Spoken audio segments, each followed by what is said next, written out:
The Rape of the Mind. A. M. Meerloo, M.D. The Rape of the Mind explores the psychology of thought control, menticide, and brainwashing. Published in 1956 and written by Joost. A. M. Meerloo, M.D., instructor in psychiatry, Columbia University lecturer in social psychology, New School for Social Research, former chief, Psychological Department, Netherlands Forces. Table of Contents. Part 1. The Techniques of Individual Submission 6. Chapter 1, You Too Would Confess 7. The Enforced Confession 7. Mental Coercion and Enemy Occupation 10. Witchcraft and Torture 12. The Refinement of the Rack 14. Menticide in Korea 17. Chapter 2, Pavlov's Students as Circus Tamers 21. The Salivating Dog 21. The Conditioning of Man 24. Isolation and Other Factors in Conditioning 26. Mass Conditioning Through Speech 28. Political Conditioning 30. The Urge to be Conditioned 33. Chapter 3, Medication into Submission 35. The Search for Ecstasy Through Drugs 36. Hypnotism and Mental Coercion 38. Needling for the Truth 41. The Lie Detector 44. The Therapist as an Instrument of Coercion 45. Chapter 4, Why Do They Yield? The Psychodynamics of False Confession 47. The Upset Philosopher 47. The Barbed Wire Disease 49. The Moment of Sudden Surrender 50. The Need to Collapse 51. The Need for Companionship 53. Blackmailing through Overburdening Guilt Feelings 55. The Law of Survival versus the Law of Loyalty 58. The Mysterious Masochistic Pact 61. A Survey of Psychological Processes Involved in Brainwashing and Menticide 63. 3. Part 2. The Techniques of Mass Submission 65. Chapter 5, The Cold War Against the Mind 65. The Public Opinion Engineers 67. Psychological Warfare as a Weapon of Terror 69. The Indoctrination Barrage 71. The Enigma of Coexistence 72.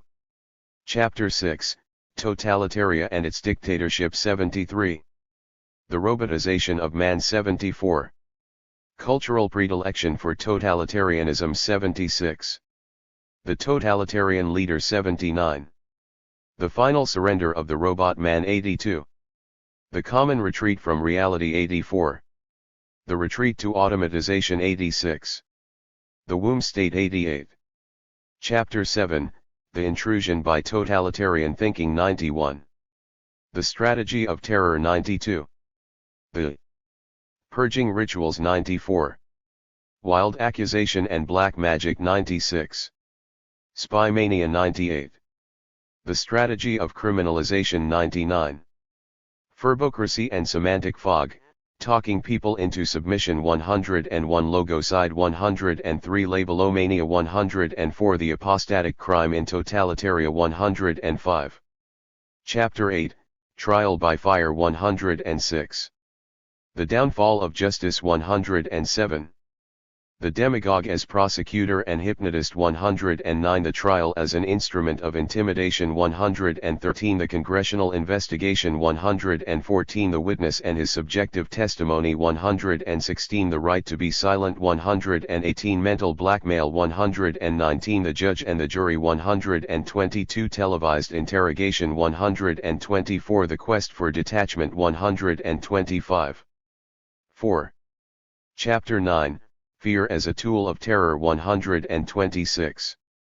The Fear of Living 126. Our Fantasies About Danger 129. Paradoxical Fear 130. Regression 131. Camouflage and Disguise 132. Explosive Panics 134. The Body Takes Over 135. Part 3. Unobtrusive Coercion 137. Chapter 10, The Child is Father to the Man 137. How some totalitarians may develop 138. The Molding Nursery 140. The Father Cuts the Cord 145. Chapter 11. Mental contagion and mass delusion 149. The affirmation of my own errors 149. Stages of thinking and delusion 152. The loss of verifiable reality 154. Mass delusion 156. The danger of mental contagion 159. The explanation of delusion 161. The liberation from magic thinking 162. Chapter 12, Technology invades our minds 163. The creeping coercion by technology 165. The paradox of technology 169. Chapter 13, Intrusion by the administrative mind 172. The administrative mind 173. The ailments of those in public office 176. The conference of unconscious minds 178. The bureaucratic mind 180. 5. Chapter 14, The Turncoat in each of us. The confusing influence of the problem of treason and loyalty 184. The involuntary traitor 184. The concept of treason 187. The traitor who consciously takes option for the other side 189. Our treacherous intellect 192. Self-betrayal 193. The development of loyalty 196. In praise of nonconformity 197. The loyalty compulsion 198. Part 4. In search of defenses 203. Chapter 15, Training against mental torture. The U.S. Code for Resisting Brainwashing 204. Indoctrination against indoctrination 207. Chapter 16, Education for Discipline or Higher Morale 209. The Role of Education 209. Discipline and Morale 213. Discipline and Brainwashing 214.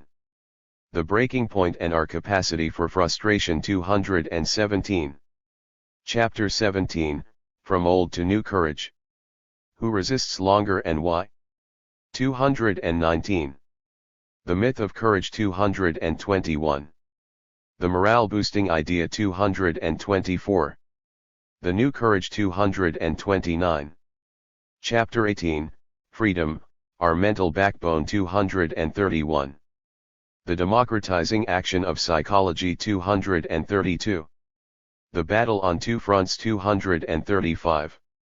The Paradox of Freedom 238. The Future Age of Psychology 240. Bibliography 241. 6. Part 1. The Techniques of Individual Submission. The first part of this book is devoted to various techniques used to make man a meek conformist. In addition to actual political occurrences, attention is called to some ideas born in the laboratory and to the drug techniques that facilitate brainwashing. The last chapter deals with the subtle psychological mechanisms of mental submission. 7. Chapter 1. You too would confess. A fantastic thing is happening in our world. Today a man is no longer punished only for the crimes he has in fact committed. Now he may be compelled to confess to crimes that have been conjured up by his judges, who use his confession for political purposes. It is not enough for us to damn as evil those who sit in judgment.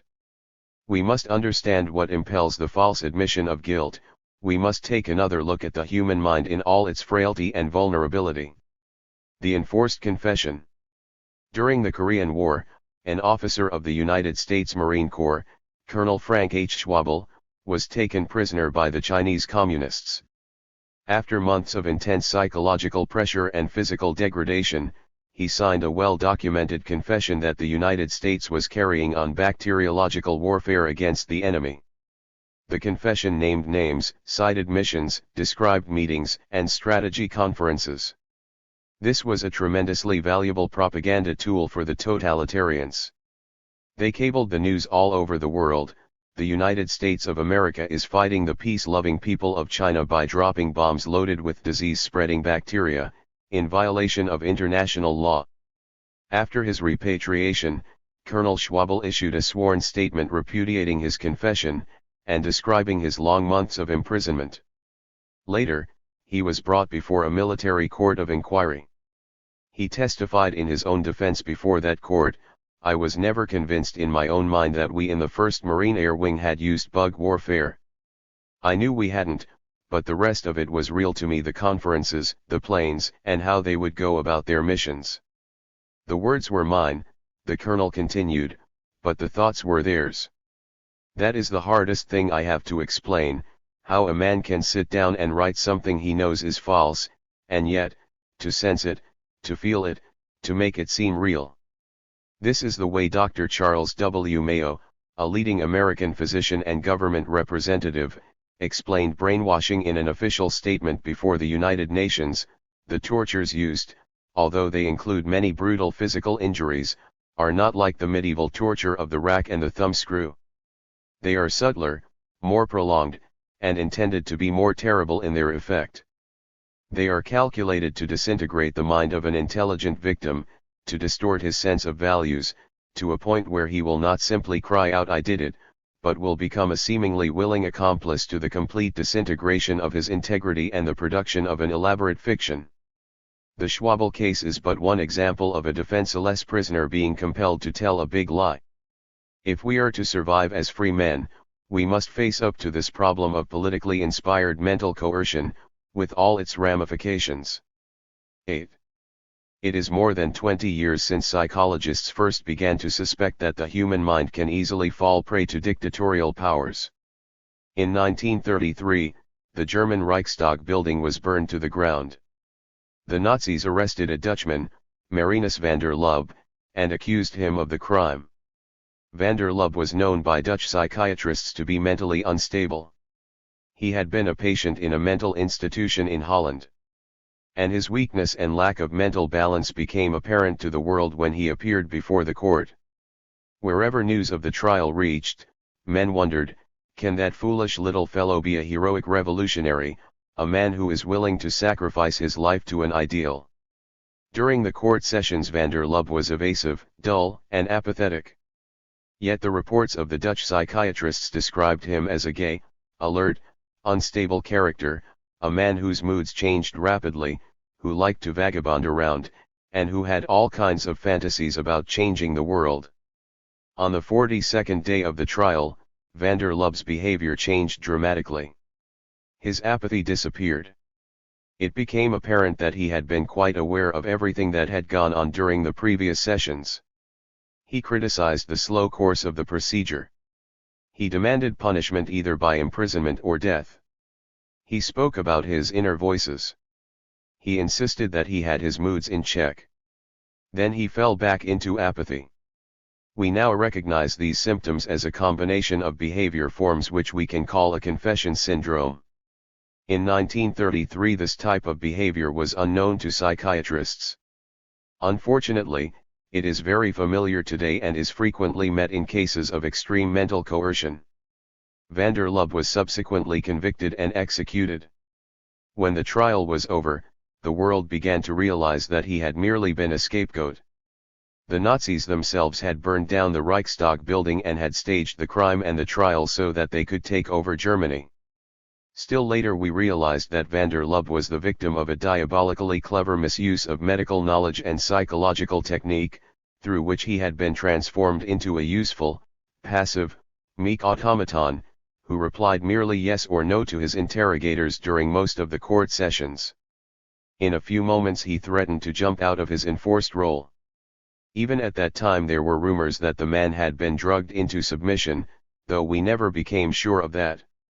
Between 1936 and 1938 the world became more conscious of the very real danger of systematized mental coercion in the field of politics.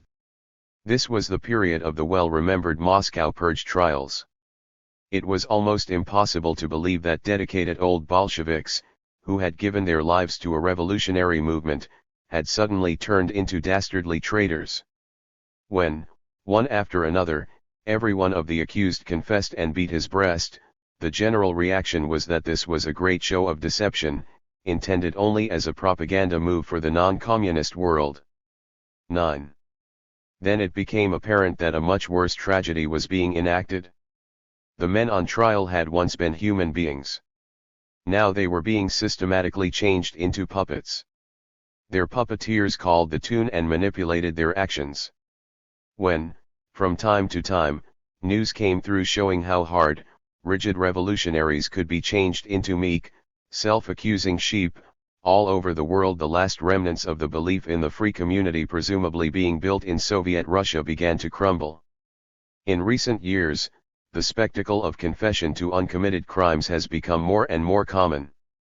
The list ranges from communist through non-communist to anti-communist, and includes men of such different types as the Czech Bolshevik Rudolf Slansky and the Hungarian Cardinal, Joseph Mindszenty.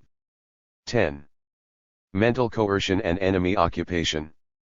Those of us who lived in the Nazi-occupied countries during the Second World War learned to understand only too well how people could be forced into false confessions, and into betrayals of those they loved.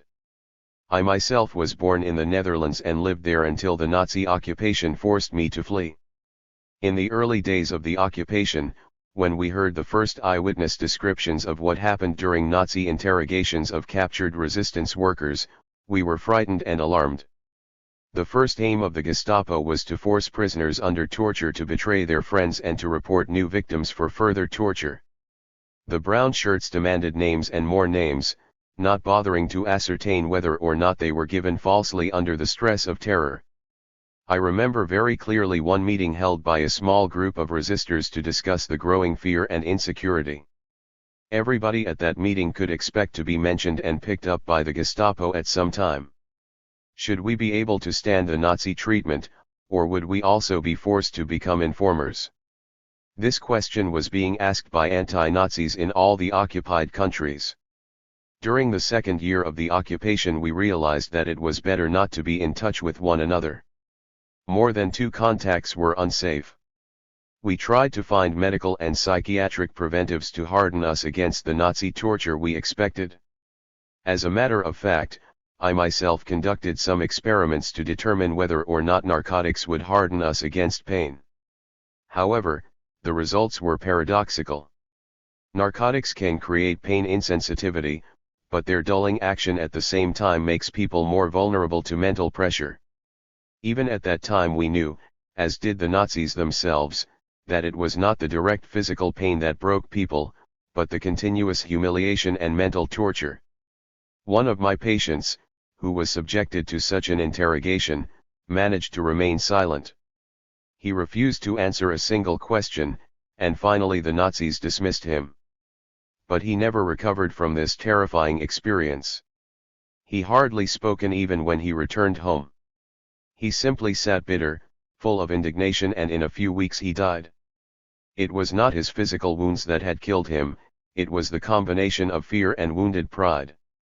We held many discussions about ways of strengthening our captured underground workers or preventing them from final self-betrayal. Should some of our people be given suicide capsules? That could only be a last resort. Narcotics like morphine give only a temporary anesthesia and relief. Moreover, the enemy would certainly find the capsules and take them away. We had heard about German attempts to give cocaine and amphetamine to their air pilots for use in combat exhaustion, but neither medicament was reliable. Those drugs might revive the body by making it less sensitive to pain, but at the same time they dulled the mind. If captured members of the underground were to take them, as experiments had shown, their bodies might not feel the effects of physical torture, but their hazy minds might turn them into easier dupes of the Nazis. 11. We also tried systematic exercises in mental relaxation and auto-hypnosis in order to make the body more insensitive to hunger and pain. If an individual's attention is fixed on the development of conscious awareness of automatic body functions, such as breathing, the alert functioning of the brain cortex can be reduced, and awareness of pain will diminish. This state of pain insensitivity can sometimes be achieved through auto-hypnotic exercises. But very few of our people were able to bring themselves into such anesthesia. Finally we evolved this simple psychological trick: when you can no longer outwit the enemy or resist talking, the best thing to do is to talk too much.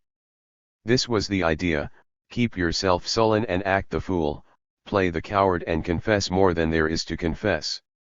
Later we were able to verify that this method was successful in several cases. Scatterbrained simpletons confused the enemy much more than silent heroes whose stamina was finally undermined in spite of everything. I had to flee Holland after a policeman warned me that my name had been mentioned in an interrogation. I had twice been questioned by the Nazis on minor matters and without bodily torture. When they later caught up with me in Belgium, probably as the result of a betrayal, I had to undergo a long initial examination in which I was beaten, fortunately not too seriously. The interview had started pleasantly enough.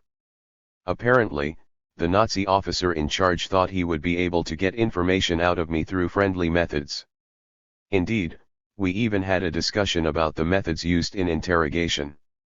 But the officer's mood changed, and he behaved with all the sadistic characteristics we had come to expect from his type. Happily, I managed to escape from Belgium that very night before a more systematic and more torturous investigation could begin. Arriving at the London headquarters after an adventurous trip through France and Spain, I became chief of the psychological department of the Netherlands forces in England. In this official position I was able to gather data on what was happening to the millions of victims of Nazi terror and torture. Later on I questioned and treated several escapees from internment and concentration camps. These people had become real experts in suffering. The variety of human reactions under those infernal circumstances taught us an ugly truth: the spirit of most men can be broken, men can be reduced to the level of animal behavior. Both torturer and victim finally lose all human dignity. My government gave me the power to investigate a group of traitors, and I also interrogated imprisoned Nazis. When I reviewed all these wartime experiences, all the confusion about courage and cowardice, treason, morale, and mental fortitude, I must confess that my eyes were only really opened after a study of the Nuremberg trials of the Nazi leaders. These trials gave us the real story of the systematic coercive methods used by the Nazis. At about the same time we began to learn more about the perverted psychological strategy Russia and her satellites were using. 12. Witchcraft and torture. The specific techniques used in the modern world to break man's mind and will to extort confessions for political propaganda purposes are relatively new and highly refined. Yet enforced confession itself is nothing new. From time immemorial tyrants and dictators have needed these voluntary confessions to justify their own evil deeds. The knowledge that the human mind can be influenced, tamed, and broken down into servility is far older than the modern dictatorial concept of enforced indoctrination. The primitive shaman used awe-inspiring ritual to bring his victim into such a state of fright hypnosis that he yielded to all suggestions. The native on whom a spell of doom has been cast by the medicine man may become so hypnotized by his own fear that he simply sits down, accepts his fate, and dies. Throughout history men have had an intuitive understanding that the mind can be manipulated. Elaborate strategies have been worked out to achieve this end. Ecstasy rituals, frightening masks, loud noises, eerie chants all have been used to compel the crowd to accept the beliefs of their leaders. Even if an ordinary man at first resists a cruel shaman or medicine man, the hypnotizing ritual gradually breaks his will. More painful methods are not new either. When we study the old reports of the Inquisition, or of the many witch trials, both in Europe and America, we learn a great deal about these methods. The floating test is one example. Those accused of witchcraft were thrown into the river, their feet and hands tied together. If the body did not sink, the victim was immediately pulled out of the water and burned at the stake. The fact that he did not sink was proof positive of his guilt. If, on the other hand, the accused obeyed the law of gravity and sank to the bottom of the river, the drowned body was ceremoniously removed from the river and proclaimed innocent. Not much choice was left to the victim. Man has been tremendously inventive in developing means for inflicting suffering on his fellow man. With refined passion he has devised techniques which provoke the most exquisite pain in the most vulnerable parts of the human body. The rack and the thumbscrew are age-old instruments and have been used not only by primitive judges but also by so-called civilized dictators and tyrants. In order better to understand modern mental torture, we must constantly keep in mind the fact that from the earliest days bodily anguish and the rack were never meant merely to inflict pain on the victim. They may not have expressed their understanding in sophisticated terms, but the medieval judge and hangman were nevertheless aware that there is a peculiar spiritual relationship and mental interplay between the victim and the rest of the community. 13. Much painful torture and hanging had to be done as public demonstrations. After suffering the most intense pain, the witch would not only confess to shocking sexual debaucheries with the devil, but would herself gradually come to believe the stories she had invented and would die convinced of her guilt. The whole ritual of interrogation and torture finally compelled her to yield to the fantasies of her judges and accusers. In the end she even yearned for death. She wanted to be burned at the stake in order to exorcise the devil and expiate her sins. These same judges and hangmen realized, too, that their witch trials were intended not only to torture the witches, but even more to torture the bystanders, who, albeit unconsciously, identified themselves with the victims. This is, of course, one of the reasons burnings and hangings were held in public and became the occasion for great pageants. Terror thus became widespread, and many judges spoke euphemistically of the preventive action of such torture. Psychologically, we can see this entire device as a blackmailing of human sympathy and the general tendency to identify with others. As far back as 1563 the courageous Dutch physician Johannes Weer published his masterwork, De Prestigiis Demonum, in which he states that the collective and voluntary self-accusation of older women through which they exposed themselves to torture and death by their inquisitors was in itself an act inspired by the devil, a trick of demons, whose aim it was to doom not only the innocent women but also their reckless judges. Weer was the first medical man to introduce what became the psychiatric concept of delusion and mental blindness. Wherever his book had influence, the persecution of witches ceased, in some countries more than 150 years before it was finally brought to an end throughout the civilized world. His work and his insights became one of the main instruments for fighting the witch delusion and physical torture. Weer realized even then that witches were scapegoats for the inner confusion and desperation of their judges and of the zeitgeist in general. 14. The refinement of the rack. All knowledge can be used either for good or for evil, and psychology is not immune to this general law. Psychology has delivered up to man new means of torture and intrusion into the mind.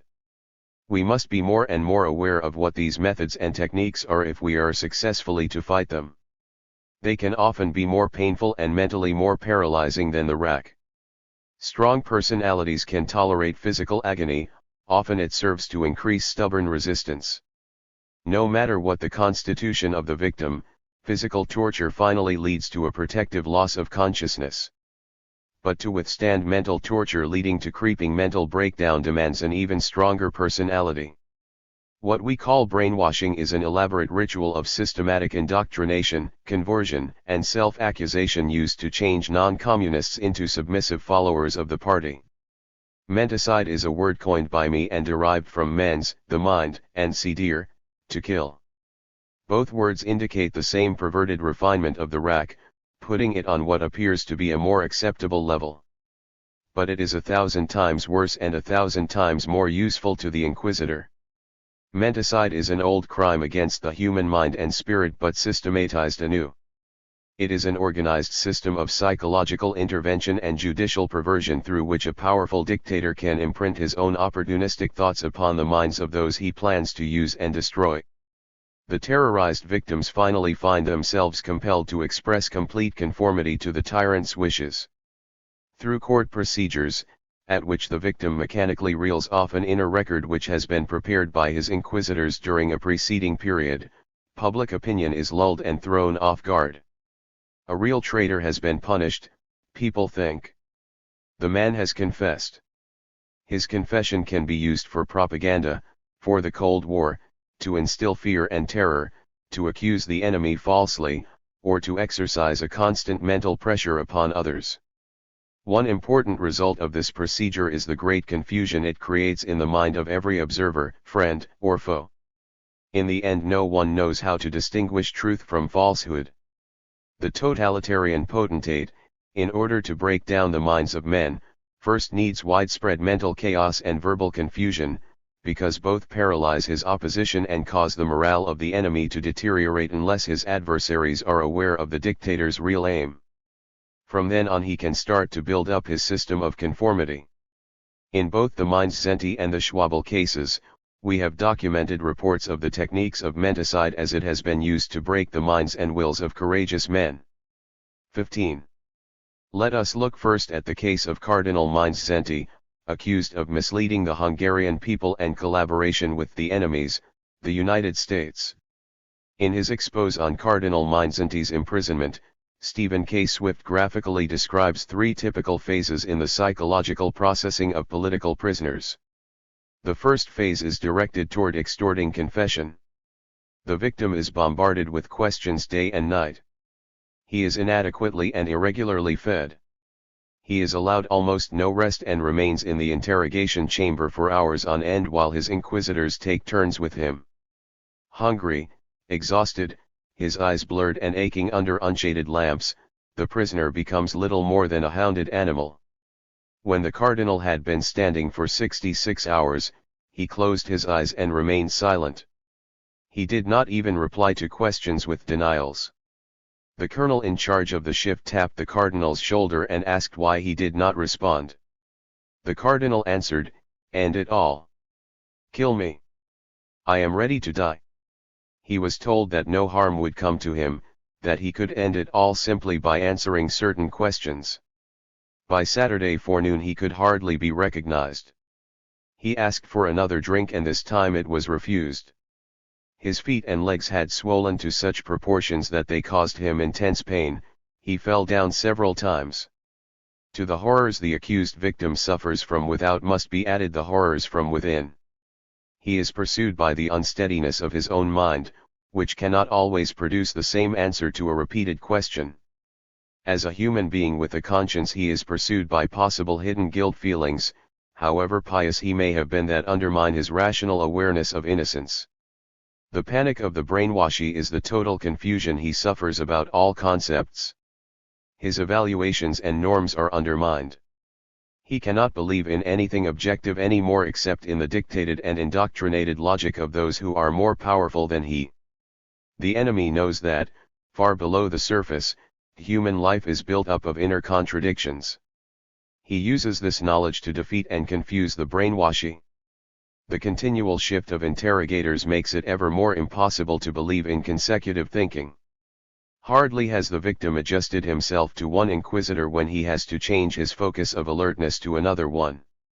Yet, this inner clash of norms and concepts, this inner contradiction of ideologies and beliefs is part of the philosophical sickness of our time. As a social being, the cardinal is pursued by the need for good human relationships and companionship. The constantly reiterated suggestion of his guilt urges him toward confession. As a suffering individual he is blackmailed by an inner need to be left alone and undisturbed, if only for a few minutes. From within and without he is inexorably driven toward signing the confession prepared by his persecutors. Why should he resist any longer? 16. There are no visible witnesses to his heroism. He cannot prove his moral courage and rectitude after his death. The core of the strategy of menticide is the taking away of all hope, all anticipation, all belief in a future. It destroys the very elements which keep the mind alive. The victim is utterly alone. If the prisoner's mind proves too resistant, narcotics are given to confuse it: mescaline, marijuana, morphine, barbiturates, alcohol.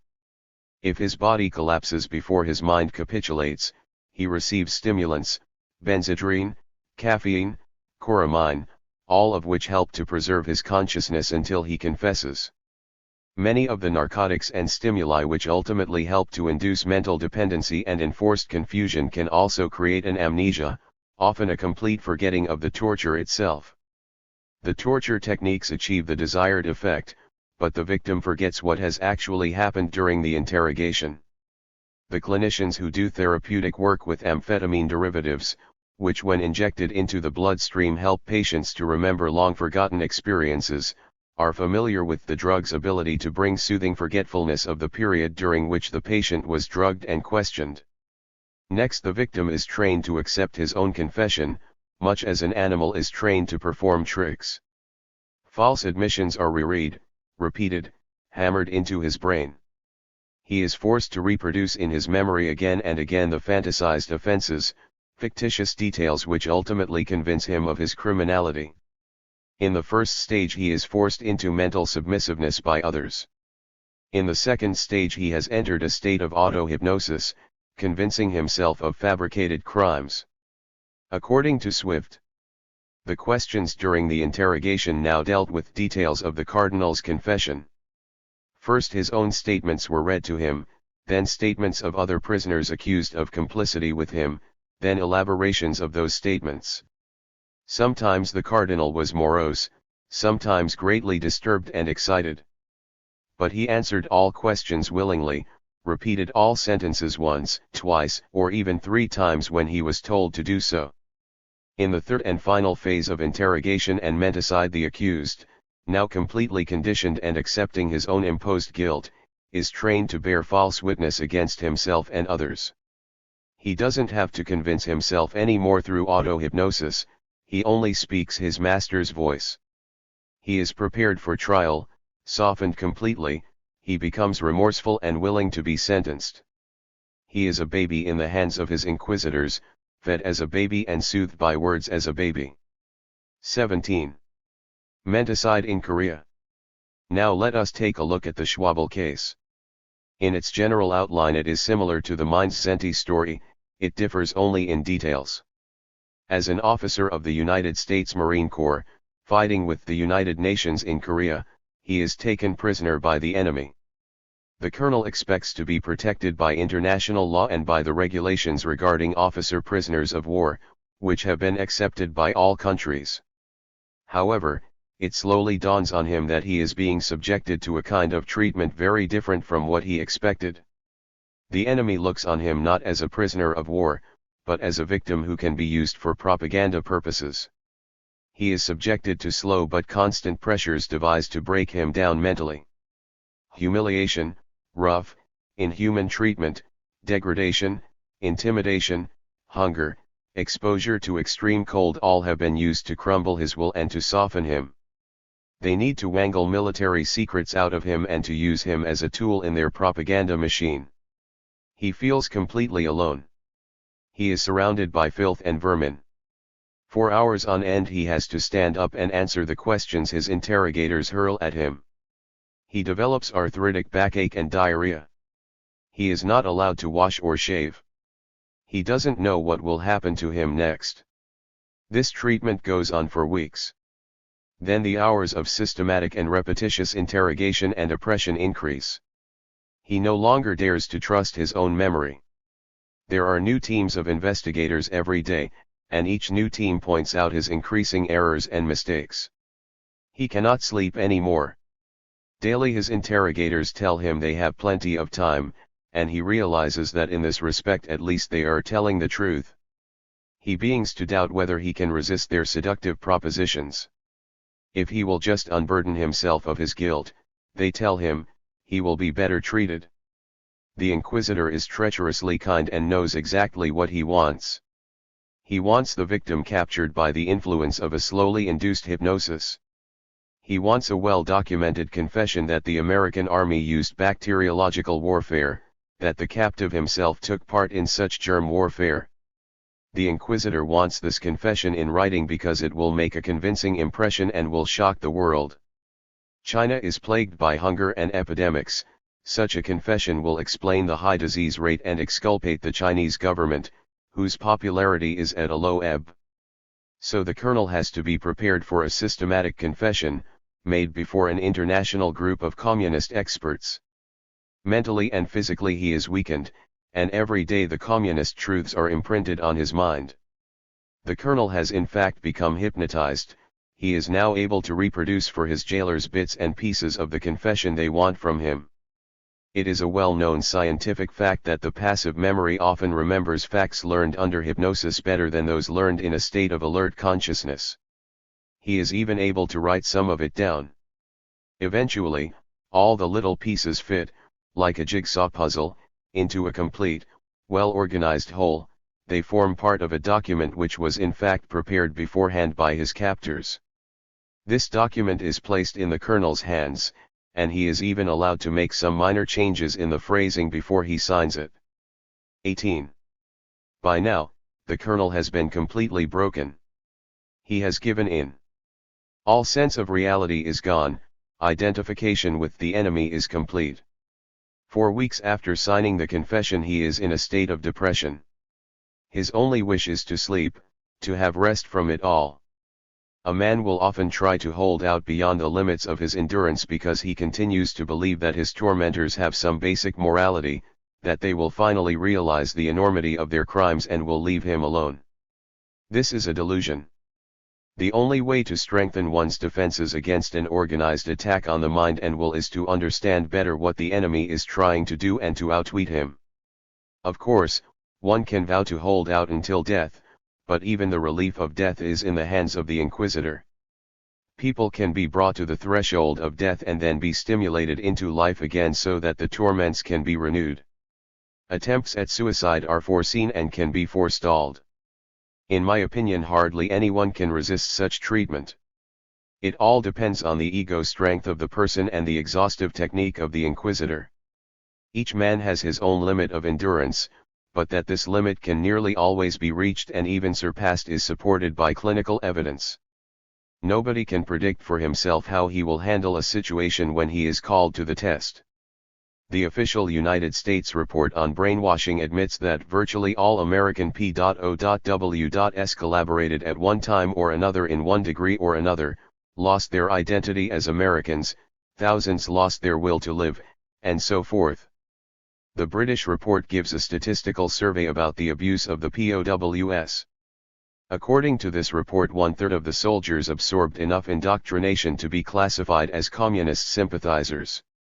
This same report describes in a more extended way some of the sadistic means used by the enemy. If a prisoner accepted communist doctrines, his life became easier, according to the men's stories. But if a prisoner resisted communist doctrines, the Chinese considered him a criminal and reactionary deserving of any brutalities. The tortures applied to the reactionaries included making a prisoner stand at attention or sit with legs outstretched in complete silence from 4:30 a.m. to 11 p.m. and constantly waking him during the few hours allowed for sleep. Keeping prisoners in solitary confinement in boxes about 5 by 3 by 2 feet. A private of the Gloucester Regiment spent more than 6 months in one of these. Withholding liquids for days to help self-reflection. Binding a prisoner with a rope passed over a beam, one end fixed as a hangman's noose round his neck and the other end tied to his ankles. He was then told that if he slipped or bent his knees he would be committing suicide. 19. Forcing a prisoner to kneel on jagged rocks and hold a large rock over his head with arms extended. It took a man who had undergone this treatment days to recover the ability to walk. At one camp, North Korean jailers pushed a pencil-like piece of wood or metal through a hole in the cell door and made the prisoner hold the inner end in his teeth. Without warning, a sentry would knock the outer end sidewise, breaking the man's teeth or splitting the sides of his mouth. Sometimes the rod was rammed inward against the back of the mouth or down the throat. Prisoners were marched barefooted to the frozen Yalu River. Water was poured over their feet and they were kept for hours with their feet frozen to the ice to reflect on their crimes. Time, fear, and continual pressure are known to create a menticidal hypnosis. The conscious part of the personality no longer takes part in the automatic confessions. The brainwashy lives in a trance, repeating the record grooved into him and by somebody else. Fortunately, this, too, is known. As soon as the victim returns to normal circumstances, the panicky and hypnotic spell evaporates, and he again awakens into reality. This is what happened to Colonel Schwabel.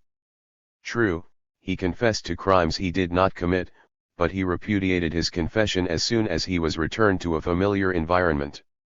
When, during the military inquiry into the Schwabel case, I was called upon to testify as an expert on menticide, I told the court of my deep conviction that nearly anybody subjected to the treatment meted out to Colonel Schwabel could be forced to write and sign a similar confession. Anyone in this room, for instance. The colonel's attorney asked me, looking in turn at each of the officers sitting in judgment on this new and difficult case. And in good conscience I could reply, firmly, anyone in this room. It is now technically possible to bring the human mind into a condition of enslavement and submission. The Schwabel case and the cases of other prisoners of war are tragic examples of this, made even more tragic by our lack of understanding of the limits of heroism. We are just beginning to understand what these limits are, and how they are used, both politically and psychologically, by the totalitarians. We have long since come to recognize the breast-beating confession and the public recantation as propaganda tricks. Now we are beginning to see ever more clearly how the totalitarians use menticide, deliberately, openly, unashamedly, as part of their official policy, as a means of consolidating and maintaining their power, though, of course, they give a different explanation to the whole procedure. It's all confessions of real and treacherous crimes. 20. This brutal totalitarian technique has at least one virtue, however. It is obvious and unmistakable, and we are learning to be on our guard against it, but as we shall see later, there are other subtler forms of mental intervention. They can be just as dangerous as the direct assault, precisely because they are more subtle and hence more difficult to detect. Often we are not aware of their action at all. They influence the mind so slowly and indirectly that we may not even realize what they have done to us. Like totalitarian menticide, some of these less obvious forms of mental manipulation are political in purpose. Others are not. Even if they differ in intent, they can have the same consequences. These subtle menticidal forces operate both within the mind and outside it. They have been strengthened in their effect by the growth in complexity of our civilization. The modern means of mass communication bring the entire world daily into each man's home. The techniques of propaganda and salesmanship have been refined and systematized. There is scarcely any hiding place from the constant visual and verbal assault on the mind. The pressures of daily life impel more and more people to seek an easy escape from responsibility and maturity. Indeed, it is difficult to withstand these pressures. To many the offer of a political panacea is very tempting, to others the offer of escape through alcohol, drugs, or other artificial pleasures is irresistible. Free men in a free society must learn not only to recognize this stealthy attack on mental integrity and fight it, but must learn also what there is inside man's mind that makes him vulnerable to this attack, what it is that makes him, in many cases, actually long for a way out of the responsibilities that republican democracy and maturity place on him. 21. Chapter 2. Pavlov's students as circus tamers. Before asking ourselves what the deeper mental mechanisms are of brainwashing, false confession, and conversion into a collaborator, let us try to see things from the standpoint of the totalitarian potentates. What is their aim? What terms do they use to describe the behavior of their prisoners? What do they want from the Schwabels and the Midcenties? The totalitarian jailers don't speak of hypnosis or suggestion, they even deny the fact of imposed confession. They think about human behavior and human government in a much more mechanical way. In order to understand them we have to give more attention to their adoration of simplified Pavlovian concepts. The salivating dog. In the latter part of the 19th century the Russian Nobel Prize winner Ivan Petrovich Pavlov conducted his famous experiments with a bell and a dog. He knew that salivation is associated with eating, and that if a dog was hungry, its mouth would water each time it saw food. Pavlov took advantage of this useful inborn reflex, which serves the digestive process, to develop in his experimental animal the salivating response in answer to a stimulus which would not ordinarily create it. Each time Pavlov fed the dog, he rang a bell, and at each feeding the dog's mouth watered. Then after many repetitions of the combined food bell stimulus, Pavlov rang the bell but did not feed the dog. The animal reacted to the bell alone just as it had previously reacted to the sight of food its mouth watered. Thus the scientist had found out that the dog could be induced to salivate involuntarily in response to an arbitrary signal. It had been conditioned to respond to the ringing of the bell as if that sound were the smell and taste of food. From this and other experiments, Pavlov developed his theory of the conditioned reflex, which explains learning and training as the building up of a mosaic of conditioned reflexes, each one based on the establishment of an association between different stimuli. The greater the number of learned complex responses, also called patterns, the greater the number of conditioned reflexes developed. Because man, of all the animals, has the greatest capacity for learning, he is the animal with the greatest capacity for such complicated conditioning. Pavlov's experiments were of great value in the study of animal and human behavior, and in the study of the development of neurotic symptoms. However, this knowledge of some of the mechanisms of the human mind can be used, as we have seen already, like any other knowledge, either for good or for evil. And unfortunately, the totalitarians have used their knowledge of how the mind works for their own purposes. 22. They have applied some of the Pavlovian findings, in a subtle and complicated way and sometimes in a grotesque way, to try to produce the reflex of mental and political conditioning and of submission in the human guinea pigs under their control. Even though the Nazis employed these methods before the Second World War, they can be said to have reached their full flower in Soviet Russia. Through a continued repetition of indoctrination, bell ringing and feeding, the Soviet man is expected to become a conditioned reflex machine, reacting according to a prearranged pattern, as did the laboratory dogs. At least, such a simplified concept is roaming around in the minds of some of the Soviet leaders and scientists. In accordance with one of Stalin's directives, Moscow maintains a special Pavlovian front and a scientific council on problems of physiological theory of the academician I. P. Pavlov.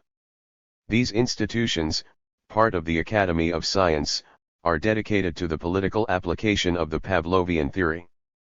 They are under orders to emphasize the purely mechanical aspects of Pavlov's findings. Such a theoretical view can reduce all human emotions to a simple, mechanistic system of conditioned reflexes. Both organizations are control agencies dealing in research problems, and the scientists who work on them explore the ways in which man can theoretically be conditioned and trained as animals are. Since Pavlovian theory is proclaimed by the obdurate totalitarian theoreticians as the gospel of animal and human behavior, we have to grapple with the facts they adduce to prove their point, and with their methods and theoretical explanations. What the Pavlovian Council tries to achieve is the result of an oversimplification of psychology. Their political task is to condition and mold man's mind so that its comprehension is confined to a narrow totalitarian concept of the world. It is the idea that such a limitation of thinking to Lenin-Marxist theoretical thinking must be possible for two reasons: first, if one repeats often enough its simplification, and second, if one withholds any other form of interpretation of reality. This concept is based on the naive belief that one can permanently suppress any critical function and verification in human thinking. Yet, through taming and conditioning of people, during which period errors and deviations must continually be corrected, unwittingly a critical sense is built up. True, at the same time the danger of using this critical sense is brought home to the students. They know the dangers of any dissent, but even this promotes the development of a secondary and more refined critical sense. In the end, human rebellion and dissent cannot be suppressed, they await only one breath of freedom in order to awake once more. The idea that there exist other ways to truth than those he sees close at hand lives somewhere in everybody. One can narrow his pathways of research and expression, but a man's belief in adventurous new roads elsewhere is ever present in the back of his mind. The inquisitive human mind is never satisfied with a simple recital of facts. As soon as it observes a set of data, it jumps into the area of theory and offers explanations, but the way a man sees a set of facts, and the way he juggles them to build them into a theory is largely determined by his own biases and prejudices. 23. Let me be the first to confess that I am affected by my own subjectivities. Even the words we use are loaded with implications and suggestions. The word reflex, for example, so important in Pavlovian theory, is a perfect instance of this. It was first used by the 17th century philosopher Descartes, in whose philosophical system a parallel was made between the actions of the human body and those of a machine. For example, in the Cartesian view, the automatic reaction of the body to certain painful stimuli is compared with the automatic physical reflection of light from a mirror. The nervous system, according to Descartes, reflects its response just as the mirror does. Such a simple explanation of behavior, and the very words used to describe it, immediately denies the whole organism taking part in that response. Yet man is not only a mirror, but a thinking mirror. According to the old mechanical view, actions are associated only with the part of the body which performs them, and they have no relationship whatsoever to the purposeful behavior of the organism as a whole. But man is not a machine composed of independently functioning parts. He is a whole. His mind and body interact, he acts on the outside world and the outside world acts on him. The innate reflexes, of which this hand withdrawal is one example, are part of a whole system of adaptive responses which serve to help the individual, as an entity, to adjust to changed circumstances. They can be described as the result of an inborn adaptation tendency. The only real difference between the innate reflexes and the conditioned reflexes is that the former supposedly have developed in the entire race over the millions of years of the evolutionary process, while the latter are developed during the lifespan of the individual as a result of the gradual automatization of acquired responses. If you analyze any one of the complicated actions you may perform during the course of a single day, you will see that it occurs outside your conscious management. And yet, before the process could be automatized, the actions, purposefully directed toward the satisfaction of some goal, had to be consciously learned and managed. You were not born with the innate reflex of jamming on the brake to stop a car quickly in an emergency. You had to learn to do it, and in the process of learning and driving, this response became automatic. If, after you have learned to drive, you see a child running across the path of your car, you put the brake on immediately, by reflex, without thinking. 24. The conditioning of man. Pavlov's research on the machinery of the mind taught us how all the animals including man learn adjustment to existing limitations through linking the signs and signals of life to body reactions. The mind creates a relationship between repeated simultaneous occurrences, and the body reacts to the connections the mind forms. Thus the bell, rung each time the dog was fed, became a signal to the animal to prepare for digestion, and the animal began to salivate. Recent experiments conducted by Dr. Gregory Rosran of Queen's College show how men may develop these same kinds of responses. Dr. Rosran treated a group of 20 college students to a series of free luncheons at which music was played or pictures shown. After the final luncheon, these 20 students were brought together with another group who had not been luncheon guests. At this meeting, as at the luncheons, music was played and pictures shown, and all the students were asked to tell what the music and pictures made them think of. The music and the pictures generally reminded the first group of something related to eating, but had no such associations for the second group. There was obviously a temporary connection in the minds of the luncheon guests between the music and the pictures on the one hand and eating on the other. The Chinese did their mass conditioning in an even simpler way. After having taught the prisoners for days to write down all possible nonsense and political lies in an atmosphere of utter confusion and stress, they were ripe to sign collectively the lie of having taken part in germ warfare. All conditioned reflexes are involuntary temporary adjustments to pressures which create an apparent connection between stimuli which may be in fact totally unrelated. For this reason, the conditioned reflex is not necessarily permanently imprinted on the individual, but can gradually disappear.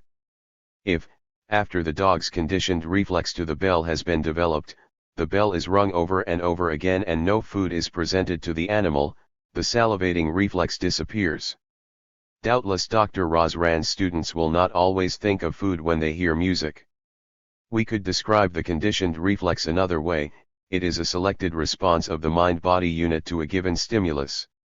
The ways in which the stimulus and the response are connected vary considerably. They may have been associated in time, in place, or by coincidence, or by a common aim, and thus they may form a special conditioned complex in our mental and physical attitude.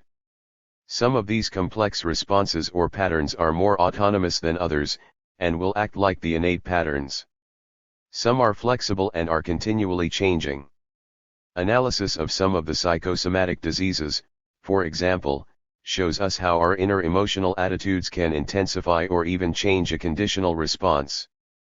Stomach ulcers are considered an example of such a psychosomatic disease. The mother who puts her child on a too rigid feeding schedule may change the child's favorable response to hunger into a stubborn reaction against feeding. 25. For our purpose, we have to be aware that conditioning takes place throughout all our lives in the most subtle and in the most obvious ways. We discover that the molding of our personalities may occur in 1,000-fold ways through such matters as these: the meal training given in early childhood, the harshness or the musical tone of the words spoken to us, the sense of haste in our surroundings, the steadiness of family habits or the chaos of neurotic parents, the noises of our machines, the reservedness of our friends, the discipline of our schools and the competitiveness of our clubs. We are even conditioned by such things as the frailty of our toys and the coziness of our houses, the steadiness of traditions or the chaos of a revolution. The artist and the engineer, the teacher and the friend, the uncle or aunt, they all give shape to our behavior. 26. Isolation and other factors in conditioning. Pavlov made another significant discovery: the conditioned reflex could be developed most easily in a quiet laboratory with a minimum of disturbing stimuli. Every trainer of animals knows this from his own experience. Isolation and the patient repetition of stimuli are required to tame wild animals. Pavlov formulated his findings into a general rule in which the speed of learning is positively correlated with quiet and isolation. The totalitarians have followed this rule. They know that they can condition their political victims most quickly if they are kept in isolation. In the totalitarian technique of thought control, the same isolation applied to the individual is applied also to groups of people. This is the reason the civilian populations of the totalitarian countries are not permitted to travel freely and are kept away from mental and political contamination. It is the reason, too, for the solitary confinement cell and the prison camp. Another of Pavlov's findings was that some animals learn more quickly if they were rewarded each time they showed the right response, while others learned more quickly when the penalty for not learning was a painful stimulus. In human terms, the latter animals could be described as learning in order to avoid punishment. These different reactions in animals may perhaps be related to an earlier conditioning by the parents, and they find their counterparts among human beings. In some people the strategy of reward and flattery is a stimulus to learning, while pain evokes all their resistance and rebellion. In others retribution and punishment for failure can be a means of training them into the desired pattern. Before he can do his job effectively, the brainwasher has to find out to which category his victim belongs. There are people more amenable to brainwashing than others. Part of the response may be innate or related to earlier conditioning to conformity. Pavlov also distinguished between the weaker type of involuntary learning, in which the learned response was lost as soon as some disturbance occurred, and the stronger type, in which training was retained through all kinds of changed conditions. As a matter of fact, Pavlov described more types of learning than this, but for our purposes it is only important to know that there are some types of people who lose their conditioned learning easily, while others, the so-called stronger types, retain it. This, by the way, is another example of how our choice of words reflects our bias. The descriptions strong and weak depend completely on the aim of the experimenter. For the totalitarian, the weak POW is the man who stubbornly refuses to accept the new conditioning. His weakness may be, in fact, a resistance, the result of a previous strong conditioning to loyalty to anti-totalitarian principles. We never know how strongly conditioning and initial learning are impressed on the personality. Rigid dogmatic behavior has its roots in early conditioning, and so may submissiveness based on ignorance rather than knowledge. 27. Pavlov showed, too, how internal and external factors interact in the conditioning process. If, for example, a new laboratory assistant was brought in to work with the animals. All of their newly acquired patterns could easily be inhibited because of the animal's emotional reactions to the newcomer. Pavlov explained this as a disruptive reaction caused by the animal's investigatory reflexes, which led them to sniff around the stranger. Current psychology tends to interpret it as the result of the changed emotional rapport between the animal and its trainers. We can easily expand the implications of this more modern view into the field of human relations. It points up the fact that there are some persons who can create such immediate rapport with others that the latter will soon give up many old habits and ways of life to conform with new demands. There are inquisitors and investigators whose personalities so deeply affect their victims that the victims speedily yield their secrets and accept entirely new ways of thinking. We can see the same thing in psychotherapy, where the development of an emotional rapport between doctor and patient is the most important factor leading to cure. In some cases rapport can be established immediately, in others rapport cannot be built up at all. In most cases it develops gradually during the course of the therapy. It is not difficult for a psychologist to test a man's softness and willingness to be conditioned, and as a matter of fact the Pavlovians have developed simple questionnaires through which they can easily determine a given individual's instability and adaptability to suggestion and brainwashing. Pavlov found that all conditioning, no matter how strong it had been, became inhibited through boredom or through the repetition of too weak signals. The bell could no longer arouse salivation in the experimental dogs if it was repeated too often or its tone was too soft. A process of unlearning took place. The result of such internal inhibition of conditioning and the loss of conditioned reflex action is sleep. The inhibition spreads over the entire activity of the brain cortex. The organism falls into a hypnotic state. This explanation of the process of inhibition was one of the first acceptable theories of sleep. An interesting psychological question is whether too much official conditioning causes boredom and inhibition, and whether that is the reason why the Stakhanovite movement in Russia was necessary to counteract the loss of productivity of the people. We can make a comparison with what happened to our prisoners of war in Korea. Under the daily signal of dulling routine questions for every word can act as a Pavlovian signal. Their minds went into a state of inhibition and diminished alertness. This made it possible for them to give up temporarily their former democratic conditioning and training. When they had unlearned and suppressed the democratic way, their inquisitors could start teaching them the totalitarian philosophy. First, the old patterns have to be broken down in order to build up new conditioned reflexes.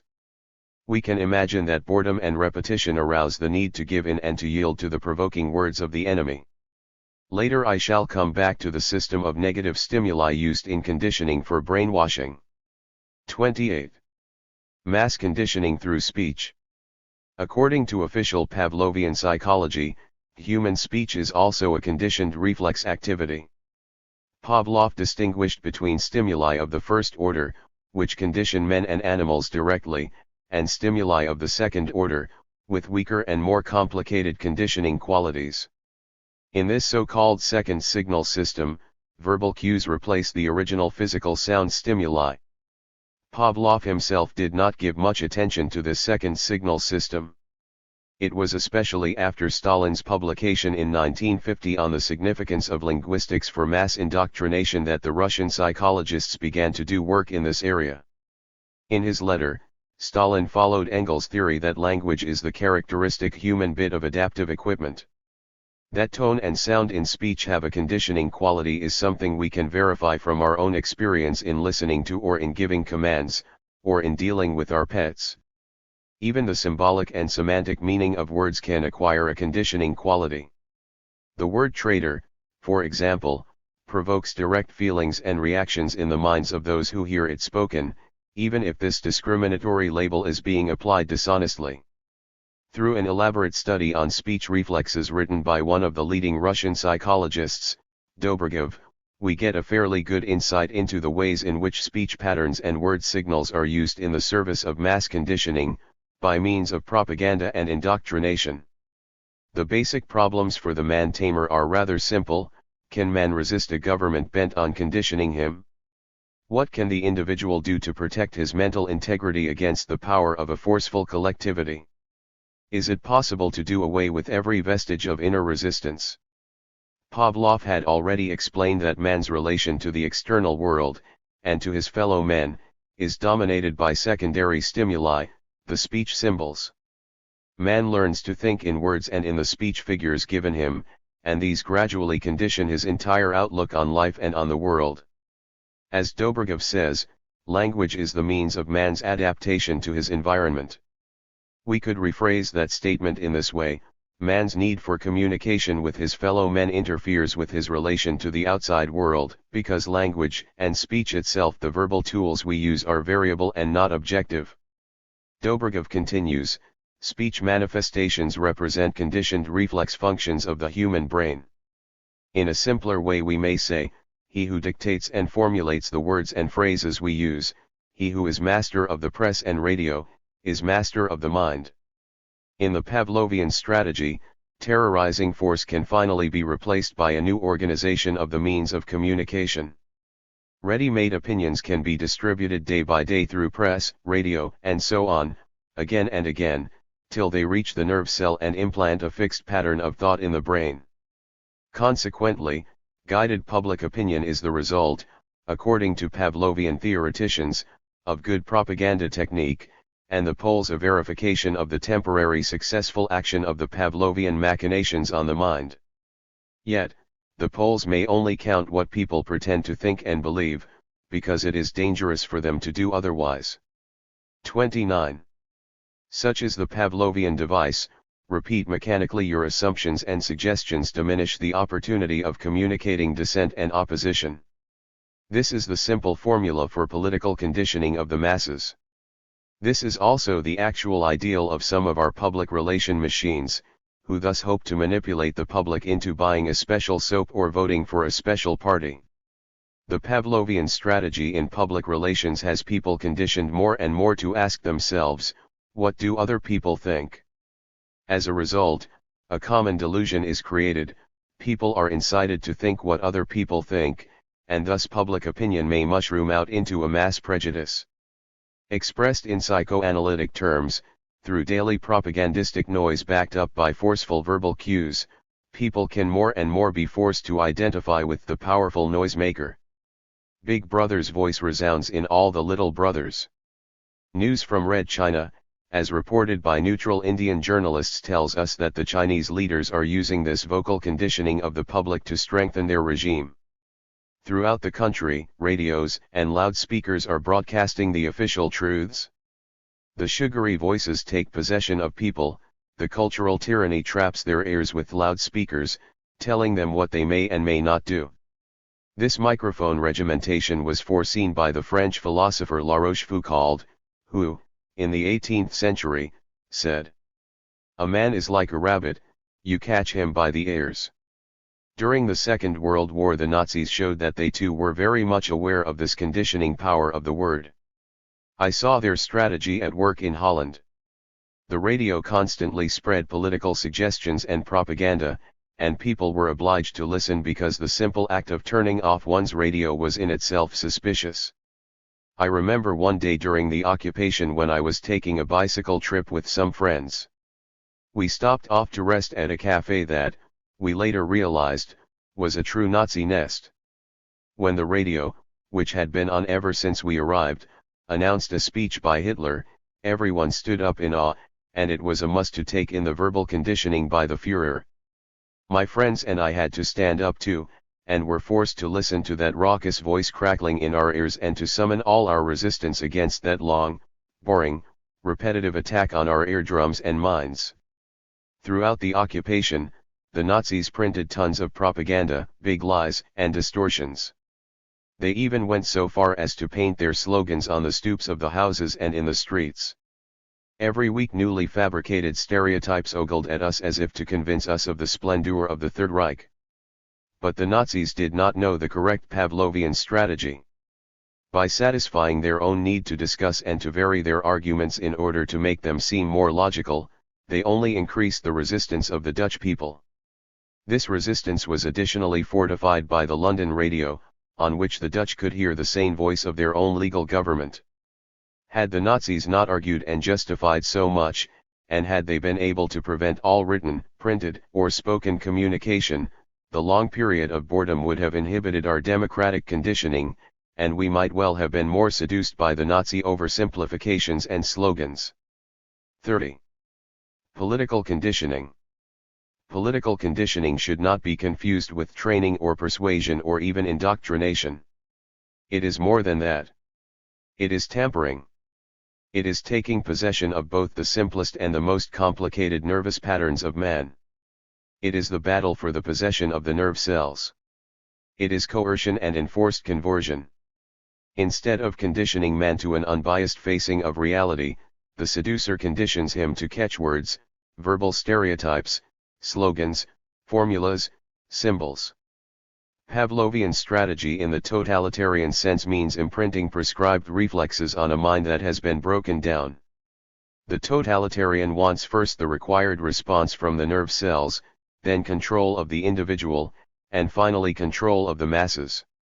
The system starts with verbal conditioning and training by combining the required stereotypes with negative or positive stimuli, pain, or reward. In the POW camps in Korea where there was individual and mass brainwashing, the negative and positive conditioning stimuli were usually hunger and food. The moment the soldier conformed to the party line, his food ration was improved: say yes, and I'll give you a piece of candy. The whole gamut of negative stimuli, as we saw them in the Schwabel case, consists of physical pressure, moral pressure, fatigue, hunger, boring repetition, confusion by seemingly logical syllogisms.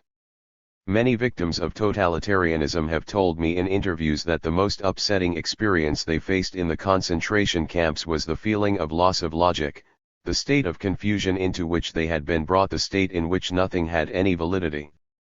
They had arrived at the Pavlovian state of inhibition, which psychiatrists call mental disintegration or depersonalization.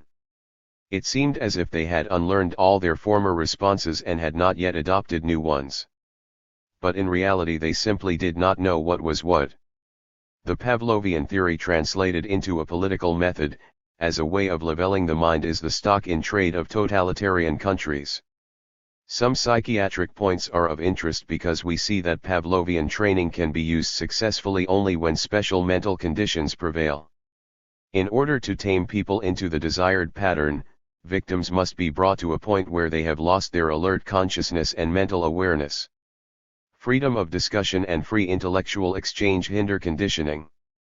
Feelings of terror, feelings of fear and hopelessness, of being alone, of standing with one's back to the wall, must be instilled. The treatment of American prisoners of war in the Korean POW camps followed just such a pattern. They were compelled to listen to lectures and other forms of daily word barrage.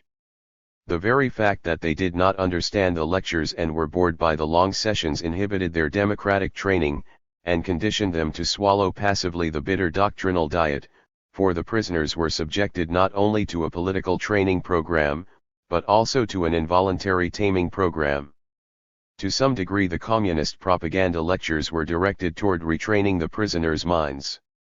This training our soldiers could reject, but the endless repetitions and the constant sloganizing, together with the physical hardships and deprivations the prisoners suffered, caused an unconscious taming and conditioning, against which only previously built-up inner strength and awareness could help. 31. There is still another reason why our soldiers were sometimes trapped by the communist conditioning. Experiments with animals and experiences with human beings have taught us that threat, tension, and anxiety, in general, may accelerate the establishment of conditioned responses, particularly when those responses tend to diminish fear and panic. The emergency of prison camp life and mental torture provide ideal circumstances for such conditioning. The responses can develop even when the victim is completely unaware that he is being influenced. Thus, many of our soldiers developed automatic responses of which they remained completely unconscious. But this is only one side of the coin, for experience has also shown that people who know what to expect under conditions of mental pressure can develop a so-called perceptual defense, which protects them from being influenced. This means that the more familiar people are with the concepts of thought control and menticide, the more they understand the nature of the propaganda barrage directed against them, the more inner resistance they can put up, even though inevitably some of the Inquisitor's suggestions will leak through the barrier of conscious mental defense. Our understanding of the conditioning process leads us also to an understanding of some of the paradoxical reactions found among victims of concentration camps and other prisoners. Often those with a rigid, simple belief were better able to withstand the continual barrage against their minds than were the flexible, sophisticated ones, full of doubt and inner conflicts. The simple man with deep-rooted, freely absorbed religious faith could exert a much greater inner resistance than could the complex, questioning intellectualist. The refined intellectual is much more handicapped by the internal pros and cons. In totalitarian countries, where belief in Pavlovian strategy has assumed grotesque proportions, the self-thinking, subjective man has disappeared. There is an utter rejection of any attempt at persuasion or discussion. Individual self-expression is taboo. Private affection is taboo. Peaceful exchange of free thoughts in free conversation will disturb the conditioned reflexes and is therefore taboo. No longer are there any brains, only conditioned patterns and educated muscles. In such a taming system, neurotic compulsion is looked upon as a positive asset instead of something pathological. The mental automaton becomes the ideal of education. Yet the Soviet theoreticians themselves are often unaware of this, and many of them do not realize the dire consequences of subjecting man to a completely mechanistic conditioning. They themselves are often just as frightened as we are by the picture of the perfectly functioning human robot. This is what one of their psychologists says. The entire reactionary nature of this approach to man is completely clear. Man is an automaton who can be caused to act as one wills. This is the ideal of capitalism. Behold the dream of capitalism the world over, a working class without consciousness, which cannot think for itself, whose actions can be trained according to the whim of the exploiter.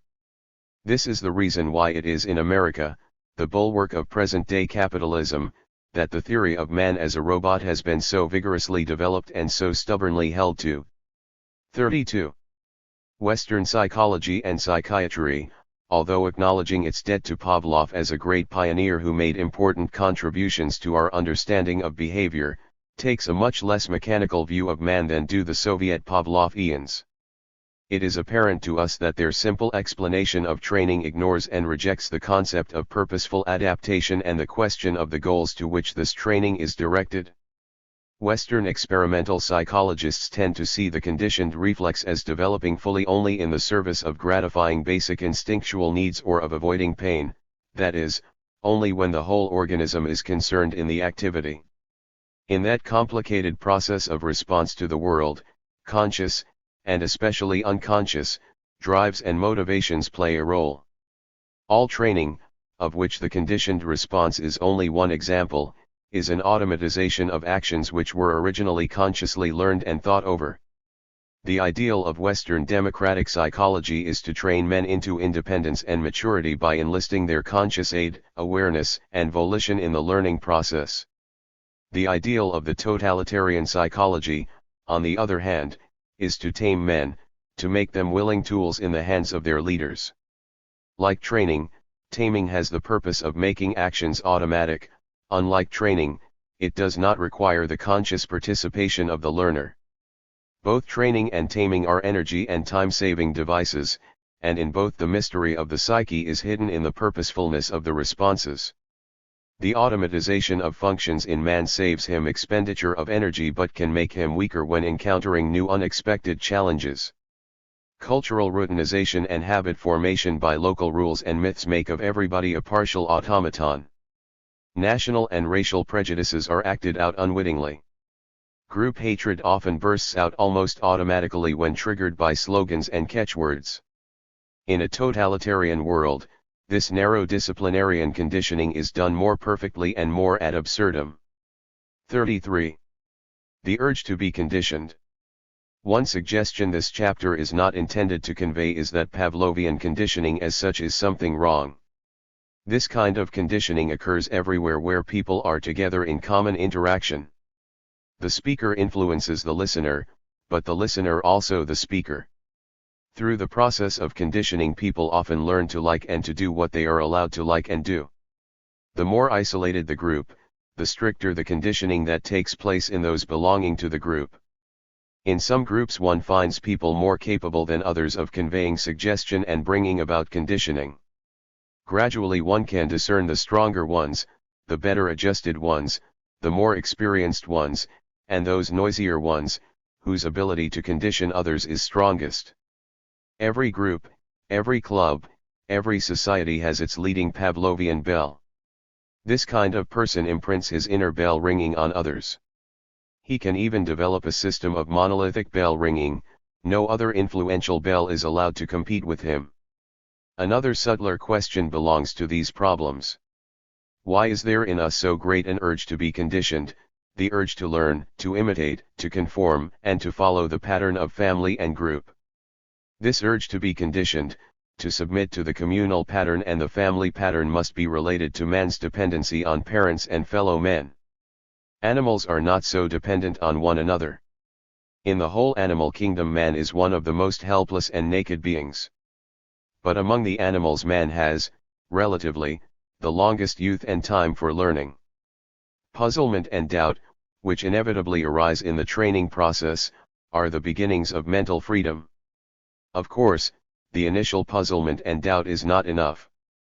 Behind that there has to be faith in our democratic freedoms and the will to fight for it. I hope to come back to this central problem of faith in moral freedom as differentiated from conditioned loyalty and servitude in the last chapter. Puzzlement and doubt are, however, already crimes in the totalitarian state. The mind that is open for questions is open for dissent. In the totalitarian regime the doubting, inquisitive, and imaginative mind has to be suppressed. The totalitarian slave is only allowed to memorize, to salivate when the bell rings. It is not my task here to elaborate on the subject of the biased use of Pavlovian rules by totalitarians, but without doubt part of the interpretation of any psychology is determined by the ways we think about our fellow human beings and man's place in nature. If our ideal is to make conditioned zombies out of people, the current misuse of Pavlovianism will serve our purpose. But once we become even vaguely aware that in the totalitarian picture of man the characteristic human note is missing, and when see that in such a scheme man sacrifices his instinctual desires, his pleasures, his aims, his goals, his creativity, his instinct for freedom, his paradoxicality, we immediately turn against this political perversion of science. Such use of Pavlovian technique is aimed only at developing the automaton in man, not his free alert mind that is aware of moral goals and aims in life. 34. Even in laboratory animals we have found that effective goal-directedness can spoil the Pavlovian experiment. When, during a bell food training session, the dog's beloved master entered the room, the animal lost all its previous conditioning and began to bark excitedly. Here is a simple example of an age-old truth: love and laughter break through all rigid conditioning. The rigid automaton cannot exist without spontaneous self-expression. Apparently, the fact that the dog's spontaneous affection for his master could ruin all the mechanical calculations and manipulations never occurred to Pavlov's totalitarian students. 35. Chapter 3. Medication into submission. As we have already seen in the preceding chapters, it is not only the political and Pavlovian pressure that may drag down man's mind into servile submissiveness. There are many other human habits and actions which have a coercive influence. All kinds of rumors have been circulated telling how brainwashes, before surrendering to their inquisitor, have been poisoned with mysterious drugs. This chapter aims to describe what medical techniques, not only drugs, can do to reach behind man's inner secrets. Actually, the thought control police no longer need drugs, though occasionally they have been used. I will touch upon another side to this problem as well, namely, our dangerous social dependence on various drugs, the problem of addiction, making it easier for us to slip into the pattern of submissiveness. The alcoholic has no mental backbone anymore when you give him his drink. The same is true for the chronic user of sedatives or other pills. The use of alcohol or drugs may result in a chemical dependency, weakening our stamina under exceptional circumstances. In the field of practical medicine, magic thinking is still rampant. Though we flatter ourselves that we are rational and logical in our choice of therapy, somewhere we know that hidden feelings and unconscious motivations direct the prescribing hand. In spite of the therapeutic triumphs of the last 50 years, the era of chemotherapy and antibiotics, let us not forget that the same means of medical victory can be used to defeat our purposes. No day passes that the mail does not flood the doctor's office with suggestions about what to use in his clinical practice. My desk overflows with gadgets and multicolored pills telling me that without them mankind cannot be happy. The propaganda campaign reaching our medical eyes and ears is often so laden with suggestions that we can be persuaded to distribute sedatives and stimulants where straight critical thinking would deter us and we would seek the deeper causes of the difficulties. This is true not only for modern pharmacotherapy, the same tendencies can also be shown in psychotherapeutic methods. This chapter aims to approach the problem of mental coercion with the question, how compulsive can the use of medical drugs and medical and psychological methods become? In the former chapters on Menticide I was able to describe political attempts to bring the human mind into submission and servility. Drugs and their psychological equivalents are also able to enslave people. 36. The search for ecstasy through drugs. Among drug addicts of all sorts we repeatedly encounter the yearning for a special ecstatic and euphoric mood, a feeling of living beyond everyday trouble. Thou has the keys of paradise, O just, subtle, and mighty opium. Thomas de Quincey says, in his Confessions of an English Opium Eater. Although the ecstatic state is different for each person who experiences it, the addict always tells us that the drug takes him to the lost paradise he is looking for. It brings him a feeling of eternal euphoria and free elation that takes him past the restrictions of life and time. In the ecstatic state, man arranges the universe according to his own desires and, at the same time, seeks communion with the higher order of things. But the ecstatic state has its negative as well as its positive aspects. It may represent the yogi's mystic feeling of unity with the universe, but it may also mean the chronic intoxicated state of the drunkard or the passion of some manic psychotic states. The feeling may express the intensified spiritual experience of a dedicated study group, but, on the other hand, it may be encountered in the lynch mob and the riot. There are many kinds of ecstasy: aesthetic ecstasy, mystic ecstasy, and sick, toxic ecstasy. The search for ecstatic experience is not only an individual search, it often reaches out to encompass whole groups. When moral controls become too burdensome, whole civilizations may give themselves up to uncontrolled orgies such as we saw in the Greek Bacchanalia and the contagious dance fury of the Middle Ages. In these mass orgies, artificial stimulants are not necessarily used.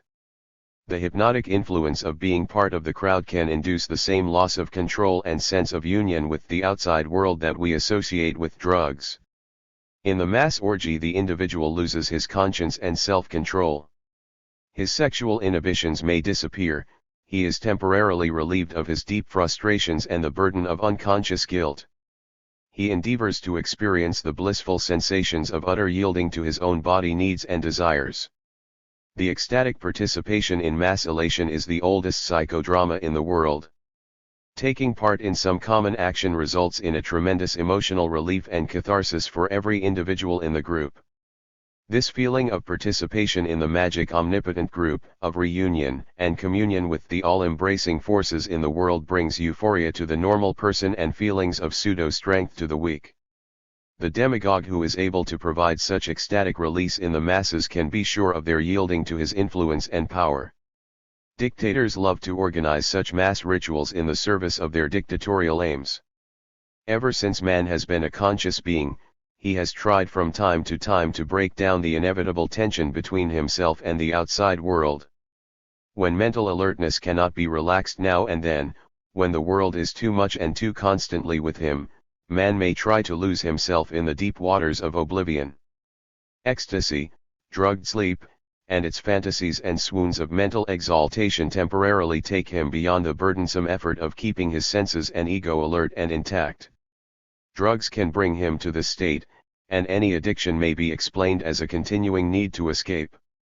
37. The body cooperates with the mind in the search for an evasion of life, and drugs gradually become a body need as well as an emotional necessity. In criminal circles, addicting drugs like cocaine and heroin are often given to members of the gang in order to make them more submissive to the leader who distributes them. The man who provides the drug becomes almost a god to the members of the gang. They will go through hell in order to acquire the drug they so desperately need. In the hands of a powerful tyrant, this medication into dependency can become extremely dangerous. It is not unthinkable that a diabolical dictator might want to use addiction as a means of bringing a rebellious people into submission. In May 1954, during a discussion in the World Health Organization, the fact was disclosed that Communist China, while forbidding the use of opium in her own country, was smuggling and exporting it in great quantities to her neighbors, who have consequently been compelled to carry on a constant struggle against opium addiction among their own people and against the passivity which results from use of the drug. At the same time, according to officials of Thailand who made the charge and requested UN aid, Communist China has been sending all kinds of subversive propagandists into Thailand. Thailand charged that the Chinese were using every device they know to infect the Siamese people with their ideology, brain-weakening opium addiction, leaflets, radio, whispering campaigns, and so on. The Nazis followed a similar strategy. During the occupation of Western Europe, they created an artificial shortage of normal medicaments by halting their usual export of healing drugs to the inferior countries. However, they made an exception in the case of barbiturates. In Holland, for example, these drugs were made readily available in many drugstores without doctors' prescriptions, a situation which was against customary Dutch law. Although the right therapeutic drugs were not made available for medical work, the drugs which created passivity, dependence, and lethargy were widely distributed. The totalitarian dictator knows that drugs can be his helpers. It was Hitler's intention, in his so-called biological warfare, to weaken and subdue the countries that surrounded the Third Reich, and to break their backbones for good. Hunger and addiction were among his most valuable tools. What has all this to do with the growing addiction and alcoholism in our own country? I have already mentioned the alarming increases in death from barbiturates. But I would like to emphasize even more the psychological and political consequences. Democracy and freedom end where slavery and submission to drugs and alcohol begin. Democracy involves free, self-chosen activity and understanding. It means mature self-control and independence. Any man who escapes from reality through the use of alcohol and drugs is no longer a free agent. He is no longer able to exert any voluntary control over his mind and his actions. He is no longer a self-responsible individual. Alcoholism and drug addiction prepare the pattern of mental submission so beloved by the totalitarian brainwasher. 38. Hypnotism and mental coercion. From time immemorial, those who wanted to know the inner workings of the other fellow's mind in order to exert pressure on him have used artificial means to find the hidden pathways to his most private thoughts. Modern brainwashers, too, have tried all kinds of drugs to arrive at their devious objectives. The primitive medicine man had several methods of compelling his victim to lose his self-control and reserve. Alcoholic drinks, toxic ointments, or permeating holy smoke which had a narcotizing effect, as used by the Mayas, for example, were used to bring people into such a state of rapture that they lost their self-awareness and restraint. The victims, murmuring sacred words, often revealed their self-accusing fantasies or even their deepest secrets. In the Middle Ages, so-called witch ointments were used either voluntarily or under pressure. These ointments were supposed to bring the anointed into touch with the devil. Since they contained opiates and belladonna in large quantities, which could have been absorbed by the skin, modern science can explain the ecstatic visions they evoked as the typical hallucination-provoking effect of these drugs.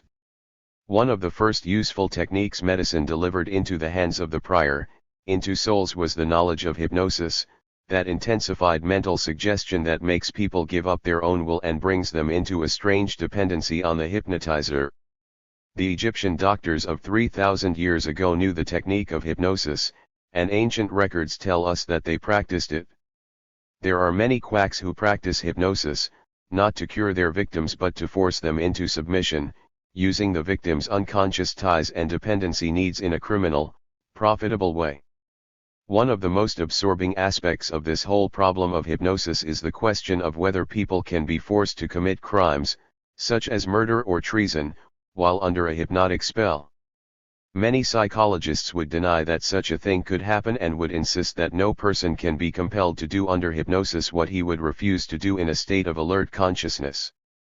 But actually what a person can be compelled to do depends on the degree of dependency that hypnosis causes and the frequency of repetition of the so-called post-hypnotic suggestions. Actual psychoanalysis teaches that there even exists several other devices to live other people's lives. True, no hypnotizer can take away a man's conscience and inner resistance immediately, but he can arouse the latent murderous wishes which may become active in his victim's unconscious by continual suggestion and continual playing upon those deeply repressed desires. Actual knowledge of methods used in brainwashing and menticide proves that all this can be done. If the hypnotizer persists long enough and cleverly enough, he can be successful in his aim. There are many antisocial desires lying hidden in all people. The hypnotic technique, if cleverly enough applied, can bring them to the surface and cause them to be acted out in life. 39. The mass criminality of the guards in concentration camps finds part of its explanation in the hypnotizing influence of the totalitarian state and its criminal dictator. Psychological study of criminals shows that their first violation of moral and legal codes often takes place under the strong influence and suggestion of other criminals. This we may look upon as an initial form of hypnosis, which is a more intensified form of suggestion. True, the incitement to crime in a hypnotic state demands specially favorable conditions, but unfortunately these conditions can be found in the real and actual world. Recently there has been much judicial discussion of the problem of the psychiatrist who uses his special knowledge of suggestion to force a confession from a defendant. Such a psychiatrist is going beyond the commonly accepted concepts of the limitations of psychiatry and beyond psychiatric ethics. He is misusing the patient's trust in the medical confidant and therapist in order to provoke a confession, which will then be used against the patient temporarily in his care. In so doing, the doctor not only acts against his Hippocratic oath, in which he promised only to work for the good of his patients and never to disclose his professional secrets, he also violates the constitutional safeguards accorded a defendant by the Fifth Amendment of the United States Constitution, which protects a man against self-incrimination.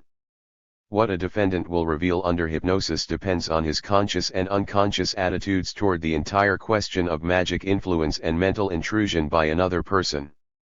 People are usually less likely to stand on their legal rights in dealing with a doctor than in dealing with a lawyer or a policeman. They have a yielding attitude because they expect magic help. An interesting example of this can be seen in a case that was recently decided by the Supreme Court. In 1950, Camilio Weston Lara, a man in his 50s, was arrested and accused by the police of the brutal hammer murder of his aged parents in their Brooklyn flat. At first, under prolonged questioning by the police, Lara denied any knowledge of the crime and stated that he had not even been at his parents' home on the day of the murder. Later, after further interrogation by the police, he said he had been at their home that day, but he remained firm in his denial of the murder. He was detained in jail, and a psychiatrist was brought in to talk to him. Their conversation was recorded on tape. The psychiatrist told Lara that he was his doctor, although in fact he was not. Under slight hypnosis and after continued suggestion that Lara would be better off if he admitted to having committed the murder in a fit of passion, Lara agreed to confess to the crime. The police were called back in, and the confession was taken down. During his trial, Lara repudiated the confession, insisting that he had been under hypnosis. He was convicted, but the conviction was set aside on the grounds that the confession had been wrested from him involuntarily, and that his constitutional safeguards had been denied him. Later, Lara was brought to trial and convicted a second time. Finally his case was appealed to the Supreme Court, which reversed the conviction in June, 1954, on the grounds that mental pressure and coercive psychiatric techniques had been used to induce the confession. The Supreme Court gave its opinion here, indirectly, of the responsibility of the brainwashed POW. 40. For us, the question of Lara's guilt or innocence is less important than the fact that under mental pressure he was induced to do what he would ordinarily have resisted doing, and that his confidence in the doctor, which led him to relax the defenses he would doubtless have put up against other investigators, was used to break him down. Suggestion and hypnosis are considered by some to be a psychological blessing, but they can also be the beginning of terror. Mass hypnosis, for example, can have a dangerous influence on the individual. Psychiatrists have found several times that public demonstrations of mass hypnosis may provoke an increased hypnotic dependency and submissiveness in many members of the audience that can last for years. Largely for this reason Great Britain has passed a law making seances and mass hypnotism illegal. Hypnosis may act as a trigger mechanism for a repressed dependency need in the victim and turn him temporarily into a kind of waking sleepwalker and mental slave. The hypnotic command relieves him of his personal responsibility, and he surrenders much of his conscience to his hypnotizer. As we mentioned before, our own times have provided us with far too many examples of how political hypnosis, mob hypnosis, and even war hypnosis can turn civilized men into criminals. Some personalities are more amenable to hypnosis than others. Strong egos can defend themselves for a long time against mental intrusion, but they too may have a point of surrender. There are overtly critical persons who are much less sensitive to suggestion from the outside than to images from within themselves. We can distinguish between heterosuggestive and autosuggestive personalities, although quite a variety of reactions to hypnosis and suggestion can be distinguished. But even these autosuggestive types, if subjected to enough pressure, will gradually build up internal justification for giving in to mental coercion. Those charming characters who are easily able to influence others are often extremely susceptible to suggestion themselves. Some personalities with a tremendous gift for empathy and identification provoke in others the desire to yield up all their secrets. They seem somehow to be the father confessor by the grace of God. Other emphatic types, by reflecting their own deceitful inner world, can more easily provoke the hidden lies and fantasies in their victims. Still others make us close up completely. Why one man should inspire the desire to give in and another the desire to resist is one of the mysteries of human relationships and contact. Why do certain personalities complement and reinforce one another while others clash and destroy one another? Psychoanalysis has given new insight into those strange human relations and involvements. 41. Needling for the truth. During the Second World War, the technique of the so-called truth serum was developed to help soldiers who had broken down under the strain of battle. Through narcoanalysis by means of injections of sedatives, they could be brought to remember and reveal the hyper-emotional and traumatic moments of their war experiences that had driven them into acute anxiety neurosis.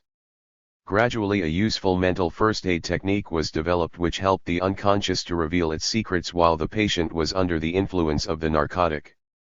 How does the truth serum work? The principle is simple. After an injection, the mind in a kind of half-sleep is unable to control its secrets, and it may let them slip from the hidden reservoirs of frustration and repression into the half-conscious mind. In certain acute anxiety cases, such enforced provocation may alleviate the anxieties and pressures that have led to breakdown. But narcoanalysis often does not work. Sometimes the patient's mind resents this chemical intrusion and enforced intervention, and such a situation often obstructs the way for deeper and more useful psychotherapy. The fear of unexpected mental intrusion and coercion may be pathological in character. When I first published my concept of menticide and brainwashing, I received dozens of letters and phone calls from people who were convinced that some outside person was trying to influence them and direct their thoughts. This form of mental intrusion delusion may be the early stage of a serious psychosis in which the victim has already regressed to primitive magic feelings. In this state the whole outside world is seen and felt as participating in what is going on in the victim's mind. There is, as it were, no real awareness of the frontiers between I, the person, and the world. Such fear-ridden persons are in constant agony because they feel themselves the victims of many mysterious influences which they cannot check or cope with. They feel continually endangered. Psychologically, their fear of intrusion from the outside can be partially explained as a fear of the intrusion of their own fantasies from the inside, from the unconscious. They are frightened by their own hidden, unconscious thoughts which they can no longer check. It would be a vast oversimplification to stick an easy psychiatric label on all such feelings of mental persecution, for there are many real, outside mental pressures in our world, and there are many perfectly normal people who are continually aware of and disturbed by the barrage of stimuli directed at their minds through propaganda, advertising, radio, television, the movies, the newspapers, all the gibbering maniacs whose voices never stop. These people suffer because a cold, mechanical, shouting world is knocking continually at the doors of their minds and disturbing their feelings of privacy and personal integrity. 42. There is the further question of whether or not the drugs used in the truth serum always produce the desired effect of compelling the patient to tell the inner truth. Experiments conducted at Yale University in 1951 on 9 persons who received intravenous injections of sodium amytal, the so-called truth serum, showed interesting results, tending to weaken our faith in this drug. Each of the patients, prior to the injection, had been suggested a false story related to a historical period about which he was going to be questioned. The experimenters knew both the true and the false story. Let me quote from the report. It is of interest that the 3 subjects diagnosed as normal maintain their stories. Of the 6 subjects diagnosed as neurotic, 2 promptly revealed the true story, 2 made partial admissions, consisting of a complex pattern of fantasy and truth, 1 communicated what most likely was a fantasy as truth, and the 1 obsessive-compulsive individual maintained his cover story except for 1 parapraxia. In several cases, American law courts have refused to admit as evidence the results of truth serum tests, largely on the basis of psychiatric conviction that the truth serum treatment is misnamed, that, in fact, narcoanalysis is no guarantee of getting at the truth. It may even be used as a coercive threat in cases where victims are not aware of it. Limited action. Still another danger, more closely related to our subject, is that a criminal investigator can induce and communicate his own thoughts and feelings to his victim. Thus the truth serum may cause the patient with a weak ego to yield to the interventionist's synthetically injected thoughts and interpretations in exactly the same way the victim of hypnosis may take over the suggestions implanted by the hypnotist. Additionally, this method of inquisition by drugs contains some physical danger. I myself have seen cases of thrombosis develop as a result of intravenous medication of barbiturates. Experiments with mescaline, which started 30 years ago, are suddenly fashionable again. Aldous Huxley in his recent book The Doors of Perception described the artificial chemical paradise which he experienced after taking the drug. It can stimulate all kinds of pleasant, subjective symptoms, but these are, nevertheless, delusive in character. I do not want to start a clinical argument with another author, yet his own euphoric ecstatic reactions to mescaline are not necessarily the same as those other people experience. Mescaline is dangerous stuff when not used under medical control. And, anyway, why does Mr. Huxley want to sell artificial heavens? There is a very serious social danger in all these methods of chemical intrusion into the mind. True, they can be used as a careful aid to psychotherapy, but they can also be frightening instruments of control in the hands of men with an overwhelming drive to power. 43. In addition, they fortify more than ever in our aspirin age the fiction that we have to use miracle drugs in order to become free-acting agents. The propaganda for chemical elation, for artificial ecstasy and pseudo-nirvanic experience contains an invitation to men to become chemical dependents, and chemical dependents are weak people who can be made use of by any tyrannical political potentate. The actual propaganda carried on among general practitioners using treatment with all kinds of anxieties and mental disturbances with new drugs has the same kind of dangerous implications. 44. The lie detector. Hypnotism and narcoanalysis are only two of the current devices that can be misused as instruments of enforced intrusion into the mind. The lie detector, which has already been used as a tool for mental intimidation, is another. This apparatus, useful for psychobiological experimentation, can indicate through writing down meticulously the changes in the psychogalvanic reflex that the human guinea pig under investigation reacts more emotionally to certain questions than to others. True, this overreaction may be the reaction to having told a lie, but it may also be an innocent person's reaction to an emotion-laden situation or even to an increased fear of unjust accusation.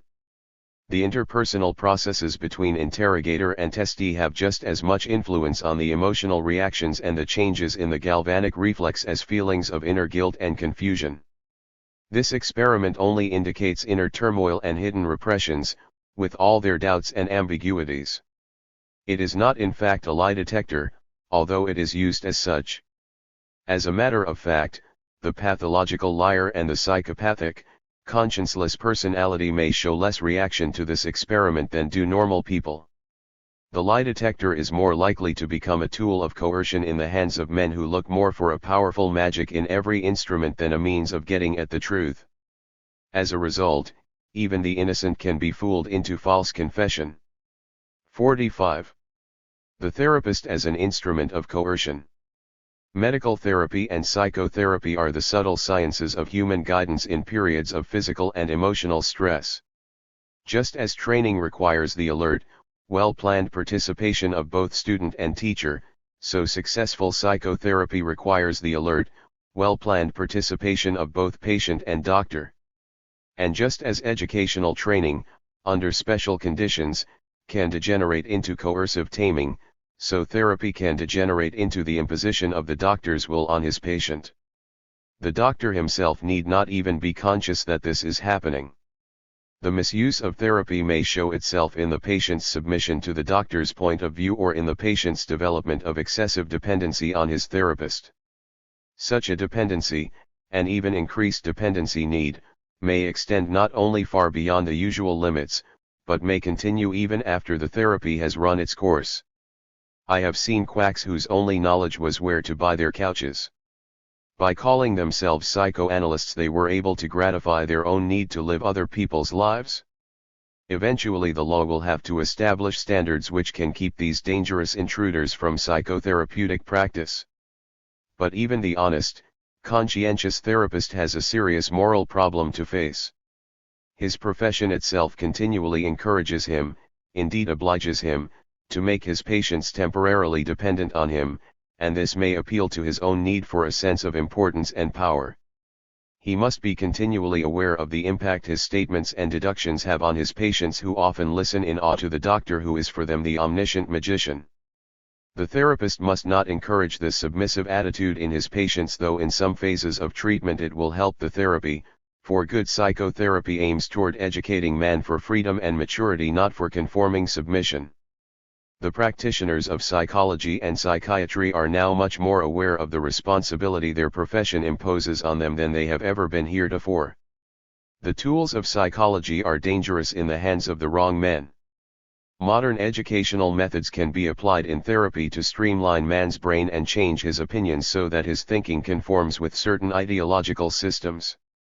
Medicine and psychiatry may become more and more involved in political strategy, as we have seen in the strategy of brainwashing, and for this reason psychologists and psychiatrists must become more aware of the nature of the scientific tools they use.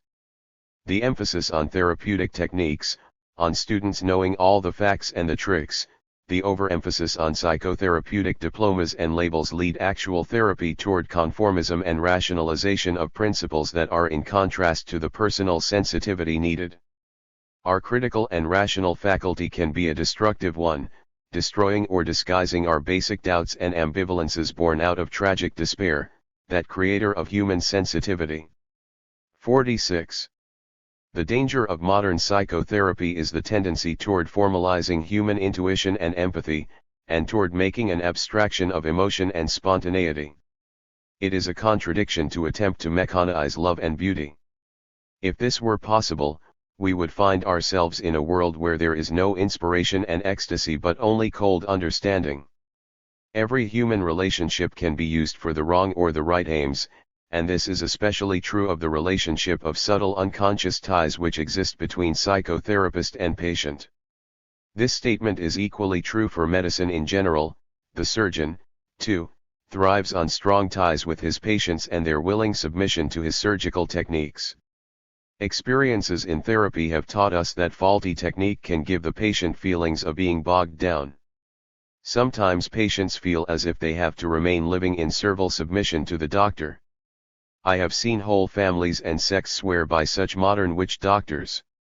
No wonder that sound psychoanalytic instruction requires the therapist to admit himself for years of technique he is about to apply to others, so that, armed with knowledge of his own unsound unconscious needs, he will not try to use his profession to mastermind other people's lives. Various psychological agencies, with their different psychological concepts and techniques, such as family counseling, religious guidance, management counseling, and so forth, can easily be misused as tools of power. The goodwill that people invest in their leaders, doctors, and administrators is tremendous and can be used as a weapon against them. Even modern brain surgery for healing the mind could be misused by modern dictators to make zombies out of their competitors. Psychology itself may tend to standardize the mind, and the tendency among different schools of psychology to emphasize orthodoxy increases unwittingly the chance for mental coercion. It is easier to manipulate the minds of others than to avoid doing so. A free society gives its citizens the right to act as free agents. At the same time, it imposes on them the responsibility for maintaining their freedom, mental as well as political. If, through the use of modern medical, chemical, and mechanical techniques of mental intrusion, we reduce man's capacity to act on his own initiative, we subvert our own beliefs and weaken our free system.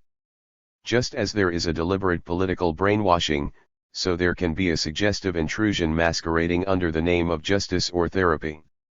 This may be less obtrusive than the deliberate totalitarian attack, but it is no less dangerous. Medication into submission is an existing fact. Man can use his knowledge of the mind of a fellow being not to help him, but to hurt him and bog him down. The magician can increase his power by increasing the anxieties and fears of his victim, by exploiting his dependency needs, and by provoking his feelings of guilt and inferiority. Drugs and medical techniques can be used to make man a submissive and conforming being. This we have to keep in mind in order to be able to make him really healthy and free. 47. Chapter 4. Why do they yield? The psychodynamics of false confession. Is there a bridge from the concept of Pavlovian conditioning to deeper psychological understanding? Only in those Pavlovian theoreticians who deny modern depth psychology does there exist a conflict between concepts. Pavlov himself acknowledged the presence of deeper, hidden motivations in man and the limitations of his study of animal behavior. Our task is to go back to the brainwashing, asking ourselves, how can we better convey an understanding of what happened to him? What were the Pavlovian circumstances, and what were the inner motivations to yield to enforced political manipulation of the mind? Was it cowardice? Was it a prison psychosis? Was it the general loss of mental stamina in our world? In the following observations and experiences I hope to make use of the clinical insight actually provided by modern depth psychology. The upset philosopher. One day in 1672, the lonely philosopher of reason, Spinoza, had to be forcibly restrained by his friends and neighbors. He wanted to rush out into the streets and shout his indignation at the mob which had murdered his good friend Jan de Witt, noble statesman of the Dutch Republic, who had been falsely accused of treason. But presently he calmed down and retreated to his room where, as usual, he ground optical lenses according to a daily and hitherto unbroken routine. As he worked, he thought back to his own behavior, which had been no more rational or sensible than the behavior of the rioting crowd which had killed de Witt. It was then that Spinoza realized the existence of the emotional beast hidden beneath human reason, which, when aroused, can act in a wanton and destructive fashion, and can conjure up thousands of justifications and excuses for its behavior. For, as Spinoza sensed, and as was later discovered, people are not the rational creatures they think they are. In the unconscious, that vast storehouse of deeply buried memories, emotions, and strivings, lie many irrational yearnings, which constantly influence the conscious acts. All of us are governed to some degree by this hidden tyrant, and by the conflict between our reason and our emotions. To the extent that we are the victims of unchecked unconscious drives, to that extent we may be vulnerable to mental manipulation. 48. And although there is a horrifying fascination in the idea that our mental resistance is relatively weak, that the very quality which distinguishes one man from another, the individual I, can be profoundly altered by psychological pressures, such transformations are merely extremes of a process we find operating in normal life. Through systematized suggestion, subtle propaganda, and more overt mass hypnosis, the human mind in its expressions is changed daily in any society. Advertising seduces the democratic citizen into using quackeries or one special brand of soap instead of another. Our wish to buy things is continually stimulated. Campaigning politicians seek to influence us by their glamour as well as by their programs. Fashion experts hypnotize us into periodic changes of our standards of beauty and good taste. In cases of menticide, however, this assault on the integrity of the human mind is more direct and premeditated. By playing on the irrational child lying hidden in the unconscious and by sharpening the internal conflict between reason and emotion, the inquisitor can bring his victims to abject surrender. All of the victims of deliberate menticide, the P.O.W.S. in Korea, the imprisoned traitors to the dictatorial regimes of the Iron Curtain countries, the victims of the Nazi terror during the Second World War are people whose ways of life had been suddenly and dramatically altered. They had been torn from their homes, their families, their friends, and thrown into a frightening, abnormal atmosphere. The very strangeness of their surroundings made them more vulnerable to any attack on their values and attitudes. When the dictator exploits his victims' psychological needs in a threatening, hostile, and unfamiliar world, breakdown is almost sure to follow. 49. The barbed wire disease. Already during the First World War, peculiar mental reactions, mixtures of apathy and rage, could be discerned in prisoners of war as a defensive adjustment against the hardships of prison life, the boredom, the hunger, the lack of privacy, the continual insecurity. The Korean War added to the situation the greater cruelty of the enemy, the prolonged fear of death, malnutrition, diseases, systematic attacks on the prisoner's mind, the lack of sanitation, and the lack of all human dignity. Often improvement could be secured through acceptance of the totalitarian ideology. The psychological pressure not only led to an involvement with the enemy but caused mutual suspicion among the prisoners. As I have already described, the barbed wire disease begins with the initial apathy and despair of all prisoners. There is passive surrender to fate. In fact, people can die out of such despair, it is as if all resistance was gone. Being anything but aloof and apathetic was even dangerous in a camp where the enemy wanted to debate and argue with you in order to tear down your mental resistance. Consequently, a vicious circle was built up of apathy, not thinking, letting things go, a surrender to a complete zombie-like existence of mechanical dependency on the circumstances. Every sign of anger and alertness could be brutally punished by the enemy. That is why we do not find those sudden attacks of rage that were observed in the earlier prisoner of war camps during World Wars I and II. Results of psychological testing of the liberated soldiers from the Korean POW camps could indicate that this defensive apathy and retreat into secluded dependency was likely to be found in nearly all of them. Yet, after being brought back into normal surroundings, alertness and activity returned rather soon, even in 2 or 3 days. Those few who remained anxious, apathetic, and zombie-like belong to the long chapter of war and battle neuroses. What are some of the factors which can turn a man into a traitor to his own convictions, an informer, a confessor to heinous crimes, or an apparent collaborator? 50. The moment of sudden surrender. Several victims of the Nazi Inquisition have told me that the moment of surrender occurred suddenly and against their will. For days they had faced the fury of their interrogators, and then suddenly they fell apart. All right, you can have anything you want.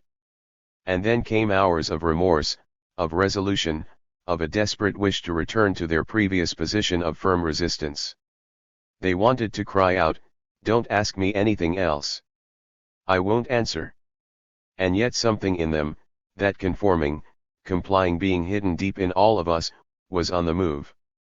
This sudden surrender often happened after an unexpected accusation, a shock, a humiliation that particularly hurt, a punishment that burned, a surprising logic in the inquisitor's question that could not be counter-argued. I remember an experience of my own that illustrated the effect of such surprise. After my escape from a Nazi prison in occupied Holland, I was able to reach neutral Switzerland via Vichy, France. When I arrived, I was put in a jail where, at first, I was treated rather kindly. After 3 days, however, I was denied an officer's right to asylum and was told that I would be deported back to Vichy, France. To this information, my jailers sneeringly added the comment that I should be happy I was not going to be deported back to the Germans. When I left to be transported to the border, I was asked to sign a paper stating that all my possessions had been returned. I refused to sign because a few things unimportant in themselves, but of great emotional value to me, were not included in the package my jailers handed me. One of the guards looked at me with contempt, the second tapped his foot impatiently and repeatedly demanded that I sign the paper, the third scolded and chattered in a French that was completely unintelligible to me. I continued firm in my refusal. Suddenly one of my officers started to slap me around the face and to beat me. Overwhelmed by surprise that they should display such fury over a bagatelle, I surrendered and signed the paper. This sudden change of mood of defiant resistance to one of submission must be explained by the unconscious action of contrasting feelings. Consciously we tell ourselves to be strong, but from deep within us the desire to give in and to comply begins to disturb us and to affect our behavior. In psychology this is described as the innate ambivalence of all feelings. 51. The need to collapse. The vocabulary of psychopathology contains many sophisticated terms for the wish to succumb to mental pressure, such as wish to regress, dependency need, mental masochism, unconscious death wish, and many others. For our purposes, however, it is enough to state that every individual has two opposing needs which operate simultaneously, the need to be independent, to be oneself, and the need not to be oneself, not to be anybody at all, not to resist mental pressure. The need to be inconspicuous, to disappear, and to be swallowed up by society is a common one.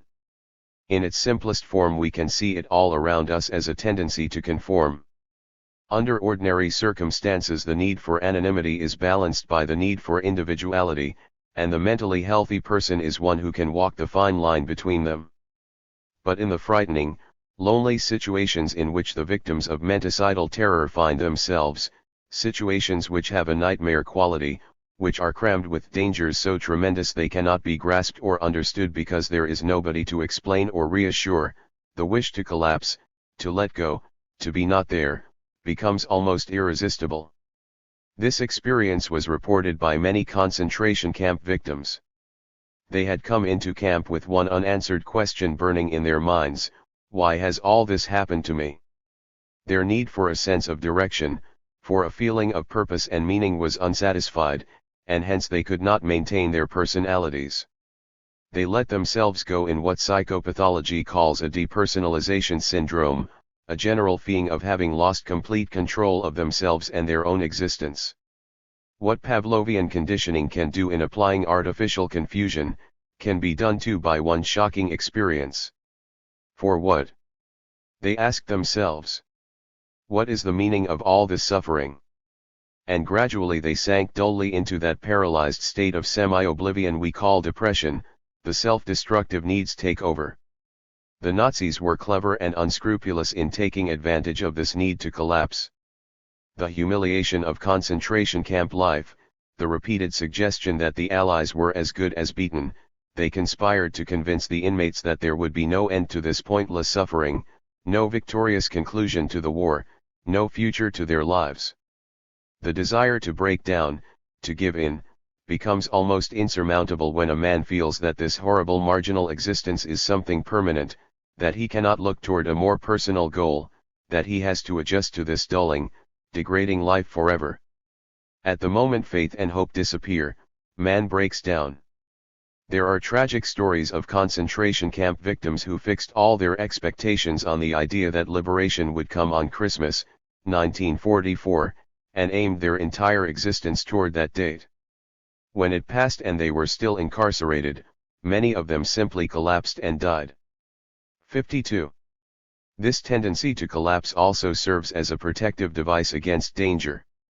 The victim seems to think, if my torturer doesn't notice me, he will leave me alone. And yet this very feeling of anonymity, this sense of losing one's personality, of being useless, unnoticed, and unwanted, also results in depression and apathy. Man's need to be an individual can never be completely killed. 53. The need for companionship. Not enough attention has been given to the psychology of loneliness, especially to the implications of enforced isolation of prisoners. When the sensory stimuli of everyday life are removed, man's entire personality may change. Social intercourse, our continual contact with our colleagues, our work, the newspapers, voices, traffic, our loved ones and even those we don't like all are daily nourishment for our senses and minds. We select what we find interesting, reject what we do not want to absorb. Every day, every citizen lives in many small worlds of exchange of gratifications, little hatreds, pleasant experiences, irritations, delights. And he needs these stimuli to keep him on the alert. Hour by hour, reality, in cooperation with our memory, integrates the millions of facts in our lives by repeating them over and over. As soon as man is alone, closed off from the world and from the news of what is going on, his mental activity is replaced by quite different processes. Long forgotten anxieties come to the surface, long repressed memories knock on his mind from inside. His fantasy life begins to develop and assume gigantic proportions. He cannot evaluate or check his fantasies against the events of his ordinary days, and very soon they may take possession of them. I remember very clearly my own fantasies during the time I was in a Nazi prison. It was almost impossible for me to control my depressive thoughts of hopelessness. I had to tell myself over and over again, think. Keep your senses alert, don't give in.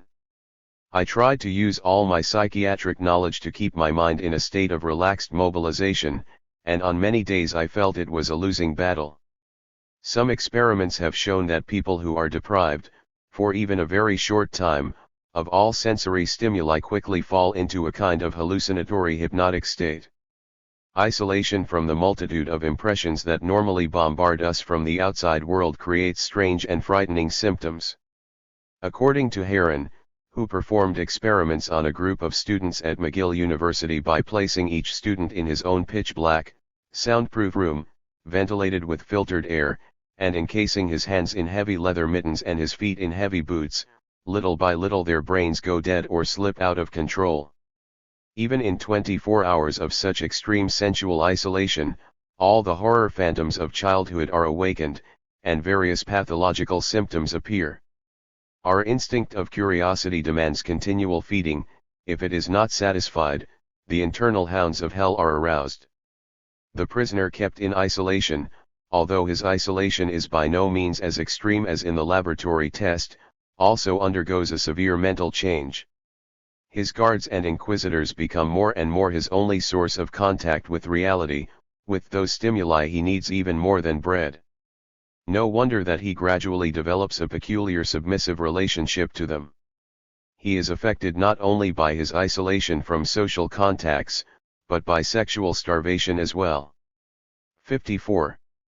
The latent dependency needs that lie deep in all men make him willing to accept his guard as a substitute father figure. The inquisitor may be cruel and bestial, but the very fact that he acknowledges his victim's existence gives the prisoner a feeling that he has received some little bit of affection. What a conflict may thus arise between a man's traditional loyalties and these new ones. There are only a few personalities which are so completely self-sufficient that they can resist the need to yield, to find some human companionship, to overcome the unbearable loneliness. During the World Wars, prisoners at first suffered from a peculiar, burning homesickness already called barbed wire disease. Memories of mother, home, and family made the soldiers identify with babyhood again, but as they became more used to prison camp life, thoughts of home and family also created positive values and helped make the prison camp life less harrowing. Even the prisoner who is not kept in isolation can feel lonely in the unorganized mass of prisoners. His fellow prisoners can become his enemies as easily as they can become his friends. His hatred of his guards can be displaced and turned against those imprisoned with him. Instead of suspecting the enemy, the victim may become suspicious of his companions in misery. In the Nazi concentration camps and the Korean POW camps, a kind of mass paranoia often developed. Loneliness was increased because the prisoners cut themselves off from one another through suspicion and hatred. This distrust was encouraged by the guards. They constantly suggested to their victims that nobody cared for them and nobody was concerned about what was happening to them. You are alone. Your friends on the outside don't know whether you're alive or dead. Your fellow prisoners don't even care. Thus all expectation of a future was killed, and the resulting uncertainty and hopelessness became unbearable. Then the guards sowed suspicion and spread terrifying rumors. You are here because those people you call your friends betrayed you. Your buddies here have squealed on you. Your friends on the outside have deserted you. Playing on a man's old loyalties, making him feel deserted and alone, force him into submission and collapse. The times that I myself wavered and entertained thoughts about joining the opposite forces always occurred after periods of extreme loneliness and deep-seated yearnings for companionship. At such moments the jailer or enemy may become a substitute friend. 55. Blackmailing through overburdening guilt feelings.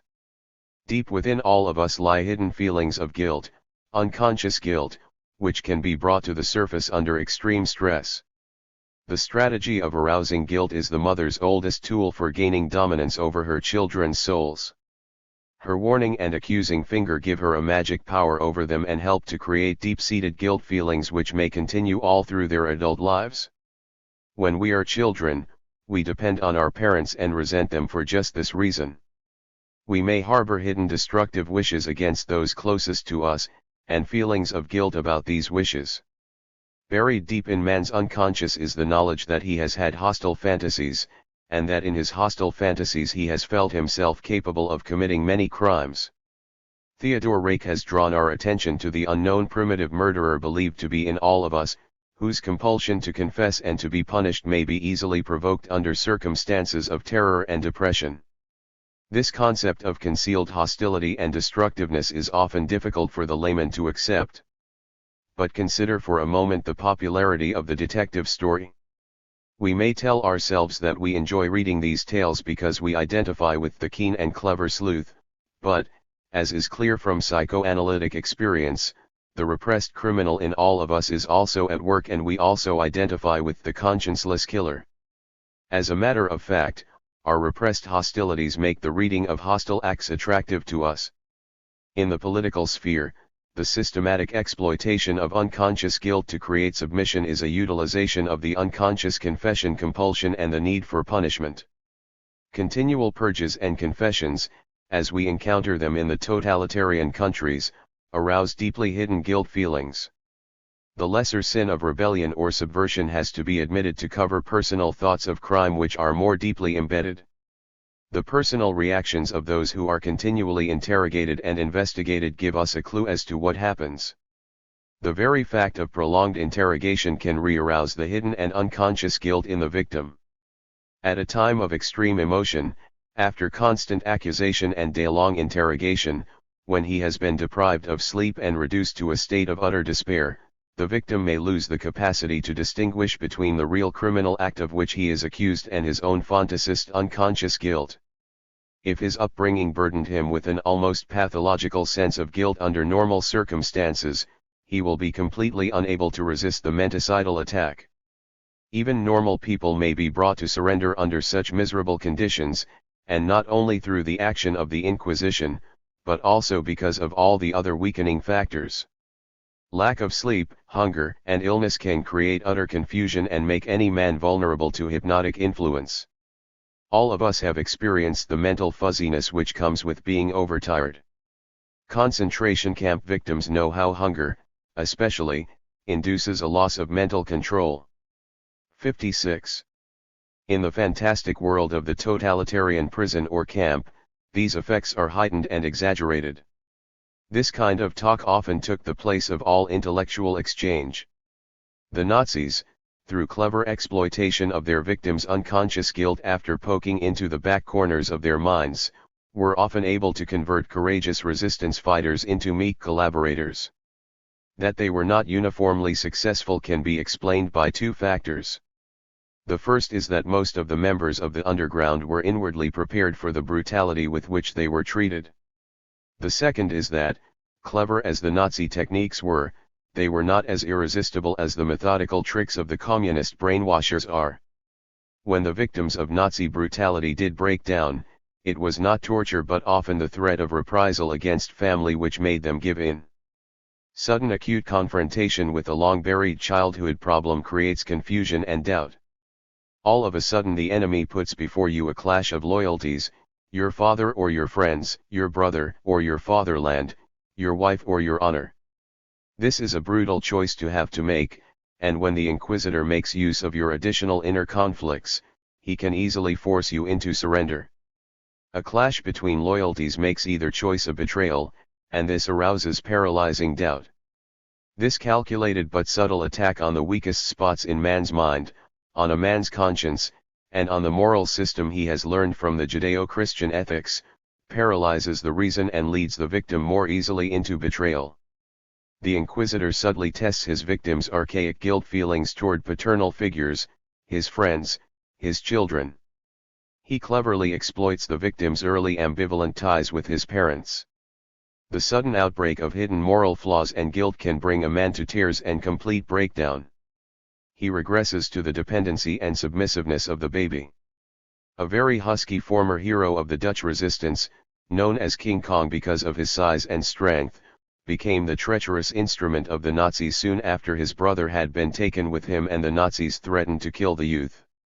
King Kong's final surrender to the enemy and his becoming their treacherous tool was psychiatrically recognizable as a defense mechanism against his deep guilt, arising from hidden feelings of aggression against his brother. Another example of breakdown is seen in the story of one young resistance fighter who, after the Nazis had threatened to torture his father, who was imprisoned with him, finally broke into childish tears and promised to tell them everything they wanted to know. After that he was taken back to his cell in order to be softened up after the following day. This was the routine of his interrogator. 57. The Inquisitors understood only too well the effectiveness of patient pursuit at repeated moments while intruding into a man's guilt feelings. Although both prisoners were liberated that night as a consequence of the Allied sweep through Belgium and the southwest part of Holland, the boy remained in his depression for a long time, tortured by his knowledge that he had nearly betrayed his best friends in the underground in order to save his father in spite of knowing, at the same time, that the promises of the enemy would not have protected his father. 58. The law of survival versus the law of loyalty. The prisoners of war in Korea who gradually gave in to the systematic mental pressure of the enemy and collaborated in the production of materials that could be used for communist propaganda, albeit tentatively and for only as long as they were in the orbit of the enemy, followed a peculiar psychological law of passive inner defense and inner deceit that when one cannot fight and defeat the enemy, one must join him. Later, a few of them were so taken in by totalitarian propaganda that they elected to remain in China and the totalitarian orbit. Some did it to escape punishment for having betrayed their comrades. Man cannot become a turncoat without justifying his actions to himself. When Holland surrendered to the German army in 1940, I saw this general mechanism of mental surrender operating in several people who had been staunch anti-Nazis. Maybe there is something good in Nazism, they told themselves as they saw the tremendous show of German strength. Those who were the victims of their own initial mental surrender and need to justify things, who could not stop and say to themselves, hold on here, think this out, became the traitors and collaborators. They were completely taken in by the enemy's show of strength. The same process of self-justification and justifying the enemy started in the POW camps. Experiences from the concentration camps give us some indication of how far this passive submission to the enemy can go. Because of the deep-seated human need for affection, many prisoners lived only for one thing, a friendly word from their guards. Each time it came, it fortified the delusion of grace and acceptance. Once these prisoners, mostly those who had been in the camps a long time, were accepted by the guards, they easily became the trusted tools of the Nazis. They started to behave like their cruel jailers and became torturers of their fellow campers. These collaborating prisoners, called capos, were even more cruel and vengeful than the official overseers. Because of misunderstood inner needs, the brainwasher and sadistic camp leader are direly in need of collaborators. They serve not only for the propaganda machine but also to exonerate their jailers from guilt. When a man has to choose either hunger, death marches, and torture or a temporary yielding to the illusions of the enemy, his self-preservation mechanisms act in many ways like reflexes. They help him to find 1,000 justifications and exculpations for giving in to the psychological pressure. One of the officers court-martialed for collaborating with the enemy in a Korean POW camp justified his conduct by saying that he followed this course of action in order to keep himself and his men alive. Is that not a perfectly valid, though not necessarily true, argument? The use of it serves to point up the fact that self-protective mechanisms are usually much stronger than ideological loyalty. No one who has not faced this same bitter problem can have an objective opinion as to what he himself would do under the circumstances. As a psychiatrist, I suggest that most people would yield and compromise when threat and mental pressure became strong enough. 59. Among the anti-Nazi undergrounds in the Second World War were physically strong boys who thought they could resist all pressure and would never betray their comrades. However, they could not even begin to imagine the perfidious technique of menticide. Repeated pestering, itself, is more destructive than physical torture. The pain of physical torture, as we have said, brings temporary unconsciousness and, consequently, forgetfulness, but when the victim wakes up, the play of anticipation begins. Will it happen again? Can I stand it any more? Anticipation paralyzes the will. Suicidal thoughts and identifications with death do not help. The foe doesn't let you die but drags you back from the very edge of oblivion. The anticipation of renewed torture increases internal anxieties. Who am I to stand all this? Why must I be a hero? Gradually resistance breaks down. The surrender of the mind to its new master does not take place immediately under the impact of duress and exhaustion. The inquisitor knows that in the period of temporary relaxation of pressure, during which the victim will rehearse and repeat the torture experience in himself, the final surrender is prepared. During that tension of rumination and anticipation, the deeply hidden wish to give in grows. The action of continual repetition of stupid questions, reiterated for days and days, exhausts the mind till it gives the answers the inquisitor wants to have. In addition to the weapon of mental exhaustion, he plays on the physical exhaustion of the senses. He may use penetrating, excruciating noises or a constant strong flashlight that blinds the eyes. The need to close the eyes or to get away from the noises confuses the mental orientation of the victim. He loses his balance and feelings of self-confidence. He yearns for sleep and can do nothing else but surrender. The infantile desire to become part of the threatening giant machine, to become one with the forces that are so much stronger than the prisoner has won. It is an unequivocal surrender, do with me what you want. From now on I am you. That only deprivation from sleep is able to produce various abnormal reactions of the mind was confirmed by Tyler in an experiment with 350 male volunteers. He deprived them of sleep for 102 hours. 44 men dropped out almost at once because they felt too anxious and irritated. After 40 hours without sleep, 70% of all subjects had already had illusions, delusions, hallucinations, and similar experiences. Those who had true hallucinations were dropped from the experiment. After the second night, sporadic disturbances of thinking were common to all subjects. The participants were embarrassed when they were informed later of their behavior. The changes in emotional response had been noticeable: euphoria followed by depression, dejection and restlessness, indifference to unusual behavior shown by other subjects. The experiment gave the impression that prolonged wakefulness causes some toxic substance to affect brain and mind. Only the few strong, independent, and self-sufficient personalities, who have conquered their dependency needs, can stand such pressure or are willing to die under it. 60. The ritual of self-accusation and breast-beating and unconditional surrender to the rules of the elders is part of age-old religious rites. It was based on a more or less unconscious belief in a supreme and omnipotent power. This power may be the monolithic party state or a mysterious deity. It follows the old inner device of credo quia absurdum, of faithful submission to a superworld stronger than the reality which confronts our senses. Why the totalitarian and orthodox dogmatic ideology sticks to such a rigid attitude, with prohibition of investigation of basic premises, is a complicated psychological question. Somewhere the reason is related to the fear of change, the fear of the risk of change of habits, the fear of freedom, which may be psychologically related to the fear of the finality of death. The denial of human freedom and equality lifts the authoritarian man beyond his mortal fellows.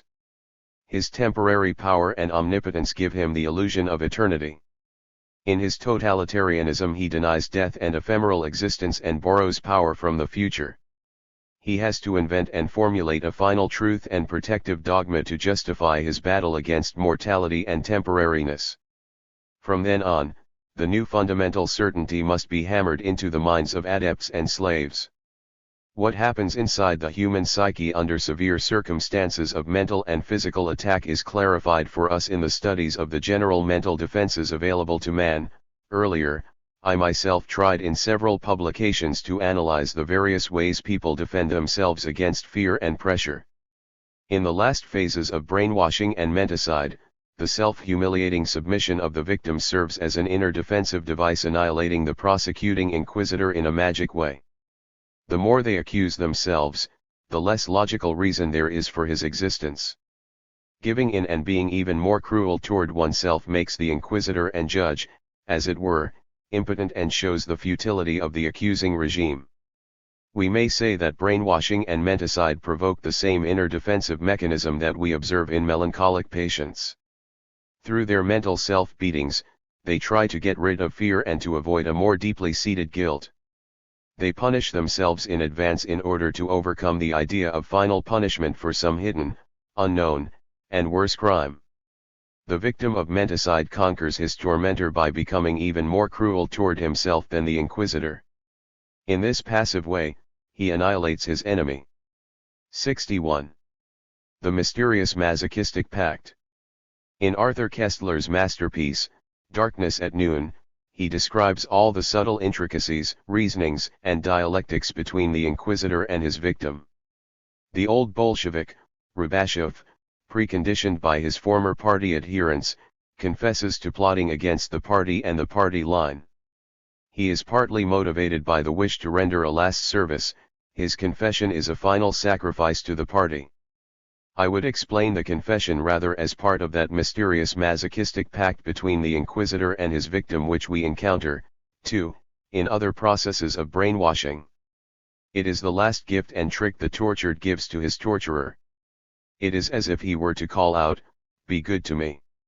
I confess. I submit. Be good to me and love me." After having suffered all manner of brutality, hypnotism, despair, and panic, there is a final quest for human companionship, but it is ambivalent, mixed with deep despising, hatred, and bitterness. Tortured and torturer gradually form a peculiar community in which the one influences the other. Just as in therapeutic sessions where the patient identifies with the psychiatrist, The daily sessions of interrogation and conversation create an unconscious transfer of feelings in which the prisoner identifies with his inquisitors, and his inquisitors with him. The prisoner, enraptured in a strange, harsh, and unfamiliar world, identifies much more with the enemy than does the enemy with him. Unwittingly he may take over all the enemy's norms, evaluations, and attitudes toward life. Such passive surrender to the enemy's ideology is determined by unconscious processes. The danger of communion of this kind is that at the end all moral evaluations disappear. We saw it happen in Germany. The very victims of Nazism came to accept the idea of concentration camps. In Menticide we are faced with a ritual like that found in witch hunting during the Middle Ages, except that today the ritual has taken a more refined form. Accuser and accused each affords the other assistance, and both belong together as collaborating members of a ritual of confession and self-denigration. Through their cooperation, they attack the minds of bystanders who identify with them and who consequently feel guilty, weak, and submissive. The Moscow Purge trials made many Russians feel guilty. Listening to the confessions, they must have said to themselves, "I could have done the same thing. I could have been in that man's place." When their heroes become traitors, their own hidden treasonable wishes made them feel weak and frightened. This explanation may seem overly complicated and involved and perhaps even self-contradictory, but, in fact, it helps us to understand what happens in cases of menticide. Both torturer and tortured are the victims of their own unconscious guilt. 62. The torturer projects his guilt onto some outside scapegoat and tries to expiate it by attacking his victim. The victim, too, has a sense of guilt which arises from deeply repressed hostilities. Under normal circumstances, this sense is kept under control, but in the menticidal atmosphere of relentless interrogation and inquisition, his repressed hostilities are aroused and loom up as frightening phantasmagorias from a forgotten past, which the victim senses but cannot grasp or understand. It is easier to confess to the accusation of treason and sabotage than to accept the frightening sense of criminality with which his long-forgotten aggressive impulses now burden him. The victim's overt self-accusation serves as a trick to annihilate the inner accuser and the persecuting inquisitor. The more I accuse myself, the less reason there is for the inquisitor's existence. The victim's going to the gallows kills, as it were, the inquisitor too, because there existed a mutual identification. The accuser is made impotent the moment the victim begins to accuse himself, and tomorrow the accuser himself may be accused and brought to the gallows. Out of our understanding of this strange masochistic pact between accuser and accused comes a rather simple answer to the questions: why do people want to control the minds of others, and why do the others confess and yield? It is because there is no essential difference between the victim and the inquisitor. They are alike. Neither, under these circumstances, has any control over his deeply hidden criminal and hostile thoughts and feelings. It is obviously easier to be the inquisitor than the victim, not only because the inquisitor may be temporarily safe from mental and physical destruction, but also because it is simpler to punish others for what we feel as criminal in ourselves than it is to face up to our own hidden sense of guilt. Committing menticide is the lesser crime of aggression, which covers up the deeper crime of unresolved hidden hatred and destruction. 63. A survey of psychological processes involved in brainwashing and menticide. At the end of this chapter describing the various influences that lead to yielding and surrender to the enemy's strategy, it is useful to give a short survey of the psychological processes involved. Phase I. Artificial breakdown and deconditioning. The inquisitor tries to weaken the ego of his prisoner. Though originally physical torture was used, hunger and cold are still very effective. Physical torture may often increase a person's stubbornness. Torture is intended to a much greater extent to act as a threat to the bystander's imagination. Their wild anticipation of torture leads more easily to their breakdown when the enemy has need of their weakness. The many devices the enemy makes use of include intimidating suggestion, dramatic persuasion, mass suggestion, humiliation, embarrassment, loneliness and isolation, continued interrogation, overburdening the unsteady mind, arousing more and more self-pity. Patience and time help the inquisitor to soften a stubborn soul. Just as in many old religions the victims were humbled and humiliated in order to prepare for the new religion, so, in this case, they are prepared to accept the totalitarian ideology. In this phase, out of mere intellectual opportunism, the victim may consciously give in. Phase 2. Submission to and positive identification with the enemy. As has already been mentioned, the moment of surrender may often arrive suddenly. It is as if the stubborn negative suggestibility changed critically into a surrender and affirmation. What the inquisitor calls the sudden inner illumination and conversion is a total reversal of inner strategy in the victim. From this time on, in psychoanalytic terms, a parasitic superego lives in man's conscience, and he will speak his new master's voice. In my experience, such sudden surrender often occurred together with hysterical outbursts into crying and laughing, like a baby surrendering after obstinate temper tantrums. The inquisitor can attain this phase more easily by assuming a paternal attitude. As a matter of fact, many a POW was courted by a form of paternal kindness, gifts, sweets at birthdays, and the promise of more cheerful things to come. 64. Maloney compares this sudden yielding with the theophany or kenosis as described by some theological rites. For our understanding, it is important to stress that yielding is an unconscious and purely emotional process, no longer under the conscious intellectual control of the brainwashing. We may also call this phase the phase of auto-hypnosis. Phase 3. The reconditioning to the new order. Through both continual training and taming, the new phonograph record has to be grooved. We may compare this process with an active hypnosis into conversion. Incidental relapses to the old form of thinking have to be corrected as in phase I. The victim is daily helped to rationalize and justify his new ideology. The inquisitor delivers to him the new arguments and reasonings. This systematic indoctrination of those who long avoided intensive indoctrination constitutes the actual political aspect of brainwashing and symbolizes the ideological Cold War going on at this very moment. Phase 4. Liberation from the totalitarian spell. As soon as the brainwashee returns to a free atmosphere, the hypnotic spell is broken. Temporary nervous repercussions take place, like crying spells, feelings of guilt and depression. The expectation of a hostile homeland, in view of his having yielded to enemy indoctrination, may fortify this reaction. The period of brainwashing becomes a nightmare. Only those who were staunch members of the resistance before may stick to it. But here, too, I have seen the enemy impose its mental pressure too well and convert their former prisoners into eternal haters of freedom. 65. Part 2.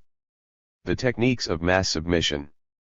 The purpose of the second part of this book is to show various aspects of political and non-political strategy used to change the feelings and thoughts of the masses, starting with simple advertising and propaganda, then surveying psychological warfare and actual Cold War, and going on to examine the means used for internal streamlining of man's thoughts and behavior. Part 2 ends with an intricate examination of how one of the tools of emotional fascination and attack, the weapon of fear, is used and what reactions it arouses in men. Chapter 5. The Cold War against the mind. Only blind wishful thinking can permit us to believe that our own society is free from the insidious influences mentioned in Part 1. The fact is that they exist all around us, both on a political and a non-political level, and they become as dangerous to the free way of life as are the aggressive totalitarian governments themselves. Every culture institutionalizes certain forms of behavior that communicate and encourage certain forms of thinking and acting, thus molding the character of its citizens. To the degree that the individual is made an object of constant mental manipulation, to the degree that cultural institutions may tend to weaken intellectual and spiritual strength, to the degree that knowledge of the mind is used to tame and condition people instead of educating them, to that degree does the culture itself produce men and women who are predisposed to accept an authoritarian way of life. The man who has no mind of his own can easily become the pawn of a would-be dictator. It is often disturbing to see how even intelligent people do not have straight thinking minds of their own. The pattern of the mind, whether toward conformity and compliance or otherwise, is conditioned rather early in life. In his important social psychological experiments with students, Ash found out in simple tests that there was a yielding toward an erring majority opinion in more than a third of his test persons, and 75% of subjects experimented upon agreed with the majority in varying degrees. In many persons the weight of authority is more important than the quality of the authority. If we are to learn to protect our mental integrity on all levels, we must examine not only those aspects of contemporary culture which have to do directly with the struggle for power, but also those developments in our culture which, by dulling the edge of our mental awareness or by taking advantage of our suggestibility, can lead us into the mental death, or boredom, of totalitarianism. 66. Continual suggestion and slow hypnosis in the wake of mechanical mass communication promotes uniformity of the mind and may lure the public into the happy era of adjustment, integration, and equalization, in which individual opinion is completely stereotyped. When I get up in the morning, I turn on my radio to hear the news and the weather forecast. Then comes the pontifical voice telling me to take aspirin for my headache. I have headaches occasionally, and my headaches, like everyone else's, come from the many conflicts that life imposes on me. My radio tells me not to think about either the conflicts or the headaches. It suggests, instead, that I should retreat into that old magic action of swallowing a pill. Although I laugh as I listen to this long-distance prescription by a broadcaster who does not know anything about me or my headaches, and though I meditate for a moment on man's servility to the magic of chemistry, my hand has already begun to reach out for the aspirin bottle. After all, I do have a headache. It is extremely difficult to escape the mechanically repeated suggestions of everyday life. Even when our critical mind rejects them, they seduce us into doing what our intellect tells us is stupid. The mechanization of modern life has already influenced man to become more passive and to adjust himself to ready-made conformity. No longer does man think in personal values, following more his own conscience and ethical evaluations, he thinks more and more in the values brought to him by mass media. Headlines in the morning paper give him his temporary political outlook, the radio blasts suggestions into his ears, television keeps him in continual awe and passive fixation. Consciously he may protest against these anonymous voices, but nevertheless their suggestions ooze into his system. What is perhaps most shocking about these influences is that many of them have developed not out of man's destructiveness, but out of his hope to improve his world and to make life richer and deeper. The very institutions man has created to help himself, the very tools he has invented to enhance his life, the very progress he has made toward mastery of himself and his environment, all can become weapons of destruction. 67. The public opinion engineers. The conviction is steadily growing in our country that an elaborate propaganda campaign for either a political idea or a deep freeze can be successful in selling the public any idea or object one wants them to buy, any political figure one wants them to elect. Recently, some of our election campaigns have been masterminded by the so-called public opinion engineers, who have used all the techniques of modern mass communication and all the contemporary knowledge of the human mind to persuade Americans to vote for the candidate who is paying the public relation men's salaries. The danger of such high-pressure advertising is that the man or the party who can pay the most can become, temporarily at least, the one who can influence the people to buy or to vote for what may not be in their real interest. The specialists in the art of persuasion and the molding of public sentiment may try to knead man's mental dough with all the tools of communication available to them: pamphlets, speeches, posters, billboards, radio programs, and TV shows. They may water down the spontaneity and creativity of thoughts and ideas into sterile and streamlined cliches that direct our thoughts, even although we still have the illusion of being original and individual. What we call the will of the people, or the will of the masses, we only get to know after such collective action is put on the move, after the will of the people has been expressed either at the polls or in fury and rebellion. This indicates again how important it is who directs the tools and machines of public opinion.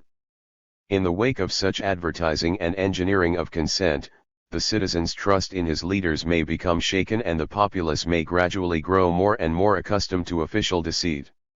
Finally, when people no longer have confidence in any program, any position, and when they are unable to form intelligent judgments anymore, they can be more easily influenced by any demagogue or would-be dictator, whose strength appeals to their confusion and their growing sense of dissatisfaction. Perhaps the worst aspect of the slick merchandising of ideas is that too often even those who buy the experts, and even the opinion experts themselves, are unaware of what they are doing. They too are swayed by the current catchword management of public opinion, and they cannot judge any more the tools they have hired. The end never justifies the means. Enough steps on this road can lead us gradually to totalitaria. At this very moment in our country, an elaborate research into motivation is going on, whose object is to find out why and what the buyer likes to buy. What makes him tick? The aim is to bypass the resistance barriers of the buying public. It is part of our paradoxical cultural philosophy to stimulate human needs and to stimulate the wants of the people. Commercialized psychological understanding wants to sell to the public, to the potential buyer, many more products than he really wants to buy.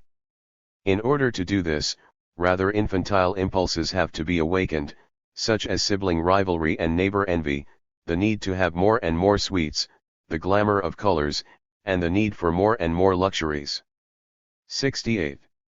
The commercial psychologist teaches the seller how to avoid unpleasant associations in his advertising, how to stimulate, unobtrusively, sex associations, how to make everything look simple and happy and successful and secure. He teaches the shops how to boost the buyer's ego, how to flatter the customer. The marketing engineers have discovered that our public wants the suggestion of strength and virility in their product. A car must have more horsepower in order to balance feelings of inner weakness in the owner. A car must represent one's social status and reputation, because without such a flag man feels empty.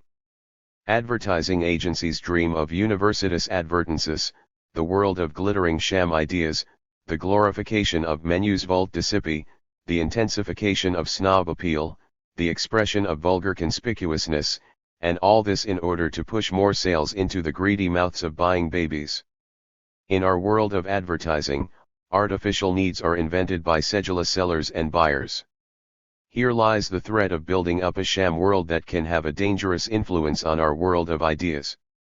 This situation emphasizes the neurotic greed of the public, the need to indulge in private fancies at the cost of an awareness of real values. The public becomes conditioned to meretricious values. Of course, a free public gradually finds its defenses against slogans, but dishonesty and mistrust slip through the barriers of our consciousness and leave behind a gnawing feeling of dissatisfaction. After all, advertising symbolizes the art of making people dissatisfied with what they have. In the meantime, it is evident man sustains a continual sneak attack on his better judgment. In our epoch of too many noises and many frustrations, many free minds have given up the struggle for decency and individuality. They surrender to the zeitgeist, often without being aware of it. Public opinion molds our critical thoughts every day. Unknowingly, we may become opinionated robots. The slow coercion of hypocrisy, of traditions in our culture that have a leveling effect, these things change us. We crave excitement, hair-raising stories, sensation. We search for situations that create superficial fear to cover up inner anxieties. We like to escape into the irrational because we dislike the challenge of self-study and self-thinking. Our leisure time is occupied increasingly by automatized activities in which we take no part, listening to piped-in words and viewing television screens. We hurry along with cars and go to bed with a sleeping pill. This pattern of living in turn may open the way for renewed sneak attacks on our mind. Our boredom may welcome any seductive suggestion. 69. Psychological warfare as a weapon of terror. Every human communication can be either a report of straight facts or an attempt to suggest things and situations as they do not exist. Such distortion and perversion of facts strike at the core of human communication. The verbal battle against man's concept of truth and against his mind seems to be ceaseless. For example, if I can instill in eventual future enemies fear and terror and the suggestion of impending defeat, even before they are willing to fight, my battle is already half won. The strategy of man to use a frightening mask and a loud voice to utter lies in order to manipulate friend and foe is as old as mankind. Primitive people used terror-provoking masks, magic fascination, or self-deceit as much as we use loudly spoken words to convince others or ourselves. They use their magic paints and we are ideologies. Truly, we live in an age of ads, propaganda, and publicity. But only under dictatorial and totalitarian regimes have such human habit formations mushroomed into systematic psychological assault on mankind. The weapons the dictator uses against his own people, he may use against the outside world as well. For example, the false confessions that divert the minds of dictators' subjects from their own real problems have still another effect: they are meant to terrorize the world's public. By strengthening the myth of the dictator's omnipotence, such confessions weaken man's will to resist him. If a period of peace can be used to soften up a future enemy, the totalitarian armies may be able in time of war to win a cheap and easy victory.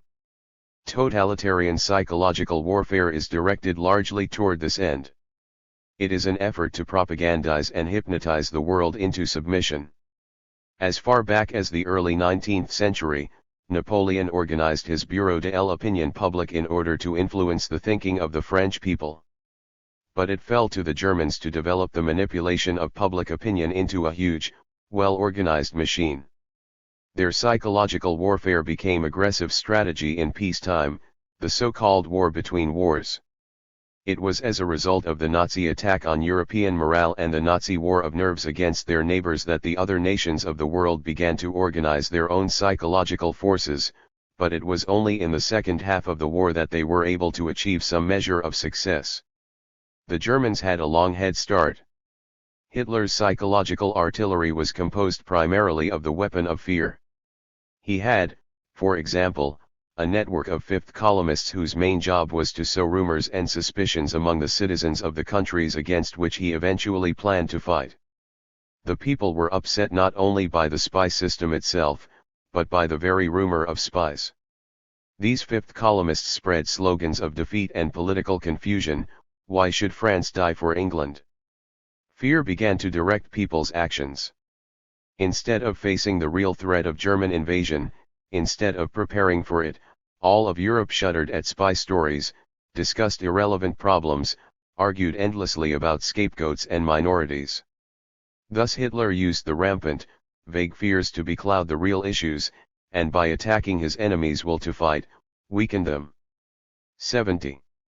Not content with this strategic attack on the will to defend oneself, Hitler tried to paralyze Europe with the threat of terror, not only the threat of bombing, destruction, and occupation, but also the psychological threat implicit in his own boast of ruthlessness. The fear of an implacable foe makes man more willing to submit even before he has begun to fight. Hitler's criminal acts at home, the concentration camps, the gas chambers, the mass murders, the atmosphere of terror throughout Germany, were as useful in the service of his fear-instilling propaganda machinery as they were a part of his delusions. There is another important weapon the totalitarians use in their campaign to frighten the world into submission. This is the weapon of psychological shock. Hitler kept his enemies in a state of constant confusion and diplomatic upheaval. They never knew what this unpredictable madman was going to do next. Hitler was never logical, because he knew that that was what he was expected to be. Logic can be met with logic, while illogic cannot. It confuses those who think straight. The big lie and monotonously repeated nonsense have more emotional appeal in a Cold War than logic and reason. While the enemy is still searching for a reasonable counterargument to the first lie, the totalitarians can assault him with another. Strategic mental shocks were the instruments the Nazis used when they entered the Rhineland in 1936 and when they concluded their non-aggression pact with Russia in 1939. Stalin used the same strategy at the time of the Korean invasion in 1950, as did the Chinese and the North Koreans when they accused the United States of bacteriological warfare. By acting in this apparently irrational way, the totalitarians throw their logic-minded enemies into confusion. The enemy feels compelled to deny the propagandistic lies or to explain things as they really are, and these actions immediately put him in the weaker defensive position. For the galloping lie can never be overtaken, it can only be overthrown. The technique of psychological shock has still another effect. It may so confuse the mind of the individual citizen that he ceases to make his own evaluations and begins to lean passively on the opinions of others. Hitler's destruction of Warsaw and Rotterdam, after the armistice in 1940, a complete violation of international law, immobilized France and shook the other democratic nations. Being in a paralysis of moral indignation, they became psychologically ill-equipped to deal with the Nazi horrors. Just as the technological advances of the modern world have refined and perfected the weapons of physical warfare, so the advance in man's understanding of the manipulation of public opinion have enabled him to refine and perfect the weapons of psychological warfare. 71. The indoctrination barrage. The continual intrusion into our minds of the hammering noises of arguments and propaganda can lead to two kinds of reactions. It may lead to apathy and indifference, the I don't care reaction, or to a more intensified desire to study and to understand. Unfortunately, the first reaction is the more popular one. The flight from study and awareness is much too common in a world that throws too many confusing pictures to the individual. For the sake of our democracy, based on freedom and individualism, we have to bring ourselves back to study again and again. Otherwise, we can become easy victims of a well-planned verbal attack on our minds and consciences. We cannot be enough aware of the continual coercion of our senses and minds, the continual suggestive attacks which may pass through the intellectual barriers of insight. Repetition and Pavlovian conditioning exhaust the individual and may seduce him ultimately to accept a truth he himself initially defied and scorned. The totalitarians are very ingenious in arousing latent guilt in us by repeating over and over again how criminally the Western world has acted toward innocent and peaceful people. The totalitarians may attack our identification with our leaders by ridiculing them, making use of every man's latent critical attitude toward all leaders. Sometimes they use the strategy of boredom to lull the people to sleep. They would like the entire Western world to fall into a hypnotic sleep under the illusion of peaceful coexistence. In a more refined strategy, they would like to have us cut all our ties of loyalty with the past, away from relatives and parents. The more you have forsaken them and their so-called outmoded concepts, the better you will cooperate with those who want to take mental possession of you. Every political strategy that aims toward arousing fear and suspicion tends to isolate the insecure individual until he surrenders to those forces that seem to him stronger than his former friends. And last but not least, let us not forget that in the battle of arguments those with the best and most forceful strategy tend to win. The totalitarians organize intensive dialectical training for their subjects lest their doubts get the better of them. They try to do the same thing to the rest of the world in a less obtrusive way. We have to learn to encounter the totalitarians' exhausting barrage of words with better training and better understanding. If we try to escape from these problems of mental defense or deny their complications, the Cold War will gradually be lost to the slow encroachment of words, and more words. 72. The enigma of coexistence. Is it possible to coexist with a totalitarian system that never ceases to use its psychological artillery? Can a free democracy be strong enough to tolerate the parasitic intrusion of totalitarianism into its rights and freedoms? History tells us that many opposing and clashing ideologies have been able to coexist under a common law that assured tolerance and justice. The Church no longer burns its apostates. Before the opposites of totalitarianism and free democracy can coexist under the umbrella of supervising law and mutual goodwill, a great deal more of mutual understanding and tolerance will have to be built up. The actual Cold War and psychological warfare certainly do not yet help toward this end. To the totalitarian, the word coexistence has a different meaning than it has to us. The totalitarian may use it merely as a catchword or an appeaser.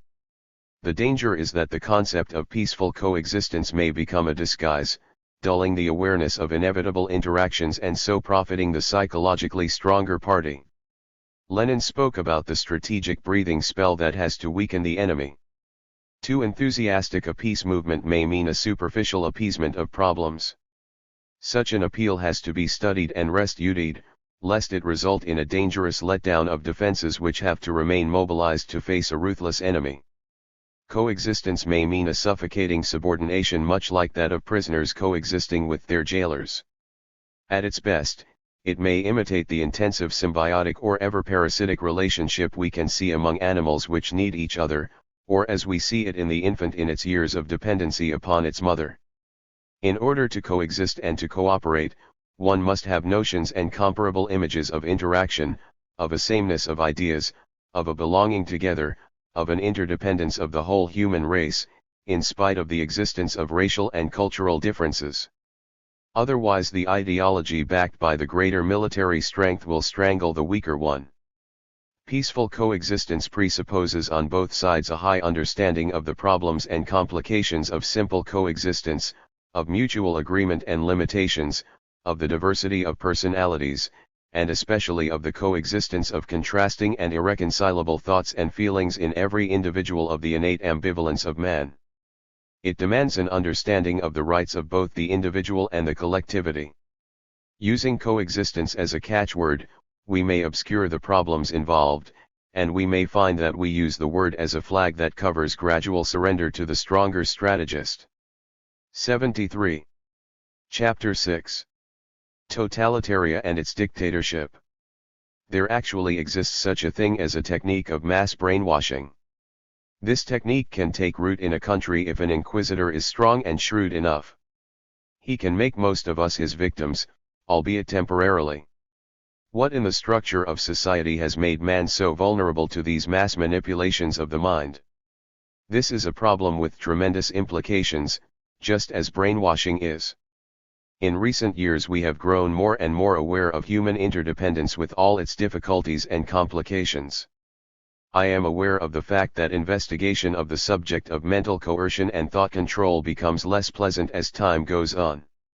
This is so because it may become more of a threat to us here and now, and our concern for China and Korea must yield to the more immediate needs at our own door. Can totalitarian tendencies take over here, and what social symptoms may lead to such phenomena? Stern reality confronts us with the universal mental battle between thought control and our standards of decency, personal strength, personal ideas, and a personal conscience with autonomy and dignity. Future social scientists will be better able to describe the causes of the advent of totalitarian thinking and acting in man.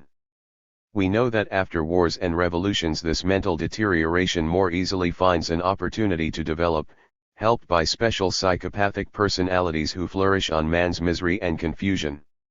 It is also true that the next generation spontaneously begins to correct the misdeeds of the previous one because the ruthless system has become too threatening to them. My task, however, is to describe some symptoms of the totalitarian process as I have observed them in our own epoch, keeping in mind that the system is one of the most violent distortions of man's consistent mental growth. No brainwashing is possible without totalitarian thinking. The tragic facts of political experiences in our age make it all too clear that applied psychological technique can brainwash entire nations and reduce their citizens to a kind of mindless robotism which becomes for them a normal way of living. Perhaps we can best understand how this frightening thing comes about by examining a mythical country, which, for the sake of convenience, we shall call totalitaria. 74. The robotization of man. First, let me utter a word of caution. We must not make the mistake of thinking that there is any one particular nation that can be completely identified with this hypothetical land. The characteristics to be discussed can come into existence here. Some of totalitaria's characteristics were, of course, present in Nazi Germany, and they can today be found behind the Iron Curtain, but they exist to some extent in other parts of the world as well.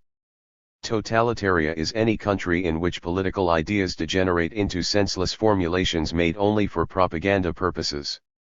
It is any country in which a single group, left or right, acquires absolute power and becomes omniscient and omnipotent, any country in which disagreement and differences of opinion are crimes, in which utter conformity is the price of life. Totalitaria, the Leviathan state, is the home of the political system we call, euphemistically, totalitarianism, of which systematized tyranny is a part. This system does not derive from any honest political philosophy, either socialist or capitalist. Totalitarian leaders may mouth ideologies, but these are in fact mainly catchwords used to justify the regime. If necessary, totalitarianism can change its slogans and its behavior overnight.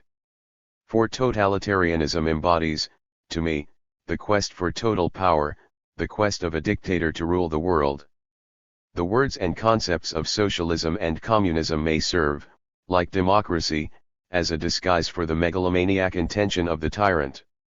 Since totalitarianism is essentially the social manifestation of a psychological phenomenon belonging to every personality, it can best be understood in terms of the human forces that create, foster, and perpetuate it. Man has two faces: he wants to grow toward maturity and freedom, and yet the primitive child in his unconscious yearns for more complete protection and irresponsibility. His mature self learns how to cope with the restrictions and frustrations of daily life, but at the same time, the child in him longs to hit out against them, to beat them down, to destroy them, whether they be objects or people. Totalitarianism appeals to this confused infant in all of us. It seems to offer a solution to the problems man's double yearning creates. Our mythical totalitaria is a monolithic and absolute state in which doubt, confusion, and conflict are not permitted to be shown, for the dictator purports to solve all his subjects' problems for them. In addition, totalitaria can provide official sanction for the expression of man's most antisocial impulses. The uncivilized child hidden in us may welcome this liberation from ethical frustration. On the other hand, our free, mature, social selves cannot be happy in totalitaria. They revolt against the restriction of individual impulses. The psychological roots of totalitarianism are usually irrational, destructive, and primitive, though disguised behind some ideology, and for this reason there is something fantastic, unbelievable, even nightmarish about the system itself. There is, of course, a difference in the psychic experience of the elite, who can live out their needs for power, and the masses, who have to submit, yet the two groups influence each other. 75. When a dictator's deep neurotic needs for power also satisfy some profound emotional need in the population of his country, especially in times of misery or after a revolution, he is more easily able to assume the power for which he longs. If a nation has suffered defeat in war, for example, its citizens feel shame and resentment. Loss of face is not simply a political abstraction, it is a very real and personal thing to a conquered people. Every man, consciously or unconsciously, identifies with his native land. If a country suffers from prolonged famine or severe depression, its citizens become bitter, depressed, and resentful, and will more willingly accept the visions and promises of the aspiring dictator. If the complexity of a country's political and economic apparatus makes the individual citizen feel powerless, confused, and useless, if he has no sense of participation in the forces that govern his daily life, or if he feels these forces to be so vast and confusing that he can no longer understand them, he will grasp at the totalitarian opportunity for belonging, for participation, for a simple formula that explains and rationalizes what is beyond his comprehension. And when the dictator has taken over finally, he transfers his own abnormal fantasies, his rage and anger, easily to his subjects. Their resentments feed his pseudo-strength encourages them. A mutual fortification of illusions takes place. Totalitarianism as a social manifestation is a disease of interhuman relations, and, like any other disease, man can best resist its corroding effects if, through knowledge and training, he is well immunized against it.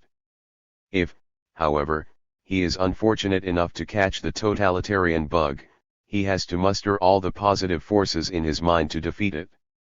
The raging internal struggle between the irresponsible child and the mature adult in him continues until one or the other is finally destroyed completely.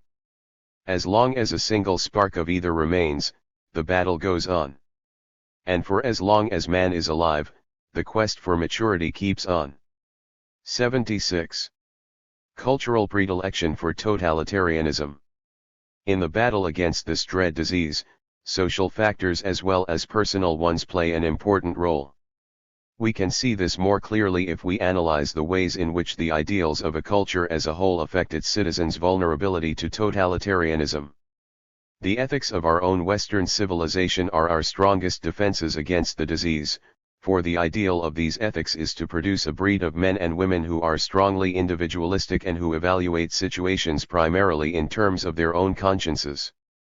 We aim to develop in our citizens a sense of self-responsibility, a willingness to confront the world as it is, and an ability to distinguish between right and wrong through their own feelings and thoughts. Such men and women are impelled to action by their personal moral standards rather than by what some outside group sets up as correct.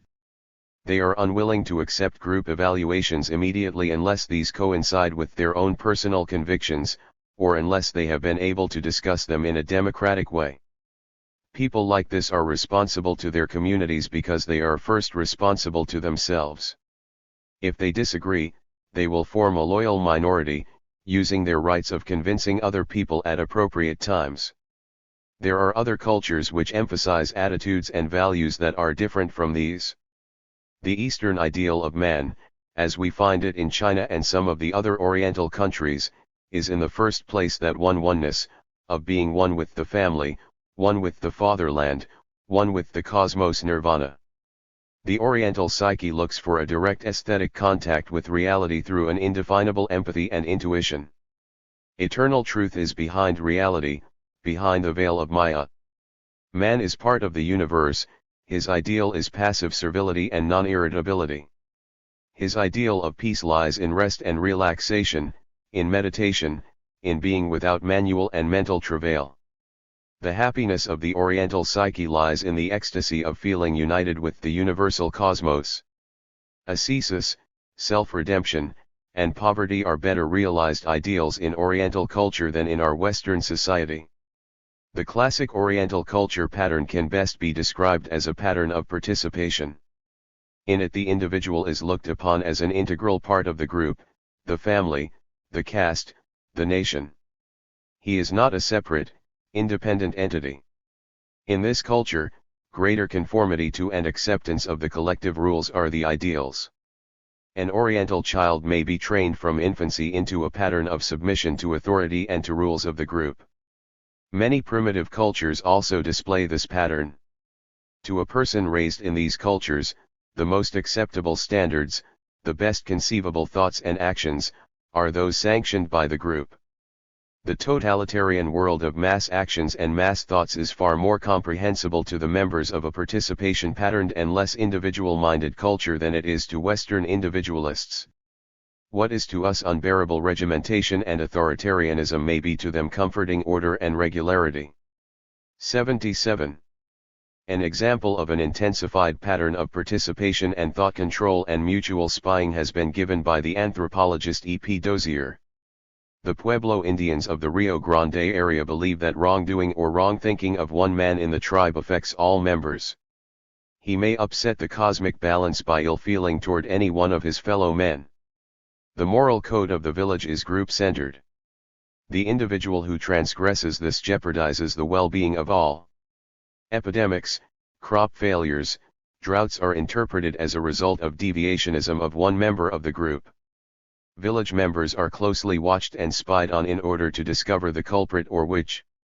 Gossip and accusations of witchcraft are rampant, and the Pueblo Indian is constantly searching in his own conscience for harmful thoughts and attitudes. It is as if we watch the ritual of the purge in the totalitarian state. Such forms of creeping collectivism and participation we may see in every group formation where tolerance for nonconformism ceases to exist. Wherever dogmatic partisanship dominates, the mind is coerced. We may even detect such encroaching tendencies in some scientific circles where there exists an overemphasis on group research, teamwork, membership cards, and a disdain for individual opinion. The culture into which a man is born and his own psychological constitution interact to produce his personality in much the same way as his body and mind interact to produce his behavior. Our culture of individual freedom may offer us a partial immunity to the disease of totalitarianism, but at the same time our personal immaturities and repressed savageries can make us vulnerable to it. The participation type of culture may make men more susceptible in general to totalitarianism, although personal strivings toward maturity and individuality can offer them, too, some measure of protection against it. Because of the interaction between these social and personal forces, no culture is completely safe from internal attack by totalitarianism and from the mental destruction it may create. As I said before, our totalitaria is a mythical country, but the brutal truth is that any country can be turned into totalitaria. The aims of the rulers of our fictitious country are simply formulated: despotism, the total domination of man and mankind, and the unity of the entire world under one dictatorial authority. At first glance, this idea of unity can be most attractive: the idea, oversimplified, of a brotherhood unity of nations under a central powerful agency. When the world is one, it would seem, there will be no more war, the tensions that face us will be eliminated, Earth will become a paradise.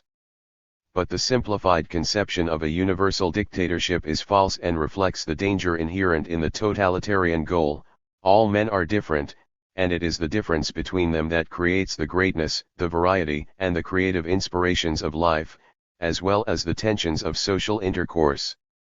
The totalitarian conception of equalization can be realized only in death, when the chemical and physical laws that govern all of us take over completely. Death is indeed the great equalizer. 78. In life, all of us are different. Our bodies and minds interact with one another and with the outside world in different ways. Each man's personality is unique. True, all of us share certain basic human qualities with all the other members of the human race, but the differences in personality are also so many and so varied that no two men anywhere in the world or ever in all of human history can be said to be exactly alike. This uniqueness is as true of the citizen of totalitaria as it is of anyone else. As a human being, he is not only different from us, he is different from his compatriots. However, to create man in the totalitarian image through leveling and equalization means to suppress what is essentially personal and human in him, the uniqueness and the variety, and to create a society of robots, not men. The noted social scientist, J.S. Brunner, in his introduction to Bauer's book on Soviet psychology has expressed this thought in a different way: man's image of the nature of man is not only a matter for objective inquiry, it is and has always been a prime instrument of social and political control. He who molds that image does so with enormous consequences for the society in which he lives. Totalitaria fosters the illusion that everyone is part of the government, a voter; no one can be a non-voter or anti-voter. His inner pros and cons and doubts are not private problems of the individual himself anymore, his thoughts belong to the state, the dictator, the ruling circle, the party. His inner thoughts have to be controlled. Only those in power know what really lies behind national policy. The ordinary citizen becomes as dependent and obedient as a child. In exchange for giving up his individuality, he obtains some special gratifications: the feeling of belonging and of being protected, the sense of relief over losing his personal boundaries and responsibilities, the ecstasy of being taken up and absorbed in wild, uncontrolled collective feelings, the safety of being anonymous, of being merely a cog in the will of the all-powerful state. The despotism of modern totalitaria is very different from the lush, exotic personal tyrannies of ancient times.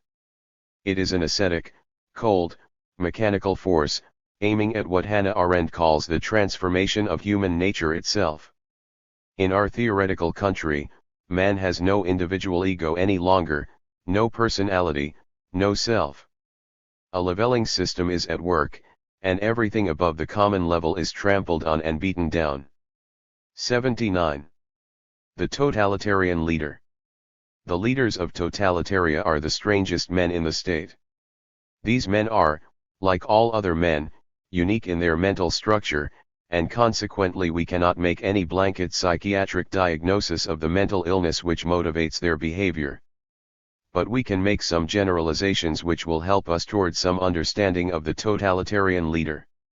Obviously, for example, he suffers from an overwhelming need to control other human beings and to exert unlimited power, and this in itself is a psychological aberration, often rooted in deep-seated feelings of anxiety, humiliation, and inferiority. The ideologies such men propound are only used as tactical and strategical devices through which they hope to reach their final goal of complete domination over other men.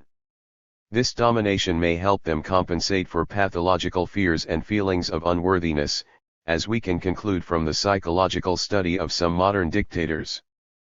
Fortunately, we do not have to rely on a purely hypothetical picture of the psychopathology of the totalitarian dictator.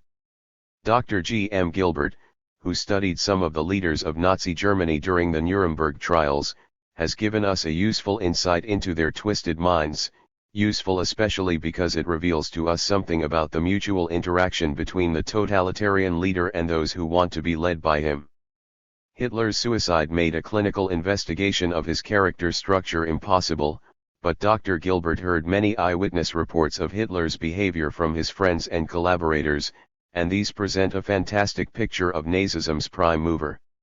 Hitler was known among his intimates as the carpet eater, because he often threw himself on the floor in a kicking and screaming fit like an epileptic rage. From such reports, Dr. Gilbert was able to deduce something about the roots of the pathological behavior displayed by this morbid genius. Hitler's paranoid hostility against the Jew was partly related to his unresolved parental conflicts. The Jews probably symbolized for him the hated drunken father who mistreated Hitler and his mother when the future Führer was still a child. Hitler's obsessive thinking, his furious fanaticism, his insistence on maintaining the purity of Aryan blood, and his ultimate mania to destroy himself and the world were obviously the results of a sick psyche. As early as 1923, nearly 10 years before he seized power, Hitler was convinced that he would one day rule the world, and he spent time designing monuments of victory, eternalizing his glory, to be erected all over the European continent when the day of victory arrived. This delusional preoccupation continued until the end of his life. In the midst of the war he created, which led him to defeat and death, Hitler continued revising and improving his architectural plans. Nazi dictator number 2, Hermann Göring, who committed suicide to escape the hangman, had a different psychological structure. His pathologically aggressive drivers were encouraged by the archaic military tradition of the German Junker class, to which his family belonged. 80. From early childhood he had been compulsively and overtly aggressive. He was an autocratic and a corrupt cynic, grasping the Nazi-created opportunity to achieve purely personal gain. His contempt for the common people was unbounded. This was a man who had literally no sense of moral values. Quite different again was Rudolf Hess, the man of passive yet fanatical dog-like devotion, living, as it were, by proxy through the mind of his Führer. His inner mental weakness made it easier for him to live through means of a proxy than through his own personality, and drove him to become the shadow of a seemingly strong man, from whom he could borrow strength. The Nazi ideology have this frustrated boy the illusion of blood identification with the glorious German race. After his wild flight to England, Hess showed obvious psychotic traits. His delusions of persecution, hysterical attacks, and periods of amnesia are among the well-known clinical symptoms of schizophrenia. Still another type was Hans Frank, the devil's advocate, the prototype of the overambitious latent homosexual, easily seduced into political adventure, even when this was in conflict with the remnants of his conscience. For unlike Göring, Frank was capable of distinguishing between right and wrong. Dr. Gilbert also tells us something about General Wilhelm Keitel, Hitler's chief of staff, who became the submissive, automatic mouthpiece of the Führer, mixing military honor and personal ambition in the service of his own unimportance. Of a different quality is the SS Colonel, Höss, the murderer of millions in the concentration camp of Auschwitz. A pathological character structure is obvious in this case. All his life, Höss had been a lonely, withdrawn, schizoid personality, without any conscience, wallowing in his own hostile and destructive fantasies. Alone and bereft of human attachments, he was intuitively sought out by Himmler for this most savage of all the Nazi jobs. he was a useful instrument for the committing of the most bestial deeds. Unfortunately, we have no clear psychiatric picture yet of the Russian dictator Stalin. There have been several reports that during the last years of his life he had a tremendous persecution phobia and lived in constant terror that he would become the victim of his own purges. Psychological analysis of these men shows clearly that a pathological culture, a mad world, can be built by certain impressive psychoneurotic types. The venal political figures need not even comprehend the social and political consequences of their behavior. They are compelled not by ideological belief, no matter how much they may rationalize to convince themselves they are, but by the distortions of their own personalities.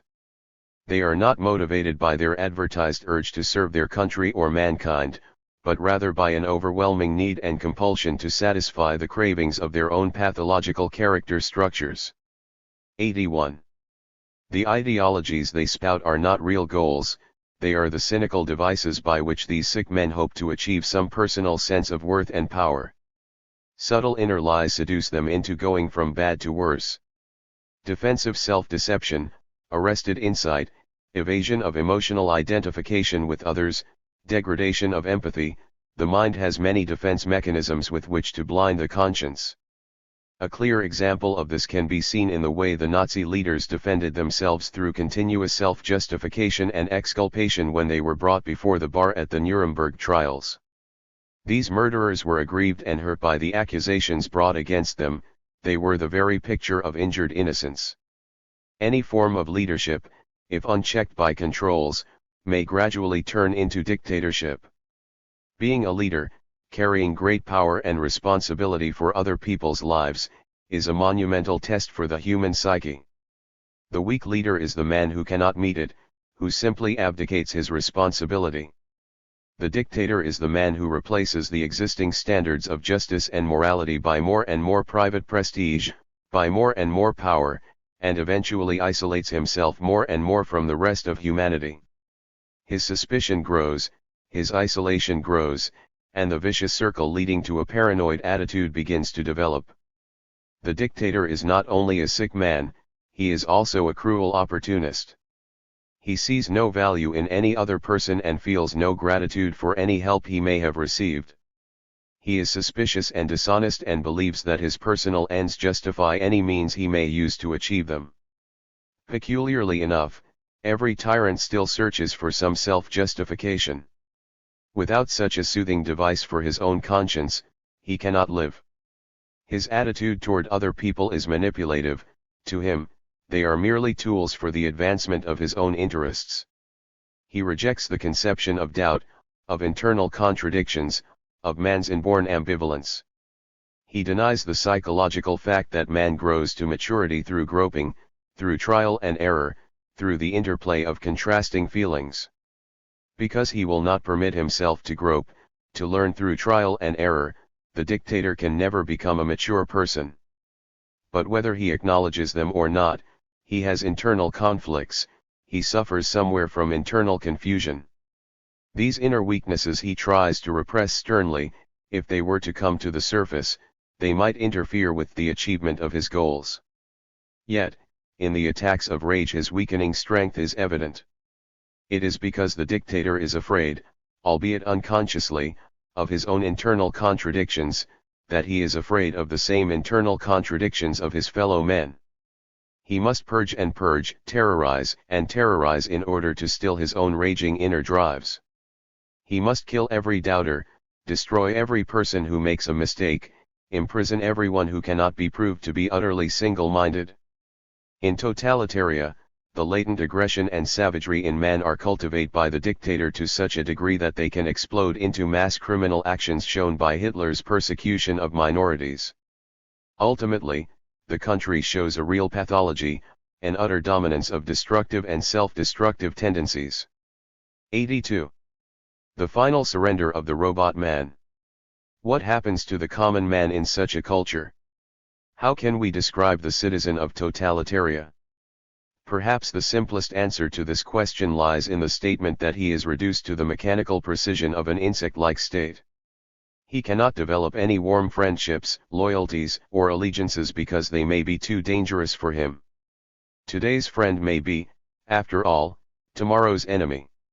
Living in an atmosphere of constant suspicion not only of strangers, but even of his own family, he is afraid to express himself lest concentration camp or prison swallow him up. The citizens of totalitaria do not really converse with one another. When they speak, they whisper, first looking furtively over their shoulders for the inevitable spy. Their inner silence is in sharp contrast to the official verbal bombardment.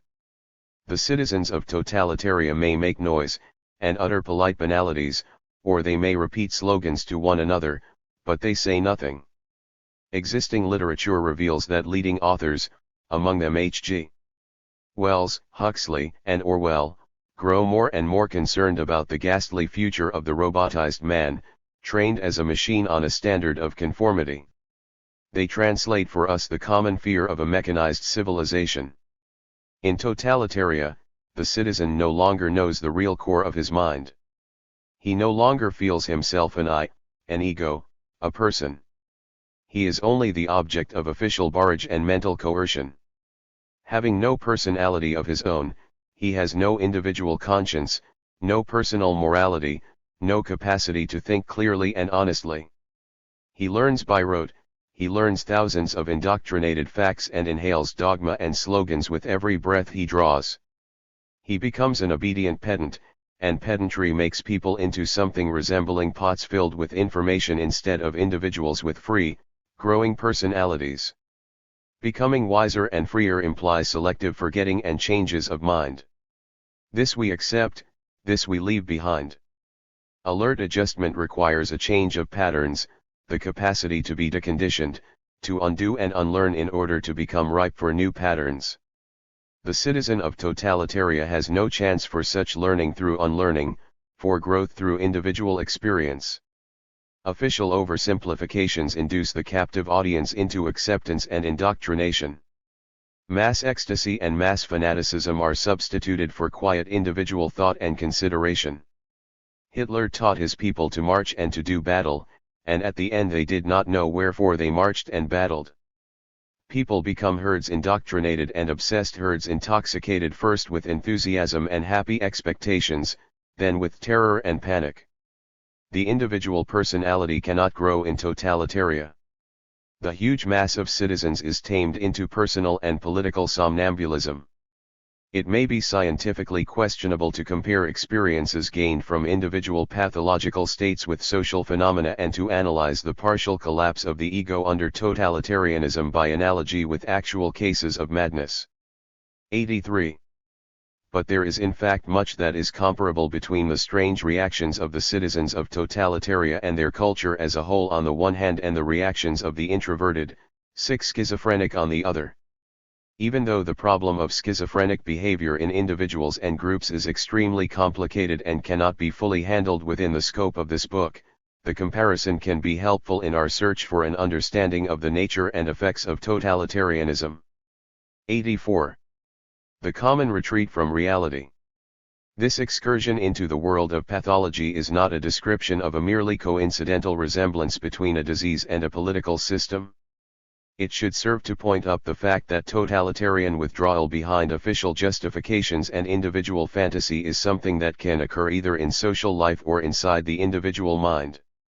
And many scholars believe in a relationship between cultural deterioration and schizophrenic withdrawal. Let us briefly explain the individual schizophrenic's reaction of complete inner automatization and mental withdrawal as a personal failure to adjust to a world experienced as insecure and dangerous. Often rather simple emotional incidents may lead to such schizophrenic retreat. For instance, the intrusion of schedules and habits forced on the mind during infancy or a sly hypersensitivity to our overactive and oververbose culture. Many a child is forced into schizophrenic withdrawal by an overcompulsive parent. Sometimes lack of external contact may drive a man into a state of utter loneliness and isolation, sometimes his own preference for solitude. A certain tendency to so-called schizophrenic withdrawal has been proved to be inborn. Yet it can be provoked in everybody. Whatever the cause, the schizophrenic patient becomes a dissocialized being, lost in loneliness. Conscious and unconscious fantasy life begins to become dominant over alert confrontation of reality. In the end, his weird fantasies become more real for the schizophrenic than the actual world. He hides more and more behind his own iron curtain, in the imaginary dreamland and retreat he has built for himself. This is his nirvana, in which all his dream wishes are fulfilled. Inertia and fanaticism alternate. The patient regresses to an infantile, vegetative form of behavior and rejects everything that society has taught him. In his fantasy, he lives in a world which always obeys his commands. He is omnipotent. The world turns around according to his divine inclinations. Reality, requiring as it does, continual and renewed adjustment and verification, becomes a persecutor, attacking his illusion of divine might. Every disturbing intrusion into his delusional world is encountered by the schizophrenic either with tremendous aggression or with the formation of secondary delusion to protect the first delusion, or with a combination of both. The schizophrenic displays tremendous hostility toward the real world and its representatives. Reality robs him both of his delusions of omnipotence and his hallucinatory sense of being utterly protected, as he was in the womb.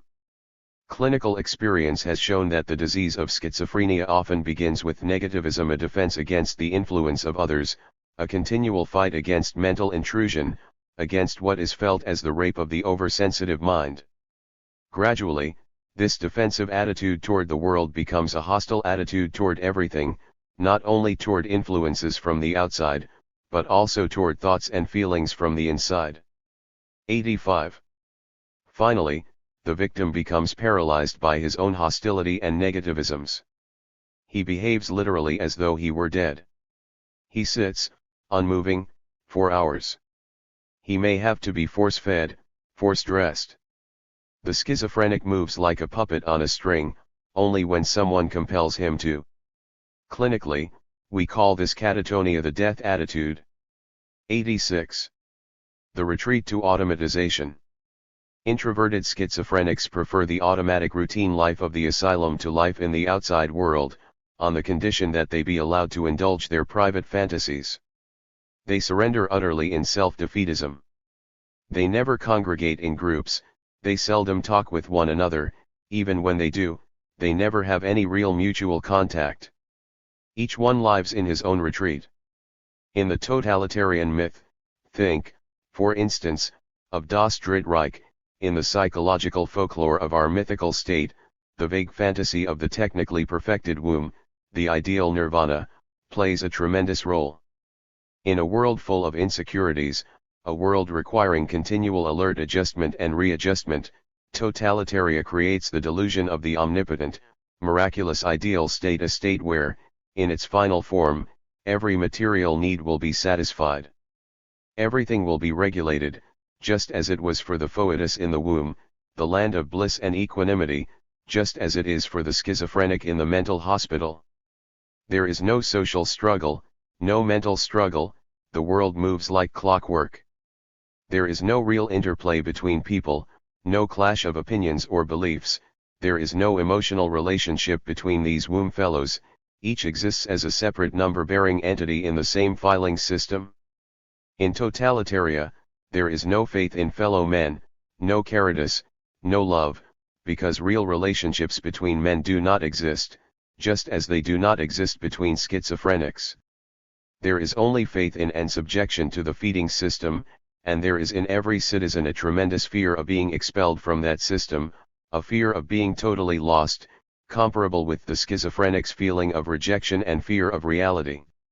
In the midst of spiritual loneliness and isolation, there is the fear of still greater loneliness, of more painful isolation. Without protective regulations from the outside, internal hell may break loose. Strong mechanical external order must be used to cover the internal chaos and approaching breakdown. We have had experience in post-war years with several refugees from the totalitarian world who broke down when they had to cope with a world of freedom where personal initiative was required. The fear of freedom brought them to a state of panic. They no longer had strong enough egos to build and maintain their defenses against the competitive demands of free democratic reality. As in schizophrenia, a maneuverable and individual ego cannot exist in totalitaria. In schizophrenia the ego shrinks as a result of withdrawal, in totalitaria, as a result of constant merging in mass feelings.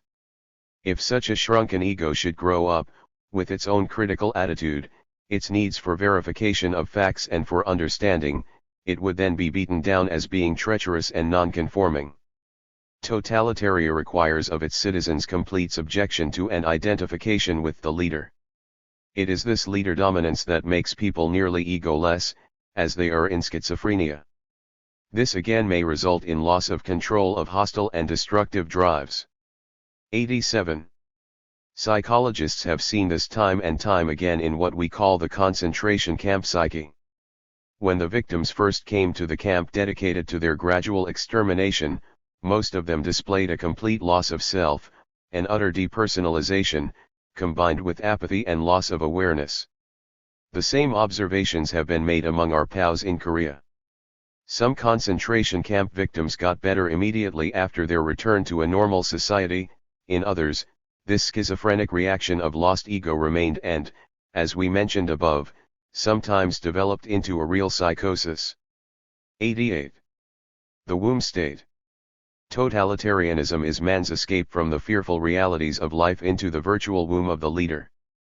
The individual's actions are directed from this womb, from the inner sanctum.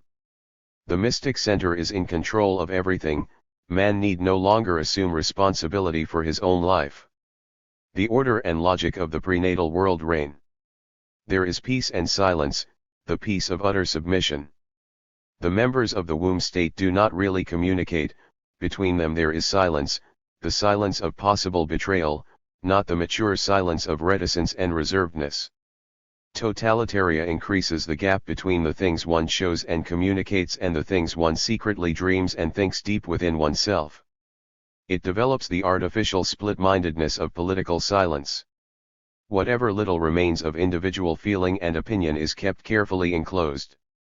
In the schizophrenic world of totalitaria, there is no free mutual exchange, no conversation, no exclamation, no release from emotional tension. It is a world of silent conspirators. Indeed, the atmosphere of suspicion is the big attacker of mental freedom because it makes people cling together, conspiring against mysterious enemies first from outside, then among themselves. In totalitaria, each citizen is continually watched. The mythical state molds the individual's conscience. He has hardly any of his own. His neighbors watch him, his postmen, his children, and they all represent the punishing state, just as he himself must represent the state and watch others. Not betraying them is a crime. The need to find conspiracies, to discover persecutors and criminals is another schizophrenic manifestation. It is psychologically related to an infantile need for a feeling of omnipotence. Megalomaniac feelings grow better in an atmosphere of mysterious secrecy. Secrecy and conspiracy increase the delusion of power. That is why so many people like to pry into other people's lives and to play the spy. This feeling of conspiracy also lies behind the pathological struggle with imaginary persecutors, a struggle we find both in mentally ill individuals and in our mythical totalitaria. It is there. It is chasing us. All the inner fears of losing the nirvanic womb illusion become rampant. Mysterious ghosts and vultures chase people out of nirvana and paradise. In these fantasies, the patriarch, the dictator, the idol, becomes both the universal danger and the omnipotent savoir at the same time. Not even the citizens of totalitaria really love this cruel giant. Suspicion against the breast that feeds and the hand that guides and forbids is often found in the fantasy of schizophrenic children, who experience the nourisher as the enemy, the dominating ogre, bribing the growing mind into submission. The deep hate the sick individual feels toward the parental figure cannot be expressed directly, and so it is displaced onto the self or onto scapegoats. Scapegoats is also part of the totalitarian strategy. 89. As we pointed out before, the scapegoat temporarily absorbs all the individual's inner fury and rage. Kulaks, Negroes, Jews, communists, capitalists, profiteers, and warmongers, any or all of them can play that role. Perhaps the greatest dangers, to the totalitarian mind, is the use of intellect and awareness and the egghead's demand for free, verifying thinking. Aberration and perversion are chosen by the citizens of totalitaria, as they are by the inhabitants of madhouses, over the tiring, intellectual control. In the center of the totalitarian fears and fantasies stands the man-eating god and idol. He is unconquerable. He uses man's great gift of adjustment to bring him to slavery. Every man's inner core of feelings and thoughts has to belong to the leader. Is the citizen of totalitaria consciously aware of this? Probably not. Modern psychology has taught us how strongly the mental mechanism of denial of reality works. The eye bypasses external occurrences when the mind does not want them to happen. Secondary justifications and fantasies are formed to support and explain these denials. In totalitaria we find the same despising of reality facts as we do in schizophrenia. How else are we to explain the fact that Hitler was still moving his armies on paper after they were already defeated? Totalitarian strategy covers inner chaos and conflict by the strict order of the police state. So does the compulsive schizophrenic patient, by his inner routine and schedules. These routines and schedules are a defense against painful occurrences in external reality. This internal robotization may lead to denial of internal realities and internal needs as well. The citizen of totalitaria, repressing and rejecting his inner need for freedom, may even experience slavery as liberation. He may go even one step further, yearn for an escape from life itself, a delusion that he could become omnipotent through utter destruction. The SS soldiers called this the magic action of the Blutkeit, the tie of bloody crime binding them together and preparing them for Valhalla. With this magic unification, they could die with courage and equanimity. Anarchic despair and need for greatness alternated in them as they do in the psychotic patient. In the same way, the citizens of totalitaria search for a heroic place in history even though the price be doom and annihilation. Many soldiers, tired by the rigidities of normal life, look back at violent moments of their war experiences, despite the hunger and terror, as the monumental culminating experiences of their lives.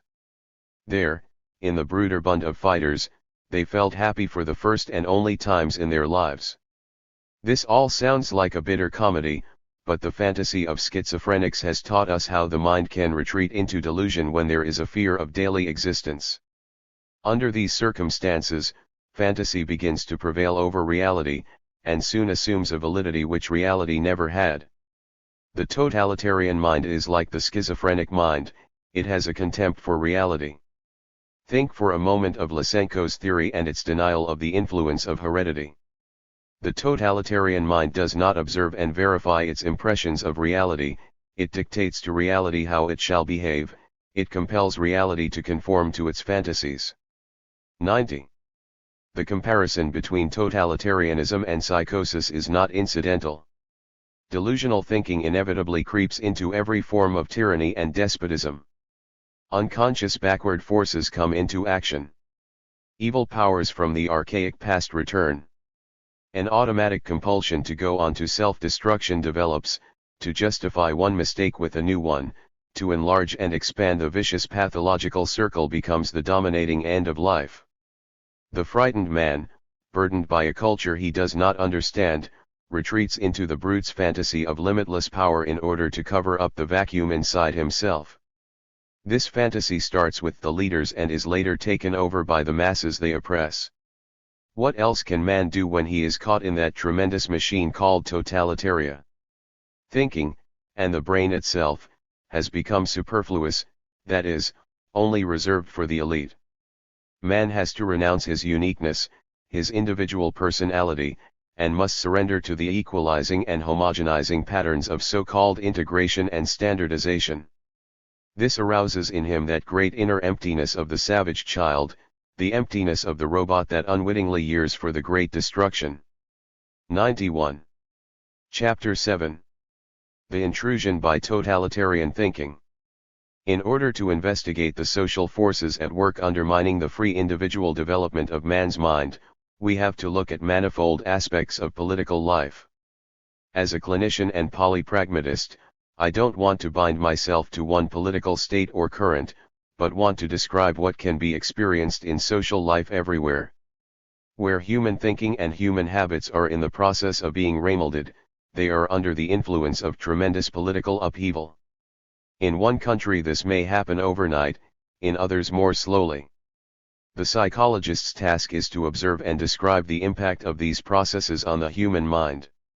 When once a nation is under the yoke of totalitarianism, when once its people have succumbed to the oversimplifications and blandishments of the would-be dictator, how does the leader maintain his power?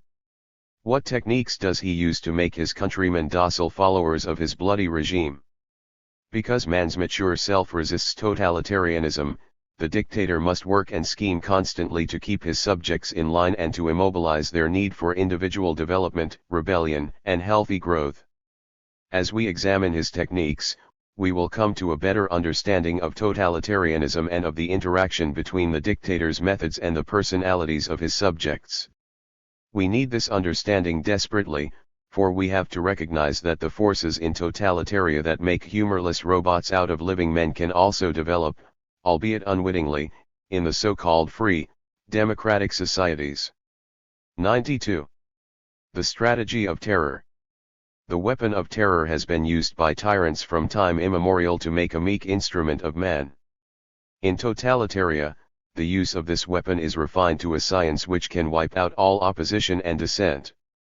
The leaders of totalitaria rule by intimidation, they prefer loyalty through fear to loyalty through faith. Fear and terror freeze the mind and will, they may create a general psychic paralysis. In the panic caused by totalitarian terror, men feel separated from one another, as by an impassable vacuum, and each man becomes a lonely, frightened soul. Even panicky hovering together could be suspected of being conspiracy against the state.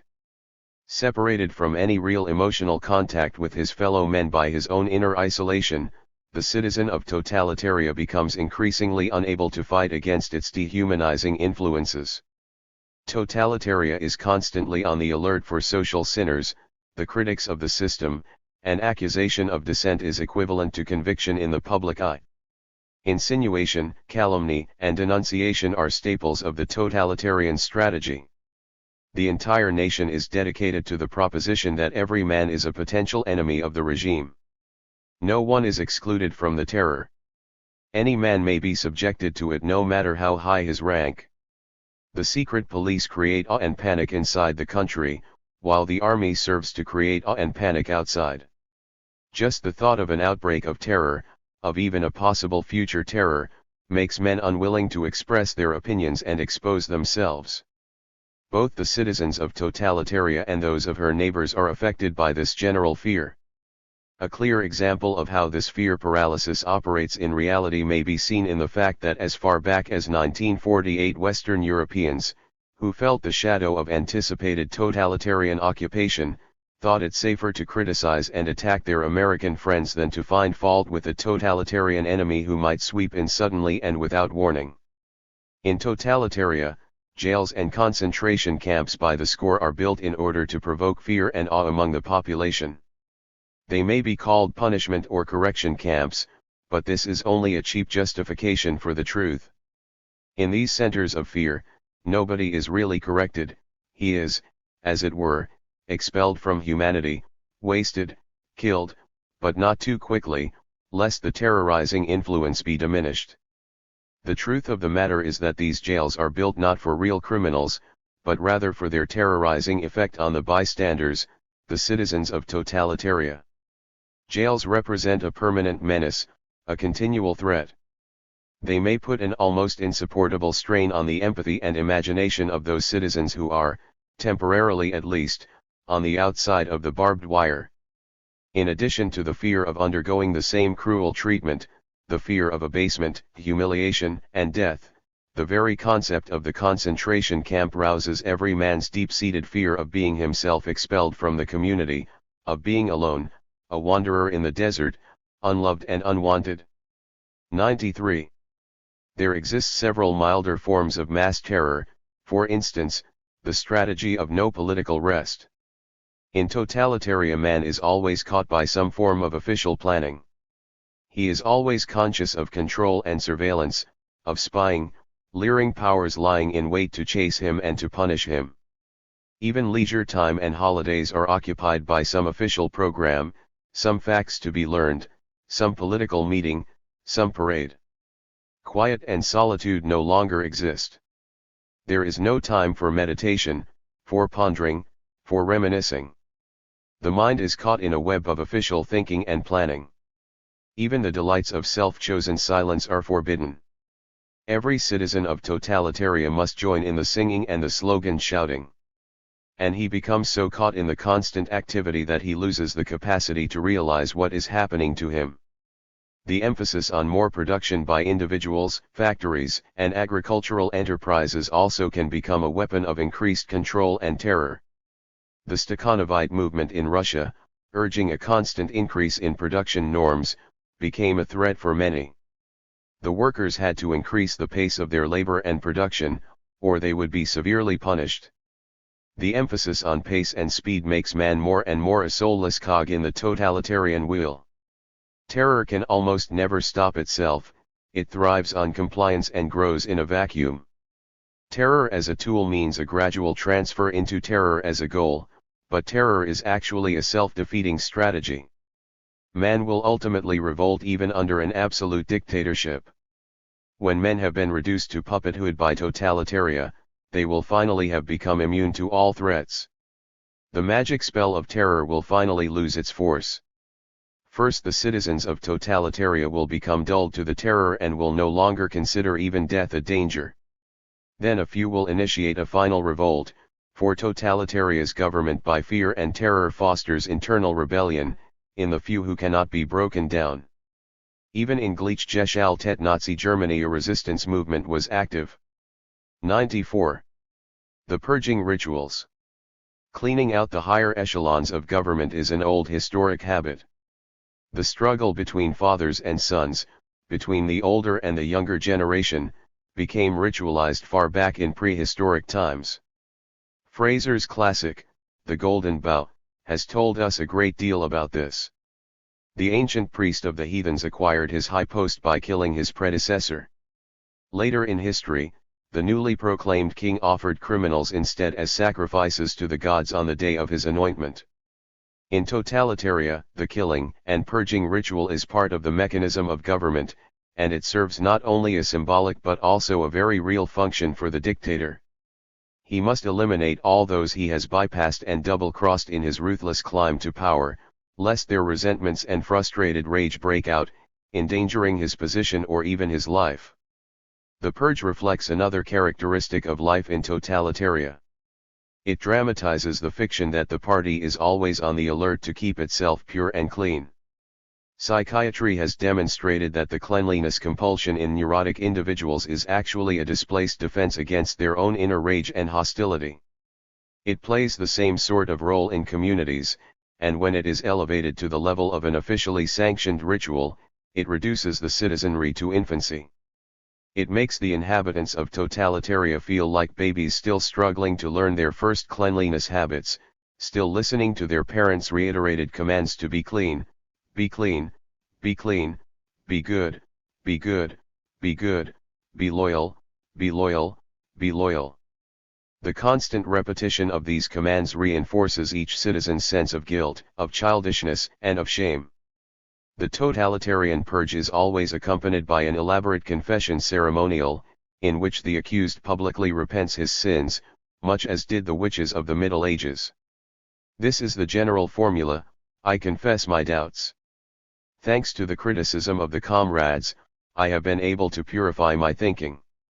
I bow in humility to the opinion of my comrades and the party and am thankful for the opportunity to correct my errors. You enabled me to repudiate my deviational questions. I acknowledge my debt to the selfless leader and the government of the people. The strategy of public expression of shame has two effects: it serves, like the purging rituals themselves, to provoke feelings of childish submissiveness among the people, and, at the same time, it offers each citizen a defense against his own deep-seated psychological problems and feelings of guilt and unworthiness. Somewhere deep inside him, The citizen of totalitarian knows that he has abdicated his maturity and his responsibility. Public purgings relieve his sense of shame. It is the others who are guilty and dirty, not I, he thinks.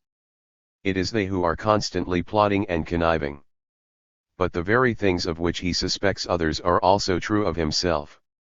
He is afraid others will betray him because he cannot be sure in his own mind that he will not betray them. Thus his inner tensions increase, and the purge provides a periodic blood offering to his own fear and to the god of threat. 95.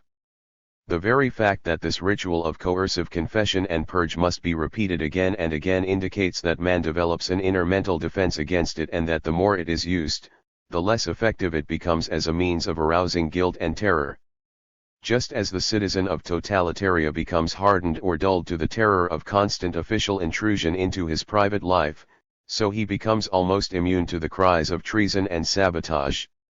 In the same way, as the purge becomes less effective as a taming tool, the tyrant uses it more frequently to soothe his own fears. History provides us with many examples of revolutions which eventually drowned in a bloody reign of terror and purge. Some of the most devoted heroes and leaders of the French Revolution met their death on the guillotine of the republic they helped to create. 96.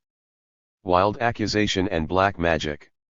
Wild accusation and black magic, like all the other taming tools of totalitaria, are nothing new, but in primitive civilizations and in prehistoric times the craft of black magic was rather simple. The shaman had merely to destroy or mutilate a small statuette of the accused criminal, to point or thrust a special stick at the man himself, or to curse and berate him with furious words and gestures in order to bring his victim to collapse and death. In his blind acceptance of the magic ritual, the victim was possessed by fear, and often he gave himself up to the spell and just died. This magic slaying of the foe has plural psychological implications. The victim of the magic spell was often looked upon as the representative of the tribal god, the internalized authority and father. He must be killed because his very existence aroused guilt and remorse among his people. His death may silence the inner voices in every man which warn against impending downfall. Sometimes the victim comes from a different tribe than that of his accusers. In this situation, the stranger is an easier scapegoat, and punishing him serves to still the clash of ambivalent feelings in the members of the killing tribe. Hate for an outsider checks and deflects the hate and aggression each man feels toward his own group and toward himself. The more fear there is in a society, the more guilt each individual member of the society feels, the more need there is for internal scapegoats and external enemies. Internal confusion looks for discharge in outside wars. In totalitaria, the air is full of gossip, calumny, and rumor. Any accusation, even if it is false, has a greater influence on the citizenry than subsequent vindication. Bills of particulars, made out of whole cloth, are manufactured against innocents, especially against former leaders, who have been able to develop some personal esteem and loyalty among their friends and followers. Trumped-up charges made against us always revive unconscious feelings of guilt and induce us to tremble. In our analysis of the psychological forces that lead prisoners of war and other political victims to confession and betrayal, we saw how strongly the sense of hidden guilt and doubt in each man impels him under strain to surrender to the demands and ideologies of the enemy. This same mechanism is at work constantly among the citizens of totalitaria. Accusations against others remind him of his own inner rebellions and hostilities, which he does not dare to bring out into the open, and so the accused, even when he is innocent, becomes the scapegoat for his private sense of guilt. Cowardice makes the other citizens of our mythical country turn away from the victim lest they be accused themselves. The very fact that character assassination is possible reveals the frailty and sensitivity of human sympathy and empathy. Even in free, democratic societies, political campaigns are often conducted in an atmosphere of extravagant accusation and even wilder counter-accusation. The moment the strategy of wild accusation, with all its disagreeable noises of vituperation and calumny, begins, we forget the strategic intention behind the words and find ourselves influenced by the shouting and name-calling. Maybe, we say to ourselves, there is something in this story. 97. This, of course, is just what the slanderer wants. In the minds of the politicians the illusion still persists that the end justifies the means. But campaigns of slander produce paradoxical results because the very fact that an unfounded accusation has been made weakens the moral sense of both listener and accuser. 98. Spy mania. In totalitaria this vicious circle of vituperation reaches its fullest flowering. Drowned in a rain of suspicion, the citizen of totalitaria suffers from a terrible delusion of persecution spionoia, the spy mania. He is continually on the alert, watching his fellow men. His good neighbor may at any moment become a saboteur or a traitor. The citizen of totalitaria hardly ever looks for confusion or flaws in his own soul, but projects them onto scapegoats, until he himself finally becomes the victim of someone else's spionoia. Every citizen is constantly trying to search out everyone else's innermost thoughts. Because one's own hidden thoughts are projected on one's neighbors, thinking in itself becomes the enemy. This great fear of the inner thoughts of our fellow men is related to a general process of paranoiac re-evaluation of the world as a result of fear and totalitarian thinking. In the denial of human loyalty and in the constant delusion of treason and sabotage are expressed the whole infantile mythology of totalitaria and its repudiation of mature human relationships. Through interrogation, character assassination, humiliation, mental terror, and demoralization such as happens in individual and collective brainwashing, man can be so utterly demoralized that he accepts any political system. He is nothing anymore, why should he oppose matters? In totalitaria there is no open policy, no free discussion, no honest difference of opinion, there is only intrigue and denunciation, with their frightening action on the masses. The strategy of wild accusation is used not only against totalitaria citizenry, but also against the rest of the world. Totalitaria needs the images of outside enemies, imaginary cruel monsters who spread plague and disease, to justify its own internal troubles. The remnants of the individual citizen's conscience are calmed and held in check by a paranoiac attack on the rest of the world. The enemy is poisoning our food, throwing beetles and bacteria into our crops. This myth of an imaginary world conspiracy aims at bringing the fearful citizens of totalitaria into a concerted defense against non-existent dangers. It conceals, at the same time, internal failures leading to diminishing crops and lack of food. Projecting blame onto others reinforces each citizen's sense of participation in the totalitarian community and stills the nagging internal voice demanding that he act as a self-responsible individual. The myth of external plotting also increases the individual citizen's feeling of dependence and immaturity. Now only his dictatorial leader can protect him from the evil world outside, a world which is described to him as a vast zoo, inhabited by atomic dragons and hydrogen monsters. 99. The strategy of criminalization. As we said before, the citizen of totalitaria may be able to fulfill some of his irrational, instinctual needs in return for his submission to totalitarian slavery. Hitler Germany taught us the accepted pattern. The citizen is encouraged to betray his friends and parents, something the angry, frustrated baby in him has often wanted to do. He may live out in action his deeply repressed aggressions and desires for revenge. He no longer has to suppress or reject some of his own primitive impulses. The system assumes the full burden of his guilt and hands him a ready-made list of thousands of justifications and exculpations for the release of his sadistic impulses. Flowery catchwords, such as historical necessity, help the individual to rationalize immorality and evil into morality and good. We see here the great corruption of civilized standards. In his strategy of criminalization, the totalitarian dictator destroys the conscience of his followers, just as he has destroyed his own. Think of the highly learned and polished Nazi doctors who started their professional life with the Hippocratic Oath, promising to be the helping healer of man, but who later in cold blood inflicted the most horrible tortures on their concentration camp victims. They slaughtered innocents by the thousands in order to discover the statistical limits of human endurance. They infected other thousands as guinea pigs because the Führer wanted it so. They had lost their personal standards and ethics completely and justified all their crimes through the Führer's will. Political catchwords encouraged them to yield their consciences completely to the dictator. The process of systematic criminalization requires a deculturation of the people. As one of Hitler's gangmen said, "When I hear the word civilization, I prepare my gun." This is done to consistently arouse the instinct of cruelty. People are told not to believe in intellect and objective truth, but to listen only to the subjective dictates of the Moloch state, to Hitler, to Mussolini, to Stalin. Criminalization is conditioning people to rebellion against civilized frustrations. Show them blood and bloody scapegoats, and 1,000 years of acculturation fall away from them. This implies imbuing the people with hysteria, arousing the masses, homogenizing the emotions. All this tends to awaken the brute Neanderthal psyche in man. Justify crime with the glamorous doctrine of race superiority, and then you make sure the people will follow you. Hitler knew very well what he was doing when he turned the German concentration camps over to the unleashed lusts of his stormtroopers.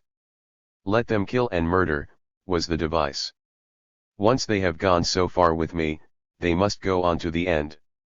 The strategy of criminalization is not only directed toward crushing the victims of the totalitarian regime, but also toward giving the elite hangman the governing gang that poisonous feeling of power that drags them farther and farther away from every human feeling. Their victims become people without human identity, merely speaking masks and ego-less robots. The strategy of criminalization is the systematic organization of the lower passions in man, in particular in those the dictator must trust as his direct helpers. 100. Under the pressure of totalitarian thinking, nearly every citizen identifies with the ruling gang, and many must prove their loyalty by murder and killing, or at least expressing their approval of murder and killing. The boredom of totalitaria's automatic patterns of living leads the deluded citizens to welcome the adventure of war and crime and self-destruction. Each new act of torture and crime makes new bonds of fidelity and unscrupulous obedience, especially within the leading gang. In the end, driven by crime and guilt, the ruling members have to stick it out together because the downfall of the system would bring about the downfall of the entire gang, both leaders and followers. The same thing holds true in the criminal world. Once a man has taken the first step and rejected the laws of society and joined the criminal gang, he is at war with the outside world and its moral evaluations. From that point on, the gang can blackmail him and subdue him. In totalitaria, the vicious circle of criminalization of the citizenry, in which the means become ends in themselves, grows into a cynical conspiracy covered with the cynical flag of decent idealism. The country's leaders use such simple words as the universal campaign of peace, and the citizens rejoice and take pride in these words. Only a few among them know what deceptive deeds lie behind the flowery phrases. These perversions are also incorporated into a great nationalistic myth: the Third Reich, the new empire, the People's Republic, and the citizens' desire to do something heroic becomes identified with doing something violent and criminal. Blood becomes a magic fluid, and shedding someone else's blood becomes a virtuous and life-giving deed. Unlimited killing, as it is practiced in totalitarian systems, is related to deep, unconscious fears. The weak and emotionally sick in any society kill out of fear, in order to borrow, in a magic way, their dead victims' strength and happiness, as well as, of course, their material possessions. The killing of millions in the Nazi gas ovens was part of this ancient mythology of murder. Perhaps the members of the master race thought that slaughtering the Jews would ensure that the Germans would endure pain for as many centuries as had their victims. It is part of an old primitive myth that through killing one fortifies and prolongs one's own life. Let us not forget that forces of reason and understanding in man are rather weak. It is difficult to control the fire of explosive drives, once they are lighted. Totalitarianism must kill, slaughter, make war. Totalitaria preaches hatred, and the totalitarian mouthpiece is a lonely, deluded, tough Superman, calling for hatred and injustice and arousing intensified fanaticism unhampered by any moral feeling or remorse. His battle cry reinforces the dictator's hold on his subjects, because each citizen, in and through his guilty deeds, learns to hate his victim, whose very suffering arouses even more the criminal's deeply buried sense of guilt. 101. Verbocracy and semantic fog, talking the people into submission. After the First World War, we became more conscious of our attitude toward words. This attitude was gradually changing. Our trust in official catchwords and clichés and in idealistic labels had diminished. We became more and more aware of the fact that the important questions were what groups and powers stood behind the words, and what their secret intentions were.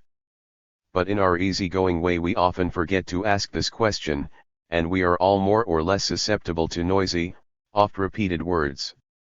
The formulation of big propagandistic lies and fraudulent catchwords has a very well-defined purpose in totalitaria, and words themselves have acquired a special function in the service of power, which we may call verbocracy. The big lie and the phony slogan at first confuse and then dull the hearers, making them willing to accept every suggested myth of happiness. The task of the totalitarian propagandist is to build special pictures in the minds of the citizenry so that finally they will no longer see and hear with their own eyes and ears but will look at the world through the fog of official catchwords and will develop the automatic responses appropriate to totalitarian mythology. The multiform use of words in double talk serves as an attack on our logic, that is, an attack on our understanding of what monolithic dictatorship really is. Hear the nonsense. Peace is war and war is peace. Democracy is tyranny and freedom is slavery. Ignorance is strength. Virtue is vice and truth is a lie. So says the Ministry of Truth in George Orwell's grim novel, 1984. And we saw this nightmare fantasy come true when our soldiers who had spent long years in North Korean prison camps returned home talking of totalitarian China with the deceiving cliché of the people's democracy. Pavlovian conditioning to special words forces people into an automatic thinking that is tied to those words. The words we use influence our behavior in daily life, they determine the thoughts we have. In totalitaria, facts are replaced by fantasy and distortion. People are taught systematically and intentionally to lie. History is reconstructed, new myths are built up whose purpose is twofold, to strengthen and flatter the totalitarian leader, and to confuse the luckless citizens of the country. The whole vocabulary is a dictated set of slowly hypnotizing slogans. In the semantic fog that permeates the atmosphere, words lose their direct communicative function. They become merely commanding signs, triggering off reactions of fear and terror. They are battles cries and Pavlovian signals, and no longer represent free thinking. The word, once considered a first token of free human creation, is transformed into a mechanical tool. In totalitaria, words may have a seductive action, soothing or charming their hearers, but they are not allowed to have intrinsic meaning. They are conditioners, emotional triggers, serving to imprint the desired reaction patterns on their hearers. Man's mental laziness, his resistance to the hard labor of thinking, makes it relatively easy for totalitaria's dictator to bring his subjects into acceptance of the big lie. 102. At first the citizen may say to himself, all this is just nonsense, pure double talk, but in the very act of trying to shrug it off, he has become subject to the power of the inherent suggestion. That is the trick of double talk. Once a man neglects to analyze and verify it, he becomes lost in it and can no longer see the difference between rationale and rationalization. In the end, he can no longer believe anything, and he retreats into sullen dullness. Once the citizen of totalitaria has accepted the logic of his leaders, he is no longer open to discussion or argument. Alas, in our Western world, we often meet this evasion of semantic clarity. Let us not forget that the battle for words is part of the ideological Cold War in our world. Something has crept into our mechanized system of communication that has made our modes of thinking deteriorate. People too casually acquire ideas and concepts. They no longer struggle for a clear understanding. The popularized picture replaces the battle of the pros and cons of concepts. Instead of aiming at true understanding, people listen to thoughtless repetition, which gives them the delusion of understanding. Communication has an even more infantile, Magic character for the citizen of totalitaria. Words no longer represent intelligible meanings or ideas. They bind the citizen of totalitaria to utter dependence on his commander, much as the infant is bound to the word pictures of his parents. 103. Logocide. Byfield points out in his pamphlet on logocide that words are commonly used as instruments of social revolution. Politicians seeking power must coin new labels and new words with emotional appeal, while allowing the same old practices and institutions to continue as before. The trick is to replace a disagreeable image though the substance remains the same. The totalitarians consequently have to fabric a hate language in order to stir up the mass emotions. We have all experienced how the word peace doesn't mean peace anymore. It has become a propagandistic device to appease the masses and to disguise aggression. The verbocracy in totalitarian thinking and the official verbosity of demagogues serve to disturb and suffocate the free minds of citizens. We can say that verbocracy turns them into what psychology calls symbol agnostics, people capable only of imitation, incapable of inquisitive sense of objectivity and perspective that leads to questioning and understanding and to the formation of individual ideas and ideals. In other words, the individual citizen becomes a parrot, repeating ready-made slogans and propaganda catchwords without understanding what they really mean, or what forces stand behind them. This parrotism may give the citizen of totalitaria a certain infantile emotional pleasure, however. Heil, Heil. Duce, Duce. These rhythmic chants afford him the same kind of sound enjoyment children achieve through babbling, shrieking, and yelling. The abuse of the word and the enshrinement of propaganda are more obvious in totalitaria than in any other part of the world. But this evil exists all over. We can find all too many examples of it in actual conversation. Many speakers use verbal showing off to cover an emptiness of thought, to stir up emotions and to create admiration and adoration of what is essentially empty and valueless. Loudmouth phoniness threatens to become the ideal of our time. The semantic fog in totalitaria is thickened by the regimentation of information. The citizens of our mythical country have no access to sources of facts and opinions. They are not free to verify what they hear or read. They are the victims of their leaders' labelomania. Their judgments are determined by the official labels everything and everybody bears. 104. Labelomania. The urge to attach too much meaning to the label of an object or institution and to look only casually at its intrinsic value is characteristic of our times and seems to be growing. I call this condition labelomania. It is the exaggerated respect for the scientific-sounding name, the label, the school, the degree, the diploma, with a surprising disregard for underlying value. All about us we see people chasing after fixed formulas, credits, marks, ranks, and labels because they believe that if one is to have prestige or recognition these distinguishing marks are necessary. In order to obtain acceptance, people are prepared to undergo most impractical and stylized training and conditioning, not to mention expense, in special schools and institutions which promote certain labels, diplomas, and sophisticated facades. Not long ago a psychiatric colleague worked in a clinic where a different terminology was used, and the ideas of his former teachers, because they were expressed in terms other than those of the clinic, were criticized and even vilified. My colleague was a good practical therapist, yet he came to need psychotherapy himself, to counteract the utter confusion resulting from daily contacts with aggressive adepts of a different terminology, just as much as some of our soldiers released from the Korean prison camps. There is something essentially unpleasant in the need to express and judge all opinions and evaluations in accepted clichés and labels. It implies a devaluation of the work or of the idea involved, and it denies the subtle human differences between people and the phenomena their words describe. In totalitaria, man is so anxiety-ridden, so fearful of any deviation from the prescribed opinions and ways of thinking that he only allows himself to express himself in the terms his dictators provide. To the citizen of totalitaria, the acknowledged label becomes more important than the eternal variation that is life. As words lose their communicative function, they acquire more and more of a frightening, regulatory, and conditioning function. Official words must be believed and must be obeyed. Dissension and disagreement become both a physical and an emotional luxury.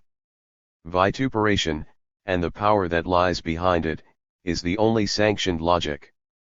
Facts contrary to the official line are distorted and suppressed. Any form of mental compromise is treason.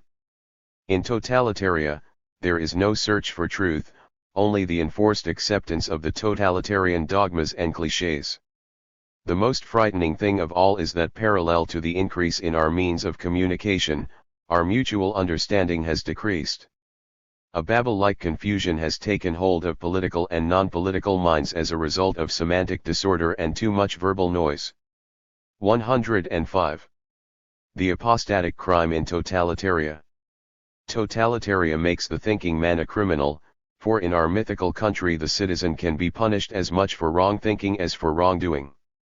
Because the watchful eyes of the secret police are everywhere, the critic of the regime is driven to conspiratorial methods if he wants to have even a safe conversation with those he wants to trust.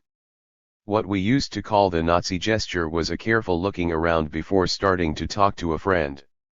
The criminal in totalitaria can be an accidental scapegoat used for release of official hostility, and there is often need for a scapegoat. From one day to the next, a citizen can become a hero or a villain, depending on strategic party needs. Nearly all of the mature ideals of mankind are crimes in totalitaria. Freedom and independence, compromise, and objectivity, all of these are treasonable. In totalitaria there is a new crime, the apostatic crime, which may be described as the obstinate refusal to admit imputed guilt. On the other hand, the hero in totalitaria is the converted sinner, the breast-beating, recanting traitor, the self-denouncing criminal, the informer, and the stool pigeon. The ordinary, law-abiding citizen of totalitaria, far from being a hero, is potentially guilty of hundreds of crimes. He is a criminal if he is stubborn in defense of his own point of view. He is a criminal if he refuses to become confused. He is a criminal if he does not loudly and vigorously participate in all official acts. Reserve, silence, and ideological withdrawal are treasonable. He is a criminal if he doesn't look happy, for then he is guilty of what the Nazis called physiognomic insubordination. He can be a criminal by association or disassociation, by scapegoatism or by projection, by intention or by anticipation. He is a criminal if he refuses to become an informer. He can be tried and found guilty by every conceivable ism, cosmopolitanism, provincialism, deviationalism, mechanism, imperialism, nationalism, pacifism, militarism, objectivism, subjectivism, chauvinism, equalitarian, practicalism, idealism. He is guilty every time he is something.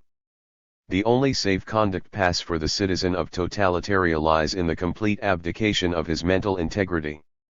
106. Chapter 8. Trial by Trial.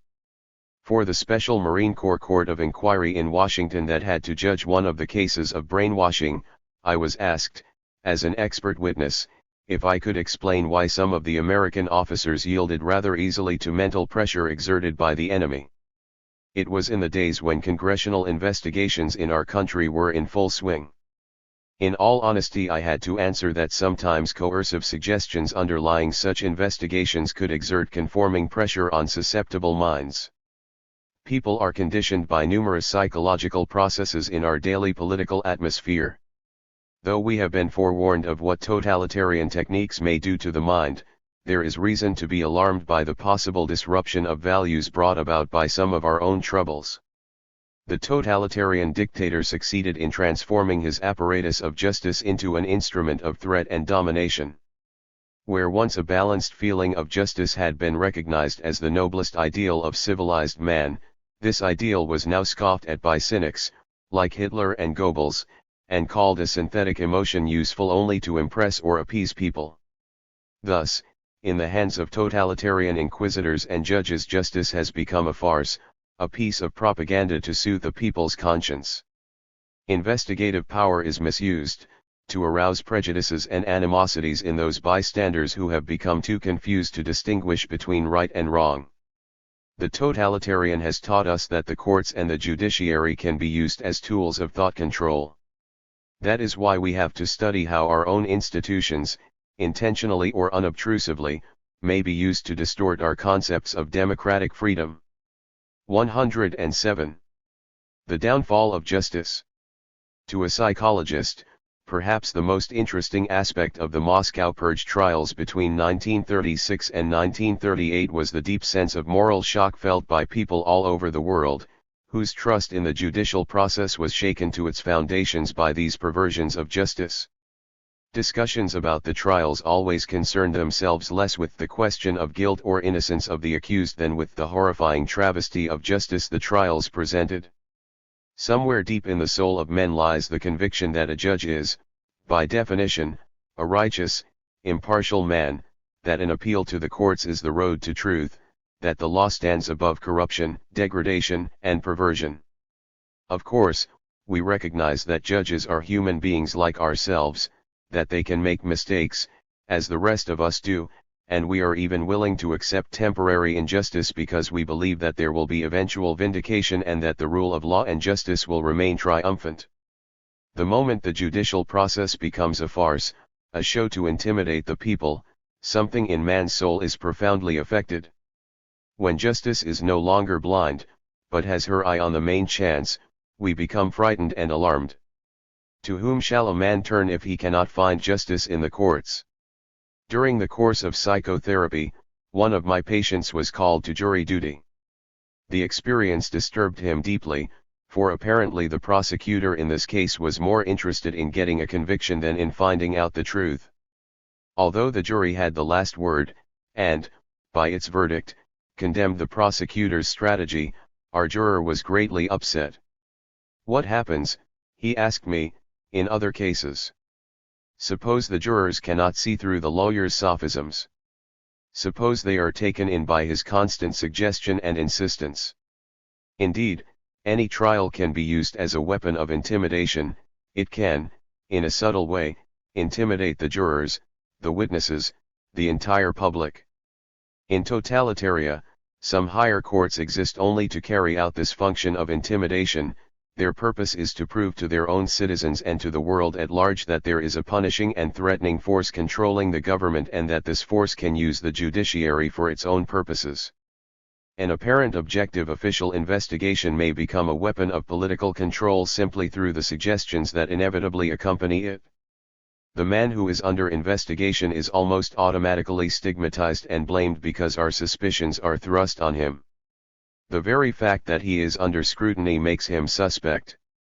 Thus, even the so-called democratic power to investigate may become the power to destroy. We must beware of this danger. Already the approving or disapproving way of interrogation changes man's thinking about facts. Any judicial action, whether legal or investigative, which receives widespread publicity, exerts some mental pressure on the entire public.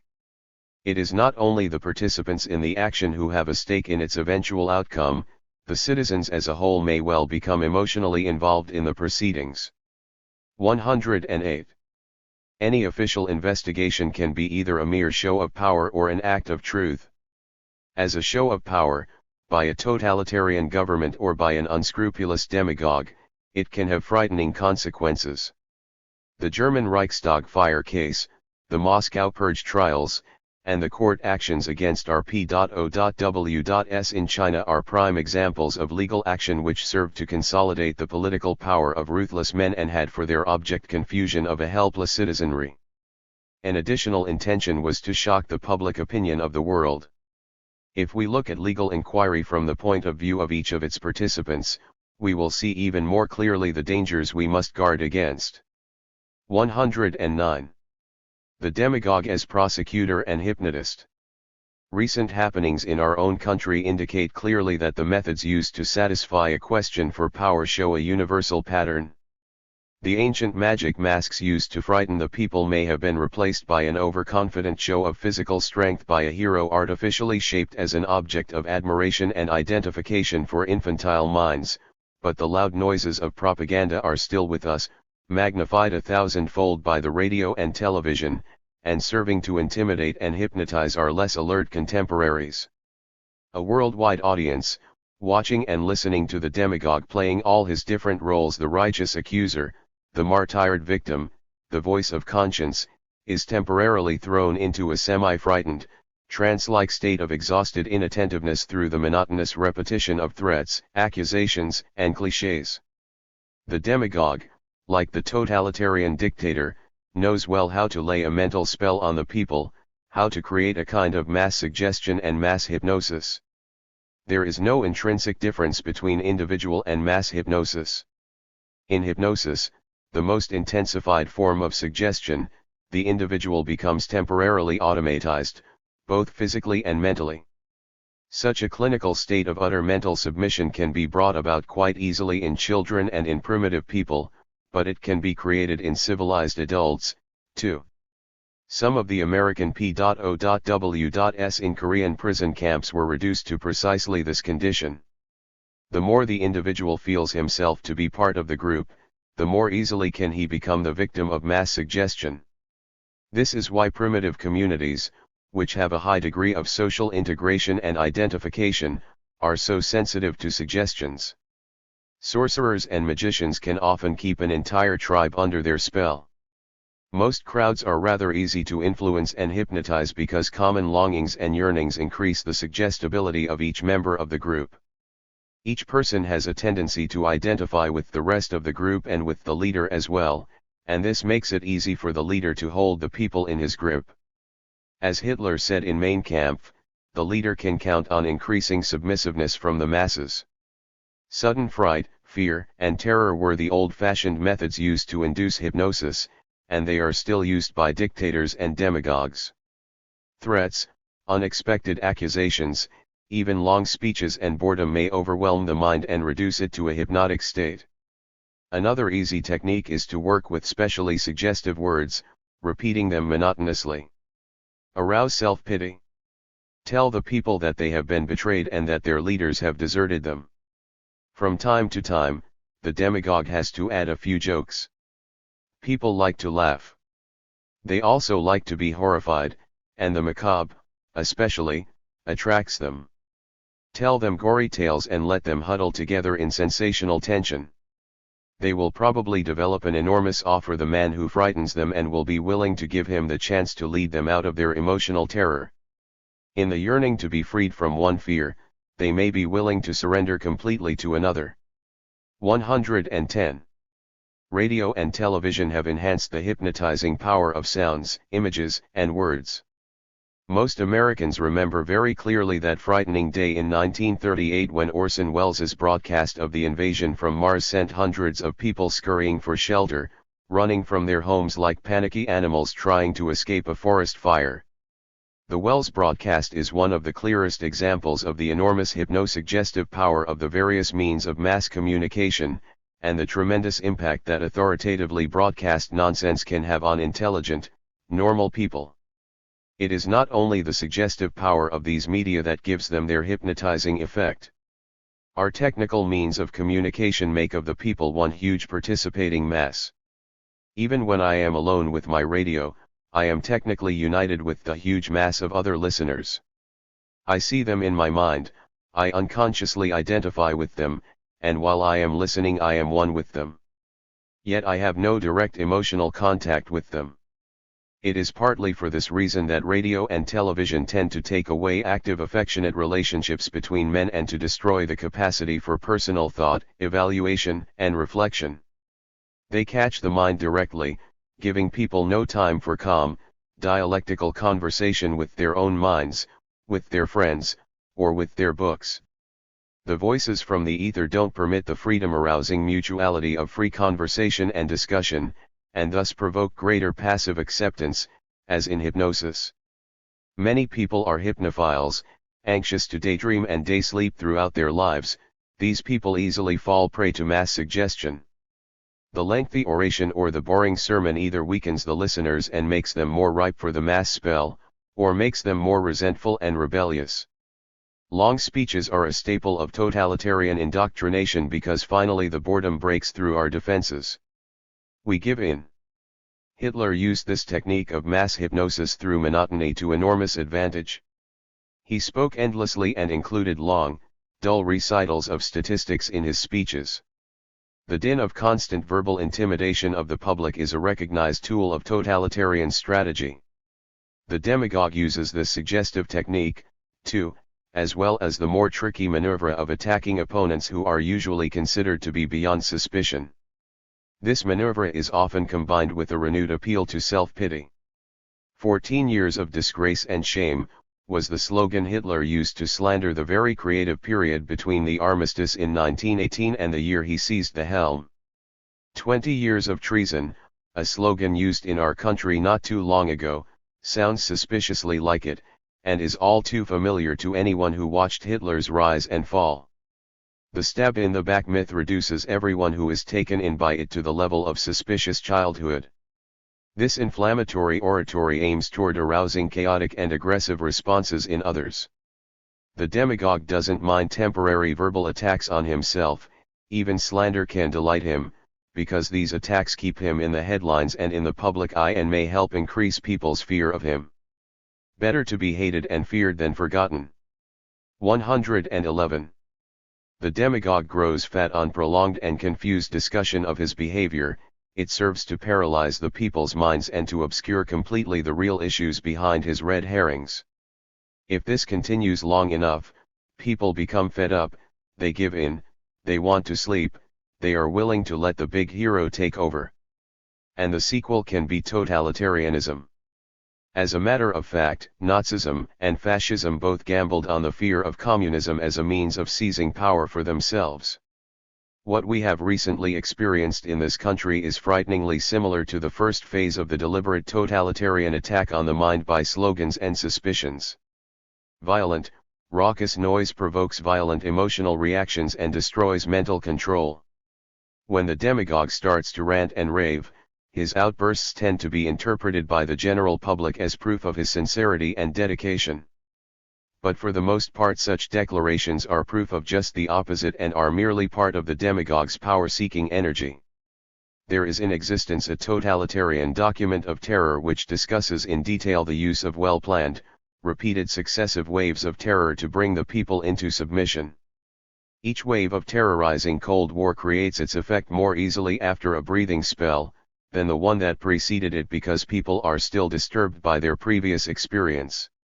Morale becomes lower and lower, and the psychological effect of each new propaganda campaign becomes stronger.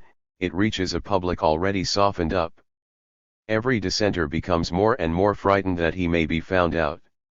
Gradually people are no longer willing to participate in any sort of political discussion or to express their opinions. Inwardly they have already surrendered to the terrorizing dictatorial forces.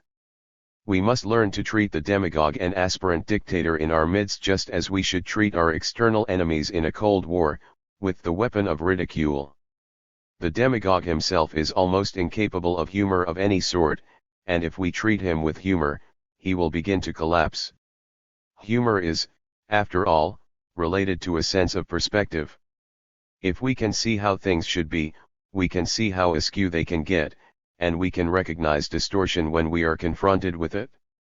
Put the demagogue's statements in perspective, and you will see how utterly distorted they are. How can we possibly take them seriously or answer them seriously? We have important business to attend to, matters of life and death both for ourselves as individuals and for our nation as a whole.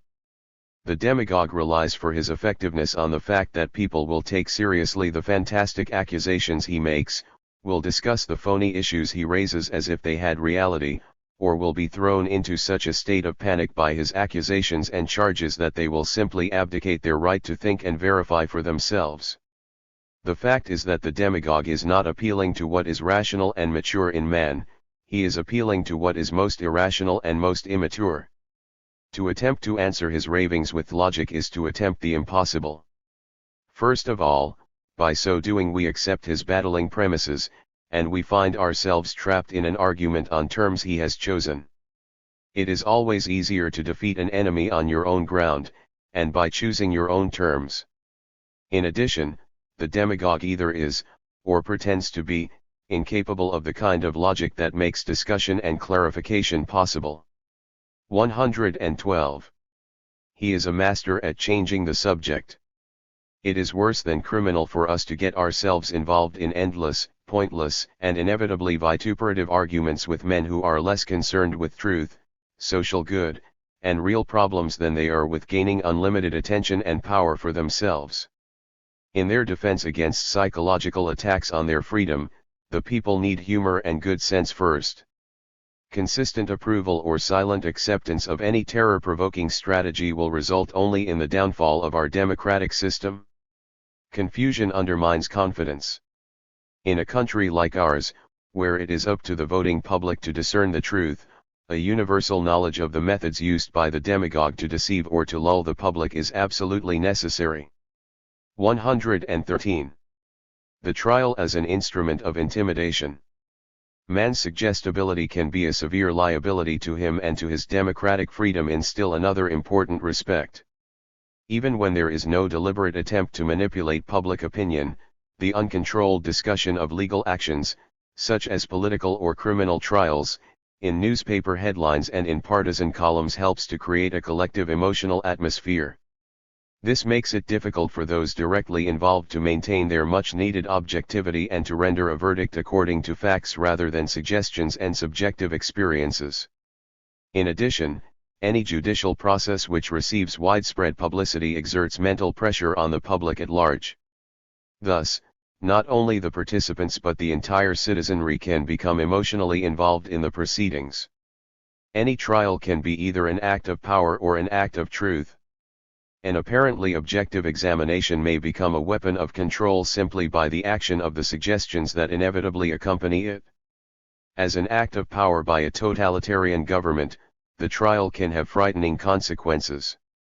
The Moscow Purge trials and the German Reichstag fire case are prime examples. We do not, of course, have such horrifying travesties on justice in this country, but our tendency to turn legal actions into a field day for the newspapers, the radio, and television weakens our capacity to arrive at justice and truth. It would be better if we postponed discussion of the merits of any legal case until after the verdict was in. As we have already seen, any man can be harassed into a confession. The cruel process of menticide is not the only way to arrive at this goal. A man can be held guilty merely by accusation, especially when he is too weak to oppose the impact of collective ire and public opinion. In circumstances of abnormal fear and prejudice, men feel the need for a scapegoat more strongly than at other times. Consequently, people can be easily duped by false accusations which satisfy their need to have someone to blame. Victims of lynch mobs in our own country have been thus sacrificed to mass passion, and so have some so-called traitors and collaborators. In public opinion, the trial itself becomes the verdict of guilty. 114. The congressional investigation. Let me first state that I firmly believe that the right of the Congress to investigate and to propose legislation on the basis of such investigation is one of the most important of our democratic safeguards. But like any other human institution, the congressional right to investigate can be abused and misused. The power to investigate may become the power to destroy not only the man under attack, but also the mental integrity of those who, in one way or another, are witnesses to the investigation. In a subtle way, the current wave of congressional investigations may have a coercive effect on our citizenry. Some dictatorial personalities are obsessed with a morbid need to investigate, and congressional investigations are made to order for them. Everybody who does not agree with them, who does not bow low and submit, is suspect, and is subjected to a flow of vilification and vituperation.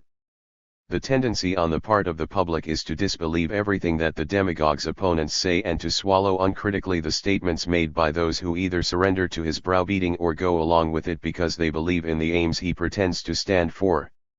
Psychologically, it is important to understand that the simple fact of being interviewed and investigated has a coercive influence.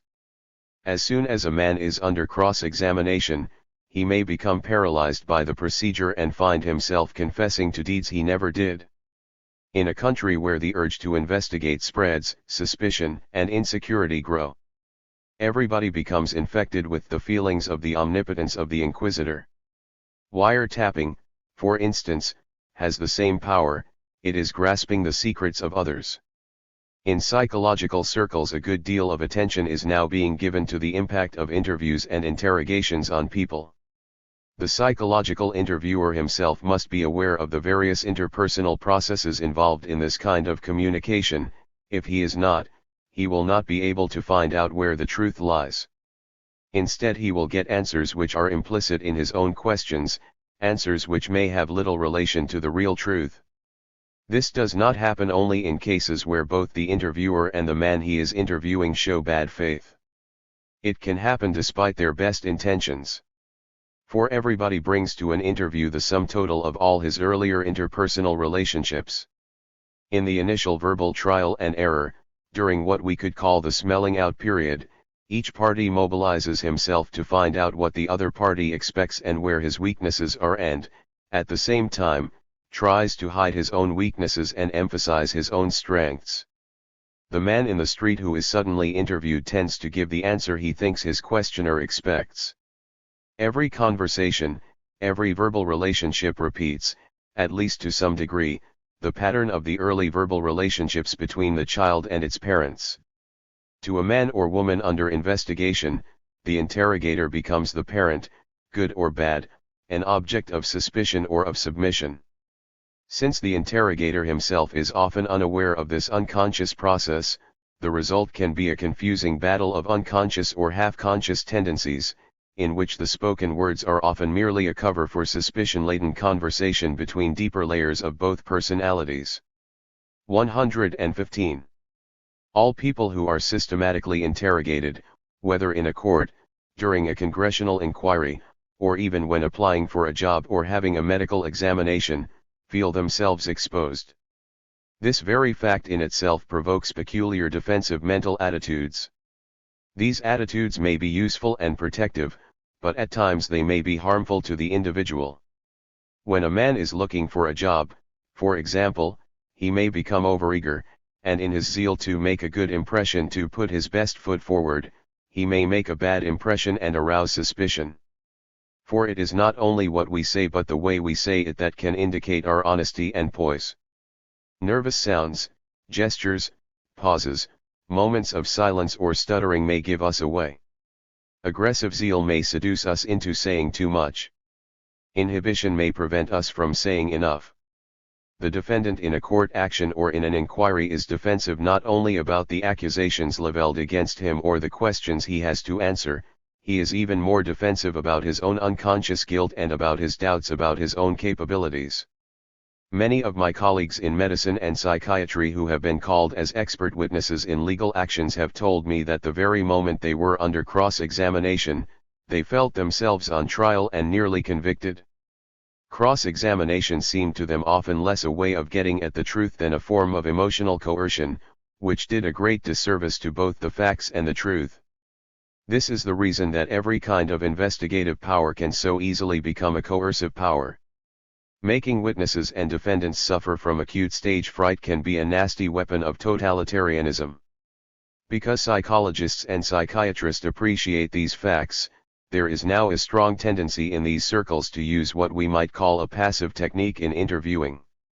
When the interviewer's questions are not directed toward any specific answer, the man being questioned will be encouraged to answer on his own initiative, out of his own desire to communicate. The neutral question, "What did you do afterwards?" provokes a freer and more honest response than the question, "Did you go home after that?" 116. The witness and his subjective testimony. We have seen in recent years a long parade of recanting communists, who have testified freely and openly about their pasts. Currently, we have still another kind of parade, the recanting recanters. How are we to know the truth from falsehood in all this morass of conflicting testimony? How are we to prevent ourselves from becoming confused by the contradictory testimony of men and women whose words can influence the course of our nation's actions? How are we to learn to evaluate what they say? Psychologically, how reliable is their testimony, whether friendly or unfriendly? In general, we can say that those who are most vituperative in their statements are usually the least reliable. Many of them are men and women who in the past adopted a totalitarian ideology out of their own deep sense of inner insecurity. Later there came the moment when they felt that their chosen ideology had failed them. Though it had held their minds relentlessly imprisoned for a long time, at that point they were able to throw off the system completely. This they did through a process of inner rearrangement of old observations and convictions. However, what they shed was merely a particular set of rigid ideological rules. Most of them did not shed, along with these rules, their hidden hatreds and early insecurity. They may have given up the political ideology which offered them defenses and justifications, but they retained their resentments. It is extremely common to find such people seeking immediate sanctuary in some other strictly organized institution.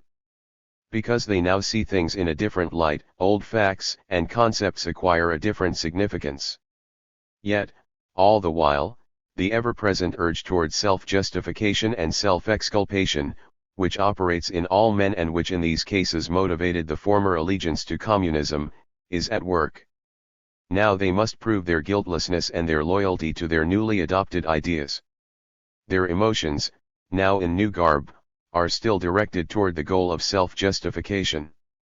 In the eyes of the convert, the fresh outlook, this new arrangement of inner demands and of ways of satisfying them, is just as logical and rational as were his former set of expectations and satisfactions. Now he rediscovers several experiences long since past.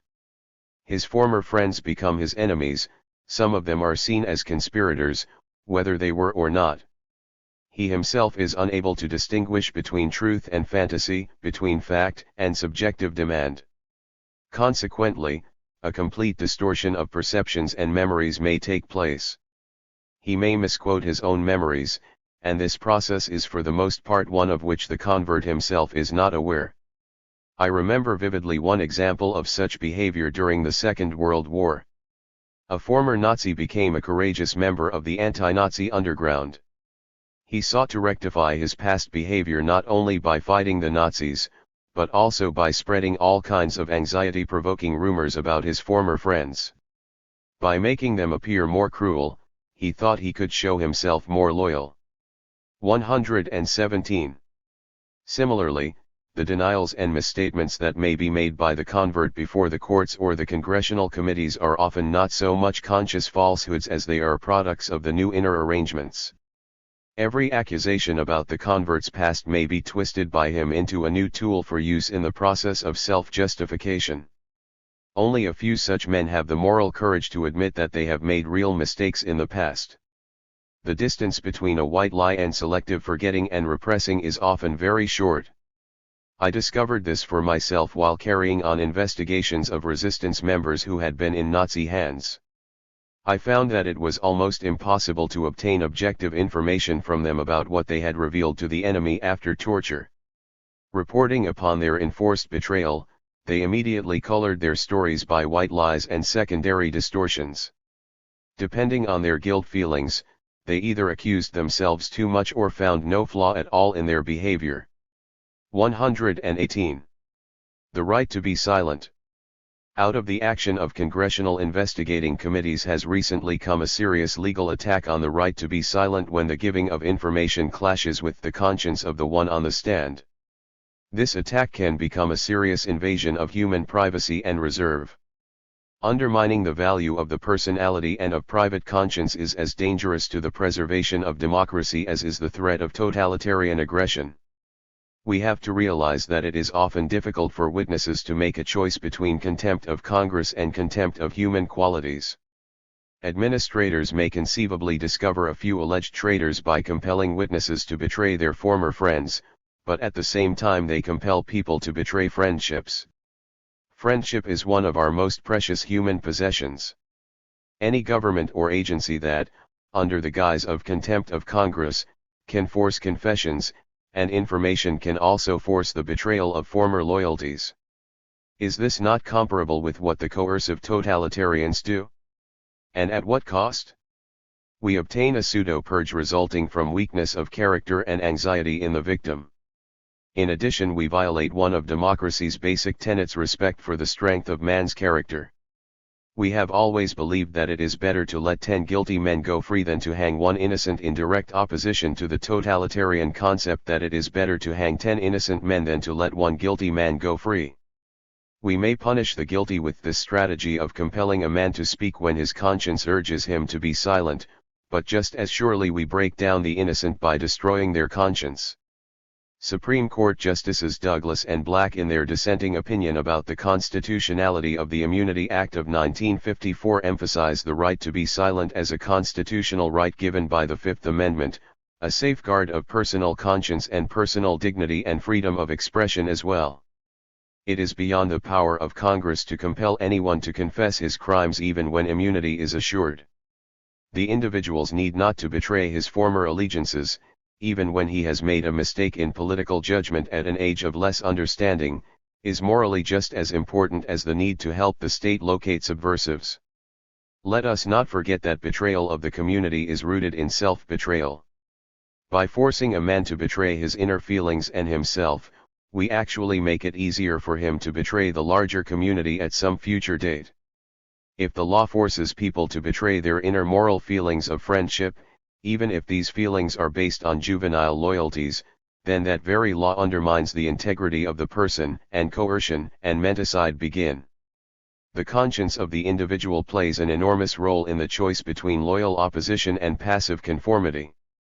The law has to protect the individual also against the violation of his personal moral standards, otherwise, human conscience will lose in the battle between individual conscience and legal power. Moral evaluation starts with the individual and not with the state. 119. Mental blackmail. The concept of brainwashing has already led to some legal implications, and these have led to new facets of imagined crime.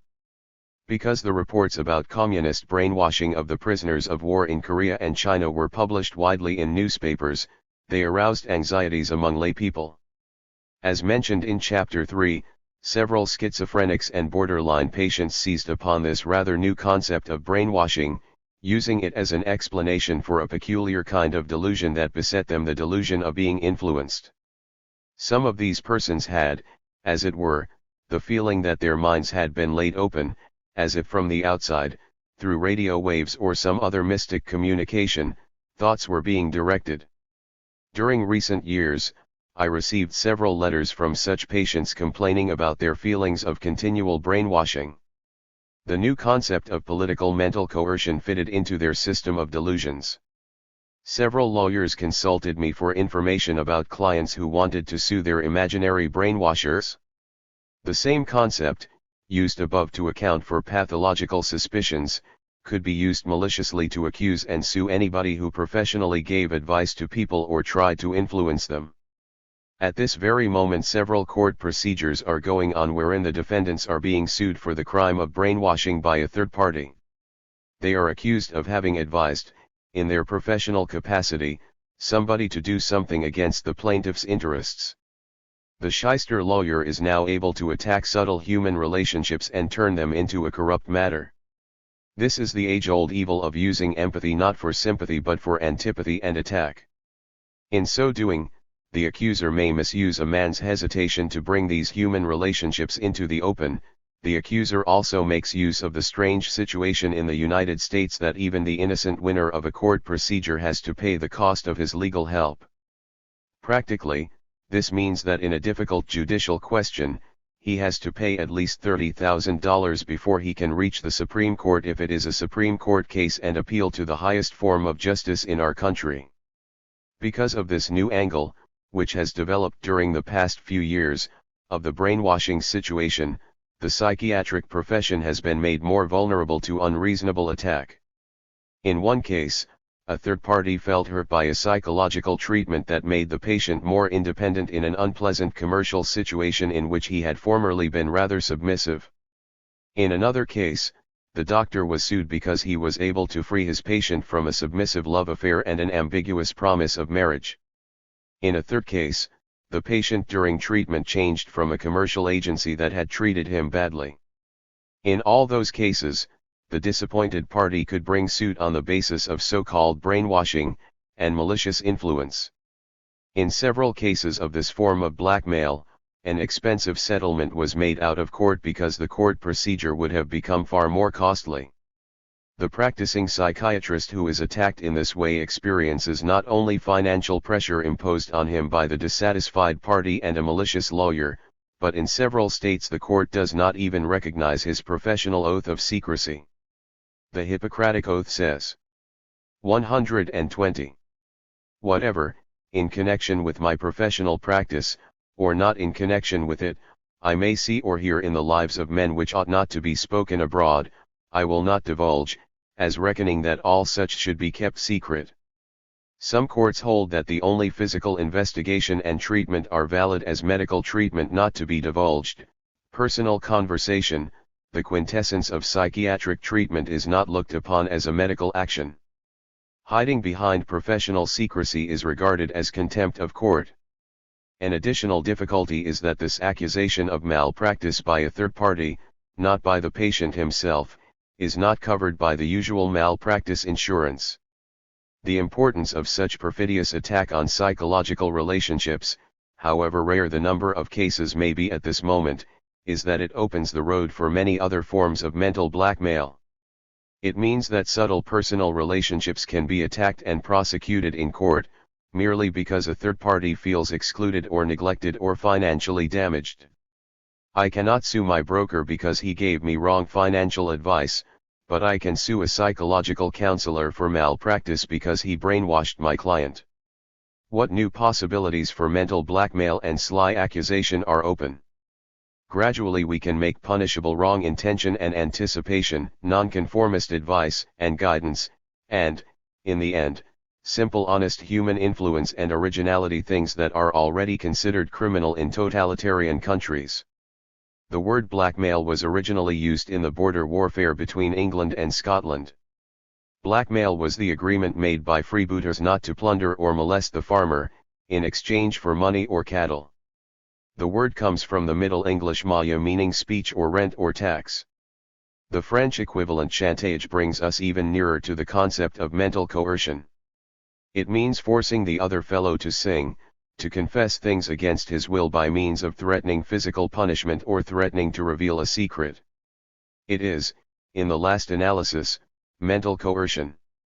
We may call mental blackmail the growing tendency to overstep human reserve and dignity. It is the tendency to misuse the intimate knowledge of what is going on in the crevices of the soul, to injure and embarrass one's fellow man. Mental blackmail starts wherever the presumption of guilt takes the place of presumption of innocence. The hunting up of dirt and sensation in order to embarrass a victim we see very often carried on by the yellow press. It is not only playing up indecency, but at the same time it undermines human judgment and opinion. And by its sensationalism it precludes and prejudices justice in the courts.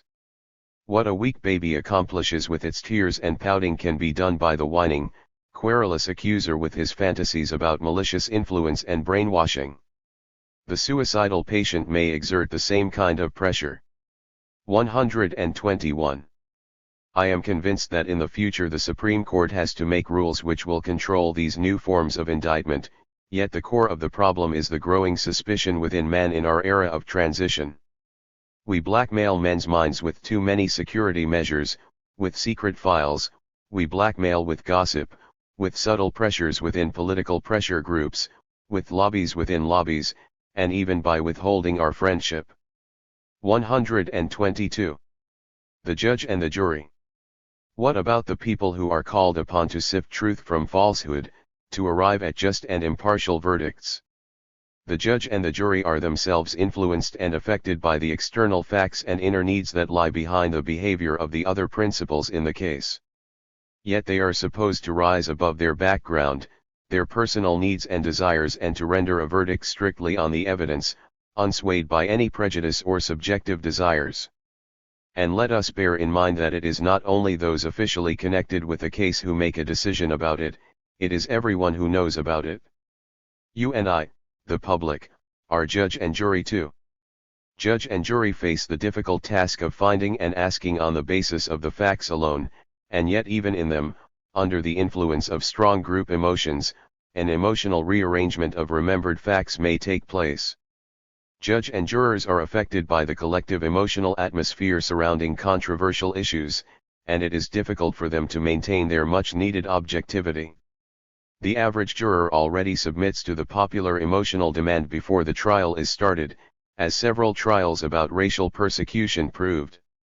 Lately, two authorities on law attacked the system of trial by jury, one because of its delaying action on the process of justice and the other because he considered it an outmoded means of administering justice. Trial by jury is a relic of the 13th century intended to replace the magic trial by ordeal. The gods and coincidence decided the guilt, and to replace the trial by battle, physical skill and power decided which of two parties was guilty. The trial by a jury of peers, by all those who knew the accused and the circumstances of the alleged crime, served its purpose in rather simple organized communities for a long time. But in our complicated society, where people know less about each other and where 1,000-fold communications intrude the mind, things have changed. The average juror is swayed by the emotion and prejudice of his heredity and background training. Our juries are not always able to follow the intricacies of pros and cons, of interpretation of facts. In addition, many a trial lawyer knows how to fascinate a jury, how to catch their minds and influence their judgment. Beyond this, the selection of jurors delays more and more the process of justice. As a simple example of how individual, personal, and social conditioning can affect a juror's current reactions, let us look at the inner confusion usually caused by the word traitor. Here we have an emotionally loaded trigger word. If somebody is accused of being a traitor or a subversive, on the basis of undeniable facts, any attempt at a scientific, psychological explanation of this person's behavior is already considered a treacherous intellectualism.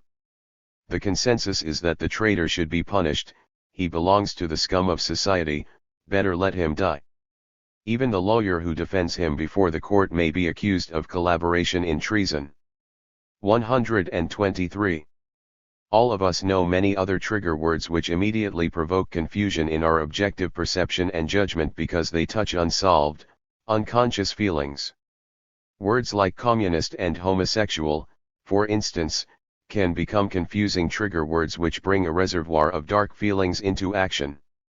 Demagogues like to use such words in order to stir up mass feelings, which they cannot control but which they believe are very suitable for the strategy of the moment. This can become, however, like playing with dynamite. Any one of us may be swayed by elusive cliches such as where there's smoke, there's fire, or once a thief, always a thief. I once saw this most interestingly in a hot debate where someone had once been scolded for being a dirty monogamist. As soon as the accusation was made, public opinion turned against him. Even a judge can be swayed by his own emotional difficulties, especially by slanted testimony of witnesses who may be attempting to mislead. In Great Britain, the courts are more aware of the effect of a prejudicial attitude on the part of jurors. There the trial process is extensively protected, mostly through prevention of pre-trial discussion and deliberation, regardless of the unpopularity of the accused. 124.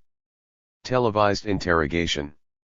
An open official interrogation affects those who watch it, and the fact that they are affected may influence its outcome. Various crime hearings in this country, for instance, were brought before the people by means of television. Citizens sitting comfortably at home far from the scene could see how defense lawyers maneuvered facts or instructed their clients so that they would appear in a favorable light. Even though their actions may have been transparent tricks with the appearance of a fixed wrestling match, the result was that some of the not-so-jovial-looking victims of the criminals were made ridiculous, while the criminals, calm, assured, self-possessed, seemed more admirable. The victims often couldn't stand being in the limelight, it made them feel ill at ease and embarrassed. The criminals, on the other hand, either denied every accusation in tones of righteous indignation or made confessions which degenerated into hysterical quests for pity. The magic effect of all the anonymous onlookers, because the witness or defendant imagined their approval or disapproval, influenced the outcome of the hearings. All of us who watched them brought our own subjective expectations to bear on these hearings. Television makes a mass trial of such a hearing, and unwittingly not justice but the variable feelings of the public become part of the courtroom atmosphere. Every piece of evidence in such a hearing is colored by rumor and emotion, and the shocked onlookers are left with feelings of suspicion and deep misgivings that the hearing has not really gotten down to the condemning facts. 125. The quest for detachment. Man's feeling for justice has very subtle implications. As soon as Justitia flirts with powerful friends or becomes completely submissive, people feel insecure and their anxiety increases. But man's feeling for justice needs more than mere security for its satisfaction and gratification. The sense of justice is an inner attitude aiming at the realization of ideal rules of law that can inspire the community and raise it to a higher moral level. It requires not merely that minimum of decent behavior that is enforced by law, but more than that, a maximum of personal initiative and mutual fair play. It asks for personal and social justice, for mutual limitation of demands in the service of the mutuality of relations between men, and between men and their government. Any ideal feeling of justice requires sacrifice and implies self-limitation. Emotionalism is its enemy. This ideal of justice is not only valid for individuals but should also rule communities and countries. Only in such an atmosphere of free mutual sacrifice of power on behalf of growing justice can democracy grow. Can people learn to see objectively and in a manner detached from their personal feelings? Yes, they can. Preconceived ways of seeing and witnessing can be changed. Many people realize the damage men do to themselves and others when they submit to collective passion and prejudice. These people then learn through astute investigation and observation how to be less prejudiced, how to see events with constant readaptation of mind and eye and with a search for reality. Prisoners in concentration camps or POW camps are so constantly bombarded with rumors and suggestions, their observations are so distorted by their necessary self-defenses, that they are hardly able to give an objective report regarding the actions of their fellows. The mass attitude of the day directs their opinions. The fellow who has become a scapegoat, whose function it is to alleviate for his fellow prisoners their common anger, will never be able to neutralize all later reports about him, simply because the number of so-called objective witnesses is against him. It is very difficult to separate the rumors from the facts and to neutralize ingrown mental toenails. There is in men an instinctual need to take sides with the majority, to conform to the opinion of the strong. This need is rooted in a biological urge for safety. That is why a strong feeling of participation grew among soldiers in a POW camp. The result was complete unconscious falsification of what happened. The individual observation got lost in the strong impact of mass opinion. In the future age of psychology, when insight into man's behavior is more generally understood and applied, we will be more aware of the importance of dependable witnesses. Every report and every piece of testimony pro or con will be examined and weighed in the light of its psychological and historical background. The citizen of the future will laugh as he looks back at the time once lost during trials because obvious facts on one side were not brought out to challenge equally obvious facts on the opposing side. These future citizens will understand that we only revealed our mutual hostilities and feelings of fear and insecurity by our behavior, feelings which moved us compulsively and subtly to make subjective rearrangements of our memories and impressions. He will point out that objective thinking was in its infancy in those days. 126. Chapter 9. Fear as a tool of terror. The fear of living. In our era, the fear aroused by human relationships is so strong that inertia and mental death often seem more attractive than mental alertness and life. Classical psychology often spoke of the fear of death and the great unknown as the cause of many anxieties, but modern psychological studies have shown us that the fear of living is a much greater, deeper, and more frightening one. Living often seems beyond our power. Stepping out of a relatively safe childish dependence into freedom and responsibility is both hazardous and dangerous. Living demands activity and spontaneity, trial and error, sleeping and reawakening, competition and cooperation, adaptation and reorientation. Living involves manifold relationships, each of which has thousands of implications and complications. Living takes us away from the dream of being protected and demands that we expose our weaknesses and strengths daily to our fellow men, with all their hostilities as well as their affections. It requires us to build up useful defenses and then to replace them with others because we have to change our goals and our relationships. It expects us to be lonely in order to cooperate in freedom. It asks us to submit and to conquer, to adjust, and to rebel. It robs us of our childhood slumber of satisfaction, and of the magic, omnipotent fantasies of our infancy. Living requires mutuality of giving and taking. Above all, to live is to love. And many people are afraid to take the responsibility of loving, of having an emotional investment in their fellow beings. They want only to be loved and to be protected, they are afraid of being hurt and rejected. We can see this clearly in the fact that so many people embrace so fervently all the limitations and frustrations of life that are offered them, the neurotic limitations of the usual prejudices or the totalitarian limitations imposed by power politics.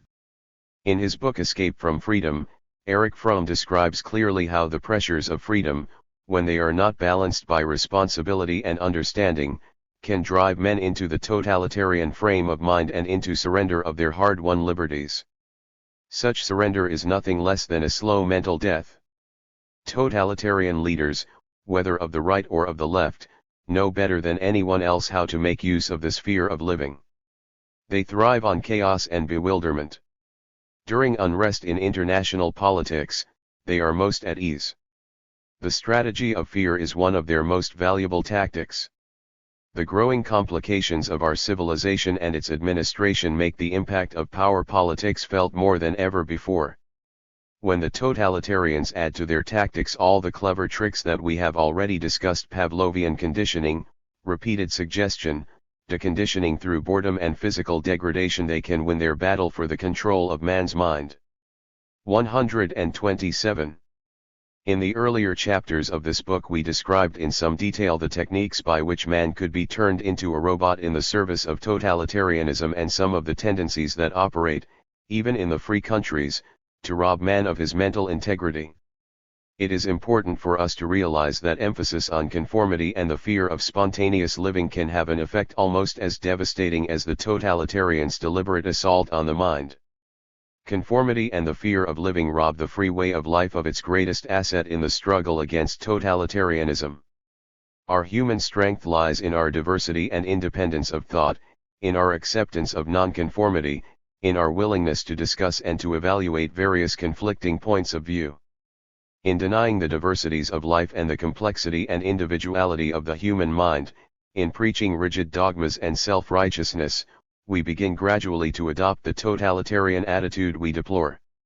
Delusion has never been the exclusive property of any one country, class, or group, and the totalitarian delusion, which in itself promotes menticide, can invade us from many fronts, from the right as well as the left, from the rich or from the underprivileged, from the conservatives and from the rebels. Fear and intimidation have not only been the result but also the tools of mental coercion. Although there is as yet no unified theory of fear and anxiety, and we therefore do not know precisely why and how the development of these feelings leads to such dire consequences, it is important for us to understand what useful tools fear and panic are, and to see, through description, what these overwhelming emotions are able to do to people. Most people think of fear reactions as hysterical expressions of desperation.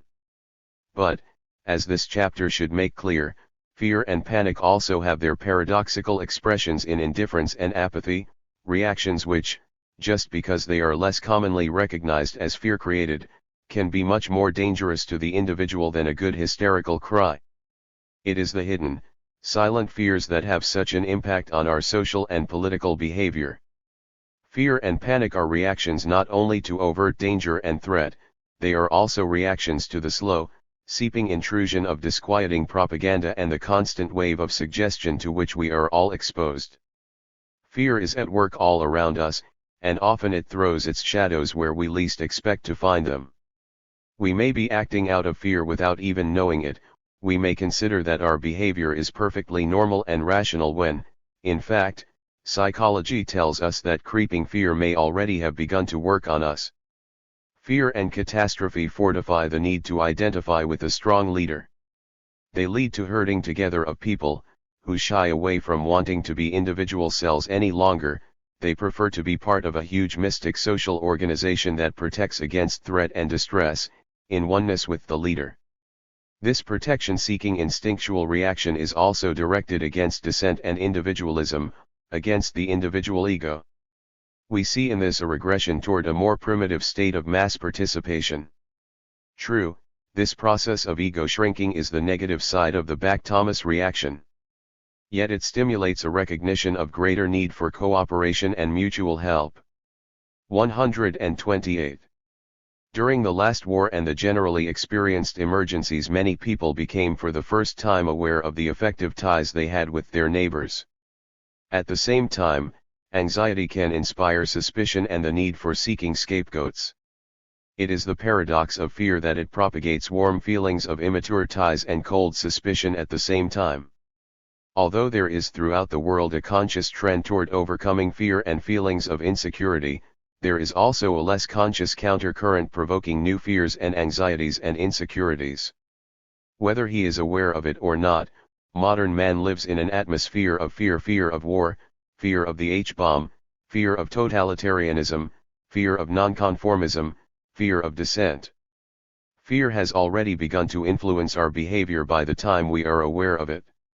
Once fear has penetrated the mind and stimulated fantasy, it begins to direct our actions, whether we want it to or not. We cannot eliminate all the thousands of stresses and fear-provoking situations in the modern world, but we can learn to recognize and understand some of the most common forms of fear reactions. In this way we can find a partial release from the tensions they create and can learn how to cope with them more effectively. 129. Our fantasies about danger. I remember vividly one sunny afternoon during the Second World War while one was still in Holland. I was playing tennis with some friends. We were all enjoying the satisfying exertion of our sport, but our enjoyment was somewhat marred by the players on the next court.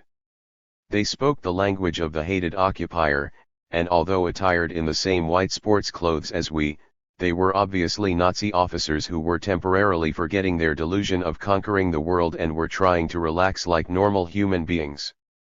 Suddenly we all heard the drone of planes and the sound of anti-aircraft off in the distance. Then a group of low-lying Spitfires, our friends from England, came zooming by. My friends and I stopped playing, waved our rackets in greeting, and watched the planes maneuvering. Our neighbors reacted quite differently. They became panicky, one of them flung his racket from him and ran off, the others threw themselves, face down, into a ditch bordering the court. Objectively, we were all faced with the same danger of strafing from the English planes, but for the Germans these were enemy planes, while for us they were friends. I'm sure it isn't necessary for me to add that after this occurrence my fellow Dutch citizens were forbidden to play tennis on that court.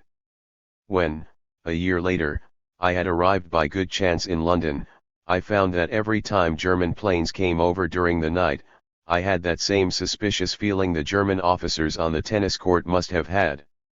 It seemed as though every bullet and every bomb was meant for me.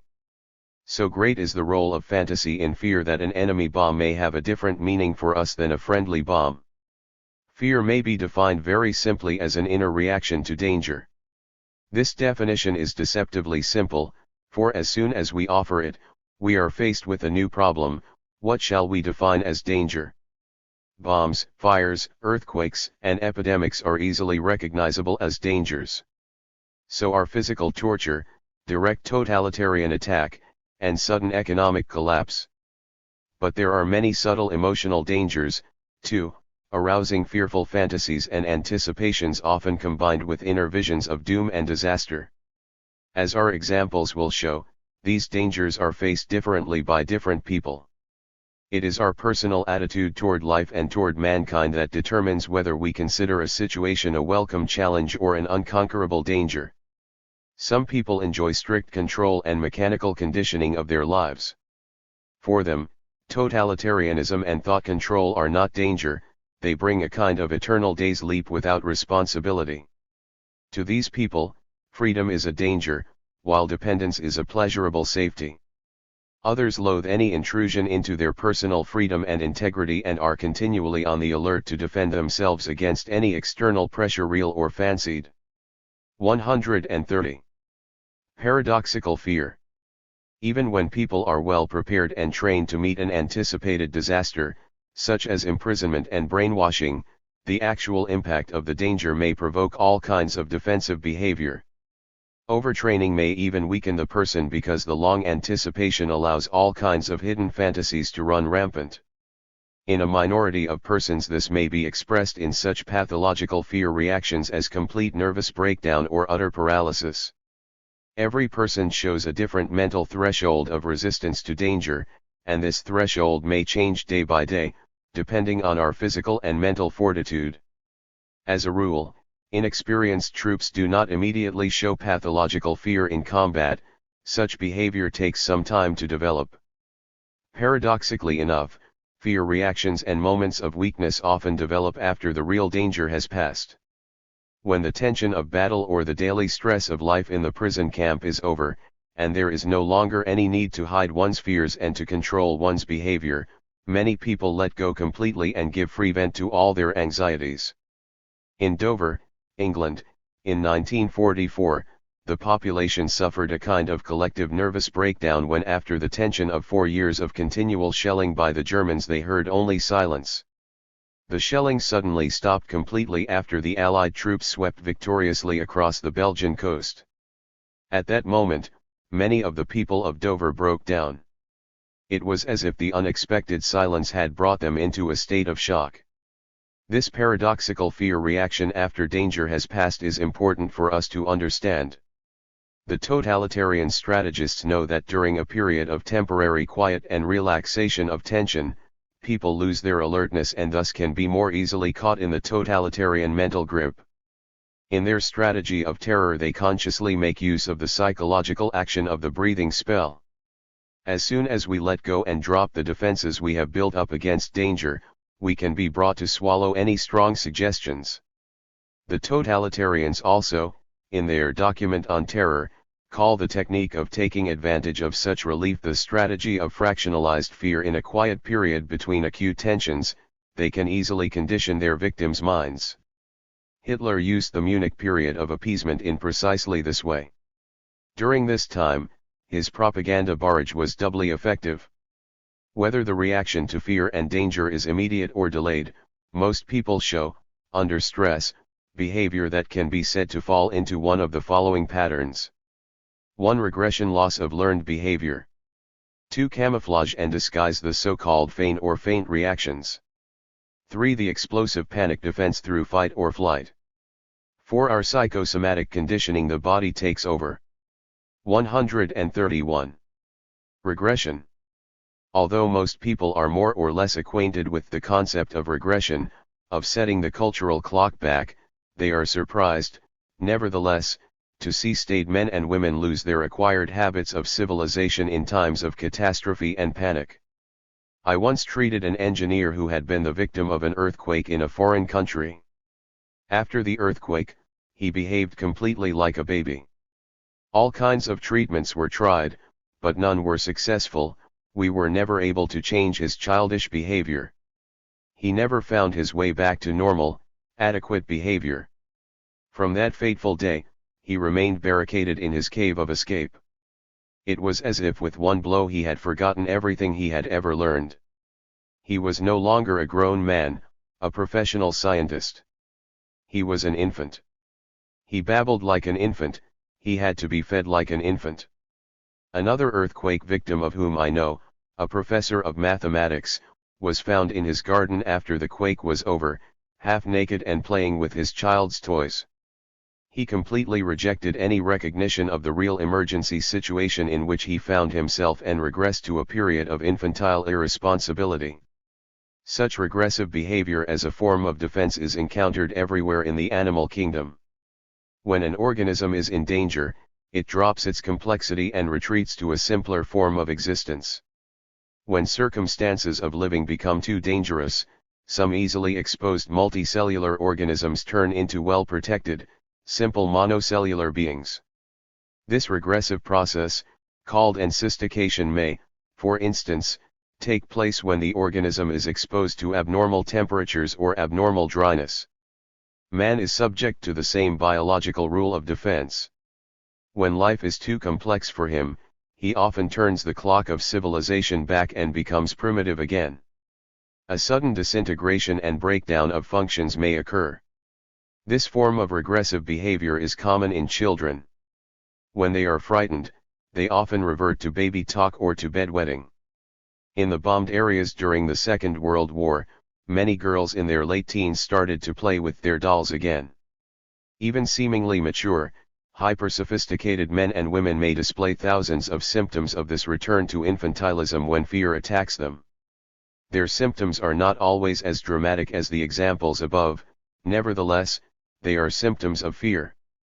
When grown people begin to stutter and to lose their daily decorum, when they take to carrying around special protective charms, when they invent stories about their magic invulnerability, when they boast more, eat more cake and candy, whistle more, talk more, cry more, and lose their formal stiff and staid behavior, they are acting out of fear. During the Second World War, in the prison camps and the air raid shelters, people really got to know each other, as do children in the playpen who have the simple intuitive gift of knowing whom they can trust. In our age of anxiety, we feel possessed by the same frightening shadows that once haunted the Stone Age man, and we may react to them by acting more like our simpler ancestors. 132. Camouflage and disguise. A different pattern is that of camouflage and disguise playing hide-and-seek with fate. This useful protective trickery is often seen in lower animals who temporarily acquire the form or color of their environment. It is just like military camouflage. Everybody is acquainted with the color changes of the chameleon, and there are many other animals which are able to change their skin or body form in times of danger. Yet many people are not aware that human skin, too, shows rudimentary attempts at camouflage. The phenomenon of goose flesh resembles the reaction of a frightened, bristling cat, sudden graying of the hair or discoloration of the skin, which is known technically as fear melanosis, changes our outer color. During the Second World War, one went with a first aid team to Rotterdam after the city had been heavily bombed. As we looked at the people, our first impression was that they were all wearing masks. Their skin was wrinkled and showed a typical camouflage reaction. They were all still badly frightened. It was as if they were in hiding from the tremendous hell of fire that had been thrown down on them. There is a psychological parallel to these physical reactions. It is called the feign or feint pattern. Actual psychology looks at both reactions, feigning and feinting, as a passive retreat from reality. This reaction is comparable to shell shock or battle neurosis, the study of which is one of the most absorbing chapters of medicine. Soldier and civilian alike can go into a state of mental paralysis. In such a state the victim becomes apathetic, he is unable to talk or to move. No dangerous reality exists for him anymore. He looks dead, only his frightened, burning eyes seem alive. This death attitude or cataleptic reaction often has a completely terrifying effect on bystanders. There is nothing so contagious as fainting in any crowded place. It is of the utmost importance to realize how passive, paralyzed, indifferent, and submissive people can become under circumstances which should demand the utmost activity. The totalitarians are making use of man's passive reaction to terror when they put their prisoners into huge concentration camps with only a few guards. They are gambling that the reaction of passivity will keep the victim from rebelling or trying to escape. Like the bird which stands stock still when the snake approaches, man may surrender passively to what he dreads and fears in order to get rid of the tension of anticipation. The thief who surrenders to the police because he cannot stand the tension and insecurity of not knowing when he will be found out is an obvious example. A psychological camouflage reaction lies behind emotional shock and silent panicked mental paralysis that overcomes some people when they can no longer cope with the circumstances in which they find themselves. Passive surrender to what he fears is one of man's most common reactions to sudden danger. it is not limited to pathological personalities. It occurs much more frequently than wild and overt panic, and displays itself in numerous subtle behavior mechanisms. People may escape into complaints about physical disease. 133. They may take refuge in very important pseudo-tasks and hobbies. They may deny real danger in a seemingly self-securing complacency. They become obstinate and disobedient, nothing can activate them. They are not interested in politics, they say. Some will try to sell to themselves and others the paralyzing theory of hopelessness and the inevitability of doom. But don't talk about the nuclear bomb. Others will throw themselves into the oblivion of excessive drinking or hide themselves in long, pointless conferences. Every man has his own psychological Maginot Line, a mental fortress that he believes inviolable. We used to call this the ostrich policy, and the ostrich policy is one of the most dangerous strategies in the world. Beware the totalitarian who preaches peace. His intention may be to push the world into passive surrender to that which it fears. The cult of passivity and so-called relaxation is one of the most dangerous developments of our times. Essentially, it too may represent a camouflage pattern, the double wish not to see the dangers and challenges of life and not to be seen. We cannot escape all the tensions that surround us, they are part of life, and we have to learn to cope with them adequately and to use our leisure time for more creative and gratifying activities. Silent, lonely relaxation with alcohol, sweets, the television screen, or a murder mystery may soothe the mind into a passivity that may gradually make it vulnerable to the seductive ideology of some feared enemy. Denying the danger of totalitarianism through passivity, may gradually surrender to its blandishments those who were initially afraid of it. 134. Explosive panics. Most people are far more familiar with the explosive motor reactions we call panic and stampede than they are with the other fear reactions. This is what we call mass hysteria, the chacun pour soi reaction. The baby has its temper tantrums, and older people have their uncontrolled fury and fight or flight reactions. Although we usually think of the word panic as describing such phenomena as the hysterical stampede out of a burning theater or the flight of whole populations in terror, there are many subtle steps that lead from the first symptoms of unrest we all feel when something is threatening, to the great outbursts of crying and running and fighting we see in severe panics. Man shows many forms of panicky, frenzied behavior: epileptic fits, fury, rage, self-destruction, criminal aggression, running amok, deserting from the army, rioting, uncontrolled impulsiveness, breakneck speed in driving. A soldier in a state of panic may behave like an angry child. He may attack his friends or shoot at the members of his own troop. In panic, civilians may begin to cry, shout, walk aimlessly about wringing their hands. Or they may shout and scold or cry for help. The panicky person spreads panic. Every time he shouts, he incites others to run. Panic is never a question of crude strength or failing energy, but rather of lack of inner structure, of a failing capacity to organize. The panicky leader hesitates to use the powers entrusted to him. The child with temper tantrums lies deep within all of us. The more mysterious and unaccountable the danger, the more primitive our reactions may be. Riots, furious mass movement, and outbreaks of criminality serve to increase fear and panic, and thus can be used to deepen man's sense of insecurity and further his passive surrender to the totalitarian environment. Any terroristic regime compels its victims to repress their reactions of rebellion and anger.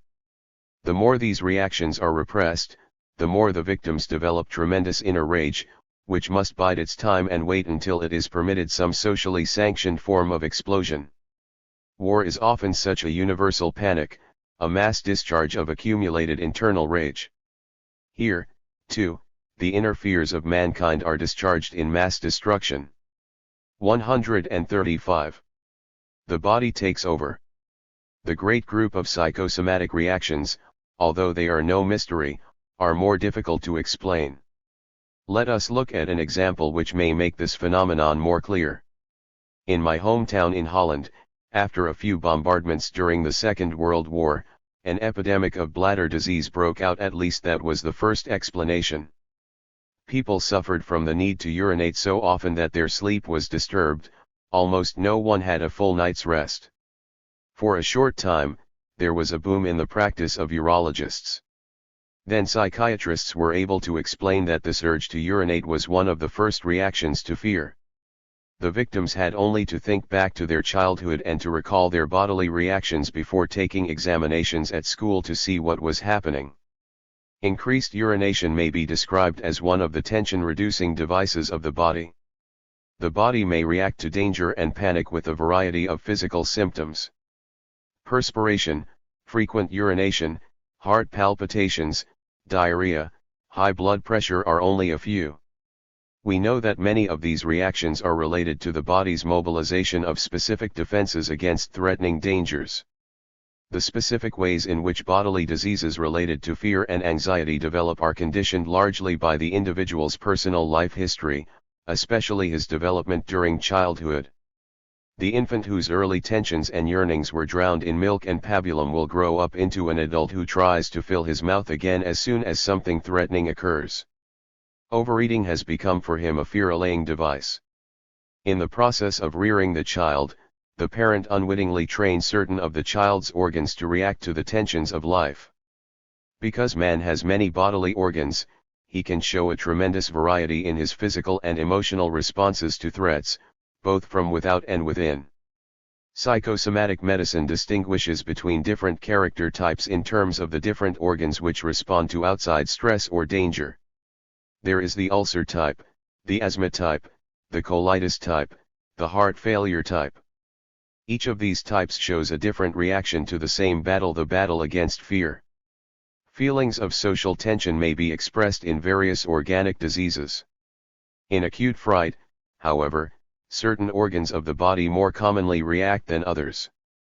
As we saw in our earlier example, the need for frequent urination is a nearly universal reaction to fright. The upset stomach is another almost universal fear reaction. During the Second World War, a medical team looked in vain for the bug causing an unknown intestinal disease among American soldiers who were preparing to land on one of the enemy islands in the Pacific. The doctors and biologists searched and searched, they found nothing.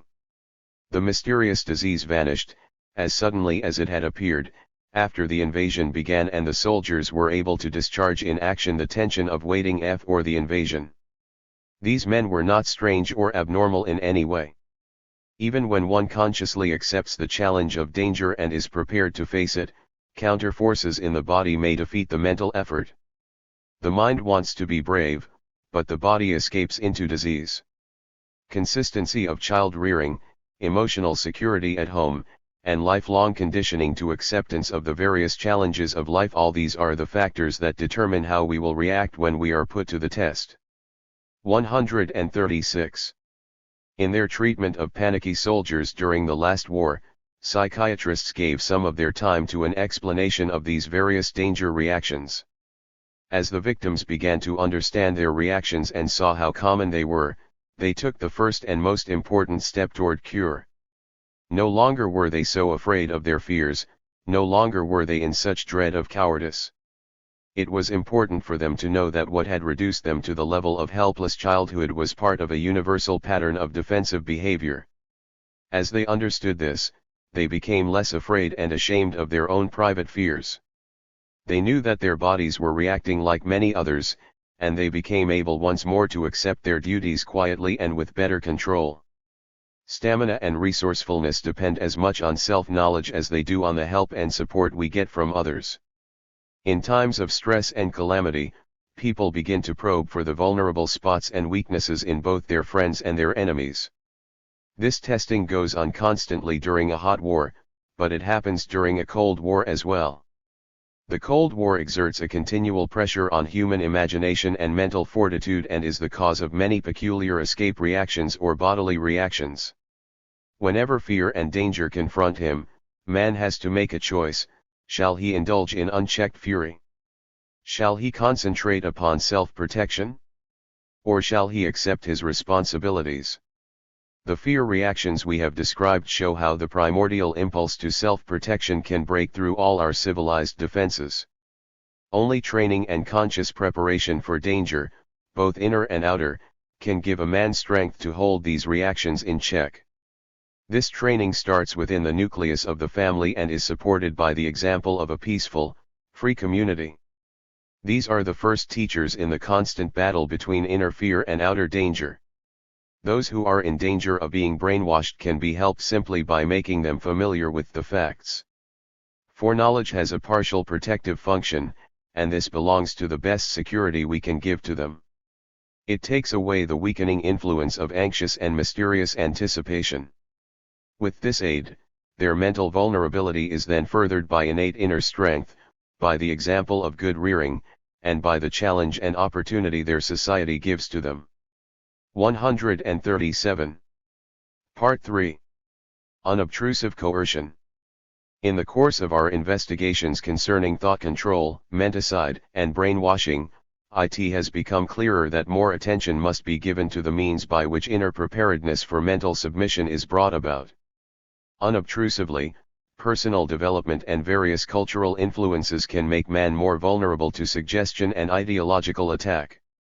In Part 3 I call to the reader's attention the creeping intrusion into our minds by technology and bureaucracy, and how special forms of prejudice and mass delusion can take possession of our minds before we are aware of it. The final chapter, an inquiry on treason and loyalty, again calls to our attention the tremendous influence of mass thinking on our personal concepts of loyalty. Chapter 10. The child is father to the man. The time has come to ask ourselves if it is possible that there is something in our own growth and development that may make us more vulnerable to mental intrusion and ultimate brainwashing. Are there, for instance, special coercive needs in us? What is communicated and taught to the child that may keep him a spiritual prisoner of his environment? These are important questions and would require a thorough philosophic and pedagogic investigation. Nevertheless, for practical purposes, we may limit our attention to two different spheres of development, the influence of parents and the influence of certain social habits. The latter has already been investigated in the second part of this book. Indeed, I must repeat that in my experience all those who are educated under rules of too strict obedience and conformity break down more easily under pressure. During World War II, when the so-called tough SS officers were interrogated after they had become prisoners, they readily surrendered their military secrets. Having lived for years under totalitarian command, they were just as obedient to the new commanding voices. Sometimes we only had to imitate the shouting voices of their masters and they would exchange their former boss for the new one. For them every command had become the automatic trigger for new conforming obedience. In dealing with members of the Communist Party in this country, we had a comparable experience. The members were politically submissive and changed their obstructive party strategy to an opposite set of tactics the moment Moscow ordered them to do so. 138. How some totalitarians may develop. Increasing attention has been given to the various psychological motivations leading to political extremism and a totalitarian mentality in men and women who have been brought up in a democratic atmosphere, but who have voluntarily chosen to associate themselves with some totalitarian ideology. Psychologists who have come into contact with the totalitarian attitude and have studied those who are easily influenced by it agree, by and large, that in the free, democratic countries the option for totalitarianism is nearly always determined by an inner personality factor frustration, if you will. It is usually neither poverty nor social idealism that makes a man a totalitarian, but mostly internal factors such as extreme submissiveness and masochism on the one hand or a lust for power on the other. Unsolved sibling rivalry plays a role too. I have treated several Nazi collaborators whose political behavior was motivated to some extent by the fact that they were older sons and could not stand the competition with their younger brothers. All these factors help to explain why the totalitarians everywhere can use their propaganda of violence to exploit resentment, hatred, racialism, and political fury. They know that they have only to play on these immature feelings of deprivation and dissatisfaction to bring people under a spell. In my own experience, I have been amazed to see how unrealistic are the bases for political option in general. Only rarely have I found a person who has chosen any particular political party, democratic or totalitarian, through study and comparison of principles. Too often man's choice of his political affiliations is determined by apathy, by family tradition, by hope for financial gain, or by other irrelevant factors. It is this lack of rational motivation that can make men more susceptible to totalitarian blandishments, even in a democratic community. I remember very clearly, for example, a Dutch physician with whom I went to medical school. He fell in love with the daughter of a communist and eventually married her. At first he was disturbed by the conflict between his principles and his adoration, but gradually his principles gave in and he started to justify the party line. Later on I met him from time to time. He was an excellent doctor and a jovial fellow, and he took our half-serious quips about his politics in good part. But the moment we began a really serious discussion, he crouched in his official defensive corner and became a different man, sour, mechanical, handing out ready-made arguments. During the war I met him frequently in the course of our common underground work. He had been completely dazed by Stalin's pact with the Nazis, but the moment Russia was invaded and became an ally, he started his aggressive robotism again. Not only was he a staunch fighter against the Nazis, but he insisted that his was the only way to fight. He lost his life on a dangerous mission for the underground, and I always had the feeling that it was in a way welcome to his latent suicidal feelings. In other Nazis and communists, both, I have seen dramatic examples of how personal resentments, outside the suffering of real injustice, can lead a man to the side of the rebels. 139. Some of these people were the type who simply submitted passively to a movement stronger than themselves, men and women whose ideology was a reflection of whichever side had caught them first. Others were motivated by the need to vent their own personal anger and resentment in some direction and used political action to satisfy this need. But if we are to come to any real understanding of the internal factors that lead a man to adopt a totalitarian ideology, we must dig a little deeper than this and must give our attention to some basic roots of this problem. 140. The molding nursery. One of the important things we have learned from modern psychology is that the roots of many of our adult attitudes and problems lie far back in the seeming quiet of the nursery and childhood years. The infant's life may appear to be placid and uneventful, but from the moment he is born he hears thousands of rumblings both from inside his own mind and from the world outside. In his mother's womb he knew neither warmth nor cold, now his skin transmits these sensations to him. As he lay protected in his mother's body, he did not have to breathe, eat, or excrete, now he must do all these things himself. He needs help in doing them, he needs protection, and for this protection and help he must rely on those grown-up giants, mother and father. He is utterly and completely dependent, unable by himself to find adequate responses to his needs. There he is, with his pitifully limited means of adaptation, with his minimum of innate patterns of action.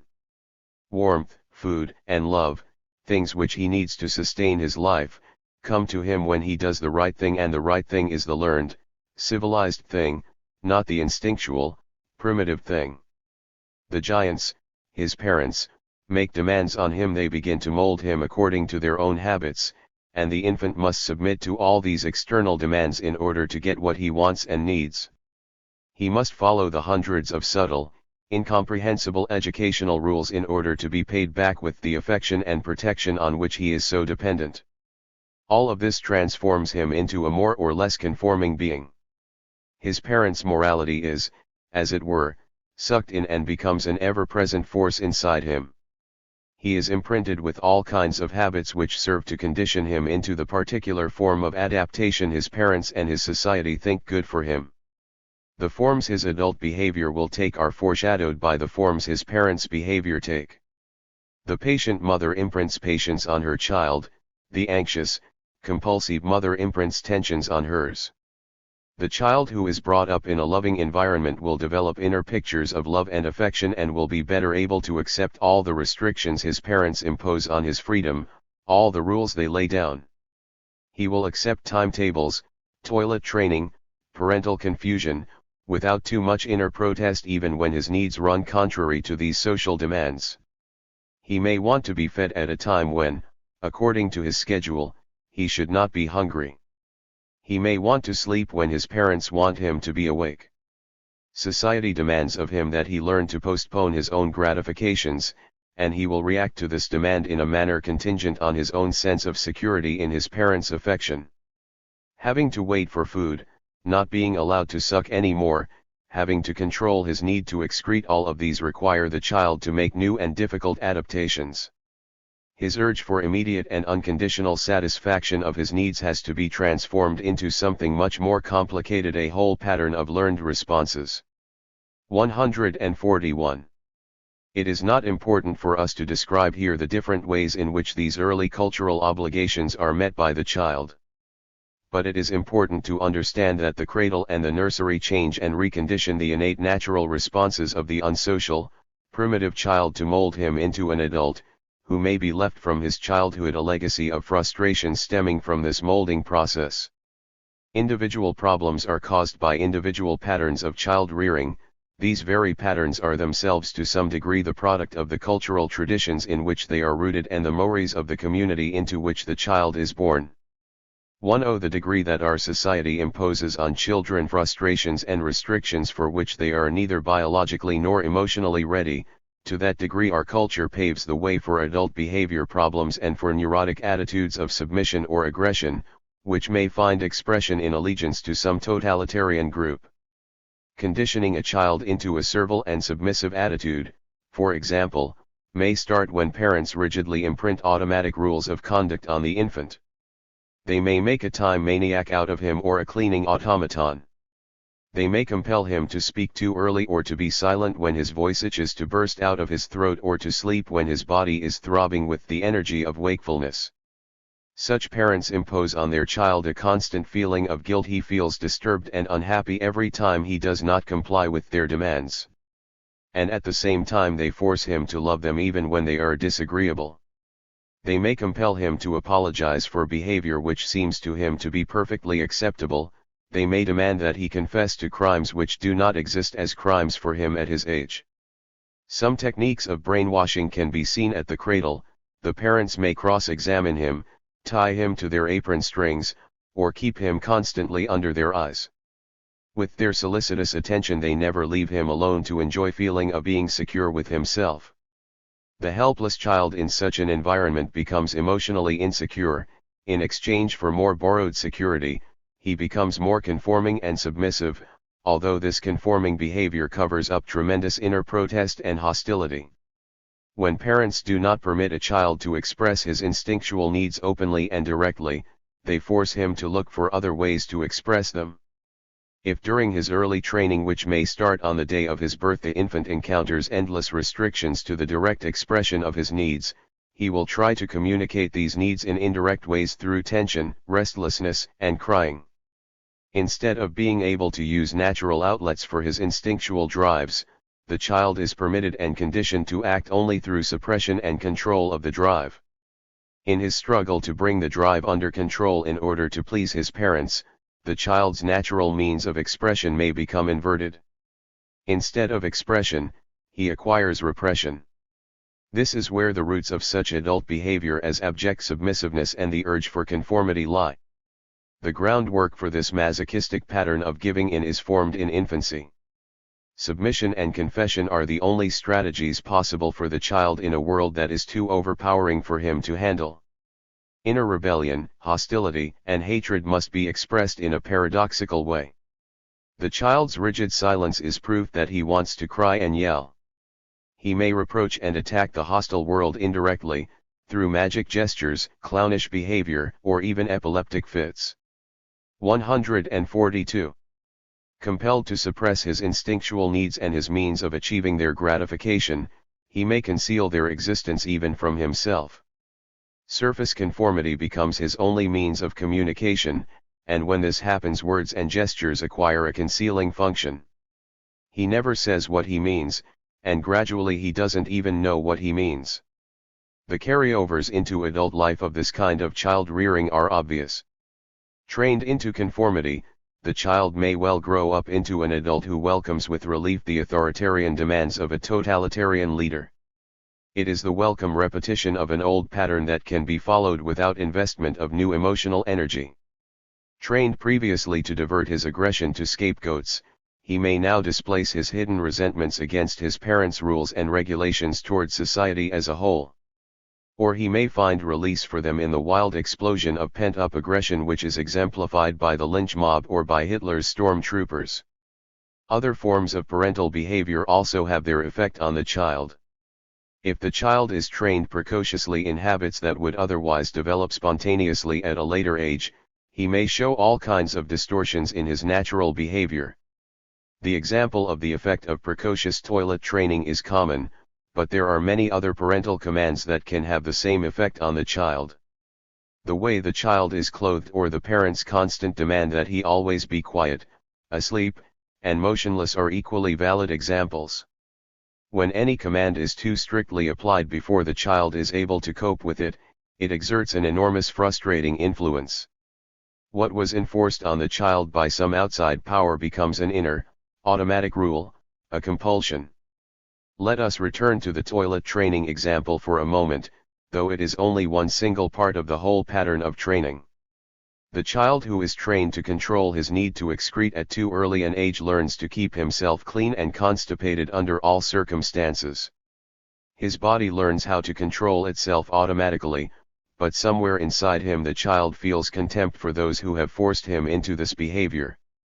He may grow up to be a chronically hostile adult, ripe for the appeal of some hostile ideology.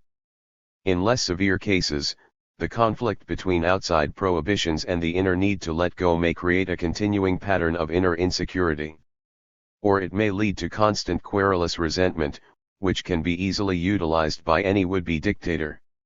What we have to emphasize is this: the earliest web of communication between parents and child takes place on what psychology calls a preverbal and unconscious level.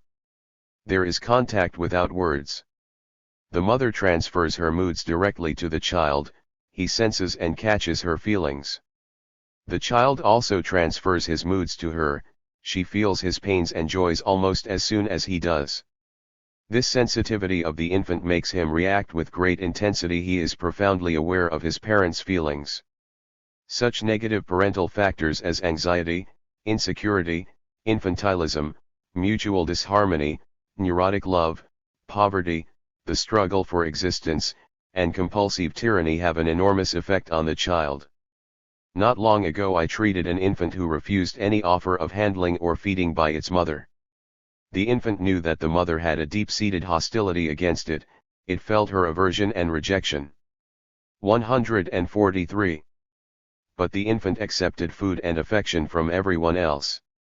The interplay between parental attitudes and child development starts at birth.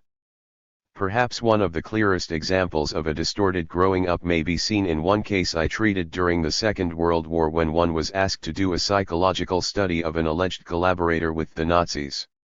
This man, who was in England when I saw him, said that he had left Holland, which was then occupied, because he no longer agreed with the German conquerors. When he arrived in England he was, as a matter of careful routine, put in a home for people under investigation as suspected spies. From here, he was very soon taken to a mental institution because of his strange behavior. He was not actually psychotic, but he did have great difficulty in relating to other people. When I went to interview him, it became apparent to me that he was completely confused. He babbled so much that it was almost impossible to understand him. I asked him about his childhood. It was not easy for him to speak about it, but he finally told me something of his background. He was an only child. His mother had been the dominant member of the family, actively working in scientific research. His father, a weak, nebulous figure, had seldom been at home. In his job as the manager of a large firm, he had traveled a great deal.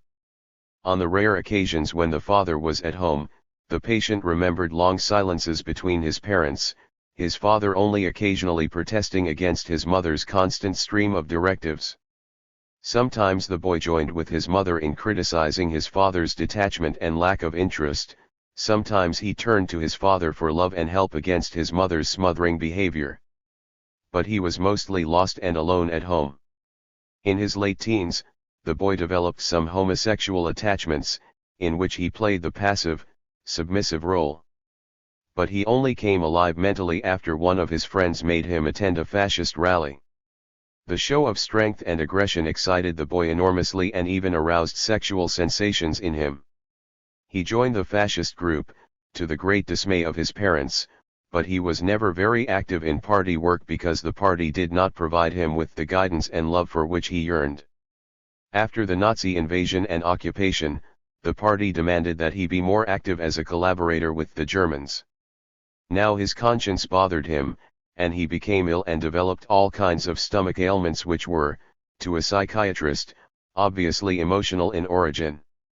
He was not, however, strong enough to withdraw from the party completely. He felt caught between two opposing dangers: the party and treason. The childhood struggle began all over again. He felt himself unsafe with either father or mother. So he decided to flee the country because he had a vague feeling that this would help him get away from his conflicts. Once in England, in the asylum, he felt completely contented. He simply did not understand the serious nature of the accusations that had been made against him. When I spoke to him about world affairs and his political activity, he fell into silence. He did not remember any of the details of his political behavior. It was as if he had lived in a dream since the moment he ran away from Holland. It is entirely possible that the enemy had used him as a tool, but at the time I saw him he was only a near-psychotic, fear-ridden young man. He remained in the institution for the duration of the war. 144. One thing stands out clearly in this case, and that is the young man's continual search for male authority. This search for spiritual backbone is very common among people who develop totalitarian attachments. 145. The father cuts the cord. Psychological studies have shown us over and over again that the child's attitude toward the parental authority, with all its subtle internal complications, plays a primary role in determining how he will handle his hostilities, whether he will learn to cope with them or whether he will direct them toward destructive aims. As we said earlier, parents and family form almost the whole environment of the child during the first years of its life. They condition the foundations of his future character. And in the family it is the influence of the father that determines whether the child will stick to its strong natural ties with its mother, to its dependency needs and its needs for protection, or will step out of this maternal realm and will form new ties with new people.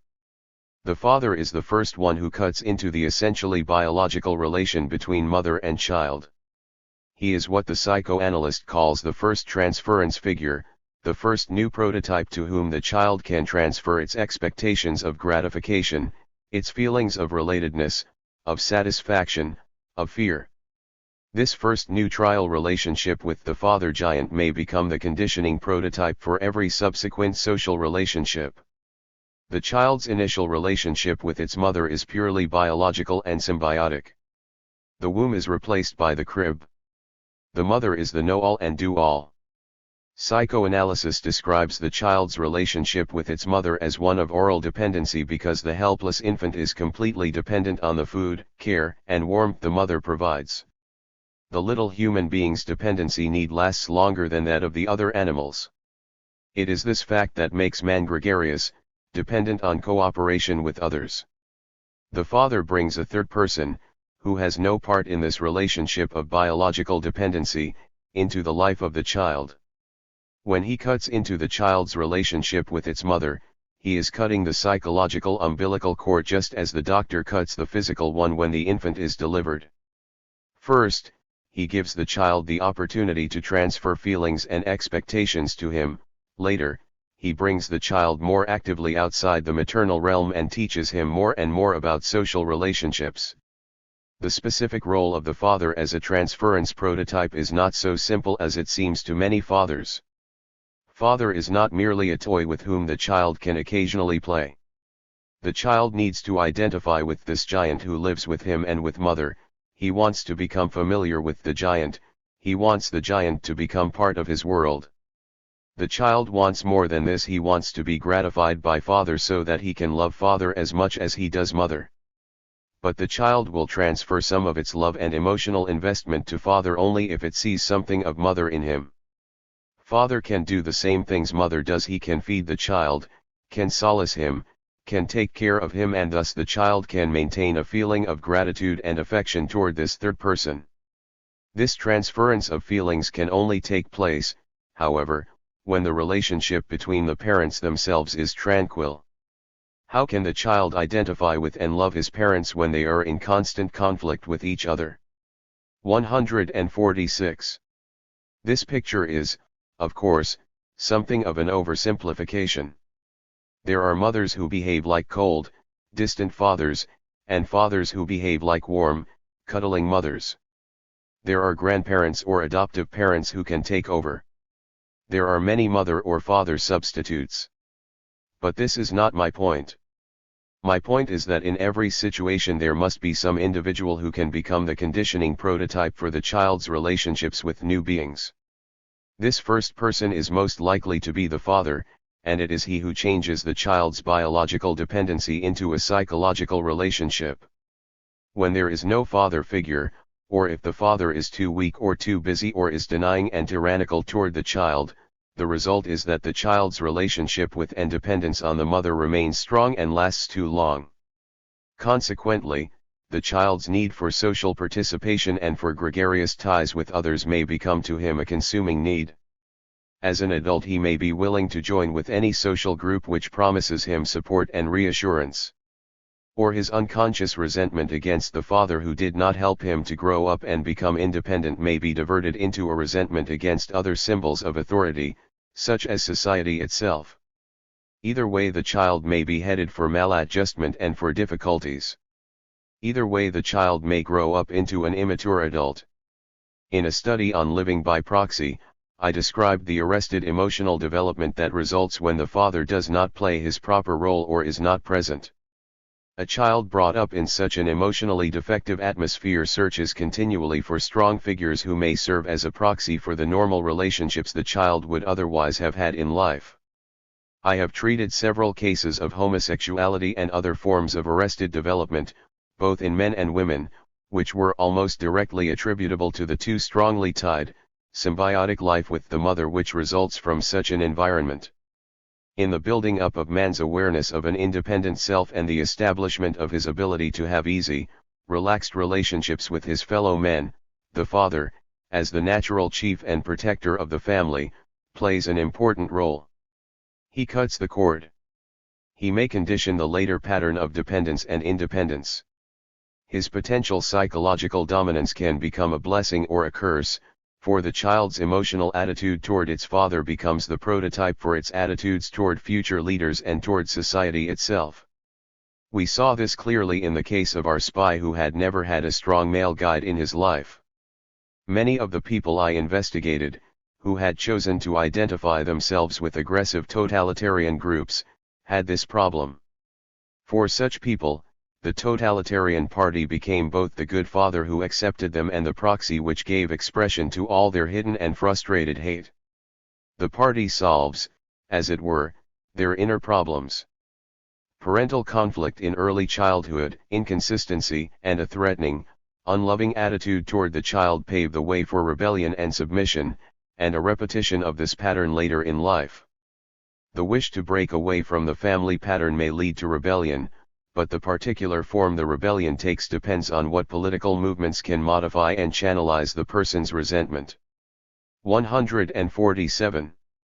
This does not mean, of course, that there is not a hard core of totalitarian-minded people, nourished in the cradle by the dogmas of their totalitarian parents, who give themselves to their party tasks because they have never known a different world. According to Amond, these types are found particularly in our Western world among high-echelon extremists.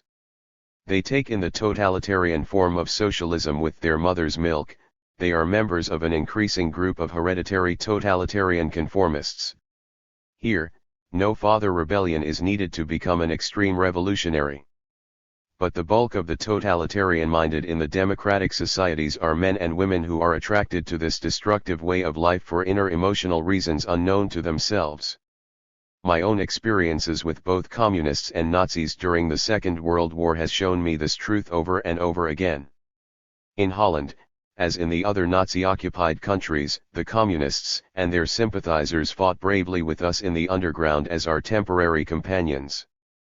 Even during that time of national crisis and terror, they were never free from bitter reproach and resentment toward us. They insisted that their ideology was the only correct one and showed, sometimes openly, sometimes covertly, that when the Nazis were defeated, they would renew their struggle against the social order.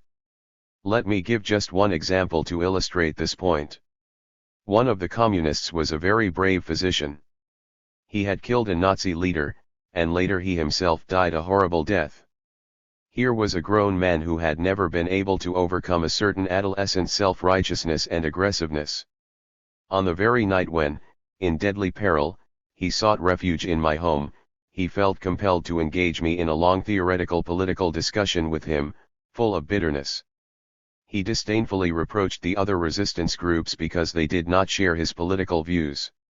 His views and ideals, I must say in all justice to him, seemed sincere to me, but he was filled with so much unresolved hostility toward the government of his fatherland that he was ready at all times to overthrow it. The core of his fallacious reasoning I found was the confusion about ends and means in the struggle for social justice.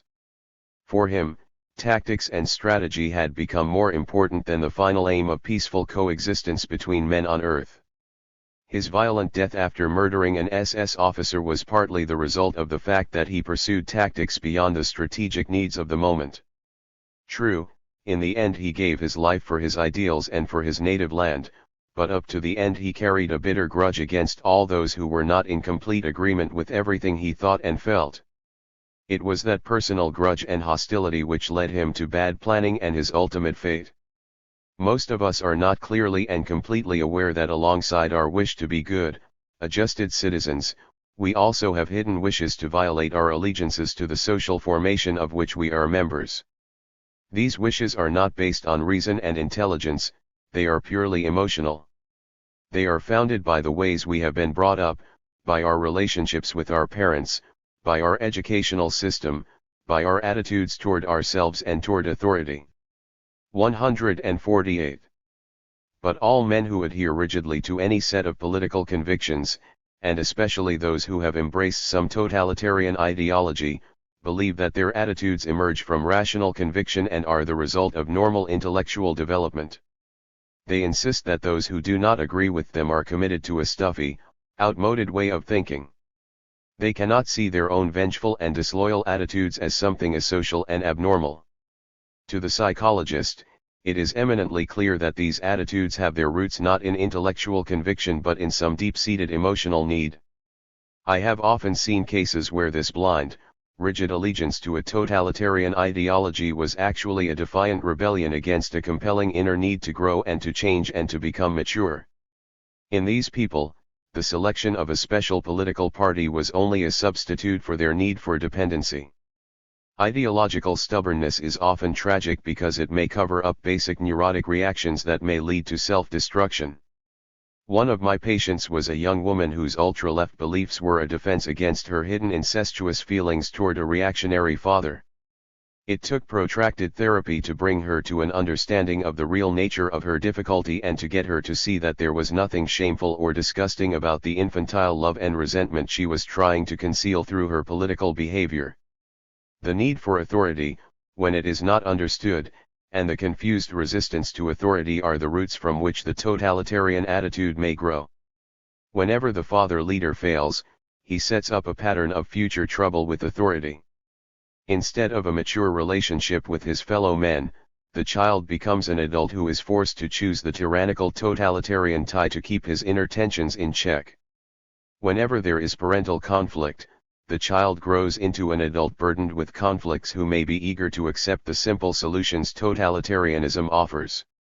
Whenever there is parental compulsion, which gives the child no chance to develop its own attitudes and evaluations, the child grows up into a conforming adult, whose entire life may be spent in a search for outside authority, for someone to tell him what to do. 149. Chapter 11. Mental Contagion and Mass Delusion. During disturbed times such as these, the thoughts of everyone follow the diplomatic play going on at the various political conferences. It would be worthwhile to investigate whether it is possible for leaders of nations to arrive at a common understanding as a result of mutual exchange of words, ideas, and the negotiating of treaties.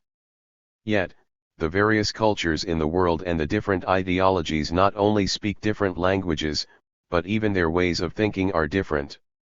Unobtrusively, our personal past and our cultural environment creep into our thinking habits.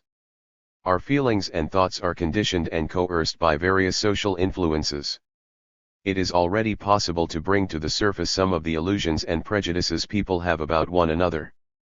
We may say that the special environments in which people develop and the habits they build up foster subtle illusions and delusions in persons, of which they are, for the most part, unaware.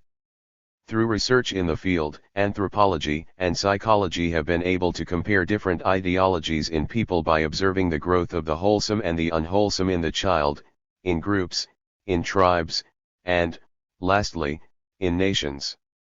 The findings call to our attention the difficult art of argument in situations where there is scarcely any common ground of communication and understanding. In a study on mental coercion, we have to trace some of these mass psychological influences which condition our attitude in life. The affirmation of my own errors. The lie I tell 10 times gradually becomes a half-truth to me, and as I continue to tell my half-truth to others, it becomes my cherished delusion. We rediscover this phenomenon every day in that huge laboratory of human relations we call psychological counseling and psychotherapy. Let us look at just one simple example, the case of a perfectly healthy child who decides one day that she doesn't want to go to school because schoolwork seems so very difficult. So she tells her mother that she has a headache, and mother agrees to let her stay at home. Thus the girl avoids the schoolwork she dreads and gets the additional gratification of her mother's solicitous and tender nursing. The next time our little girl wants to stay home, it is easier to pretend she has a headache, and the third time it is easier still. Gradually the girl herself begins to believe in her recurrent illness. Her conscience bothered her the first time she lied, but by now her initial lie has become an ingenuous truth to her. 150. By the time our heroine becomes a grown woman, she will have to consult with a doctor about her constantly recurring headaches. Doctor and patient will have to spend many hours untangling the web of half-lies, innuendos, and self-pitying complaints until the patient rediscovers that her headaches all began on that one day she didn't want to go to school. Delusional headaches afflict the world itself. Political demagoguery is, to some extent, a problem in our country. The particular form this demagoguery takes is only a passing phase, and when our current dragons and inner phantoms have been laid to rest, the eternal demagogue may arise anew. He will accuse others of conspiracy in order to prove his own importance. He will try to intimidate those who are neither so iron-fisted nor so hot-headed as he, and temporarily he will drag some people into the web of his delusions. Perhaps he will wear a mantle of martyrdom to arouse the tears of the weak-hearted. With his emotionalism and suspicion, he will shatter the trust of citizens in one another. His delusions of grandeur will infect those insecure souls who hope that some of his dictatorial glamour will rub off on them. Unfortunately, the problem of delusion has been studied almost exclusively in terms of its pathological manifestations. The psychiatrist who has encountered delusions of grandeur in his patients has in the past lacked the philosophical and sociological background necessary to enable him to form comparisons between his patients' delusional systems and mass delusion in the world. In dealing with patients suffering from megalomania or persecution mania, he has tended to rely too much on hypotheses which explain pathological delusions as the product of anatomical changes in the individual brain. He has not given enough attention to the question of whether or not these phenomena are in any way related to an abnormal way of thinking in a physically normal person. Since the growth of anthropology and the social sciences in the last decades, new light has been thrown on the subject of mass feelings and mass delusion.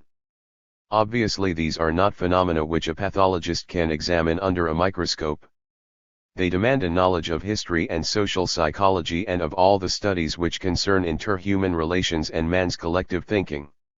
To arrive at a clinical stage of study of this subject, it is necessary to divest oneself of various fixed philosophical ideas which have dominated scientific thought since Aristotle. There is, for example, the doctrine of the identity of all thinking processes and the possible universality of human understanding. This is essentially founded on the belief that all human beings think in the same way. But against this hypothesis is the observable truth that philosophers themselves have the utmost difficulty in reaching mutual understanding. This may be largely due to the fact that different men have different methods and standards of thinking. For centuries, science has adopted the Aristotelian dictum that most thought is carried on according to the established rules of logic, which apply in the same way as the laws of nature. It was the philosopher Francis Bacon who first pointed out, in his theory of idols, that although the laws of logic and clear thinking certainly exist, men may or may not make use of them, depending on the emotional circumstances. Thoughts are often the theatrical curtains to conceal personal passions and reactions.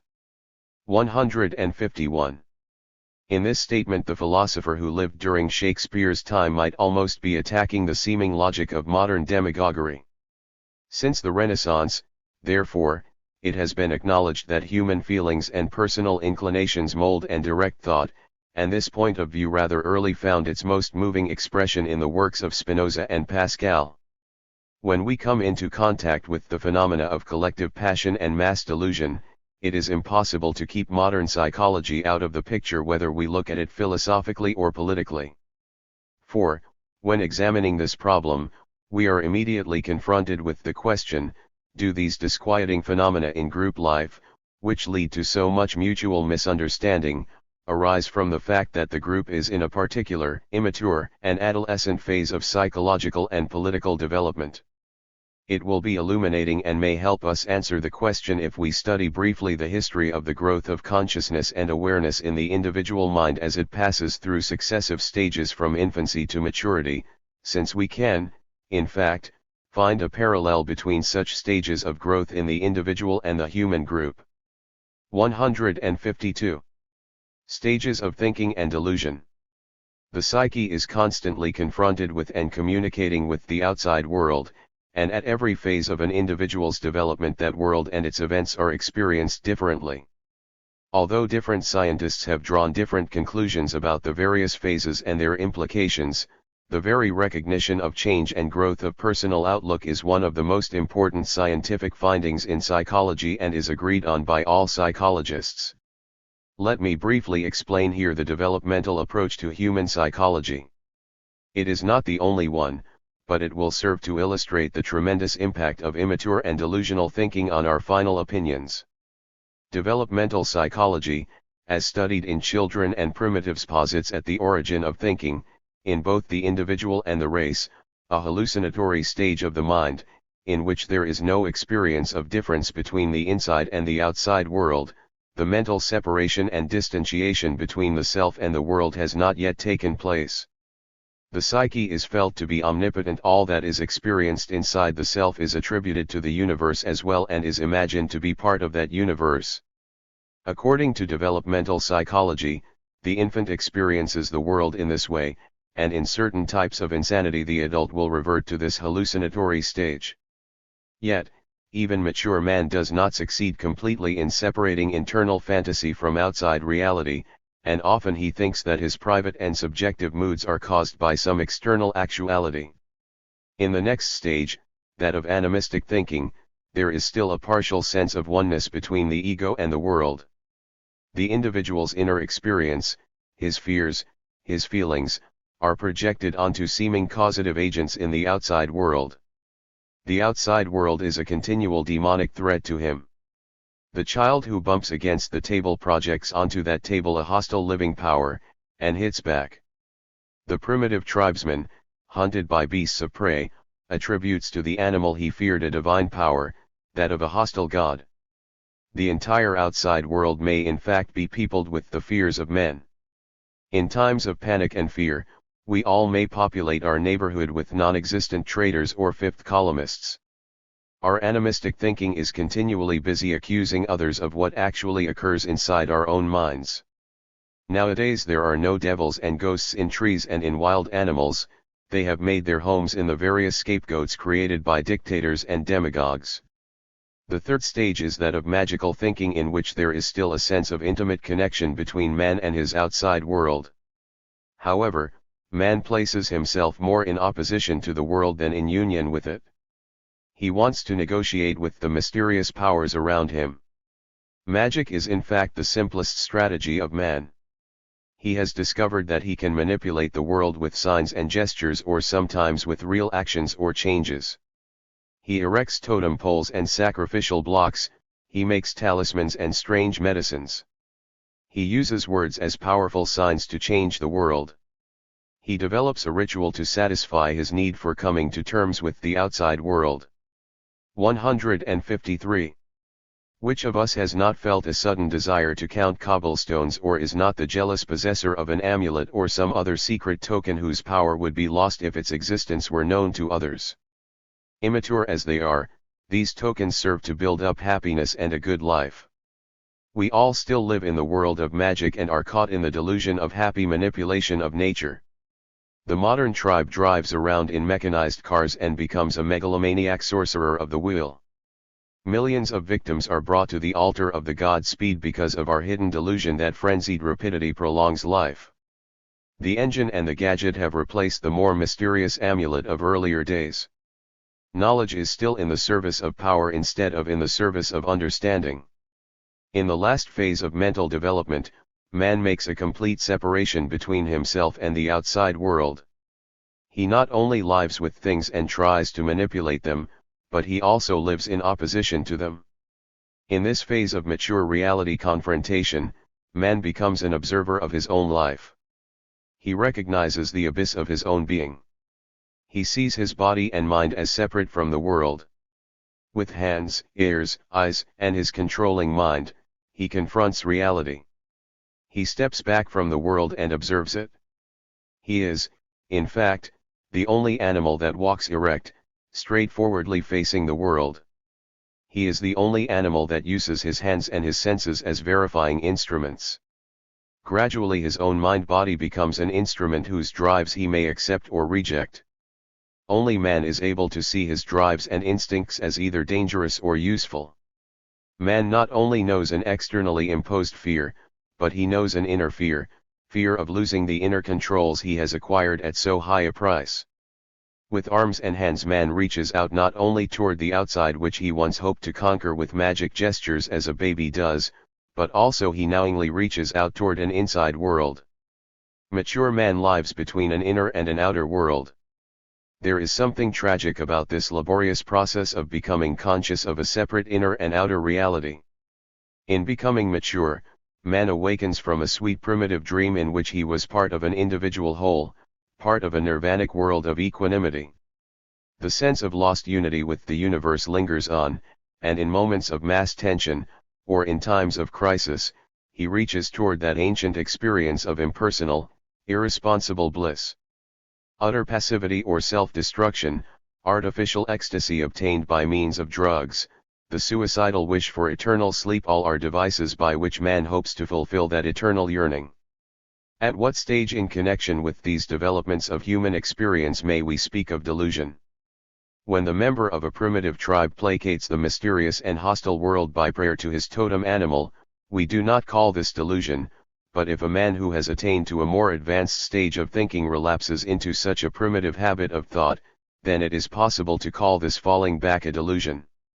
154. The loss of verifiable reality. Delusion we may thus tentatively define as the loss of an independent, verifiable reality, with a consequent relapse into a more primitive stage of awareness. Just as the young woman we spoke about earlier began to believe in and suffer from her headaches, so the man who sells his private fantasy first as a rumor and then as a factual truth gradually loses his awareness that his initial statements were in fact deceits, and his delusion becomes a kind of permanent petrification of his original primitive wishful thinking. There are several factors which promote deluded thinking. Retrogression and primitivization may occur as a result of physical disease, particularly diseases of the brain, and it is with this type of delusions that psychiatrists deal. Many brain diseases put out of operation the brain cortex, the organ which developed last in the evolutionary process and which makes us aware and controls our thinking. When this disturbance of function happens, genetically older types of brain functioning have to take over. Most of the causes of delusions are not purely organic, however. The same effect of regression may be produced by hypnosis and mass hypnosis, which, by dislocating the higher forms of alert consciousness, reduce the subject to the primitive stage of collective participation and of oneness experience. If awareness and reality confrontation become rigid and automatic, if man does not look for alert and repeated verifications of what he finds in the world, he may develop delusions, ideas not adapted to the reality situation. Apparently the human being requires constant confrontation and verification with various aspects of reality if he is to remain alive and alert. When experience is petrified into dogma, the dogma itself stands in the way of new verification and of new truth. The delusion of a nation that calls itself the chosen country makes it harder for that nation to collaborate with other nations. How deeply involved the process of thought control is with the general formation of ideas in our time can be shown by the following experience. After the First World War, one made the acquaintance of a German philosopher dedicated to the idealistic philosophy of his country. Germany went through a creative phase, new ideas arose of fraternity and world peace. Germany, the defeated country, would show its spiritual power.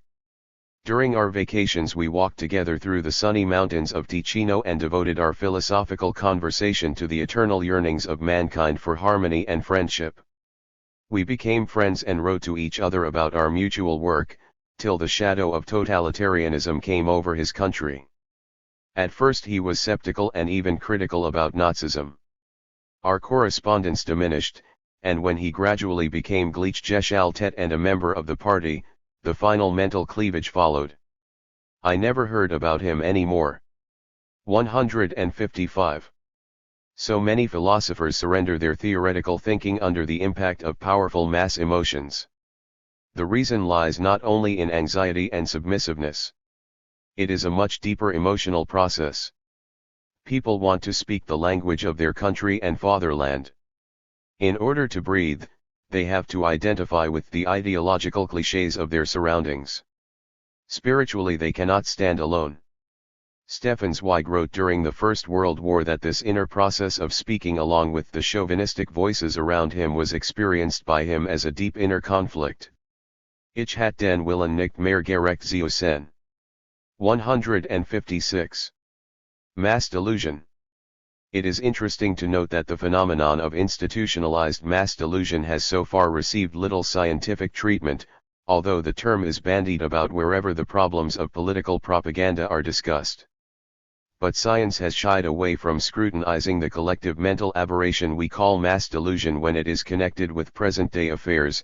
It is the historical examples, such as witchcraft and certain forms of mass hysteria, that have been examined in great detail. In our era of warring ideologies, in a time of battle for man's mind, this question demands attention. What is mass delusion? How does it arise? What can we do to combat it? The fact that I have made an analogy between the totalitarian frame of mind and the disease of mental withdrawal known as schizophrenia indicates that I consider the totalitarian ideology delusional and the totalitarian frame of mind a pathological distortion that may occur in anyone. When we tentatively define delusion as the loss of an independent, verifiable reality, with a consequent relapse into a more primitive state of awareness, we can see how the phenomenon of totalitarianism itself can be considered delusional. For it is delusional to think of man as an obedient machine. It is delusional to deny his dynamic nature and to try to arrest all his thinking and acting at the infantile stage of submission to authority. It is delusional to believe that there is any one simple answer to the many problems with which life confronts us, and it is delusional to believe that man is so rigid, so unyielding in his structure that he has no ambivalences, no doubts, no conflicts, no warring drives within him. Where thinking is isolated without free exchange with other minds and can no longer expand, delusion may follow. Whenever ideas are compartmentalized, behind and between curtains, the process of continual alert confrontation of facts and reality is hampered. The system freezes, becomes rigid, and dies of delusion. Examples of this can be found in very small communities cut off from the world. On fishing vessels which have been at sea a long time, contagious religious mania coupled with ritual murder has been known to break out. In small village communities there are instances of collective delusion, often under the influence of one obsessed person. The same thing happens in the more gigantic totalitarian communities, cut off from contact with the rest of the world. Is this not what happened in Hitler Germany, where free verification and self-correction were forbidden? Indeed, we can show that historically this is the case with every secluded civilization. If there is not interchange with other people, the civilization degenerates, becomes the victim of its own delusions, and dies. We can phrase the concept of delusion in a different way. It is a more primitive, distorted form of thinking found in groups or individuals, looked at only from their limited viewpoint. Delusional thinking doesn't know the concept of delusional thinking. The fakir lying on his bed of nails would be called a deluded man if he exhibited his devotion on Fifth Avenue, but among his own people his behavior is considered saintly and eminently sane. A member of a primitive tribe will not see in the ceremony of devil exorcism or a revival meeting an instance of mass delusion. 157. But a man who has passed through this stage of mental development to a level of greater perspective and awareness will recognize that delusional notions lie behind such ceremonies. Whether or not we are able to detect delusion when it appears depends entirely on circumstances, upon the state of civilization in which we live, upon the groups and the social class to which we belong. For delusion and retrogression are terms which imply a special social and intellectual level of awareness. That is why it is so difficult to detect the delusions and primitive rituals in our own midst. Our present-day civilization is full of mass delusions, prejudices, and collective errors which can be recognized easily if viewed from above, but which cannot be detected if they are seen from within. While the delusion of witchcraft has been banished, we have never freed ourselves from the delusion of cultural or racial inferiority and superiority. Medieval mass obsessions such as Tarantism and Saint Vitus's dance are little known now among Western nations. In their place we have mass meetings with shouting crowds expressing in delusional ecstasy their affiliation to some political delusion. Instead of the dance fury, we have the raving frenzy of the motor, or the passive peeping contagion of the television screen. As we saw in the chapter on totalitaria, mass delusion can be induced. It is simply a question of our organizing and manipulating collective feelings in the proper way. If one can isolate the mass, allow no free thinking, no free exchange, no outside corrective, and can hypnotize the group daily with noises, with press and radio and television, with fear and pseudo-enthusiasms, any delusion can be instilled. People will begin to accept the most primitive and inappropriate acts. Outside occurrences are usually the triggers that unleash hidden hysterical and delusional complexes in people. Collective madness justifies the repressed personal madness in each individual. That is why it is so easy to sloganizing people into the mass hysteria of war. The outside enemy who is attacked by vituperative slogans is merely the scapegoat and substitute for all the anger and anxiety that lives inside the harassed people. Delusions, carefully implanted, are difficult to correct. Reasoning no longer has value, for the lower, more animal type of thinking becomes deaf to any thought on a higher level. If one reasons with a totalitarian who has been impregnated with official clichés, he will sooner or later withdraw into his fortress of collective totalitarian thinking. The mass delusion that gives him his feelings of belonging, of greatness, of omnipotence, is dearer to him than his personal awareness and understanding. The lonely prisoner in a totalitarian prison camp is the more easily compelled to surrender gradually to the collective thinking of his guardians when part of his own infantile thinking has been conditioned to give in to strong suggestive power.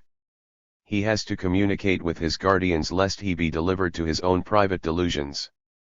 Only a few remain their true selves in that heroic battle. The situation of our prisoners of war in Korea, who lived there for months and years, cannot be studied without taking into account the atmosphere of mass delusion. In a sphere filled with rumors without an opportunity to verify the facts, the mind is ever on the alert, but its observations are distorted. 158. The process of mass brainwashing, with continual propaganda, made it very difficult for the individual to observe his comrades objectively. In such surroundings, it is easy to make an innocent scapegoat for all the suffering of the group, and facts can easily be hallucinated in such an atmosphere of mass contagion. In one of the prison camps, I had to make a report about a man who was exorcised and even attacked by the others because of his brute homosexual behavior. During the investigation, no fact, no victim, could be reported. Rumors there were plenty, expressing hatred toward a lonely, sarcastic, unsocial being, who had aroused the latent homosexual feelings of the other campers, thereby attacking their manliness. No POW accused of collaboration with the enemy should be convicted without a study having been made of the rumors rampant in his camp. In totalitarian surroundings, hardly anyone keeps his thinking free of contagion, and nearly everyone becomes, albeit temporarily, the victim of delusion. 159. The danger of mental contagion. Indeed, there is a continual danger of mental contagion. People are in constant psychic exchange with one another. As a country, we have to ask what dangerous mental pollution may come to us from the other side of the border. Let me make it crystal clear that I am far from insensitive to the danger of totalitarian subversion and aggression with which we are now faced. My own experiences with the Nazis made it painfully obvious to me that these dangers must not be minimized. As a psychologist, too, I am deeply aware of the contagious nature of totalitarian propaganda and of the fact that free citizens in a free country must be on their guard to protect themselves. But we must learn to fight these dangers in democratic ways, and I am afraid that too often in our fight against them we may take a leaf from the totalitarian book. Let me cite but one example of this. The Feinberg Law in New York State, enacted in order to protect children against the dissemination of dangerous political propaganda, is partly based on this concept of mental contagion. It aims to protect the schools against the subtle infiltration of subversive ideas. It seems at first sight like a simple solution: you just stop subversion before it can affect the impressionable minds of our children. But the fact remains that it presents all kinds of psychological difficulties. In our fear of being polluted, we create norms and schemes against which we measure the acceptability of unorthodox ideas, and we forget that the presence of minority ideas, acceptable or not, is one of the ways in which we protect ourselves against the creeping growth of conformist majority thinking in us. U.S. Supreme Court Justice Hugo Black, in his dissenting opinion on the Feinberg Law *, made this point. This is another of those rapidly multiplying legislative enactments which make it dangerous to think or say anything except what a transient majority happens to approve at the moment. Basically, these laws rest on the belief that government should supervise and limit the flow of ideas into the minds of men. The tendency of such governmental policy is to mold people into a common intellectual pattern. Quite a different governmental policy rests on the belief that government should leave the mind and spirit of man absolutely free. Such a governmental policy encourages varied intellectual outlooks in the belief that the best views will prevail. This policy of freedom is, in my judgment, embodied in the First Amendment and made applicable to the states by the 14th. Because of this policy, public officials cannot be constitutionally vested with powers to select the ideas people can think about, censor the public views they can express, or choose the persons or groups people can associate with. Public officials with such powers are not public servants, they are public masters. We cannot prevent one mental contagion through enforcing another. The only way we can give man the strength to withstand mental infection is through giving him the utmost freedom in the exchange of ideas. 160. People have to learn to ask questions without demanding that they be answered immediately. The free man is the man who learns to live with problems in the hope that they will be solved sometime either in his own generation or the next. Man's curiosity and inquisitiveness have to be stimulated. We have to fight man's growing fear of thinking for himself, of being original, and of being willing to fight for what he believes in. On the other hand, we also have to learn to resist ideas. Governments may be overthrown not only by physical violence, but also by mental violence, by suggestive and menticidal penetration of young minds, by rigid conditioning, regimentation, and prohibition of dissent. 161. The explanation of delusion. One of the most coercive delusions is the explanation delusion, the need to explain and interpret everything because the person has a simple ideology in his pocket. Unwittingly, the victim of this delusion wraps the magic cloak of omniscience around himself, and this provokes awe and submission in those men who have a strong need for rational explanation of phenomena they do not understand. The quack, for instance, with his gesture of omniscience pushes his victim into a kind of nothingness so that he feels himself become smaller and smaller in relation to the great mysteries of the world.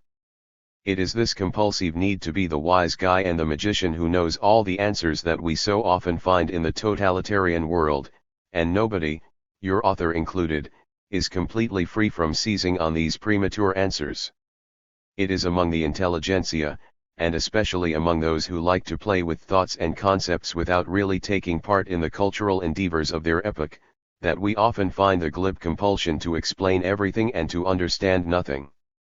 Their retreat into intellectual isolation and ivory tower philosophy is a source of much hostility and suspicion from those who receive the stones of intellectualism instead of the bread of understanding. The intelligentsia has a special role in our democratic world as teachers of ideas, but every teaching is an emotional relation, a matter of loving your students. It is a moving among them and taking part in their doubts in order to share together the adventure of common exploration of the unknown.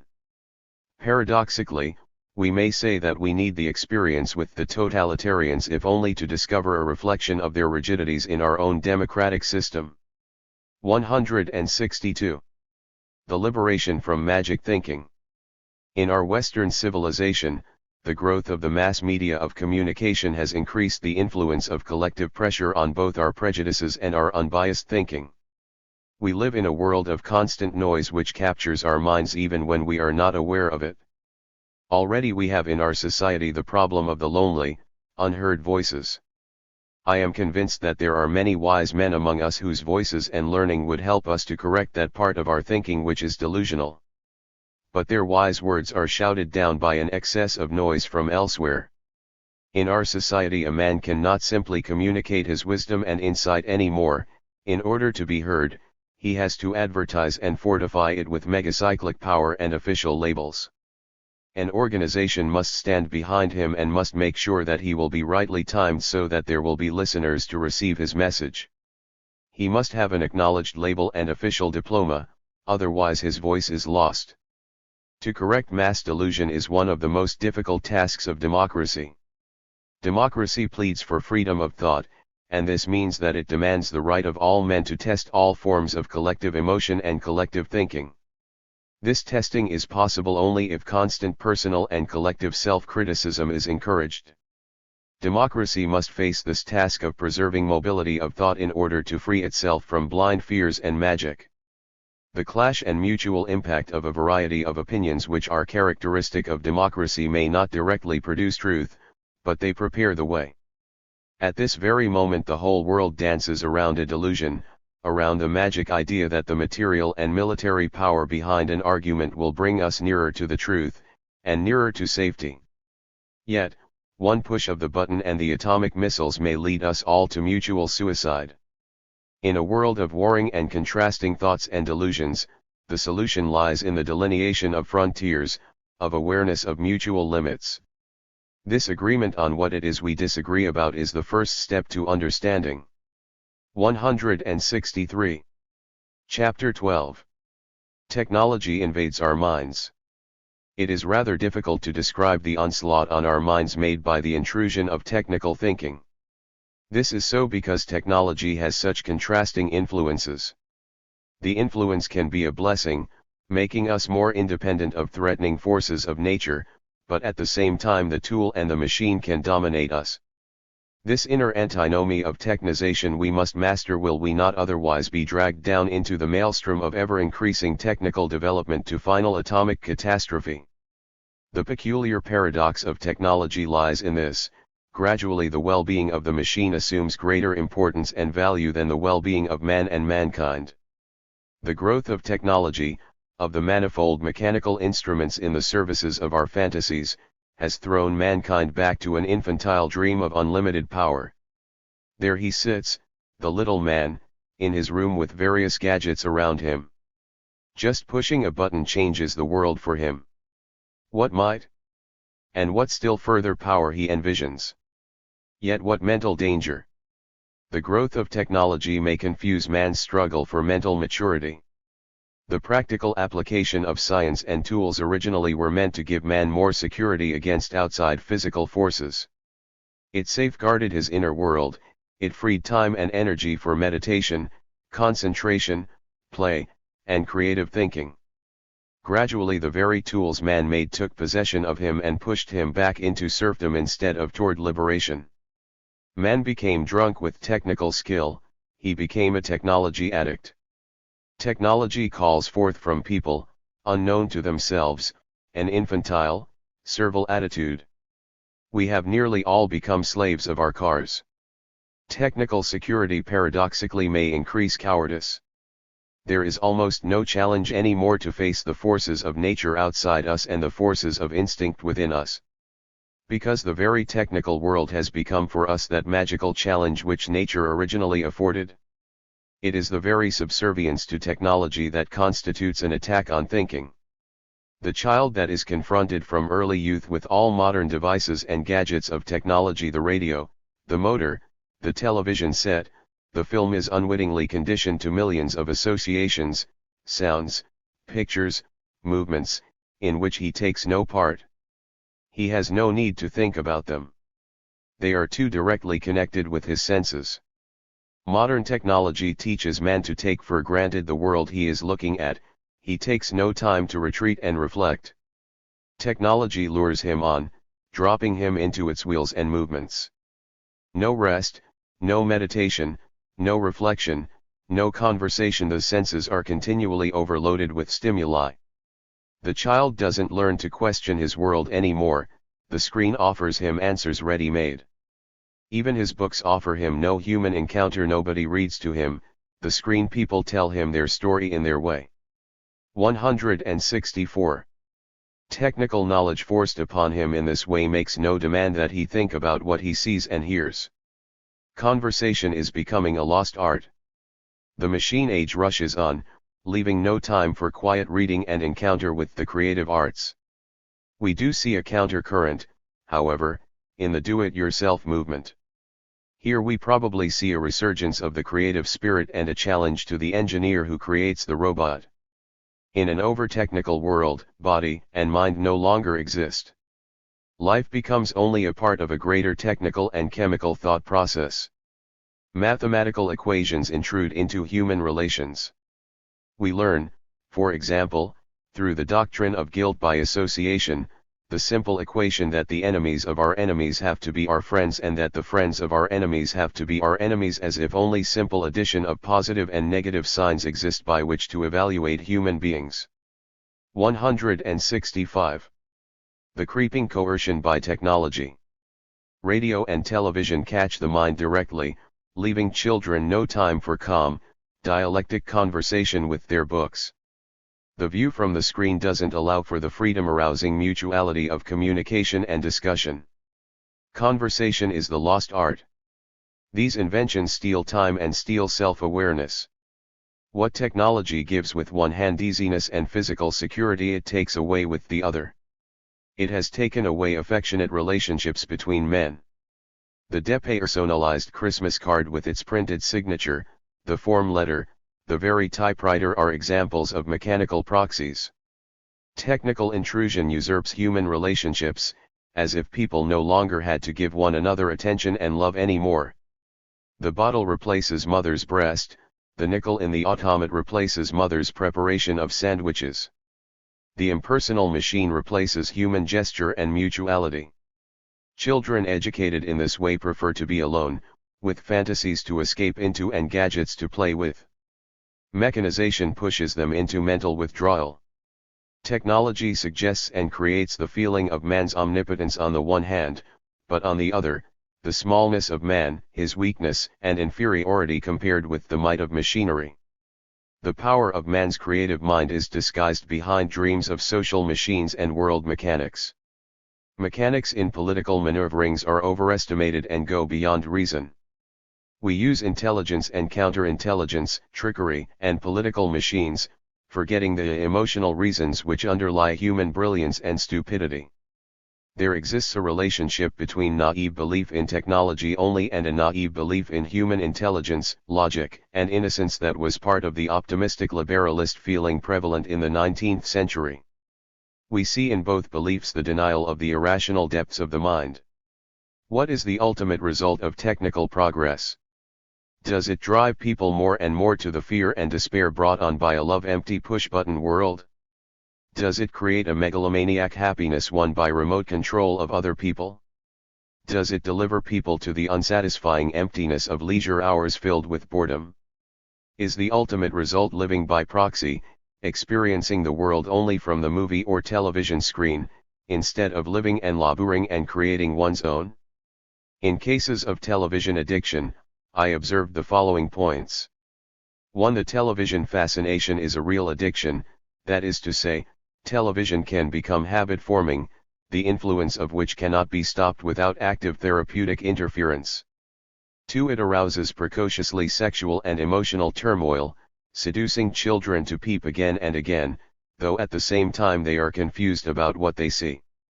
3. It continuously provides satisfaction for aggressive fantasies with subsequent guilt feelings since the child unconsciously tends to identify with the criminal, despite all the heroic avengers.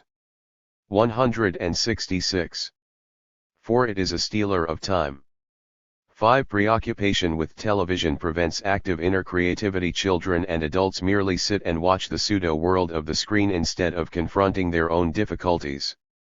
If there is a conflict with parents who have no time for their youngsters, the children surrender all the more willingly to the screen. The screen talks to them, plays with them, takes them into a world of magic fantasies. For them, television takes the place of a grown-up and is forever patient. This the child translates into love. As in all mass media, we have to be aware of the hypnotizing, seductive action of any all-penetrating form of communication. People become fascinated even when they do not want to look on. We must keep in mind that every step in personal growth needs isolation, needs inner conversation and deliberation and a reviewing with the self.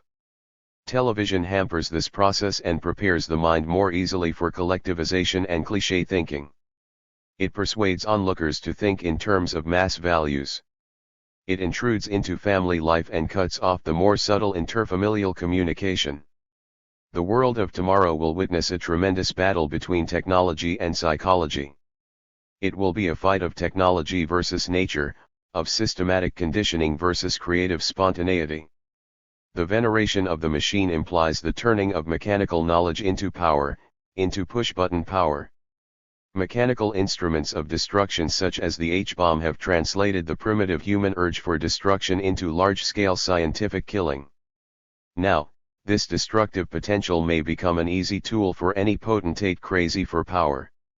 Driven by technology, our own world has become more interdependent, and through our dependence on technical knowledge and devices, we ourselves are in danger of delivering our people to the more brutal totalitarians. This is the actual dilemma of our civilization. The machine that became a tool of human organization and made possible the conquest of nature, has acquired a dictatorial position. It has forced people into automatic responses, into rigid patterns and destructive habits. The machine has aroused an ever-increasing yearning for speed, for frenzied accomplishments. There exists a psychological relationship between speedomania and ruthlessness. Behind the wheel in a fast car, a driver becomes drunk with power. Here again we see the denial of the concept of natural, steady growth. Ideas and methods need time to mature. The machine forces results prematurely, evolution is turned into revolution of wheels. The machine is the denial that progress has to grow within us before it can be realized outside ourselves. Mechanization takes away the belief in mental struggle, the belief that problem-solving needs time and repeated attempts. Without such beliefs, the platitude will take over, the digest and the hasty memorandum. A mechanized world believes only in condensation of problems and not in a continuous dialectic struggle between man and the questions he construes. 167. One of the fallacies of modern technique is its direction toward greater efficiency. With less energy, more has to be produced. This principle may be right for the machine, but is not true for the human organism. In order to become strong and to remain strong, man has to learn to overcome resistances, to face challenges, and to test himself again and again. Luxury causes mental and physical atrophy. The devaluation of the individual human brain, replacing it by mechanical computers, also suggests the totalitarian system for which its citizens are compelled to become more and more the servile tools. The inhuman system becomes the aim, a system that is the product of technocracy and dehumanization and which may result in organized brutality and the crushing of any personal morality. In a mechanical society, a set of values are forcibly imprinted on the unconscious mind, the way Pavlov conditioned his dogs. Our brains then no longer need to serve us or develop the thinking process, machines will do this for us. In technocracy, emphasis is on behavior free of emotions and creativity. We speak of electric brains, forgetting that actually creative minds are behind these brains and their frailties. For some engineers, minds have become no more than electric lamps in a totalitarian laboratory. Between man and his fellow man there has been interposed a tremendous, cold, paper force, a nameless bureaucracy of rules and tools. Mechanization has brought into being the mysterious pimp in human relations, the man in between, the mechanical bureaucrat, who is powerful but impersonal. He has become a new source of magic fear. In a technocratic world, every moral problem gets repressed and is displaced by a technical or statistical evaluation. The problems of sound and speedy mathematics serve to overthrow ethics. If, for instance, one investigates the inner life of the guards of the concentration camps and their inner troubles and tribulations, one understands why those jailers gave so much thought to the technical problem of how to get the murdered corpses of their victims out of the gas chambers as soon as possible. The words clean and practical and pure acquired for them a different dimension than our usual one. They thought in chemical and statistical terms and stuck to them in order not to be aware of their deeper moral guilt. The mind regarded as a computing machine is the result of compulsive rationalization and generalization of the world. This has been so since the time of early Greek thinkers. This concept implies denial or minimization of emotional life and of the value of marginal experiences. In such a philosophy, spontaneity is never understood, nor creativity and historical coincidence, nor the miracles of human communication as revealed by telepathy. Technology based on this concept is cold and without moral standards of living, without faith and feeling at home in our own world. It continually stimulates new dissatisfaction and the production of new luxury without knowing why. It stimulates greediness and laziness without emphasizing restraint and the art of living. Indeed, technology as a goal instead of a means gives us the fiction of simple equality instead of the continual pursuit of freedom, diversity, and human dignity. 168. Technology disregards the fact that our scientific view of the world is only a gradual correction of our mythical and pre-scientific view. Technology, once a product of courageous fantasy and vision, threatens to kill that same vision, without which no human progress is possible. The idol, technology, must become a tool again and not the omnipotent magician per se, who drags us into the abyss. The industrial development in our Western culture created a new problem, that of making man more distant from the rhythm of nature. First, industrial man was tied to factory and engine, and then technological progress increased leisure time, bringing a new question: leisure for what? The increased growth of time, and time-space, and of the sizes of towns, and the reduction of distance through the increased means of transport affected deeply the roots of our feelings of belonging and security. The family, the atom of society, often became disrupted, and sometimes even deteriorated. The raving frenzy of the family car on Sunday replaced the quiet being together of family groups in mutual exchanges of affection and wisdom. Only when man learns to be mentally independent of technology, that means when he learns to do without, will he also learn not to be overwhelmed and swept away by it. People have to become lonely Robinson Crusoes first, before they can really use and appreciate the advantages of technology. Our education has to learn to present simple, natural challenges and needs to the child in order to immunize him against the paralyzing and lazy-making tendencies of our technicized epoch. 169. The paradox of technology. Paradoxically enough, technical security may increase cowardice.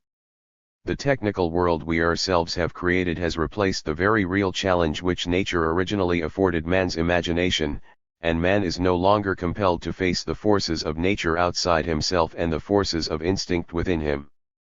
Our luxurious habits and complicated civilization have a tendency to appeal more to our mental passivity than to our spiritual alertness. Mentally passive people, without basic morals and philosophy, are easily lured into political adventures which are in conflict with the ethics of a free, democratic society. The assembly line alienates man from his work, from the product of his own labor. No longer does man produce the things man needs, the machine produces for him. Engineers and scientists tell us that in the near future automation running factories without human help will become a reality, and human labor and the human being himself will become almost completely superfluous. How can man have self-esteem when he becomes the most expendable part of his world? The ethical and moral values which are the foundation of the democratic society are based on the view that human life and human welfare are the earth's greatest good. But in a society in which the machine takes over completely, all our traditional values can be destroyed. In venerating the machine, we denigrate ourselves, we begin to believe that might makes right, that the human being has no intrinsic worth, and that life itself is only a part of a greater technical and chemical thought process. Man's progressive retreat toward a mechanized, push-button world is best illustrated by his love for automobiles and other machines. The moment he can retreat to his car seat and direct the world by remote control, he dreams an old, long-forgotten childhood dream of tremendous omnipotence. Man's servility to his automobile and other machines takes something away from his individuality. We are hypnotized by the idea of remote control. The wheels and the push buttons give us a false sense of freedom. Yet, at the same time, the creative part of man resists the machine's cold, mechanical intrusion into his inner freedom. As I drive, every time I pass something beautiful along the road, be it an exhilarating view, a museum, a river, a tall tree, at that very moment a kind of tense conflict is aroused in me. Shall I stop the car and drink in the beauty around me, or shall I give in to my machine and keep racing along? For the psychologist and biologist, such behavior raises important questions. How will it end? Will man's tendency to become more and more an immobile technological embryo finally get the better of him and his civilization? The Dutch anatomist Boek, one of my teachers long ago, described the regressive retardation in growth characteristic of human beings as compared to the rapid development of the higher primates. As a result of the fetalization and anatomical retardation of man, he acquired his erect posture, the use of his grasping and verifying hands, the possibility of speech. This long youth made it possible for him to learn, and to build up his own thought world. 170. Since the Renaissance and the advent of modern science, the scientist himself has been forced to retreat more and more to his technological womb, his laboratory, his study, his armchair. He has done this for the sake of greater intellectual concentration, but as a result he gradually became more isolated from living people unobtrusively. Only in the last decades has the scientist begun to come in contact with social problems more and more, partly forced to do so by the growth of social science. From his magic corner, the scientist has learned how to control the world with his inventions and mental dictates. Increasingly the population has been seduced by the idea of remote control. The arsenal of buttons and gadgets leads us into the magic dream world of omnipotent power. Our technical civilization gives us greater ease, but it is challenge and uneasiness that make for character and strength. The repeated outlet in work, through which we not only sublimate our aggressions but also refine and recondition our instinctual aims, is grossly endangered by technical automatization. There exists an intimate relation between the rhythm of work and the rhythm of creation. In a world of mere leisure and no work discipline, our unleashed instincts would gain again. It is the alternating rhythm of work and leisure time that refines our enjoyment of leisure. A conference in New Haven sponsored by the Society for Applied Anthropology on the effects of automation on the workers * was told that the chief complaint of the workers was that increasing mental tension supplanted muscular fatigue. The strain of watching and controlling machines makes man jumpy. He develops gradually the feeling that the machine controls him instead of he. The New York Times, December 29, 1955. Several of my patients looked at machines as something alive, dangerously alive because machines had no love or other feelings for the man who used them. The dangerous paradox in the boost of living standards is that in promoting ease, it promotes idleness and laziness. If the mind is not prepared to fill leisure time with new challenges and new endeavors, new initiative and new activities, the mind falls asleep and becomes an automaton. The god automation devours its own children. It can make highly specialized primitives out of us. Just as we are gradually replacing human labor by machines, so we are gradually replacing the human brain by mechanical computers, and thus increasing man's sense of unworthiness. We begin to picture the mind itself as a computing machine, as a set of electrochemical impulses and actions. The brain is an organ of the body, its structure and its actions can be studied and examined. But the mind is a very different thing. It is not merely the sum of the physiological processes in the brain, it is the unique, creative aspect of the human personality. Unless we watch ourselves, unless we become more aware of the serious problems our technology has brought us, our entire society could turn into a kind of super-automatized state. Any breakdown of moral awareness and of the individual's sense of his own worth makes all of us more vulnerable to mental coercion. 171. Nazi Germany gave us the frightful example of the complete breakdown of all moral evaluations. In the SS society, racial persecution and murder became a kind of moral rule. All this may sound extreme. But the fact remains that any influence overt or concealed, well or ill-intentioned which reduces our alertness, our capacity to face reality, our desire to live as active, acting individuals, to assume responsibility and to face up to danger, takes from us some part of our essential humanness, the quality in us which strives toward freedom and democratic maturity. The enforced mental intervention practiced by the totalitarians is deliberate and politically inspired, but mental intervention is a serious danger even when its purpose is non-political. Any influence which tends to rob man of his free mind can reduce him to robotism. Any influence which destroys the individual can destroy the whole society. 172. Chapter 13. Intrusion by the administrative mind. Since social life has become more and more complicated, a new group of mediators between man and his goals has developed. It is no longer the ancient priest who mediates between man and his gods, between man and the powers beyond him, but a group of administrators have, in part, taken over the job of intervening between man and his government. There are today mediators between man and his bosses, between artist and public, between farmer and market, mediators between everything. The administrative mind is born, often dominating man's social behavior and man's manifold contacts, leading him into complicated actions and compulsions far beyond spontaneous behavior. All these ties, the rigid bureaucratic ones and the useful administrative ones, have their influence on human behavior and often may befog man's free thinking. I have a special reason for developing this theme in a book on the rape of the mind because this problem of mediation between man and his actions and thoughts exists in our form of democracy as well as in the totalitarian countries. Both halves of the world are grappling with the involved problem of how to administer themselves. The mere technique of governing ourselves and our world can become a threat to free human development, and this may be independent of the ideology the administration adheres to. We have not the same freedom to choose the official men who govern us that we have to select our favorite shop or our doctor. As long as the official man is in charge, we are in his bureaucratic power. 173. The administrative mind. Administrators today cannot handle their jobs adequately within the limits of the simple knowledge of people and nations that served governments in former years. If our leaders cannot take into account the irrational forces in themselves and in other men and nations, they may easily be swept off into the maelstrom of mass emotions.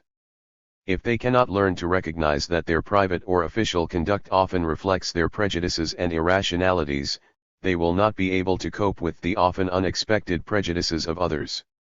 If they are, for instance, not sensitive to the paradoxical strategy hidden behind the misleading Aesopian language of totalitarians, they will not be able to counter the Cold War. Psychological knowledge has become a must in our era of confused human relations.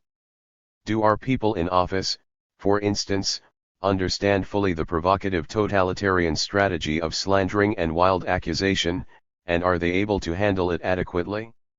Do they realize that the mere official denial never has as strong an appeal and impact as the initial accusation, and, in fact, usually fits into the accuser's strategy? Apparently they do not, for many still use simple official denial as a defense against the totalitarian strategy of accusation, when, in fact, only repeated exposure and ridicule of the very root of this technique can defeat it. Do they realize the implications of the strategy of raising sham problems? The totalitarian and the demagogue often use this confusing technique. By launching emotional inquiries and investigations and asking for attention for quasi-problems, they seek to divert attention from their real aims. Do they understand, for instance, what lies behind the technique of exploiting the chivalry and generosity of the public and blackmailing the pity of the world? The strategy of complaining and calling for justice is a well-known mental defense used by neurotic individuals to arouse guilt feelings in others and to cover up their own hidden aggressiveness. The exploitation of pity and the overt declaration of one's own purity and honest innocence is a familiar trick when it is used by individuals, but we are less likely to recognize it when it is used in international politics. Do our administrators realize that even the romantic ideals of brotherly love and world peace can be used to cover up aggressive designs?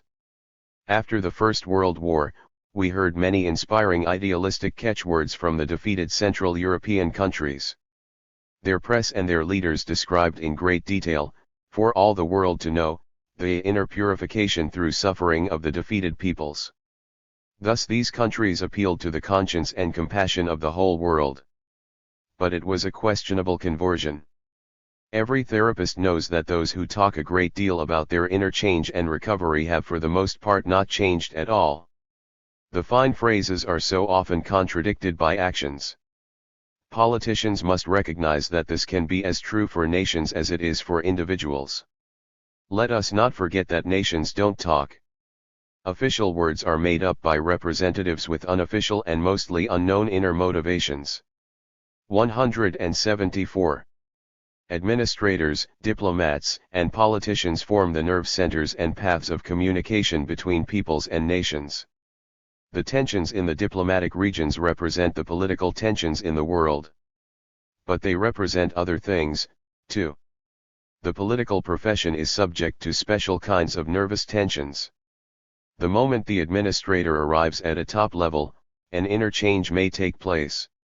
From then on, he can identify with those who formerly led him. The very fact of being in office and being a leader may change a man's mind in many ways. Often he removes himself more and more from human problems and from the people he represents and thinks only in terms of national strategy, official ideology, and the aims of power politics. Or childhood ambitions, long frustrated, are aroused.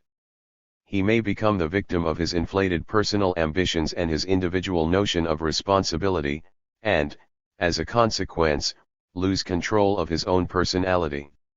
Leading statesmen, burdened by responsibilities, have to become more careful. Indeed, they often have to express themselves in non-committal language. Yet, they are not aware that such language gradually may reform their way of thinking. Finally, they may think they possess a priority on double talk. Another difficulty is related to a rather general fear of success. Once a high ambition is reached, a long-hidden fear from childhood may awake, a fear related to an early competition with the father and with the siblings. From this time on, the envy and hostility of those bypassed may start to injure the statesman's life.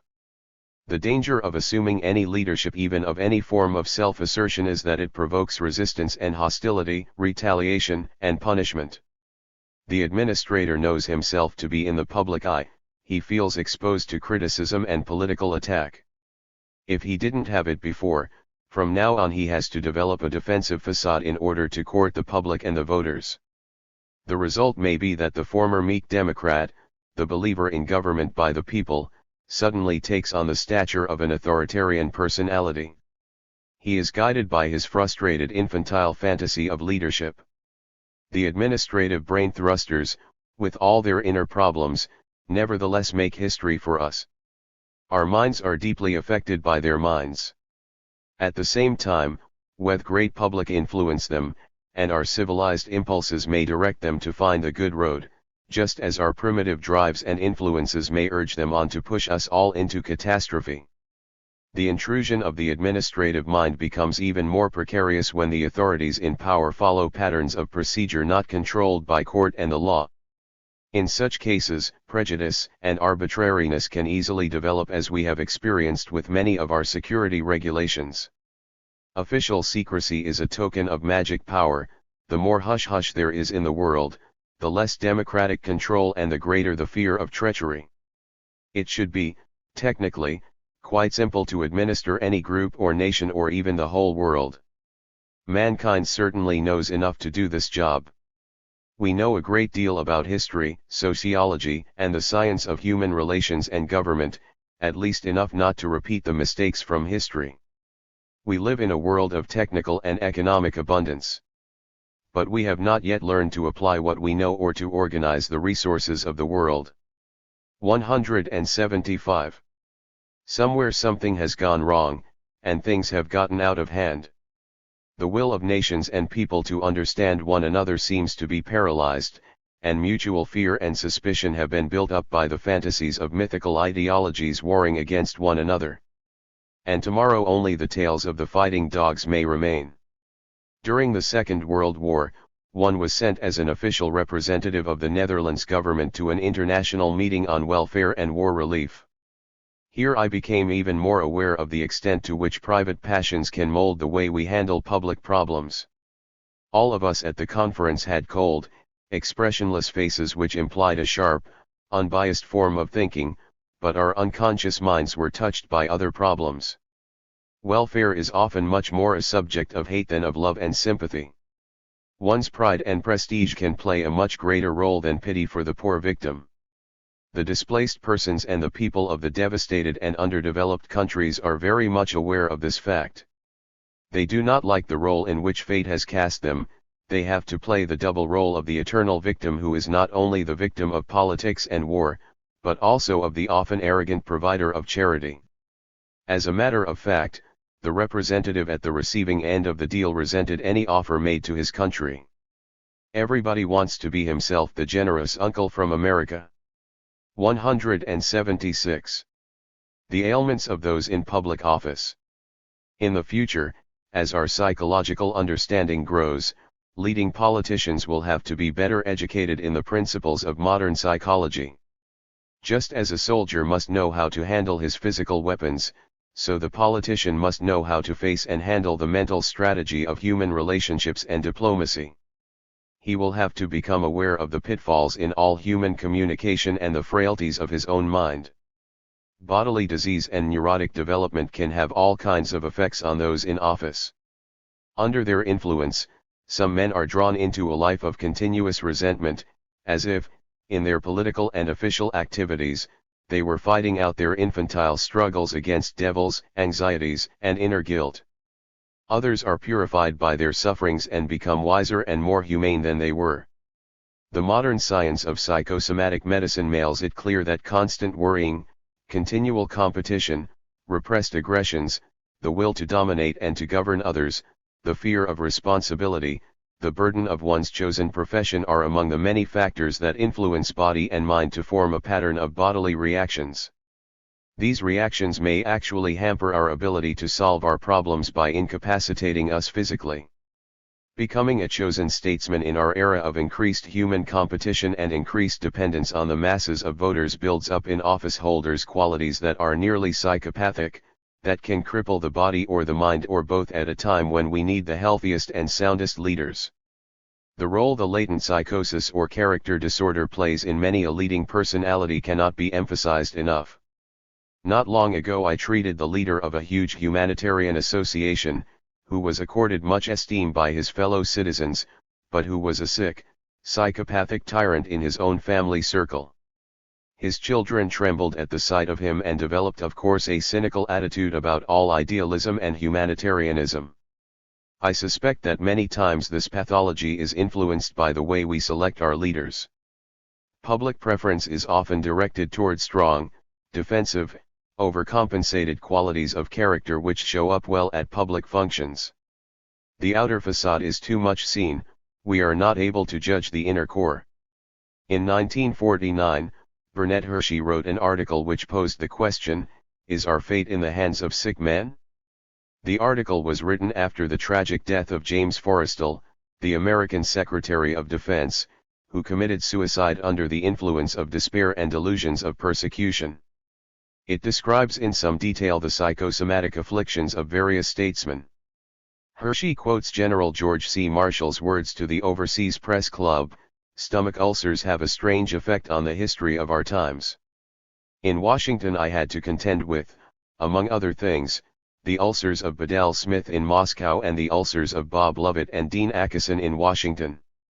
The author goes on to point out that Stalin, Sir Stafford Cripps, Warren Austin, and Vyshinsky also suffered from psychosomatic ailments, as does Clement Attlee.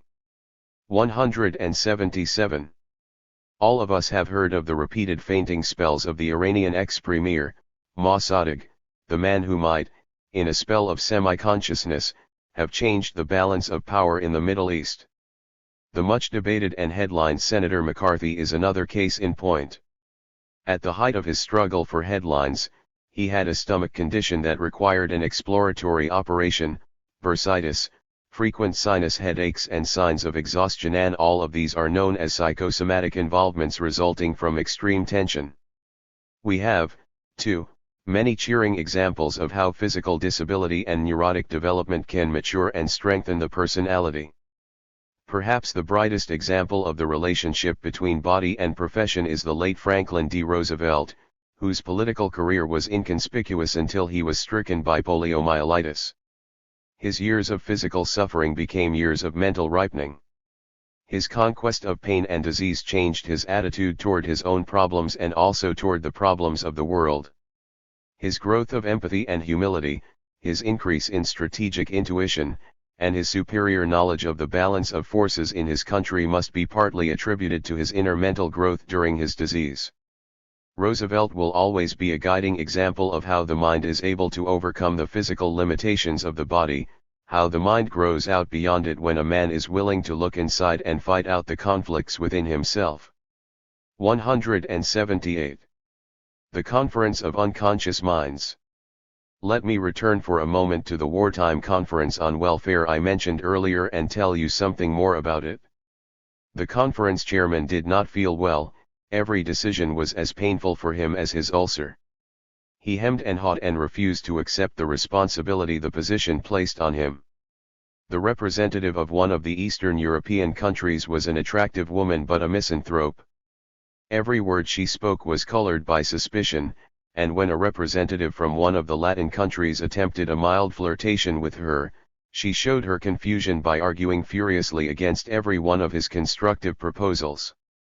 We also had a hesitant, old-school, professional politician in our midst. Though he couched his speech in gentle, polite words, he spoke only to destroy every proposal that was not initiated by his faction. When he had to listen, and this he did not like to do at all, he busied himself constantly with his tie or his eyeglasses, always polishing himself. In a crowded corner sat an enthusiastic young man who longed to do something important. He wanted to act, he wanted to see something accomplished, and his excitement was regarded by the others with sophisticated disdain. He did not know the rules of conference play. The sessions were boring.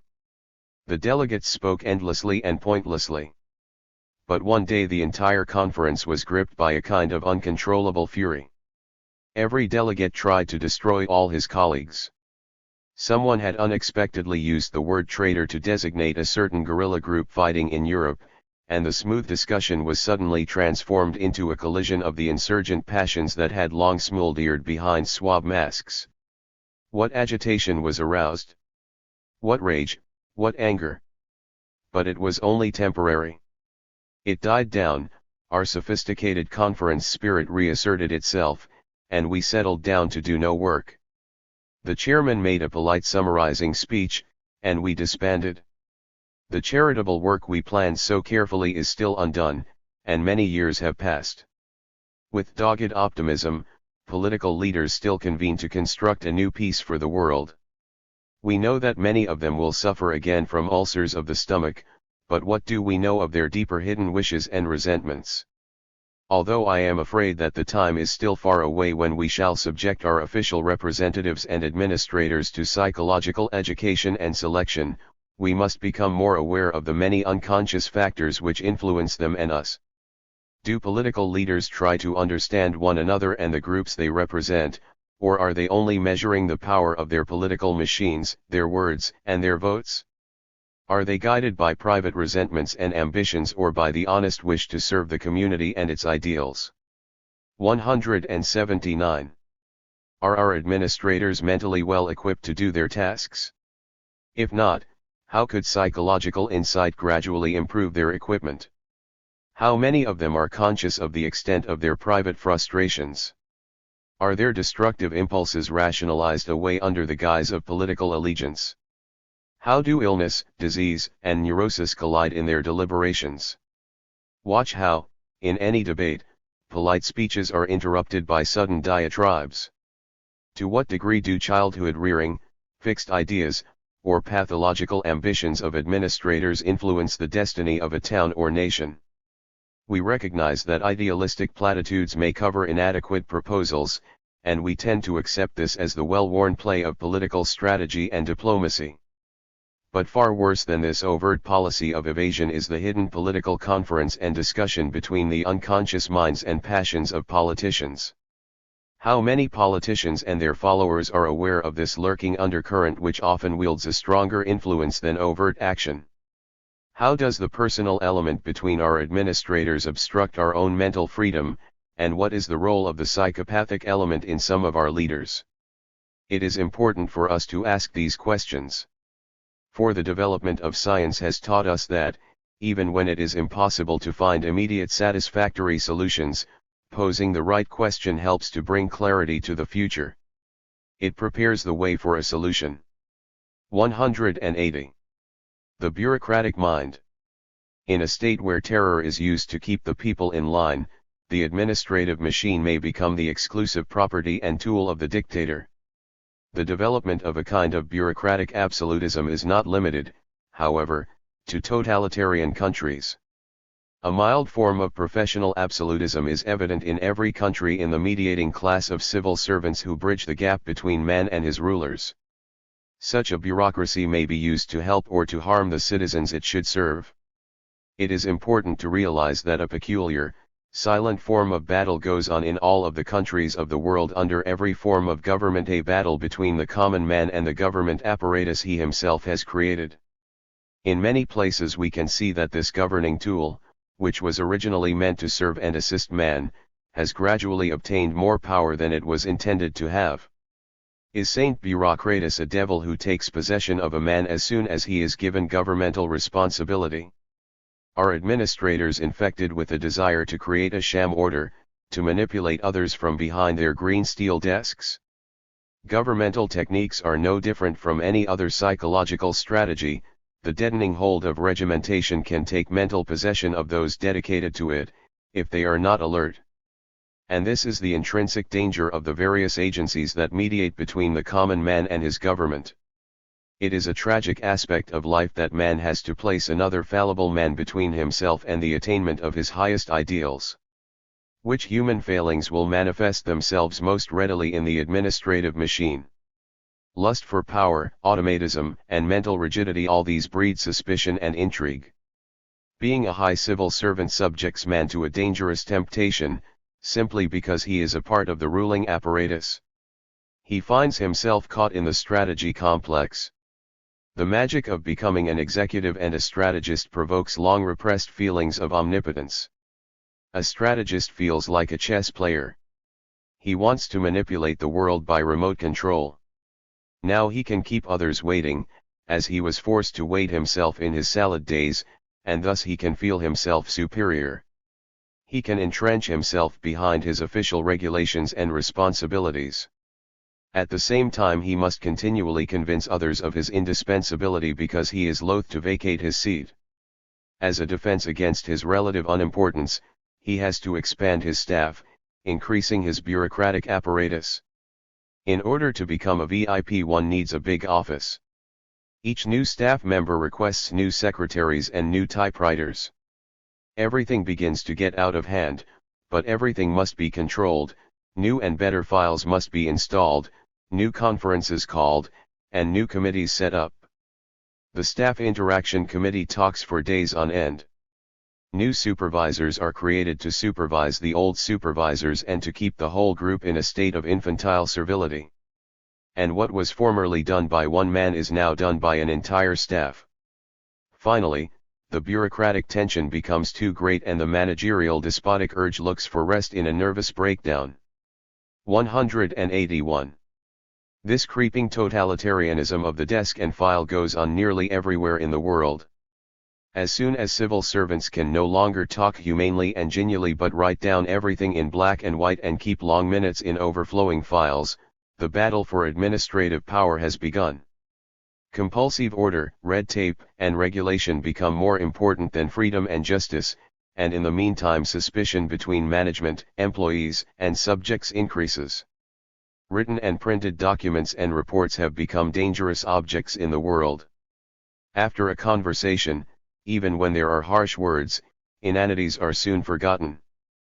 But on paper these words are perpetuated and can become part of a system of growing suspicion. Many people become administrators in public affairs out of idealistic feelings of service and avocation. Others try to escape the adventure of life by becoming part of the civil service corps. Such service assures them a settled income, regular promotion, and a sense of job security. It is very alluring, this feeling of security.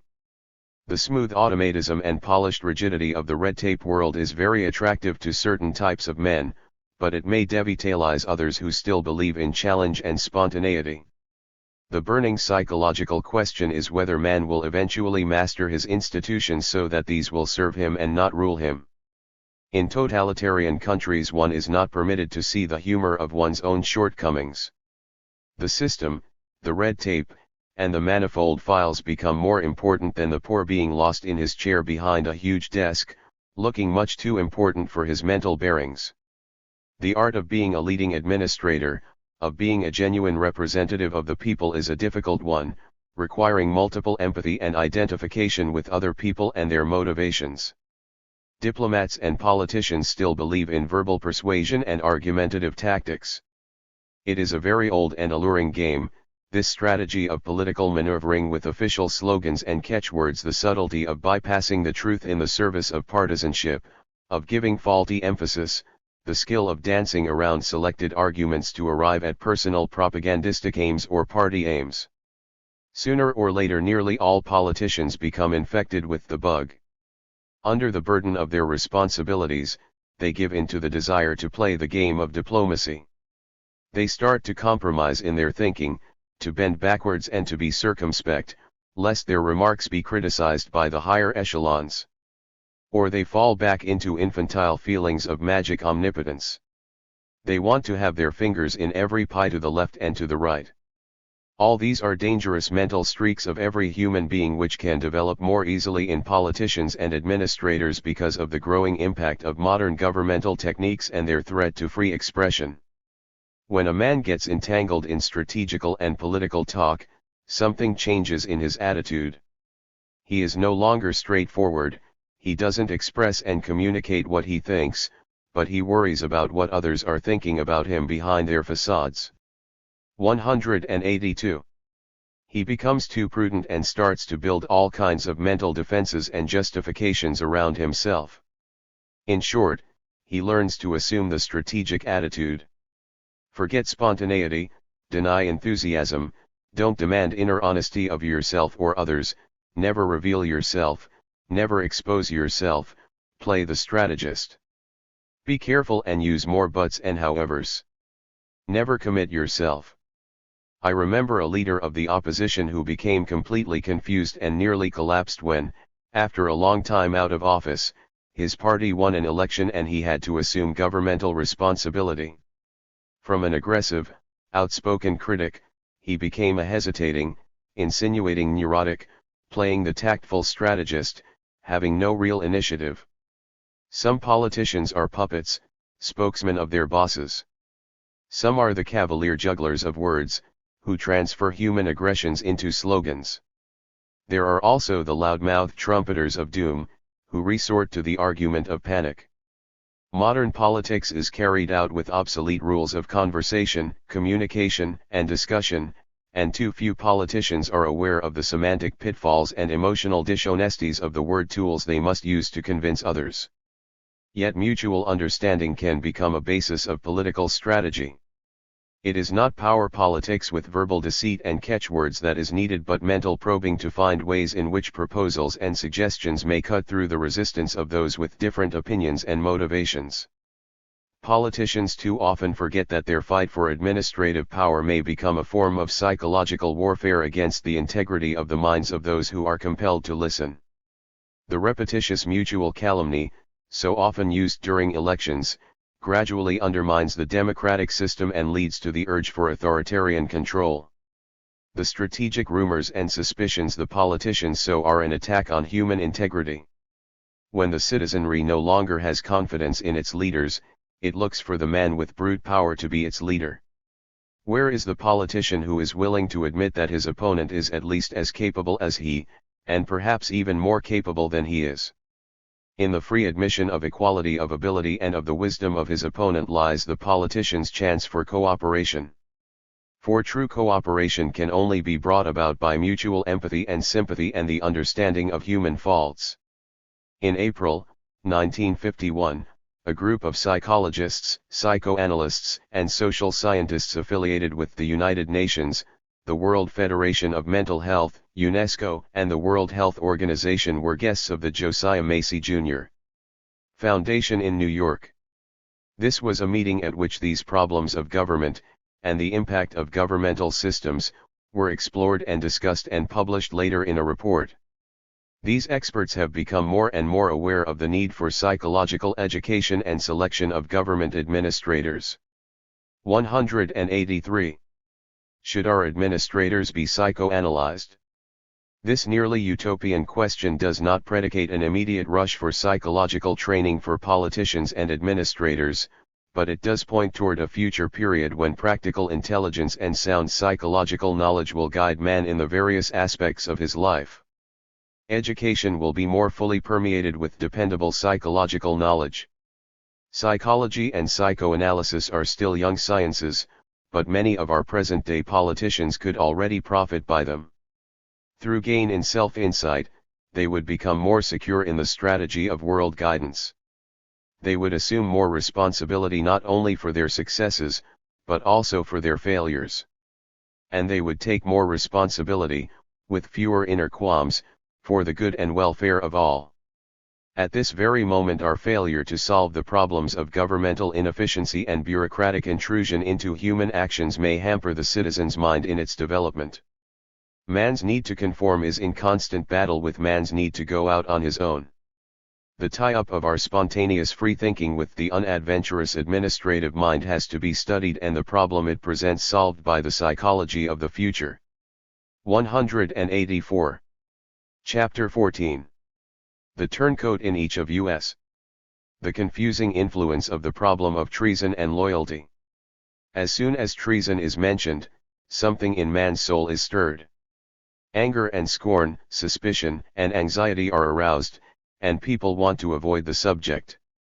The social reaction toward a traitor even before we are certain that the accusation is deserved is very spectacular. Former friends of a man accused as a traitor retreat and withdraw from this token of evil. In every trial of traitors we feel inwardly, personally accused and guilty. This is one of the reasons that treason trials make such deep impressions and provoke the most confusing discussions. Dictators can use such trials to cast a spell on the public.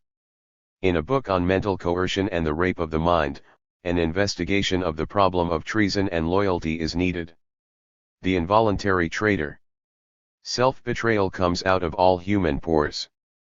Sigmund Freud. In my hometown in Holland there was a little barber shop quite near the government buildings. It was owned by a small man with a grey French beard. Through the years he had served many of the country's most important men. Diplomats and cabinet ministers, proud generals and aggressive leaders of the opposition, they all wanted his service. The little barber was always very courteous and agreeable, eager to please his clients. He danced with prim, servile gestures around them while curling their hair and looking after their mustaches. As he worked, he would ask his distinguished clients polite questions. What is His Excellency so-and-so going to say about this bill? How does the Minister of State feel about that one? He was not really interested in politics at all, but the little barber knew that his clients were flattered by such questions. And then one day a puffy, beribboned German general walked in and settled himself in the barber's chair. The Netherlands had been invaded and occupied by the Nazi hordes. Of course, our barber knew this, and he had even managed to hate the invaders for a few days. But he was innately a genteel soul, and he lathered the general's face himself and took care not to soil his uniform. On succeeding days, others of these strangely uniformed men appeared in the shop, and the little barber served them all well. The military men were followed by the brown shirts and then the green shirts of the Gestapo. The leather of the barber's chair was scuffed by the huge black boots. But the little barber did not complain, and soon the occupiers considered his haircut the most fashionable and best that could be obtained in the entire city. 185. Our barber was not too conscious of his increasing official importance. He danced attendance on his new clients with as much courtesy as he had showed the diplomats of the old days. He was sorry that his old acquaintances had gradually disappeared. But in the past his work had been seasonal. When Parliament was not in session, his shop had been empty. Now his business flourished all the time. The Germans and the collaborators liked the little barber shop, the perfume, the barber's skill. Indeed, our amiable friend was well liked by the uniformed oppressors. They were, after all, thoroughly unused to friendly treatment. The barber's behavior was a welcome change from the contempt with which most of the Dutch people, those stupid, stubborn resistors, regarded them. One day the barber was invited to buy a membership card in a newly formed organization of collaborators. Our friend responded to this request as he would have to any other appeal for charity. He did not like to give, but he thought of welfare as a special tax on business, and so he resigned himself to paying as a petty, necessary annoyance. Some of his old acquaintances warned him of the consequences. He would be accused of collaboration and treason. But he pacified them by saying, "I am a barber, and I live as a barber. I have absolutely no interest in politics. I only want to serve my clients." When, after the bitter years of struggle and oppression, liberation came, our friend became officially known as a traitor and a collaborator. When the black-booted, uniformed supermen were thrown out, their collaborating friends were imprisoned, the barber among them. After he had served a part of his sentence, a wise and forgiving judge sent our barber back to his little shop. The first excitement of liberation had passed, and people were becoming more willing to forgive those who had been collaborators because they had been weak-hearted. Our story is by no means finished. The barber came back from prison a beaten man. He had been in jail for 3 months, he still could not understand what had happened to him. He brooded constantly over his shameful days in jail. An injustice had been done him. He had served his fellow men as a well-behaved, virtuous citizen should, and he had been treated like a criminal.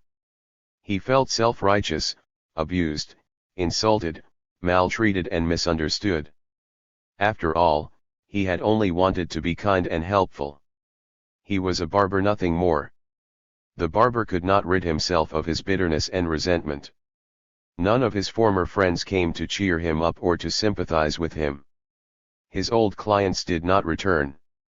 His sadness and depression increased daily, and in a few months he took his own life. And so ended the adventures of a little barber who had been completely unaware of his collaboration and his treachery. I knew this man. I do not despise him, not at all. I am sure there were many such pitiful collaborators. I wonder, though, why the little barber was so unaware. Was it stupidity? Had his apparent kindness always covered up a resentment against his fellow man? Was he misled by an insidious wave of suggestion stronger than his mental capacity to resist? We will never know. 186. This tragedy, caused perhaps by unawareness, perhaps by the inability to choose between conflicting loyalties, stimulated me to investigate the problem of the traitor.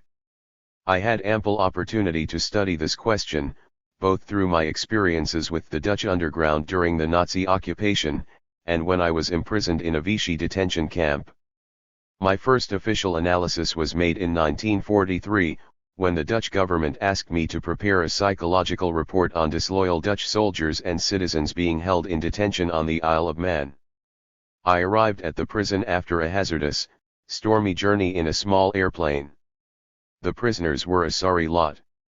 I had anticipated hostility, but I had not expected to find so many weaklings, consumed by bitterness and anger. Some of them were typical of the passive, egotistic, psychopathic personality, whose motto seems to be, "Let the world go to hell. I will never conform." Others seemed to be the victims of an unbearable inner struggle, a conflict between their desire to belong to the stronger group and their resistance to this desire, a resistance which only increased their bitterness and antagonism. This was a situation which proved to me again that there are certain times when logic and discussion are no help at all. We tried over and over again to convince the semi-collaborators that they should join with us in the fight against the Nazis, but they only retreated further behind their private grudges. They even refused the cigarettes I offered them. Bad as the trip to the prison had been, the trip back was even worse. The little plane was pushed off course by strong winds. I was depressed and disgusted by my experiences, and when we finally arrived in England, both the pilot and I were sick. I had many opportunities thereafter to study spies, traitors, and subversives. My last official wartime investigation took me to a prison camp in Suriname, Dutch Guinea, where I made a collective report on all the inhabitants of the prison camp. In many of them, I could discern neurotic and even psychotic traits. But I have found that perhaps the best understanding of the problem of treason has come to me from my psychiatric work with neurotic patients who have to face a daily struggle with the little betrayals of everyday life, with their own self-betrayal, and with their ambivalent feelings toward those they should love. 187. The concept of treason. Before looking into the subject further, let us make an inquiry into the meaning of the word treason. It is, after all, used in a confusing variety of senses. The word treason has many social and political implications, and the customs, habits, and mores of the group in which it is used affect and color its meaning. The word itself is derived from the Latin traidere or transdare, to deliver wrongfully, to betray, to give something across, to give loyalty and secrets away. But from this root, the word has acquired a variety of meanings.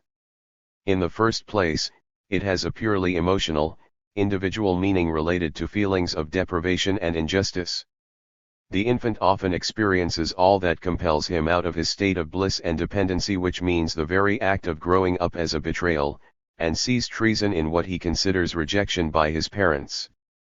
The person who retains these infantile feelings in his adult life may react to every fancied slight or rejection as to an act of treason or betrayal. Lack of solidarity with the family or clan, with the in-group not conforming to its rituals and taboos, has often been interpreted by the group as treason through descent. In this sense, the word implies a primitive moral evaluation. Disgust and contempt are associated with it. Treason indicates something deeply emotional, something taboo, something different or strange, like allegiance to an alien ideology, a breach of traditions, or the simple fact of being a foreigner. Rejection of the norms and rules of the community, being one's own judge of morality and ethics, is often considered treasonable. Utter rejection of the traditions of one's fatherland is an extreme. Often simple nonconformity may be considered treasonable, too. Indeed, in totalitarian nonconformity and dissent are the most serious crimes against the system, and totalitarian minds have a tendency to look upon even honest mistakes or differences of opinion as deliberate treachery. Because of its deep emotional content, the very word itself can be used as a political tool with which to manipulate people. In totalitaria it becomes merely a Pavlovian sign, triggering off reactions of distrust and hatred. After a military defeat or a diplomatic disappointment, or whenever feelings of humiliation and inadequacy run high among the people, it is useful strategy to get them to project their sense of inferiority onto others. The traitor is in such a case an easy scapegoat who satisfies the collective need to project blame and to relieve unconscious anxiety. In a totalitarian society, every citizen is compelled to become a traitor, according to our own Western sense of decency, because it is his duty to betray to the regime every expression of dissension or rebellion. The child has to report his father, the father his child. They are even called traitors in the totalitarian sense as soon as they fail to report. 188. In the common political interpretation, treason is an act of rebellion, sedition, schism, heresy, conspiracy, or subversion. Its technical juridical meaning is well known to everybody. Treason is adhering to enemies and giving aid and comfort to them.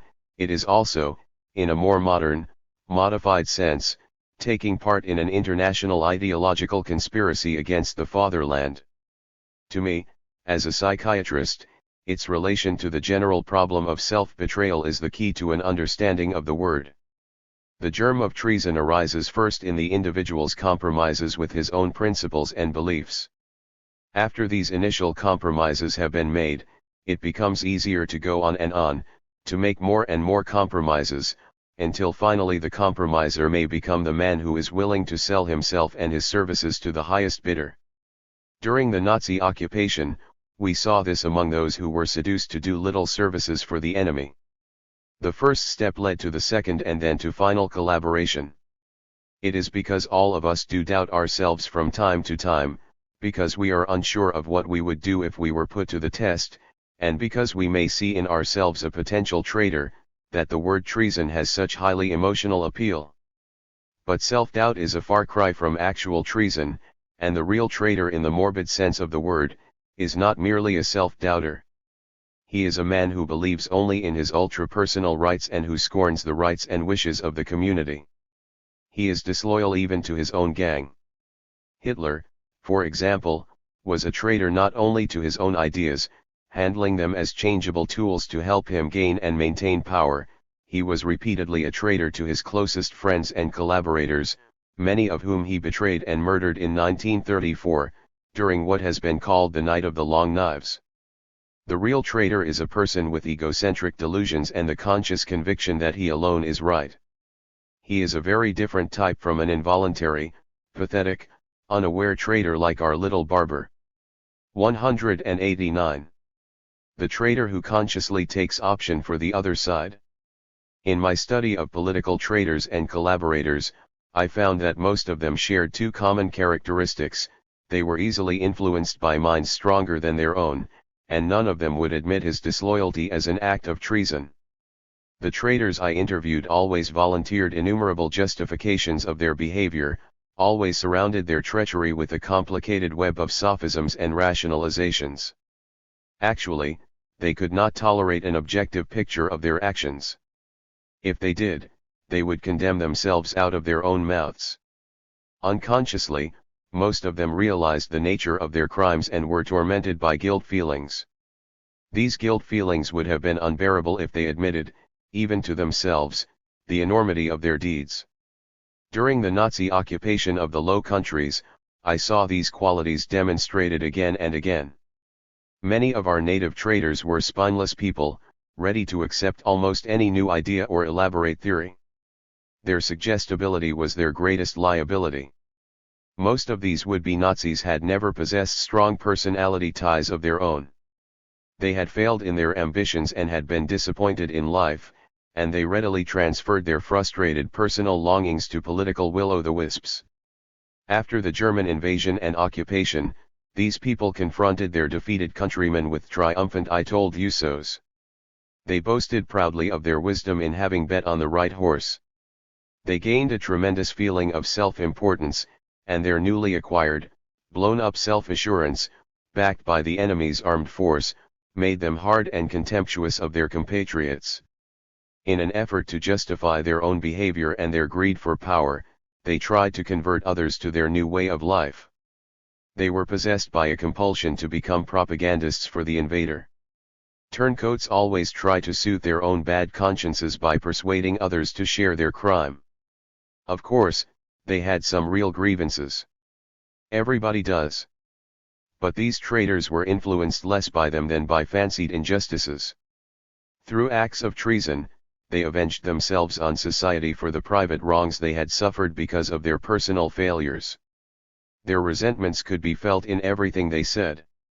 The Nazi strategists were experts in exploiting this sense of dissatisfaction. They seemed to know intuitively whether or not an individual could be ensnared by Nazi propaganda. One case I knew of in Holland concerned the ex-director of a large concern who had been ousted from his position on ethical grounds. Early in the occupation, this man received an invitation to join the Nazi ranks, and in a surprisingly short time he became the leader of an important Nazi business. The Nazis gave him the feeling of having been vindicated. Among the recruits for the Nazi police force in the occupied territories were turncoats of all sorts and even the inmates of asylums for the criminally insane. The pathological grudge these people had against society was the foil by which the Nazis turned them into traitors. The Germans themselves despised these men, but they were cunning enough to put them to the best possible use. 190. The Nazis also played a strange game with some authors and artists who had not received enough appreciation. The enemy flattered these men by buying and praising their work. The artists were first told that they could write and create as they pleased, without fear of interference. Gradually, little political services were asked of them, tiny little concessions like a favorable report of a meeting or a favorable reference to a philosophy with which they did not agree. It is the impact of that first little concession that starts the inner avalanche of self-justification that finally leads to self-betrayal. Following the first compromise and self-justification comes the second, and this one is met with shrewder self-exculpations. After all, the compromiser has had experience in rationalization by now. The repeated concessions turn into submission and voluntary cooperation. As I said before, once a man is seduced into a small ideological concession, it is very difficult for him to stop. From now on his imagination produces enough justifications which help him maintain his self-respect. The inwardly insecure traitor always feels the urge to identify with the enemy, the hostile invader. He has never belonged, never had a feeling of identification with his own group, has never felt the rewards of such cohesion, nor has he won the love, sympathy, and respect of his fellows. Therefore he wants to join the others. He may even go so far as to call his former friends traitors. Lord Haw, the British traitor who was executed by his government, considered himself a real Aryan German, and in this way justified his fight against England. In the hectic days immediately following the Nazi invasion of Holland, I myself felt an occasional inner temptation to go over to the enemy, to the stronger party, with its powerful organizations, all ready to support one, to back one up. I even had a dream about visiting Hitler and convincing him in a childish and friendly way of the righteousness of our cause. I did not succumb to this dream temptation, but there were a few who fell for such infantile pictures and were unable to withstand their need to submit. The need to conform, to be accepted, to be safe and respectable, is deeply embedded in man. In our analysis of the inner forces that lead men to surrender their mental integrity under the pressure of prison and concentration camp life, we saw how important a role this mechanism plays. Living in a country occupied by the enemy is by no means as horrifying as living in a POW or concentration camp, but it is, nevertheless, frightening, and in this frightening situation, the need to conform may show itself in surrender to the enemy ideology. Those who resisted this need, even though they felt it, usually became even more fervently anti-Nazi as a consequence of their guilt feelings about this impulse to treachery. This war experience taught us another truth: traitors can be made by overwhelming collective suggestions. In the ambiguous chaos of shouting ideologies and changing values, the mind becomes sullen and stubborn, and where there is immaturity and lack of inner control, it may become confused in its loyalties and simply surrender to the most powerful group. The Nazis, with their perverted political methods, tried to supply the weak, the ambitious, the disgruntled, and the frustrated with a ready-made set of bogus ideals to justify surrender to their side. 191. In Mein Kampf, Hitler says that when the disappointed are given a sense of importance, they will swallow every suggestion with the utmost docility. He knew that human weakness, even kindness, can be used as a starting point for a systematically nurtured conversion. Hitler knew, too, that unlimited political terror could make a traitor of almost anyone. Spread fear, terror, and hunger, inflict penetrating pain, and finally, as a result of mental coercion and growing confusion, many will succumb and even betray their own families. In many of the concentration camps, the victims themselves were in charge of the gas chamber killings and kept their gruesome jobs until their own turns came. Fear and terror had made will-less slaves out of them. There is still another human characteristic that can lead to treason and betrayal. There are some people who simply do not know where their loyalties belong. The case of Klaus Fuchs, the man who betrayed atomic secrets to Russia, is a dramatic example of this. Here was a highly intelligent person, an expert on the most difficult theoretical problems, lost in a sea of conflicting loyalties. Because of the Nazi persecution of his Quaker family, he adopted a new fatherland, England. In the meantime, he carried a dream of a mystical universal world which he thought to find in the totalitarian ideology. In the midst of his confusion about world problems, he simply did not know where his loyalty should be. This was not a case of schizophrenia or a Jekyll and Hyde situation, as the newspapers reported, but a case of confusion of loyalties in a hyper-intellectual mind. Fuchs did not know emotionally where he belonged. In other cases, people were literally pushed into treason and collaboration because nobody in their environment trusted them. This happened, for instance, in Flanders with the collaborators of the First World War. Several of them were compelled to become collaborators again.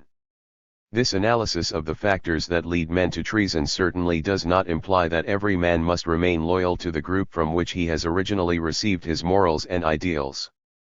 Better insight and higher ethics may override our childhood loyalties. It is the fate and the need of human beings to go beyond their teachers and to correct, if possible, the traditional rules of their schools. The great philosopher Socrates was accused of being a traitor because he corrupted the minds of the youth of Athens. And yet today we know that Socrates was far from being a corrupter. 192. Our treacherous intellect. Perhaps the most tragic form of unobtrusive treason and self-betrayal is caused by the inertia of the human intellect. We are often betrayed by our own minds. We forget completely what we want to forget. We deny the existence of real problems in order to retreat into wishful thinking. As soon as we do not understand and feel the implications of a problem or an argument, we tend to submit passively to the most powerful side, just as did the over-friendly barber. The ease with which human beings can be corrupted is still one of our most serious psychological and moral problems. Inner confusion can make us submissive to almost any strong suggestion from the outside, no matter how foolish or false. Our doubts are traitors, and make us lose the good we oft might win by fearing to attempt. There are other more complicated tricks of the intellect which lead to self-betrayal. The feeling of inferiority often arouses in ignorant people a great desire to grasp extremely difficult ideas. Such people like to identify themselves with a quasi-profound system of thought. Hitler and his abstruse writings made temporary pseudo-philosophers and magicians out of the majority of German people. All dictatorial totalitarians buy the services of scholars who can make them such a set of pseudo-philosophic justifications. Unfortunately, some scholars are easy to buy. In Holland, for example, there was a not too intelligent philosopher who became converted to Nazism after it had shown its overpowering strength. Thereafter he felt free to write on the most abstruse philosophical subjects and to expound the most complicated theories, all for the glorification of his powerful friends from the Third Reich and their myth of conquering the whole world. At the same time, he built a system of inscrutable words around his own deep feelings of guilt. He isolated himself from the world more and more because no words were convincing enough to justify his treason to himself. In the end he lost all contact with reality. Then, of course, the Nazis had no use for him either. 193. Self-betrayal. As we have seen, there are various inner motivations which may lead to the crime of disloyalty or treason. Sometimes these motivations operate very subtly, in ways unknown to the subject. Sometimes treason is merely a crude selling out to those who pay best. Let us try to arrange and classify some of these motivations, starting with the unconscious ones and ranging toward deliberate treason. In the first place, an act of self-betrayal may begin as a defense against the feeling of being lost and rejected. In order to win acceptance in a group, the individual may hide and not defend his private beliefs and convictions when attacked. In psychology this may be called, if such passive behavior becomes an unconscious habit, the passive submission to and identification with the stronger person.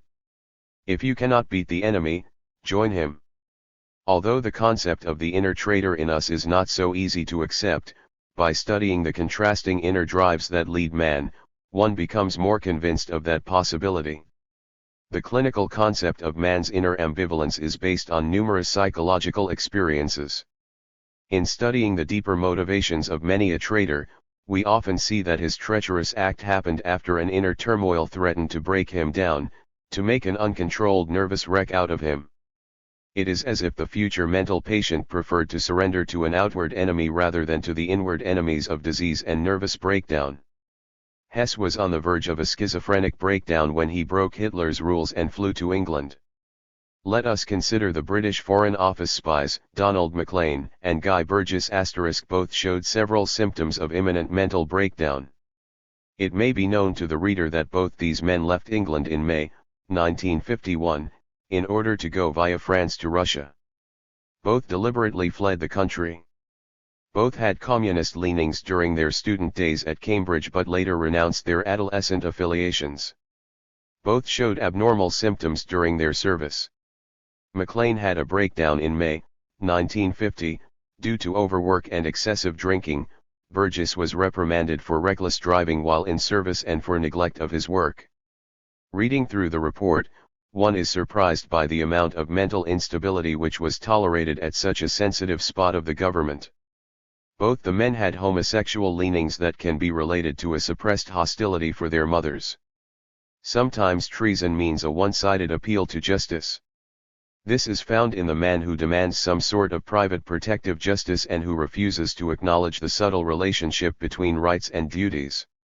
Such persons always feel continually deprived and betrayed. They are what Burglar calls the injustice collectors. In their acts of disloyalty they are seeking to play the role of their own private judges. Many querulous and even paranoiac persons have this kind of character structure. 194. Then there is the disappointed pseudo-idealist who gradually turns into a cynic, covering his emptiness by many self-justifications and exculpations. Such people betray their intellectual disappointment in all their debunking remarks. Conflicts between parents may give rise in the child to the need to betray one or both parents, and this need may be transferred in later life to a need to betray the fatherland. I have often found that the unsolved ties of hate and love toward the parents play an important role in forming the turncoat personality. As we saw, this problem often lies at the root of the totalitarian character structure. Although the totalitarian-minded are not by definition overt traitors, some of these people can easily become traitors to free, democratic ideals either out of compulsive allegiance to a foreign ideology or out of repetitive nonconformism. In describing special characteristics of a political group, one has to keep in mind that basic inner contrasts are inherent in all people. The quasi-rational Marxistic interpretation of the world, which satisfies the need for logical clarification and reasonable organization of social life, covers anxiety created by the irrational inner forces so easily detected in the totalitarian-minded. The cult of the masses often serves as a defense against loneliness. The belief in progress may be born out of vague despair and insecurity. The fear of deviationism is the fear that the unity of the group will be broken. Suspicion and self-criticism serve to keep, above all, the in-group together. There are several forms of inner conceit that can turn man into a traitor. The Dutch philosopher of whom I spoke earlier is an example of this, as are any of the verbose ideological apologists for totalitarianism. Lack of confidence or lack of belief in the guiding traditions and aims of one's own society can also lead to hostility, then to treason. Without such traditional beliefs, suggestibility and receptivity for competing ideologies are increased. The Klaus Fuchs case, which was mentioned earlier, is an example of this. The personal need to be a pioneer or a martyr, often instilled by the unconscious need to suffer, may lead to a private messianic delusion and cause an attack on the traditional values of the group. Many groups consider such extremism as treacherous behavior. Another form of self-betrayal may be caused by the inability to grasp the complexity of the real world. Many people have been seduced into unstable behavior and even disloyalty through lack of comprehension of these complexities and through the need to find a single, all-embracing, easy answer to the problems of human life. Who gives them the simple myth to believe in? The Nazis seduced nearly all of Germany into a form of ideological treason in this way. Treason may also be a paradoxical reaction to a deep-seated neurotic sense of guilt. The neurotic strategy of accumulating more guilt coupled with the consequent development of an inner need for punishment are often the basic causes of criminal action. The treacherous deed is done precisely in order to provoke punishment. 195. Treason may also be paid adventure as we find it in international espionage. This kind of life fascinates the immature mind which lives in the world of mystery stories and fairy tales. Bribes with women or money make such treason even more attractive. The enemy gratifies economic and sexual needs, and the traitor is willing to sell his integrity to the highest bidder. Overt fear and panic can also cause treason. The whole psychology of totalitarian interview and interrogation is based on this principle. People can be frightened and brainwashed into treason. 196. The development of loyalty. From all this we can see that what we call treason takes place more in the emotional than in the intellectual sphere of functioning. In the course of human growth, everybody passes through periods of inner conflict in which he has to turn his love and allegiance from one person to another, from mother to father, from parents to the entire family, from the family to the state, and from the state to mankind. The core of the problem of treason and self-betrayal is found in the difficulties which arise in the repression of former loyalties, as each loyalty is in turn superseded by the next. Many people experience deep confusion in adolescence when, for the first time, they must leave the safe emotional protection of their homes and create new loyalties and new moral standards for themselves. It is in this period that the critical faculties are developed. In doubting the traditional truths passed on by his parents, Each adolescent might be called a traitor, yet he is actually being true to the self he is shaping. During the crisis of adolescence, with its increased feelings of yearning for some unknown happiness, many young people want to betray their parental home and their parents' standards. At the same time, they do not want to give up the protection the home offers. Psychologically, we know, however, that temporary disloyalty is part of normal mental growth. In the process of individual human development, there are stages of progress which lead from initial submission to open rebellion and nonconformity. Every step toward mental maturity and independence involves the growing out of ties with the past. This growth can be effected in different ways, with more or less overt hostility and forsaking of the past, with self-betrayal and passive submission, with renewed submission to pay off feelings of guilt, with sworn conservatism or open rebellion. In this phase of adolescence he is especially vulnerable to totalitarian propaganda. The youth may retain from the conflict of inner growth a sense of loneliness and guilt. If he puts it to productive use, he may become what we might call a creative revolutionary. The trailblazer, whose own inner forces drive him on to break with tradition, is such a man. Indeed, many of mankind's great moral and spiritual leaders have been of this type. They have been leaders precisely because they broke either with rigid remnants of the past or with the ossified or immoral elements of the present.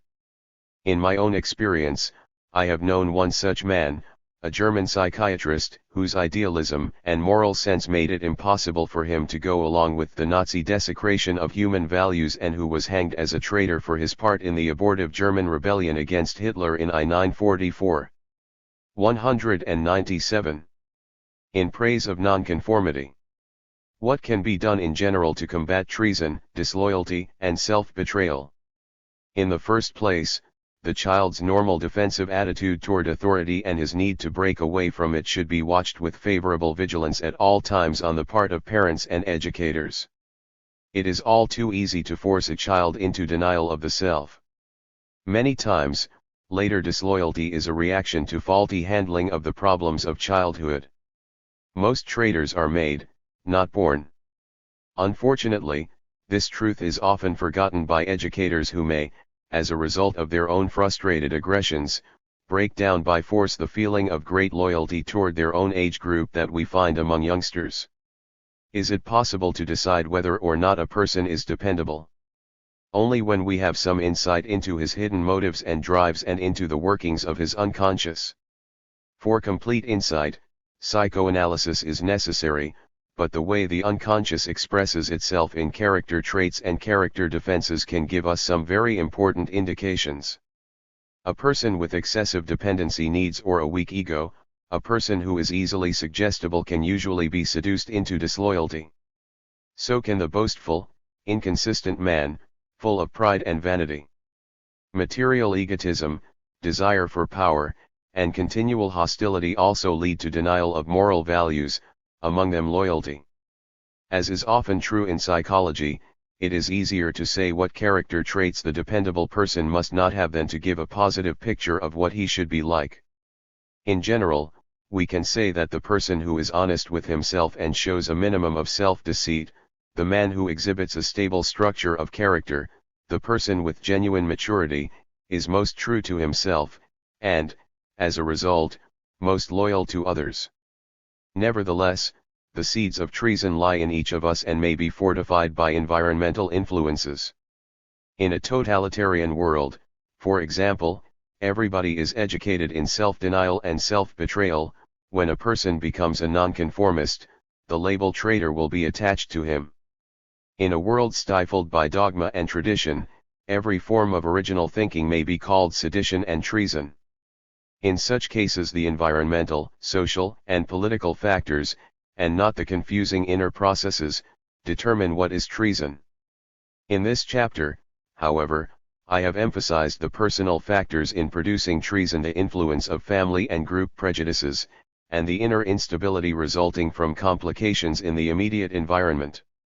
There are so many subtle fantasies of self-betrayal and secret aggression in everyone, and there is so much desire to revenge secret resentments, that any government may make use of these unhealthy neurotic feelings to stir up the country.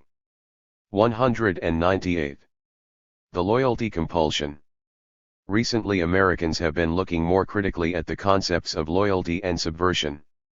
Deeply conscious of the cynical and ruthless nature of the totalitarian attack through subversion, we have begun to let our fear of subversion from within paralyze our democratic freedoms. We have become so concerned over the specter of a treacherous fifth column in our own land that we have grown both overcautious and over-suspicious. In his well-documented study on the German fifth column, the Dutch historian Dr. Louis de Jong could prove that Hitler's dreaded network of treason and betrayal was for the greatest part an imaginary ogre created by the panic and fear of the people. We require constant reassurance that the intentions of our neighbors and fellow citizens are acceptable and loyal. The danger in this frantic search for security operates both on the political and psychological levels. Politically, in trying to erect invulnerable barriers against the spread of totalitarian ideas, we may find that we have given up those very qualities that distinguish democracy from totalitarianism, freedom and diversity. Psychologically, we may find ourselves the victims of pathological suspicions, and this suspiciousness may lead us to reject utterly the most valuable qualities we can have as human beings, tolerance and respect for our fellow men. The political dangers in this situation have been pointed out time and time again by responsible leaders of the American community. As a psychiatrist, I should like to devote my attention to the psychological aspect of this problem and to the dangers to the free mind that are inherent in the current situation. For, as we have already seen, all political behavior is essentially an extension of individual behavior and is rooted in the psychology of the individuals who make up the political group. Much of our collective suspicion can be attributed to a gigantic multiplication of personal feelings of insecurity. In times of fear and calamity arises the myth of a treacherous aggressor, the myth the totalitarians know so well how to exploit. Our own inner insecurity is displaced and projected onto our neighbors and our environment. We begin to doubt and distrust everyone. We accuse others because we are afraid of ourselves. We feel weak and cover our weakness by growing suspicion and by being continually on the lookout for possible traitors and dissenters. As we have seen earlier, the whole question of loyalty is a complicated one. In our zeal to create guarantees of trustworthiness, we tend to oversimplify the problem, and thus we may overshoot the mark and become like our totalitarian antagonists, for whom oversimplification is a stock in trade. Asking people for a loyalty oath, asking them to perform that magic ritual through which they forswear all past and future political sin may have a paradoxical effect. Merely taking an oath does not make a man loyal, although it may later enable a judge to prosecute him for perjury.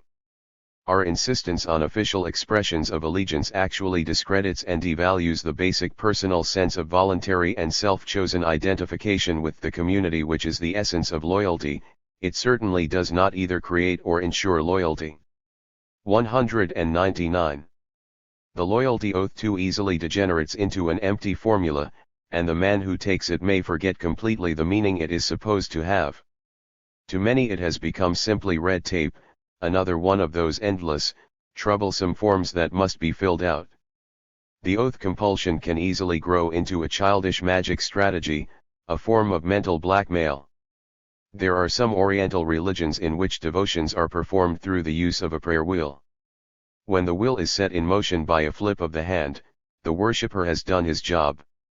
He need not recite any prayers, he need not think any devout thoughts. The practitioners of these religions no longer have any awareness of the content of their prayers. They are blind subscribers to a ritual whose meaning they have long since forgotten. Signing a loyalty oath can become as empty a gesture as turning the prayer wheel. True loyalty is not a static thing, as we have already seen. It grows and develops with the personality. It has to be rediscovered and re-experienced every day, since it is, essentially, as a result of an inner battle of contending values that man finds his own particular values and loyalties. When a man is compelled to swear to his loyalty, even though he feels it already deeply within him, the compulsion from outside means that he must lay aside his personal right to weigh values and take counsel with his honest principles. It does not matter whether or not the oath is an expression of his true feelings, The element of enforcement that lies behind it has a psychologically weakening effect on the man who takes it. This may seem strange at first glance, but a simple analogy will make it clear. The man who truly loves his wife, for example, does not need repeatedly to swear to his love, he shows it in his actions.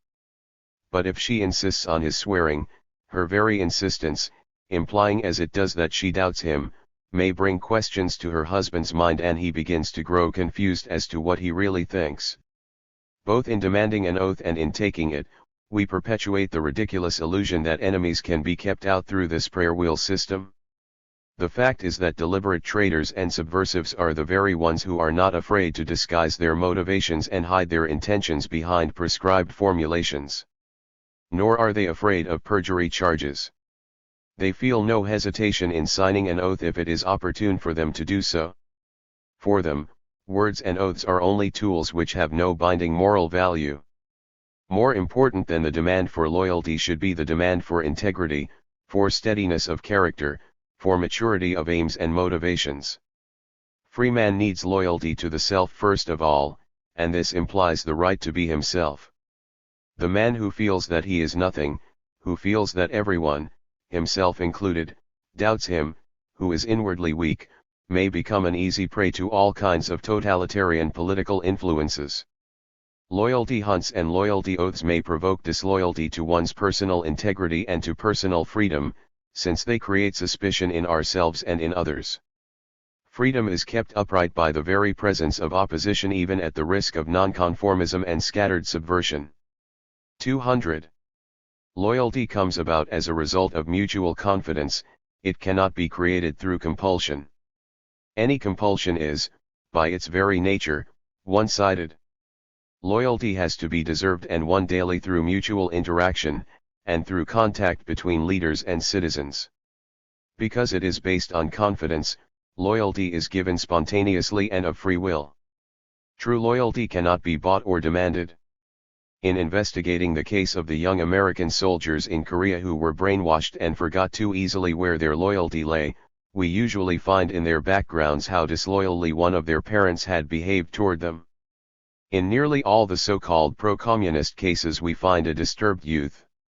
It is important that the community investigate its initial loyalty toward these young men. In a democratic state we should be prepared to adduce convincing facts in support of our own way of life or to develop new approaches which will reveal the weaknesses of any subversive system. Prosecution of dissenting ideas, insistence on loyalty according to some prescribed formula, these make it impossible for us to do this and may be the beginning of an unwillingness to argue and persuade.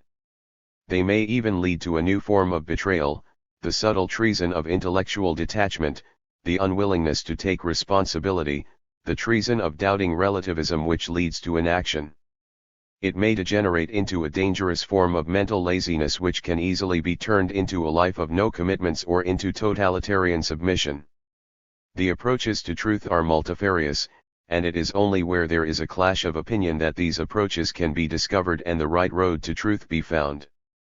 The danger in the loyalty compulsion is, then, that we may conceal mental apathy behind a rigid formula and thus lose sight of the constant need for psychological alertness and the real meaning of loyalty and a free way of life. The mechanical formula of a loyalty oath, because it checks moral alertness and a search for ethical clarification, may be the beginning of the thought control we all fear. True loyalty is a living, dynamic quality.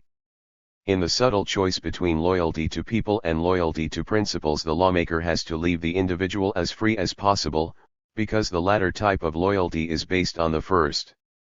Without personal loyalty there is no national loyalty. There is still another aspect to this problem. We must learn to distinguish between disloyalty in actions and disloyalty in feelings and thought. Subversion of opinion is never a crime. The right to dissent is the keystone of democracy. In a free state we must be willing to correct subversion by our better arguments. Persecuting dissenting ideas is a form of mental laziness. Psychologically speaking, a government cannot concern itself with conscious motivations of people because inwardly everybody has contrasting motivations. The quandary that such a government would provide itself is illustrated by the following quotation from the Oppenheimer hearing by the Gray Board published in 1954. 201. We believe that it has been demonstrated that the government can search its own soul and the soul of an individual whose relationship to his government is in question with full protection of the rights and interests of both. We believe that loyalty and security can be examined within the framework of the traditional and inviolable principles of American justice.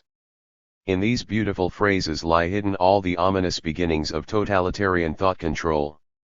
The government that searches the soul of any thinking individual can always find a case against him, because doubt, ambivalence, and groping are traits common to all men. We cannot measure anybody's dependability on the basis of his thoughts and feelings as they appear to us. In the first place, we can never know what lies behind a seemingly loyal facade. In the second place, the man whose search for truth leads him to explore many heretical points of view can be the most loyal in his actions. His very exploration may well lead him to the considered judgment that underlies true loyalty. What counts in any man is the consistency and integrity of his behavior, and his courage in taking a stand, not his conformity to official dogma. And to state that the government can search its own soul is to state absolutely nothing. A government is, after all, merely a collection of individuals. Under the pressure of the loyalty compulsion, of the growing suspicion, these individuals themselves may not search their souls as honestly as they would in less hectic times or if they were acting as private individuals rather than as official representatives of the government. The man caught in official security rules is the prisoner of the anxiety and insecurity rampant in those who want to establish the delusion of certainty and security, a transgression of values. As soon as the government starts to search the souls of its citizens, it begins to intrude on their rights and interests. It attacks democracy at home and weakens its position abroad.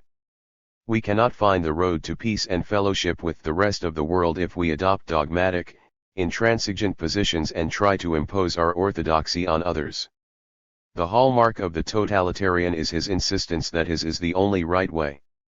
If we are to maintain our position as the leader of the free world, we must always keep our minds open. Only in that way will we find new ways to peace.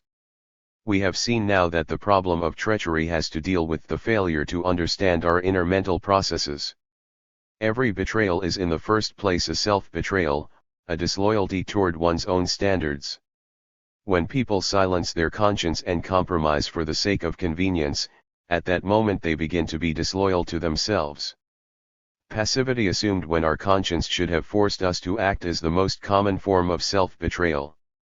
Inwardly a man may be furious because of some injustice he has witnessed, but outwardly he may do nothing about it. This behavior he feels inwardly is treason to the self and is often what makes him so touchy toward other people's flaws.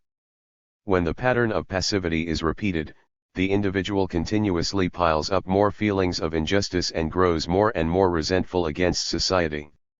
Evasiveness and skillful dodging of issues of principle, these are among the most dangerous forms of self-betrayal in our time. They are dangerous because they lead unwittingly to the hypocrisy that puts power beyond ethical value. 202. It is dangerous to let personal grudges and discontent solidify into a permanent resentment against the whole of society.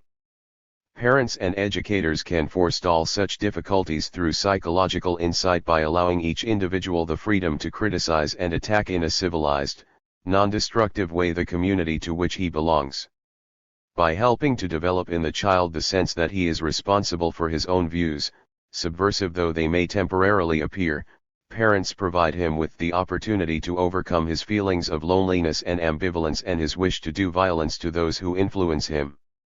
Again, loyalty is a relationship. Loyalty to family, friends, or country has to be deserved. Loyalty is possible only when mutual mental aggression and hostility are allowed and tolerated within the limits of the law. This verbalized, sublimated, and civilized form of aggression presupposes fairness and good sportsmanship. It is the synthesis and conquest of rebellion and subversion. However paradoxical it may sound, democracy is founded on the mutual loyalty of politically opposed groups. You cannot doubt the good motives and intentions of your opponent without undermining the basis for cooperation and successful government. It is most undemocratic to impute disloyalty to the opposition party.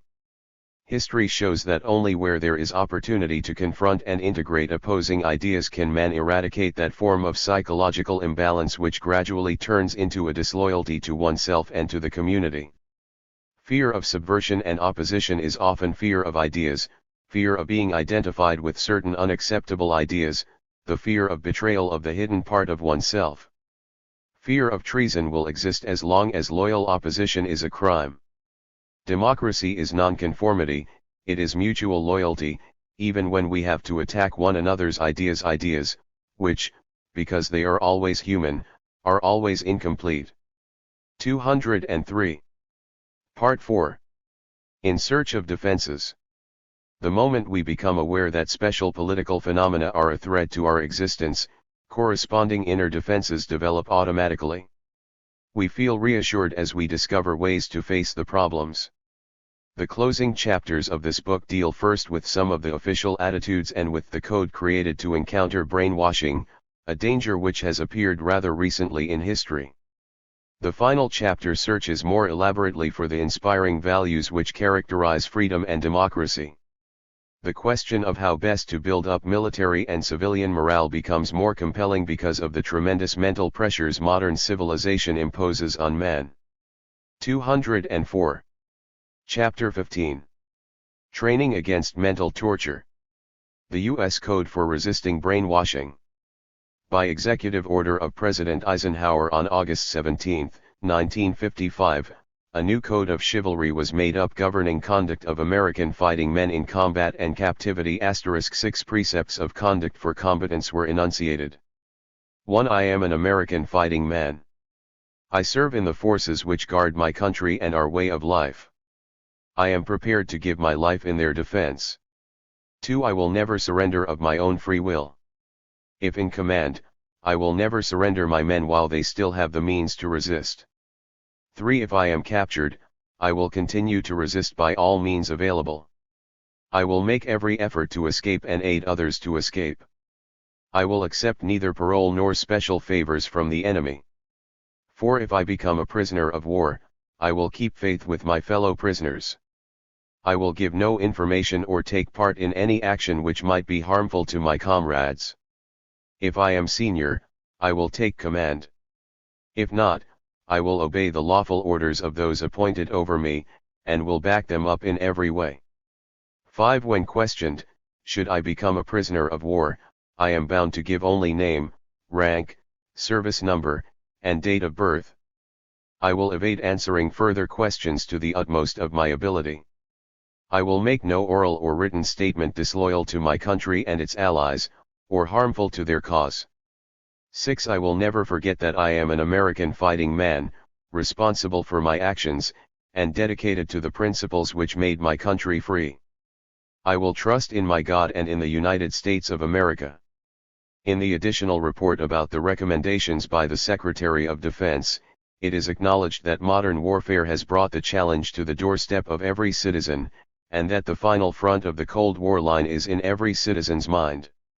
At the same time, a clearly defined code is given telling U.S. prisoners of war how to behave after capture.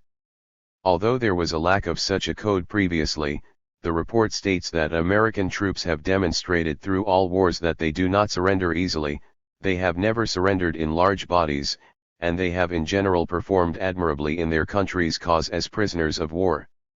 After describing physical attacks on prisoners' death marches, hunger, squalor, cold, torture, disease, and total degradation, the report gives extended attention to all the forms of mental coercion intended to extract false confessions or military information from the soldiers, and to infect them with totalitarian thinking. First, the enemy aimed at the breakdown of the leaders, at confusion of the officers, who so easily influence their soldiers. 205. Then gradually everybody had to undergo the ordeal by indoctrination. The enemy propaganda barrage started full speed. This suggestive attack reached minds not used to highly specialized discussion, minds not informed and rather confused about communism and its tactics. Inner discrepancies in the reasoning of the man could easily be attacked and reduce him to docile submission. The report pleads for more extended, skillful training of the soldier in our basic beliefs and responsibilities, a mental mobilization for the future clash of ideas and wills. There was a considerable conflict of opinion in the advisory committee to the Secretary of Defense that drafted the code between the hard Spartan view and the more lenient let them talk view. The first group maintained that every soldier has to resist to the end, the latter believed that in the end anybody could be brought into submission. Nevertheless, all soldiers have to be trained especially to resist and not to be made disloyal to their country, their services, and their comrades. That was the principal reason why this final code of high standards was made up, even though it is recognized that coercion is possible beyond the ability to resist. Yet the psychologist here adds the additional question, who will judge what is beyond the ability to resist? The report ends by underlining the fact that the total war for the minds of men is continually going on. The home front is just an extension of the fighting front. An important point made by the code is that it asks that attention be given to a far more extensive mental battle front. By making it known that the coercive methods of the communists are well understood by us, the impact and meaning of their Cold War strategy are partly taken away. Finally, nobody in the outside world believes them, even though their totalitarian methods may be of use to them for internal propaganda in their own countries. However, we cannot fight indoctrination with mere counter-indoctrination. Letting soldiers sign a declaration that they will never yield to brainwashing has the advantage of at least informing them of what to expect. Yet this knowledge does not protect them against the subtle conditioning by an inquisitor who knows how to circumvent mental obstacles. Time and subtle suggestive penetration can break men's resistance. Psychologically, a loyalty oath compulsion and a signed declaration do not mean anything in themselves. Only a profound education in mental freedom and democratic awareness can help as a counter-toxic. The authorities who ask for signed declarations of loyalty are not enough aware of how much propaganda and persuasive brainwashing and other forms of mental seduction are going on right here in our own society. They are substituting the social and national responsibility for an individual one. It is the moral and political atmosphere behind the man in the hinterland that supplies his mental stamina. The nation is responsible for the mental backbone it trains and transfers to its soldiers in a Cold War. 206. Several P.O.W.s felt misled by their own government. They had been badly informed about the enemy, in two simple terms of black and white. By showing his good side, the captor could easily arouse suspicion about the honesty of the prisoners' leaders. From a psychiatric standpoint, it needs to be said again that everybody can be brought to a breaking point regardless of how well informed and counter-indoctrinated he may be. When the enemy wants to persist in his demoralizing methods, he has the means. Alas, the report did not emphasize enough the difficult dialectic dilemma into which many a simple soldier is thrown. For years he has been trained in a society or military group where obedience to the law and conformity to community habits were imprinted on him. Suddenly he has to select and test his own individuality and critical defenses. A Cold War asks for a high level of political awareness. This brings the problem back again to the problem of individual mental vulnerability of persons and to the general problem of morale. Mental courage cannot be cultivated by physical training only. It requires training in mental stamina, in understanding of basic beliefs, and even in nonconformistic thinking. We have to believe deeply in the cause for which we are fighting in order to resist the standpoint of the enemy. It is the strength of conviction that gives moral power. 207. Indoctrination against indoctrination? An educational concept exists to the effect that conditioning to physical torture will help soldiers to be more immune to brainwashing. In one of the Air Force bases, airmen had to go through a school of torture, euphemistically called the School of Survival, in which some of the barbarous and cruel communist methods of handling prisoners were initiated in order to harden the men against future brutality. Time, September 19, 1955. The trainees could stand the ghoulish exercises rather well.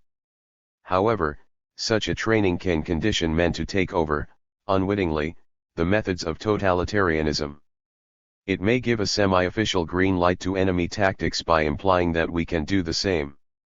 Moreover, such methods may stimulate hidden sadistic tendencies in both trainer and trainee.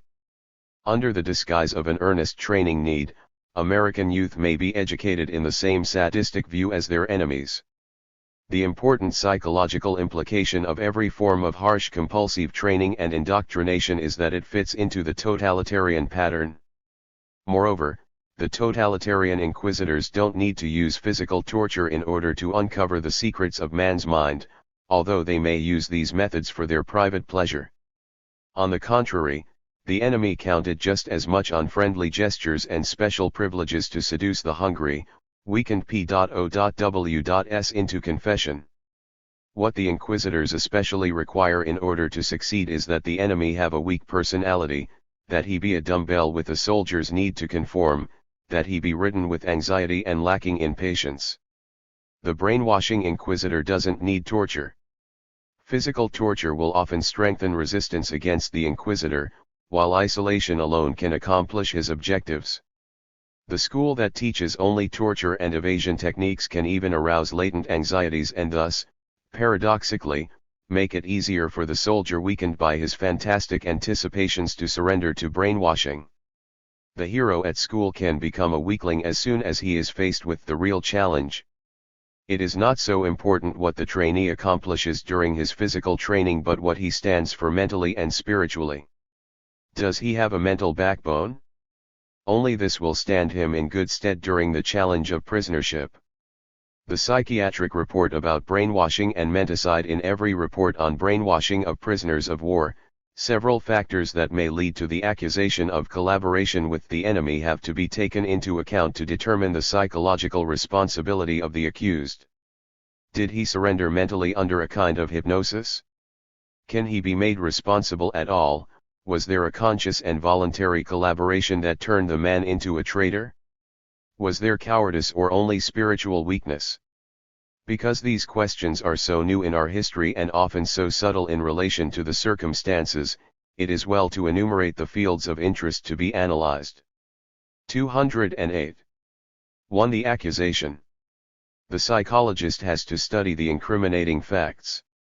We often can see, for instance, in the phrasing of the signed confessions, evidence that the signature was enforced.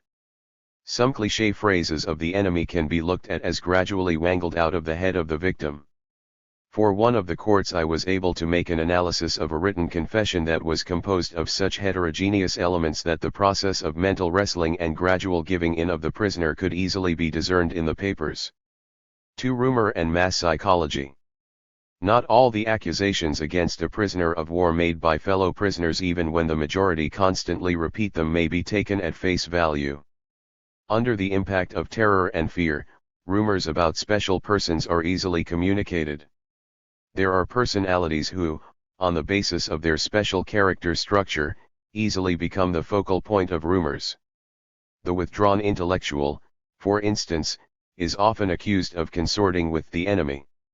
When he speaks the enemy's language and can communicate with them, accusations against him can become like a huge mass hallucination. The investigator has to make a survey of group relations in the POW camp.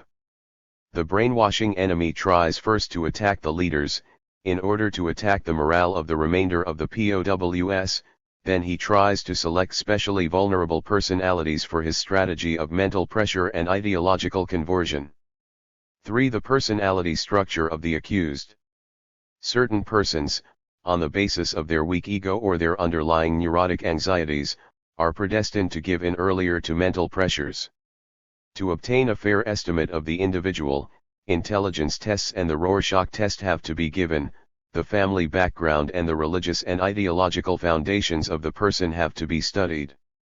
4. Was the brainwashee well trained to stand the treatment?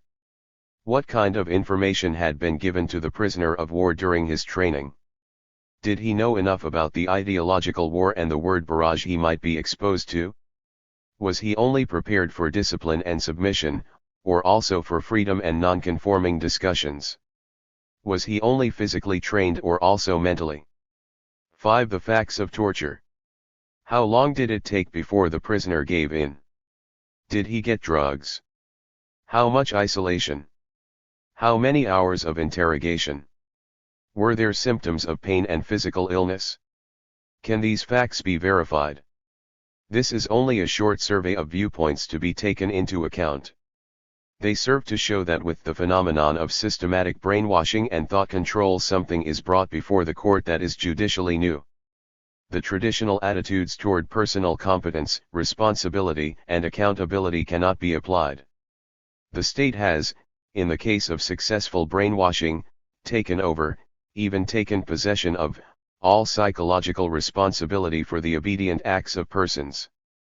Our criminal courts and military courts will have to find new rules of judging those who fell into the hands of such a criminalizing system. 209. Chapter 16. Education for discipline or higher morale. The role of education. The child's formative years are spent under the guidance of first parents and then teachers. Jointly they influence his future behavior.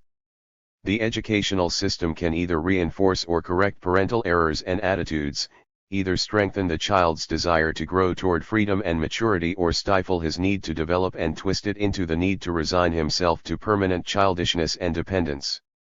Since the Renaissance, the ideal of universal scholastic training has made steady gains.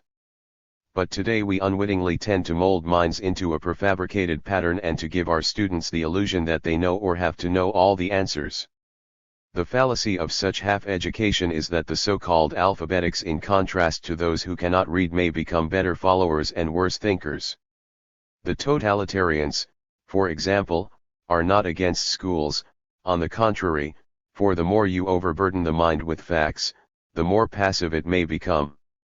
Intellectual erudition and book learning alone do not make strong personalities, and in our passion for factual education and the quiz type of examination there lies hidden a form of mental pressure. The awe with which we regard the accumulation of school facts may inhibit the mind so that it cannot think for itself. We must become more aware of the involuntary pressures an educational system can impose on us, and their possibly dangerous effects on the future of our democratic society. The actual strategy of keeping people as permanent students under prolonged supervision is a help to totalitarian indoctrination. For instance, somewhere along the line in some administrative minds, there sprang up the idea that repeated, comparative examinations would increase the quality of the corps of administrators. Instead, infantile anxieties developed related to the fear of this infantile tool of measurement and evaluation, the examination. There is now hardly any administrator who dares to look at reality as the best test of human capacity and human endurance. The form of education which sets a premium on dependency, which over-controls the child, which makes a moral appeal through punishment and provoking a sense of guilt, which overrates mechanical skills and automatic learning, this form of education needs the brain into a pattern of conformity which can easily be turned into totalitarian channels. This is even more the case in regard to the disciplinary training of soldiers. Such rigid education glorifies good behavior far too much. Imitation and conformity are approved at the expense of spontaneous creativity, thinking for oneself, and the free expression and discussion of dissenting ideas. Our examination mania forces students into mental pathways of automatic thinking. Our intellectual and so-called objective education overrates rationalism and technical know-how under the delusion that this will keep emotional errors under control. 210. What it does instead, of course, is to train children into automatic patterns of thinking and acting, which are closer to the pattern of conditioned reflexes, of which Pavlovian students are so fond, than they are to the free, exploratory, creative pattern toward which democratic education should be oriented. Totalitarianism is well aware that youth has a sensitive period during which Pavlovian conditioning may be established without difficulty. Early teachings form nearly indestructible patterns in the child's mind and eventually replace innate instinctual precision. This early Pavlovian automatization of life may itself develop almost the force of an innate instinct. Indeed, this is precisely what happens in totalitaria. Dictators especially organize youth and press them to join disciplinary youth movements.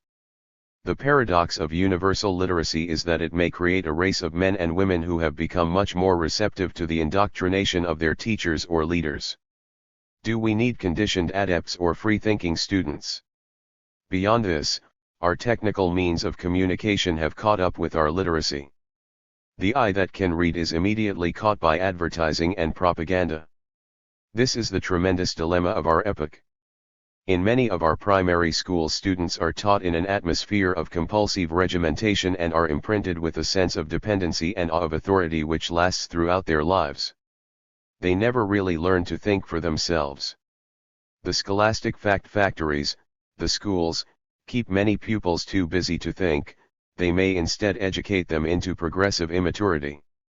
As long as people can quote one another and the available expert opinion, they are considered well-informed and intellectual. Many schools emphasize what we could call a quotation mania, making the ability to quote the epitome of all wisdom. Yet anyone with an apparently unanswerable logic, anyone who can back up his position with authoritative statements and quotations, can have a strong impact on such a mind, for it can readily be caught and conditioned by emotionally attractive pseudo-intellectual currents. As a matter of fact, in the process of brainwashing, the inquisitor makes use of the feeling of confusion his victim gets when he is shown that his facts don't fit and that there are flaws in his concepts. The man who doesn't know the tricks of argument will break down sooner. I like to distinguish among the intellectuals quantellectuals and quintellectuals. The former aim for quantity of knowledge and easily yield to any kind of new conditioning. To the quintellectuals, on the other hand, intellect is a quality of personal integrity. Facts are not consumed passively but are weighed and verified. This kind of intellect has a potentiality independent of school education, and often school can spoil it. One of the most amazing cases I ever treated was a typical quantellectual, a doctor of psychology who had just completed his university education with a dissertation on a psychotechnical subject. He came to me because he was a complete failure in all his relationships with girls. He wanted this impotence to be treated medically, and at first he rejected any kind of psychotherapy because he knew all that stuff. In the course of our conversation it became apparent that his entire scholastic education had bypassed him. 211. He had gotten A's at school, but the very essence of what he had studied had eluded him. He had grasped literally nothing about psychology. He had memorized everything and had understood nothing. He could quote from every page of the book but explain none. Every time he had to work out a test or give practical advice, he went into a panic. It took years of treatment to break through his rigid, compulsive habits, and to bring him to a point where he was able to think and feel as a human being rather than as a machine. At the end of his treatment he started to learn all over again, reading with greed and fervor what had before been empty facts. But he was not the only walking fact collection I have met. Another one of my patients was a young man who was obsessed with the desire to accumulate all the learned degrees his university could deliver. At the time I met him he was a member of a Nazi organization. Even in this group he provoked hostility because of his search for facts and more facts, facts only for the sake of facts. His compulsions became too much for even his totalitarian fellows. He had delusions of grandeur and had absolutely no emotional relationships at all, both signs that a psychotic process was going on.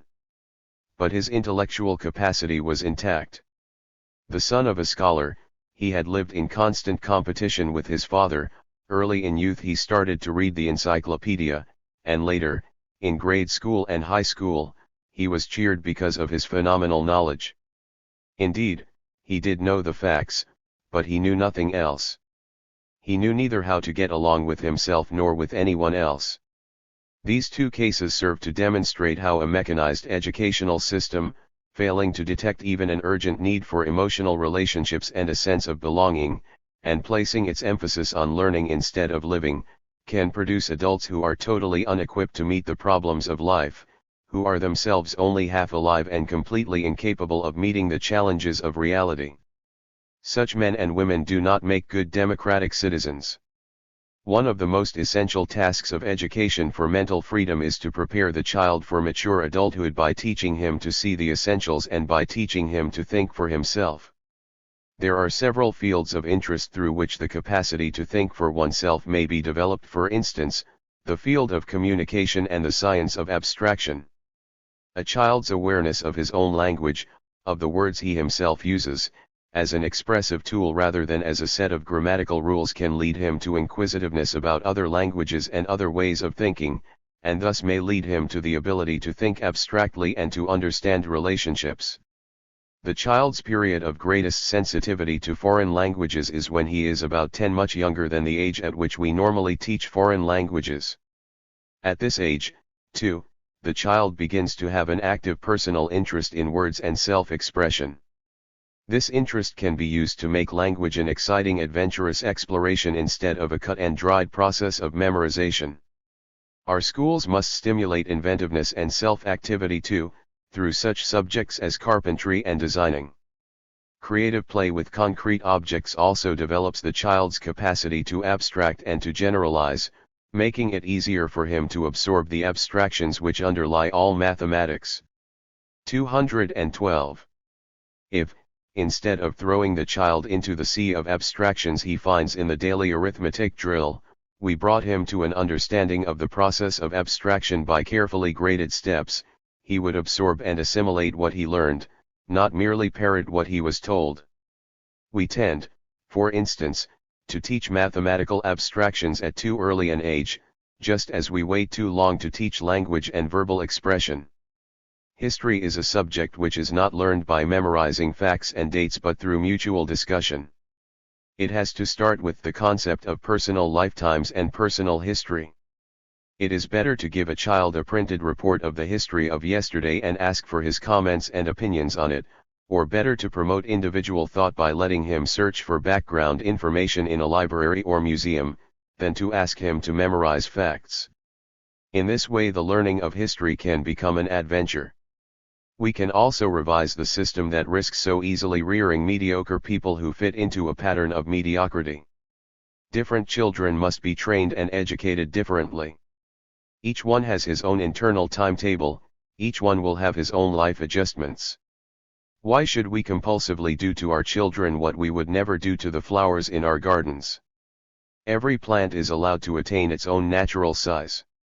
Our current scholastic practice stimulates ambition in a few children, but stifles it in others.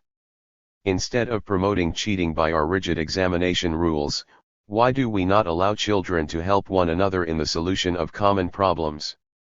Very often children can teach each other what the teacher cannot.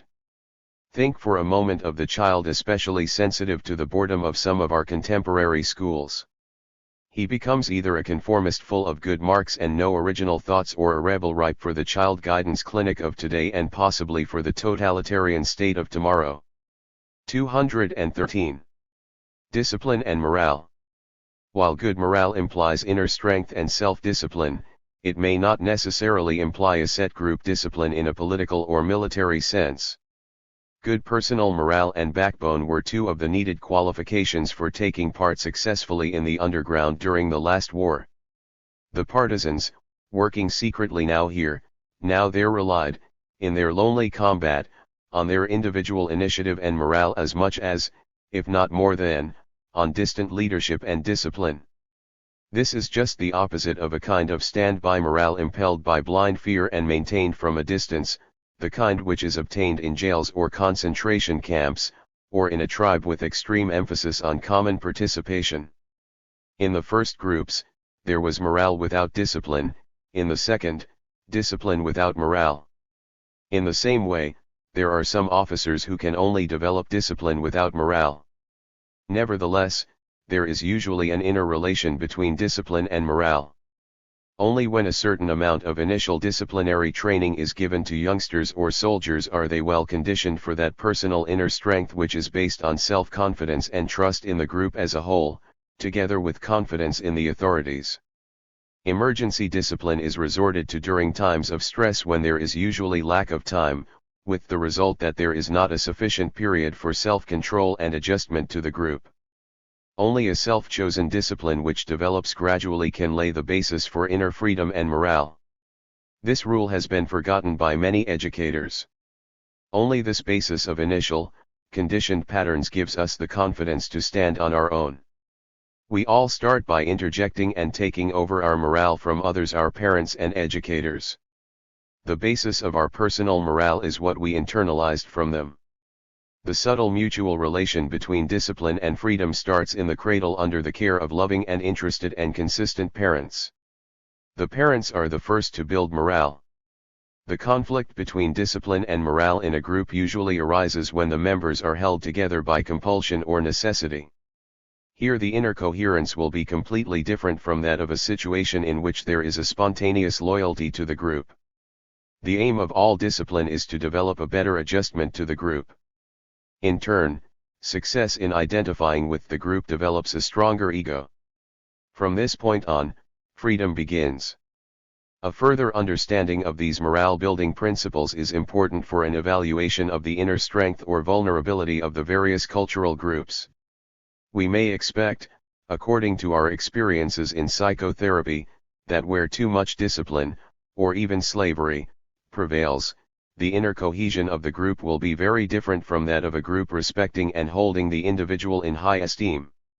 Yet we have found men even in the armies of totalitarian systems who exemplify high morale. I call to mind those Japanese soldiers who without any tie with the mother country stuck to their lonely posts for years after the war, as though the emperor and his generals were still looking at them. This tells us something about the consistent love, security, and dedication they received in the first 6 years of life. 214.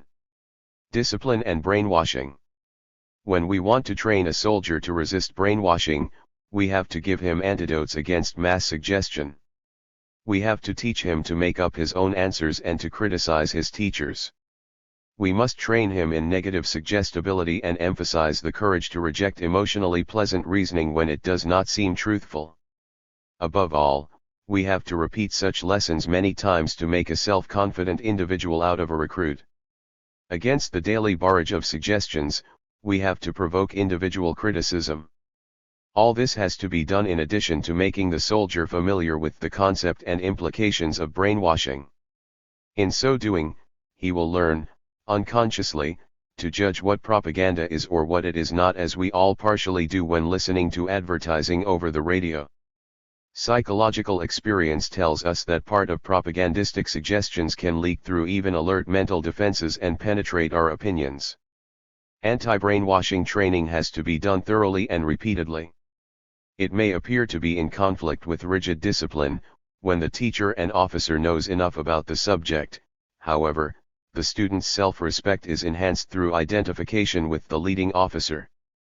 True, we see here a change of disciplinary relations, but it offers the real test of discipline in a free, democratic community. A man who has been taught self-esteem and knowledge will stand to the end when the hour of challenge comes. The change of the war of weapons into a mental Cold War requires a change of discipline.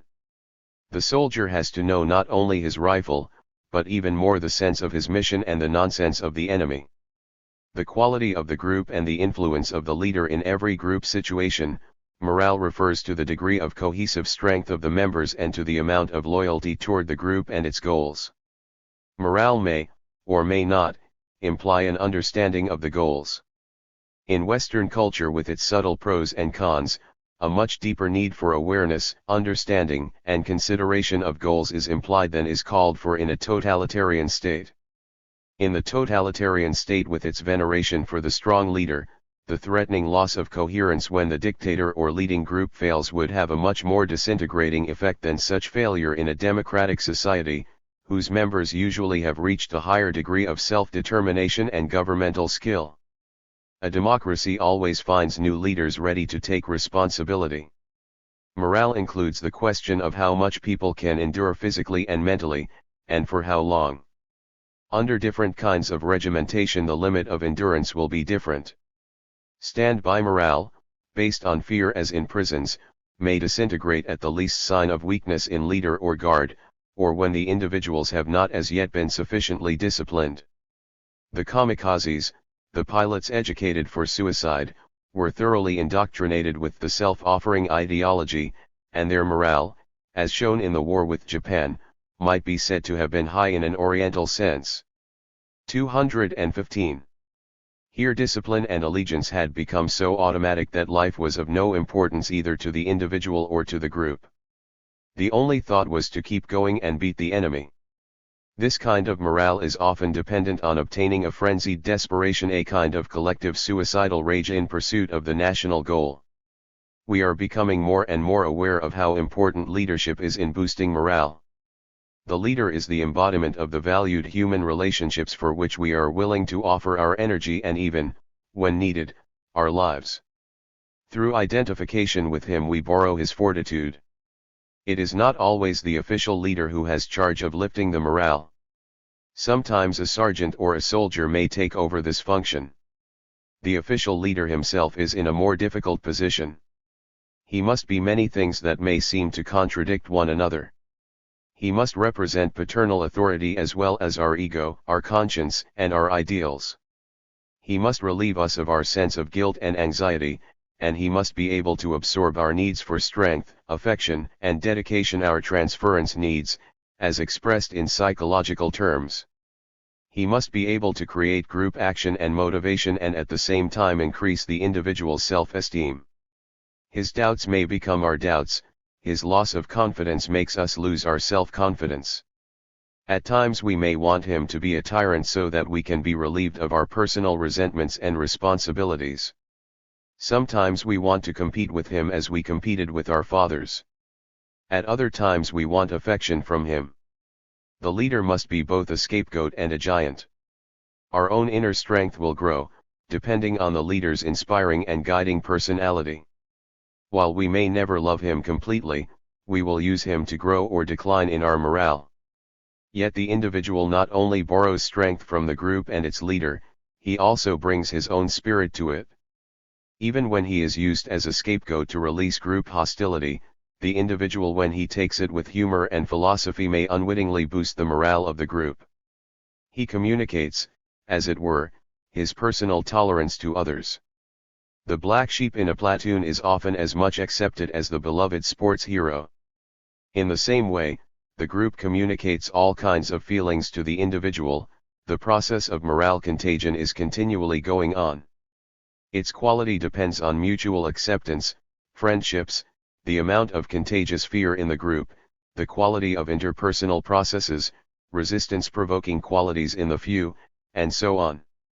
Let us not forget that the best morale booster for ourselves is to help to lift the morale of others. When interhuman contact is not allowed, morale is soon lacking. For instance, we heard from several escaped people from behind the Iron Curtain that their most prominent complaint in the totalitarian system was the feeling of mental isolation. The individual feels alone and continually on the alert. There is only mutual suspicion. The new gospel for those escapees was the ready humane acceptance and contact they experienced in the democratic group, because here was spontaneous enthusiasm and mutual acceptance even when there was disagreement. 216. Enumeration of some factors influencing group morale. The following factors, resulting mostly from military experience, may endanger morale. 1. Wrong anticipation of danger, myths and rumors about the enemy. 2. Severe stress, battle fatigue. 3. Poor physical and mental health.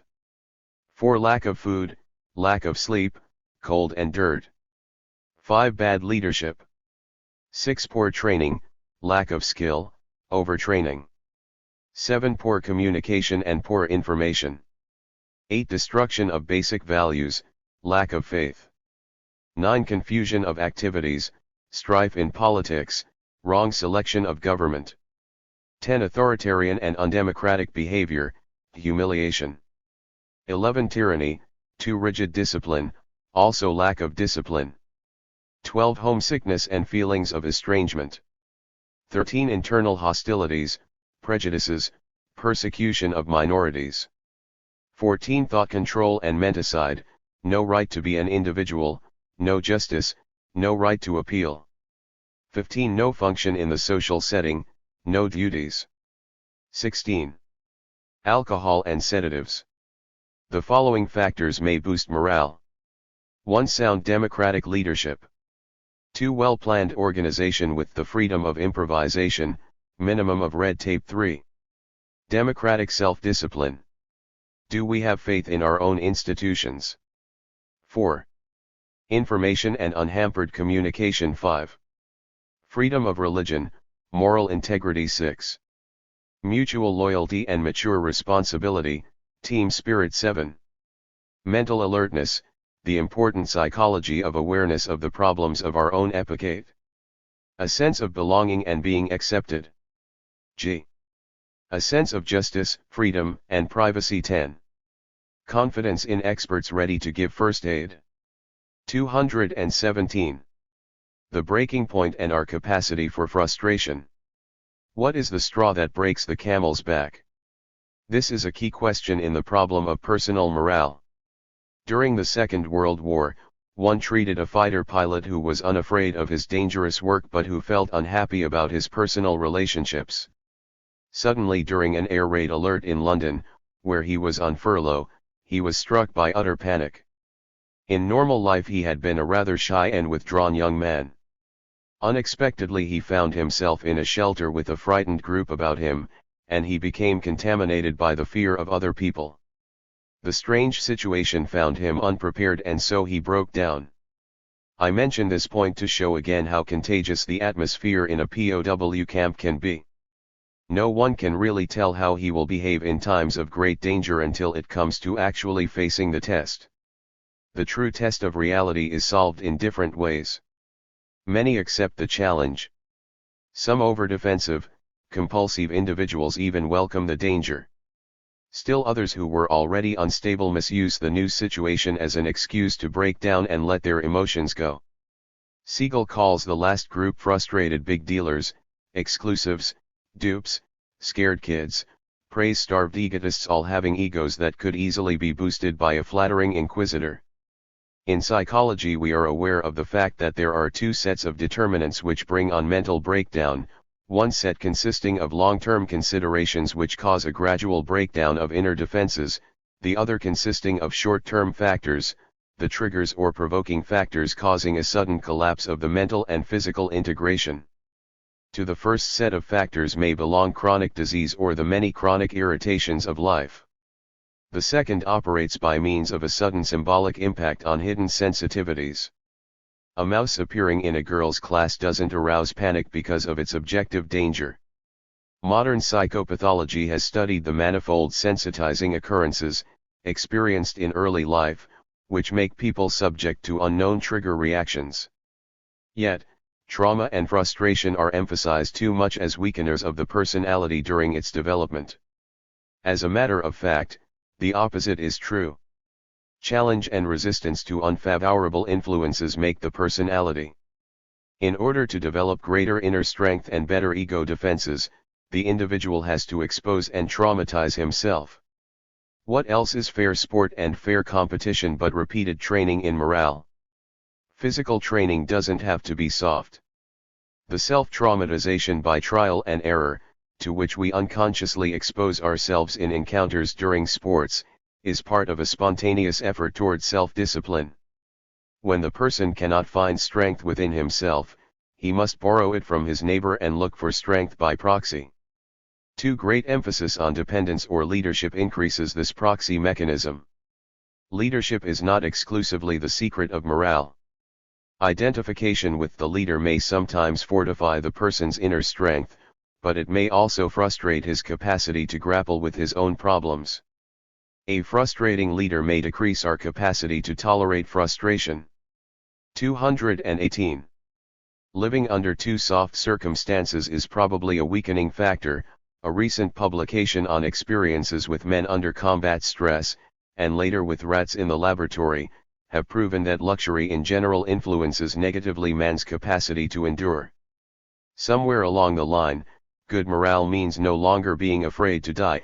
It means solving that mythological anxiety about death being something dark and obscure, and it means the willingness to accept fate. Accepting fate and duty and responsibility is living in a different way. It is living with the moral courage to stand for moral principles that you have gathered in your life and without which life is not worth living. The anticipation of bad occurrences can have a paralyzing effect. If one expects people to break down, they may either give in more easily to these false prophets, or, out of hostility, feel boosted in their morale. The press, the radio, television have to be aware of their subtle responsibility as morale-influencing mediums. It is important to realize that mental prophets expect more panic in others when they themselves feel jittery and insecure.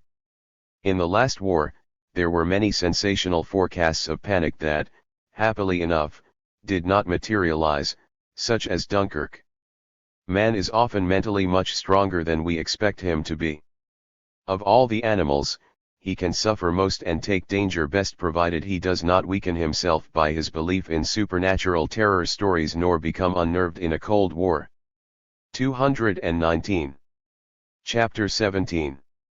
From old to new courage who resists longer and why? What then can give a man strength to resist a menticidal assault? What made it possible for so many thousands to survive mentally and physically the horrors of the Nazi concentration camps and the communist POW camps? The answer is essentially simple.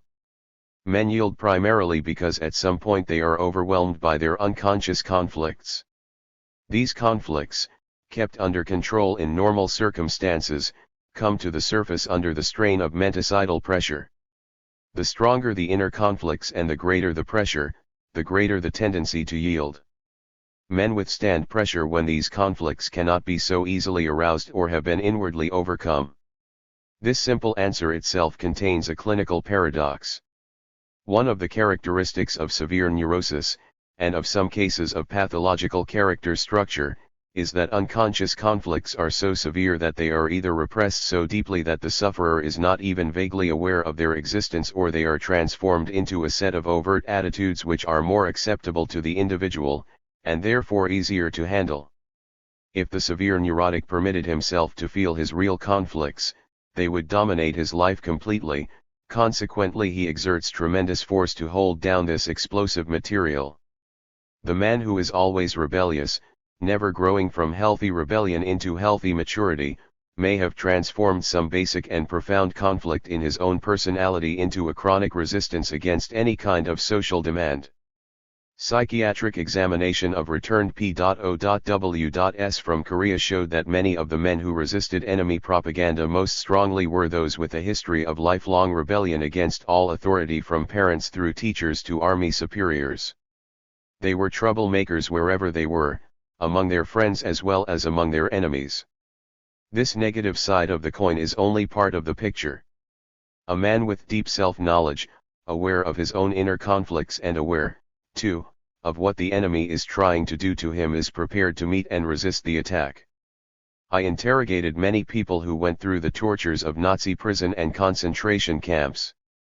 Some were ordinary folk with no political affiliations, some were members of the resistance, a few were psychologists and psychoanalysts. Those who understood themselves, who were willing to accept danger and challenge, and who realized, even faintly, how bestial man can be, were able to stand the harrowing concentration camp experience. They were not defeated by their own innocent perplexity and lack of insight into themselves and others, but were protected by their knowledge and inquisitive alertness. There are other factors which play an important role too. My investigations have made it abundantly clear to me that those who can resist, who can maintain their strength under marginal circumstances, never feel that they are alone. 220. As long as they can think of their loved ones at home, as long as they can look forward to seeing them again, as long as they know their families are faithfully waiting for them, they can maintain their strength and keep the unconscious drive to give in from taking over their lives. The love and affection we get and gather in our hearts is the greatest stimulus to endurance. Not only does it provide a goal toward which we can direct our lives, it also gives us an inner assurance and a sense of worth that make it possible for us to keep in check the self-destroying conflicts. This knowledge of loving and being loved is not limited to love of family or friends. People in whom a religious faith or a political conviction is a deeply rooted, living thing have this same sense of belonging, a being needed, a being loved. Their allegiance is to a whole group or to a set of ideals rather than to individuals. To such people, beliefs are real and concrete as people or objects. They provide a bulwark against loneliness, terror, fantasies conjured up by the unconscious, and the unleashing of deep-seated conflicts, a bulwark that is as strong as the memory of love. Yet, such mentally strong people form a minority in our conflict-ridden society. Experience has shown that robust athletes cannot withstand the concentration camp or the POW camp experiences any better than can their physically weaker brothers. Nor is intellect alone any real help in fending off the daily assaults on the will. On the contrary, it can provide useful rationalization for surrender. Mental backbone and moral courage go deeper than the intellect. Fortitude is not a physical or intellectual quality, it is something we get from the cradle, from the consistency of our parents' behavior, and from their beliefs and faith. It has become increasingly rare in a world of changing values and little faith. 221. The myth of courage. There is something in the glorious myth of strength and courage that confuses all of us. Physical strength is too frequently confused with spiritual strength. Bravery and heroism are, indeed, needed qualities in battle. Yet analysis of soldiers in combat shows that each one of them has to conduct a constant battle against his own fears. The brave are the ones who can check their fears, who can cope with the paralyzing fantasies that fear creates, and who can control the desire to regress into childish escapism. A man cannot be forced to become a hero, and it is ridiculous to punish him if he is not. It is as pointless as punishing him for bleeding or fainting. The hero, the man who offers himself up to death for the sake of others, is found more in mythology than in reality. Psychology and anthropology have shown that the hero myth is related to eternal dream images. The hero symbolizes the rebellious new generation, the strong son becoming stronger than the father. He symbolizes, too, our wish to be mature and to take responsibility into our own hands. We need the myth for the inspiration it offers us. We commemorate with post-humor glorification the heroic feats of the few who have, throughout history, offered themselves up as sacrifices to their comrades or to society. Yet what do we know of their real motives? During the Second World War, one gave psychiatric treatment to many soldiers. As I spoke and worked with them, I became increasingly conscious of how dangerous it is to stick the simple label hero or coward on any man. One of my patients, for example, was a boy who had received a high military decoration because he had stuck to a lonely place with his machine gun, firing automatically until the enemy was forced to withdraw. In the course of his treatment, the boy confessed that his apparent heroism was really the result of a paralyzing fear, which had made it impossible for him to follow his commander's order to retreat. No one can really tell how he will behave in times of danger. Each person will solve the frightening test that reality confronts him with in his own way. Several will accept the challenge and stand up to it. Some over-defensive, compulsive individuals may even welcome this burden as a test of their strength. Still others whose instability has deep roots in the past will unconsciously take advantage of a perilous situation to break down completely and let their tears and emotions go. Freud has directed our attention to the peculiar interplay between external and internal dangers, between frightening reality and equally frightening fantasy. Objective, recognizable dangers often stimulate the mind to alertness and encourage it to set up its inner defenses. But there are subjective panic creators too: frustration, feeling of guilt, infantile horror fantasies, and these can often be so terrorizing in their effects that all our cultural defenses collapse. Many men who face the test of reality with stalwart courage can be brought to collapse by apparent trivia which somehow touch them in a vulnerable spot. 222. Another of my wartime patients mentioned previously showed such a pattern. The young fighter pilot, who had flown 40 combat missions without any sign of fear or panic, suddenly broke down completely in an air raid shelter in London. In the course of treatment, it became apparent that this young man was bitterly unhappy about his personal relationships. He did not get along with his commanding officer, he had had a serious quarrel with his girlfriend the night before his breakdown. A shy and withdrawn person, when he suddenly found himself in the shelter with a frightened group about him, he became contaminated by the fear in the atmosphere. Weakened by recent unhappiness, he found himself completely unable to put up the inner defenses that had served him so well under the frightening experiences of active war. Are we to say that he was less of a hero than the much decorated machine gunner? There still lives in all of us an admiration for bravado, for the theatrical display of courage, for the devil-may-care invitation to destruction. We are beginning to recognize now that real courage is different. It is at one and the same time an expression of faith in life and a resignation to death. Courage is not something that can be forced on a man from the outside. It has to come from inside him. In the reality of modern war, the impersonal Moloch man can be easily reduced to a feeling of helplessness and dependency. Personal courage can turn the tide of battle in a hand-to-hand encounter, but personal courage is no defense against bombs and machine guns. Today, reckless courage, as we have glorified it, is less important than personal morale, faith, conviction, knowledge, and adequate preparation. A boy of 17 years of age is drafted into the army. He has spent his entire life in a small town in Texas. He receives training in the routine of army life and the use of his weapons. Soon thereafter he is sent to Korea, and almost immediately he is taken prisoner. Now this child has to defend himself against the propaganda barrage which well-trained communist theoreticians daily hurl at him. His education is limited, his background narrow, his political training inadequate. He even tries to escape from his prison camp but is caught. As a result, the enemy's mental hold on him increases. His great disappointment makes him feel trapped. Finally he surrenders and collaborates. How can a military court hold him responsible, and even punishable, for the fact that he finally gave in to enemy propaganda? This is part of the story of Corporal Claude Batchelor, recently sentenced to 20 years imprisonment for collaboration with the enemy. I would venture to guess that it could have been the story of nearly any American boy of similar background. After the Second World War, several European countries had to face the difficult problem of how to treat those members of the underground who, after torture by the Nazis, had confessed and betrayed their compatriots. In Holland a court of honor was established to judge these special cases. This court reached the following conclusions. No man can possibly vouch for it that under no circumstances will he confess, cooperate, or betray his country.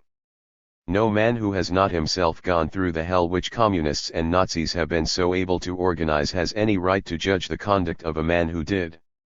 223. Psychological torture is more effective in many cases than physical torture. This is all the more true of the victim who has above-average intellectual background. It seems that intelligence makes physical torture more easily bearable but at the same time exposes one more to the impact of mental torture. Anyone who submitted under such circumstances to the enemy after having given proof of his loyalty, patriotism, and courage will suffer terribly because his condemnation of himself will always be more severe than that of any judge. There is, however, not the slightest reason for shame, nor for considering such a person incapacitated for giving leadership. On the contrary, more than outsiders he will know what superhuman strength is required to resist the subtle methods of mental torture, and more than outsiders he can be helpful to others to prepare themselves for the ordeal as far as that is at all possible. 224. The morale-boosting idea. When we look at the varieties of human behavior under extreme and pressing circumstances, we see how easily man can be subdued, and at the same time we see that certain factors seem to have a positive effect on his morale, keeping him from despair and collapse. When these factors are operative, the spirit revives and people are enabled to live with integrity in spite of dangerous circumstances. There are many such morale boosters. Religious faith or a political ideology are among them. Perhaps the most effective is the sense of having some mission and inner goal. This ideal with which a man identifies can be love of the native land, love of freedom or justice, or even the thought of hate and revenge. Whatever it is, at the moment of calamity a guiding idea is as much needed as mere physical strength and endurance. In every case where the individual has learned to withstand danger and to maintain at least some of his normal esprit under circumstances of deprivation, want, and brutality, one or more of the morale-boosting factors must have been present. I do not believe that the inner search for the morale-boosting regenerative idea is a conscious function of the mind. Such psychological regeneration is comparable with the physical regenerative processes we see in the body. The body hardly ever gives up its regenerative capacities. Even when a man is dying of cancer, his surgical wounds still heal, the local regenerating forces are still there. The same thing seems to operate on a mental level. In times of confusion, pressure, and exhaustion, man's psychological healing and regenerating forces are still in action. This applies as much to large groups of people as it does to the individual, though in the former, restraining forces remain in action because of intricate interpersonal relationships. My experiences with people living in the utmost dangerous circumstances showed that very soon after an initial bewilderment the individuals develop an inner need for what we might call mental budgeting. They all display observable clinical symptoms indicating that this process of regaining their self-assertive resistance is going on. When they first come to the prison camps, for instance, they show complete passivity, surrender, and depersonalization, but soon a guiding idea begins to grow out of their need to understand fate, their need for protective intercommunication and adherence to some common faith, for building something for the self. We can detect this favorable change in mood by the way every prisoner makes his own corner a place of security, even when it is only a dirty wooden bunk. He begins to rearrange the few things he has, he builds his own nest, and from it he begins to look out into his miserable marginal world. When the prison camp inmate finds friends whose faith and strength of character are greater than his life becomes more bearable to him. Through mere association with others he can better face the horrors without. Mutual love and common hate, both may be equally stimulating. 225. Renewed human contact changes his inherent fear into confidence in at least one other person. When this grows into some identity with an active, working team, the temporary loss of inner strength is gone. When he does not find such a group or personality to identify with, the prison guard and his foreign ideology may take over. It must be said that the stimulating morale-boosting idea is nearly always a moral idea, an ethical evaluation, faith in goodness, justice, freedom, peace, and future harmony. Even the most cynical dictator needs the help of moral ideas to raise the morale of those submissive to his regime. If he cannot give them at least the illusion of peace and freedom in addition to prospects for future wealth, he reduces them to dull, apathetic followers. At the entrance of the Nazi concentration camps were large signs bearing the cynical slogan, "Arbeit macht frei." This may not have fooled the inmates, but it gave the German people outside the camps a way of justifying their inhuman behavior. The need for moral justification, which is felt by even the most ruthless tyrants, proves how deeply alive these ideas of morality are in man. The more a man lives in marginal and torturous situations, the greater is his need for supportive moral values and their stimulating action. In general, we may say that there are three influences under which the unbearable becomes bearable. Again, in the first place, one must have faith. This can be simple faith in religious or ethical values, or faith in humanity, or faith in the stability of one's own society, or faith in one's own goals. In the second place, the victim must feel that in spite of the disaster which has overtaken him and turned him into an outcast, he is wanted and needed somewhere on this earth. In the third place, there must be understanding, not sophisticated book knowledge but simple, even intuitive, psychological understanding of the motivations of the enemy and his deluded drives. Those who cannot understand and are too perplexed break down first. Anti-brainwashing training has to be done very thoroughly. It is true that inner defenses can be built against thought control and against the daily barrage of suggestions. With the help of good and repeated instruction, people can be made familiar with the concepts. Perceptual defenses are then built up, we learn to detect the false propaganda and we do not listen to it. Even though part of the propagandistic suggestions leak through these perceptual defenses and creep unobtrusively into our opinions, it cannot be stressed enough that full knowledge of the enemy's methods gives us more strength to resist. Several psychologists have told me how, Under the frightful circumstances of life in the Nazi concentration camps, they felt sustained by their science. It gave them perspective and made it possible for them to see their own suffering from a greater distance. It was the philosophical attitude of the inquisitive mind that fortified their inner strength. Still, there are only a few stories of those who could not be broken down by the process of communist brainwashing. Such a hard-boiled revolutionary as the Spaniard El Campesino, for one, was able to stand it. He knew the tricks of the totalitarians. It is also possible that they might not have thought him important enough to waste too much time and effort on him. After all, he could always be sent to a concentration camp to waste away. 226. It must be repeated that any kind of illicit group formation in the camps, no matter how dangerous, immediately gave the individual a sense of being protected. Most of those who resisted cooperation and group membership and worked on their own succumbed to despair and defeat. Those who betrayed their comrades usually did so after they had gone through a long period of isolation, not necessarily enforced, but often caused by their own peculiar character structure. Human contact with a trusted source is needed more than bread to keep the spirit of freedom and belonging alive.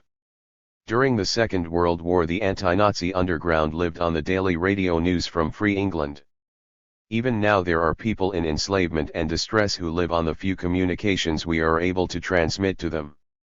The Voice of America and Radio Free Europe have a tremendous morale-boosting function in countries where the totalitarian air leads to despair. In our present-day fight against brainwashing, intelligent preparation for what the prisoner has to expect and simple understanding of the enemy's tactics are the greatest aid. In the first place, this will undermine the enemy's political strategy. Nobody will believe his deceitful accusations. In the second place, victims of brainwashing will no longer suffer from the paralyzing bewilderment of those who are suddenly caught by an unfamiliar situation. Perhaps, too, we should advise our soldiers under duress to confess too much, to confuse the inquisitor and to take over the enemy's strategy of confusion, lying, and deceit to bring him to frustration. This suggestion was also made by Rear Admiral D.V. Gallery of the United States Navy. In cases where victims of menticide have done this, the inquisitors have often begged their victims to become rational again. The torturer himself was disturbed and upset by the feigned craziness of his victim. Of the greatest importance is the victim's awareness that other people know and understand what is happening, that there is a home front that is acquainted with his lonely struggle and torture. If he does succumb, he should know that others understand that he cannot be held completely responsible for his behavior. His brain wanted to resist, his mind wanted to say no, but in the end everything in his body acted against him. It is an eerie and strange experience, awareness of the fact that against one's will, one has lost the freedom of mental action. It is an experience which enough pressure can make familiar to most men. Are the effects of brainwashing only temporary? There is a difference between young people whose thoughts are still likely to be molded into permanent patterns of thinking and adults whose patterns are already formed by a free education. In mature people, brainwashing is an artificial nightmare they can often shed the moment they return to free territory. In some, it may leave long-lasting scars of depression and humiliation, but gradually the spell subsides in an atmosphere where freedom reigns. During and directly after the Second World War, those members of the resistance who had lost their bearings under the influence of the Nazi terror made it necessary for psychiatrists to face a new problem, that of a temporarily changed personality. 227. Obviously, the terror in prisons and concentration camps had not only made meek collaborators of a certain few, but they came out of their ordeal as lost souls, full of guilt and remorse and unable to face themselves as valid citizens. Even the honorable official exoneration of responsibility granted to them by a special court was not always able to repair their self-esteem. Before accepting themselves, they had to go through a slow and difficult psychological process of undoing the nightmarish mental confusion into which they were thrown. During psychotherapy, several of them had to recall and experience once more the terror they had suffered, their initial struggle to resist the mental dinning of their inquisitors, the gradual paralysis of will, their final surrender. It was a subtle inner battle between their feelings of guilt and the wish to reassert themselves. Emotional outbursts were followed by thoughts of suicide as a final flight from their shame. After they had vented their pent-up emotions, the therapist was able to convince them that everybody has his physical and psychological limits of endurance. From this point on, they could express themselves freely as independent human beings with a mixture of both negative and positive qualities. In one case of a young man who had spent years in a concentration camp after a thorough brainwashing by the Nazis, the process of rehabilitation lasted nearly 2 years. The victim emerged from it without mental scars, and was even strengthened by his bitter experience. I am convinced that in the case of prisoners who were for years in a totalitarian prison and were consequently politically conditioned, a cathartic, psychotherapeutic approach will help them to find their old inner selves once more. Threats and aggressive discussions would only be a continuation of the same coercive brainwashing process their jailers used. The best therapy for them is the daily contact and exchange with the free, democratic world, as we have seen proven in so many cases of ex-prisoners of the totalitarian machine. Free air is for them the best therapy. For the millions of children who from the cradle are pressed into the framework of mental automatization, no such option for freedom exists. For them there is no other world, there are no other beliefs, there is only the all-consuming totalitarian Moloch, in whose service every means and every deed is justified. Brainwashers are very naive in thinking that the enforced reformation of the mind, the transformation of capitalist prisoners into communist propagandists, will be permanent. For the first few weeks after their return to a normal environment, the ex-prisoner will speak the language he has been taught. He will recite his piece, but then, and often suddenly and surprisingly, his old self comes back. If the victim has a chance to investigate and examine the communist propaganda and accusations, the whole artificial nightmare will fall away. For this reason, the jailers are careful not to dismiss all their converts at once. A few must stay behind as hostages to assure that those who are released will not expose the whole plot and thus endanger their friends in jail. Those who do tell the truth on their return home feel guilty because their revelations may expose the hostages to even greater torture. 228. I have been fascinated by a peculiar character trait that makes for courage and endurance. I called it in my study on the problem of time the sense of continuity, the awareness that our experiences now are not only chained to our experiences from the past, but also to our image and fantasy of a future. We live in a world where we accept too much of the actual occurrences, without asking why and for what all this happens. Those who think of planning for the future are sneeringly called utopianists, as if the idea of utopia had not always sprung from human yearning. Our ancestors believed in the future, the coming of Christ, the coming of the Messiahs, the kingdom of God. They anticipated and worked for a better epoch. The people in the concentration camps who believed in a future, who believed in a plan, who could see their actual calamity as a small chain between past and future, could endure better their temporary suffering. I had the privilege of knowing people who belonged to the few kernels of strength and who were able to do more than exist passively and borrow strength from others.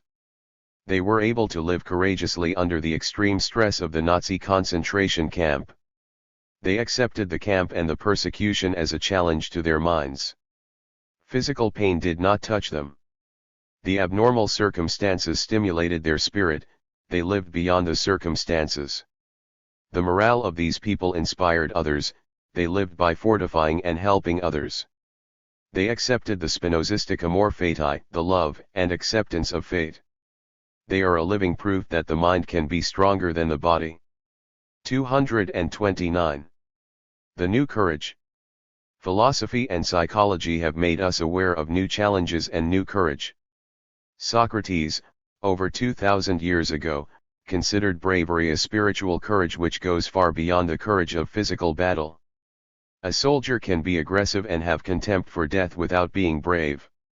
His rashness can be a suicidal foolhardiness inspired by a collective elan.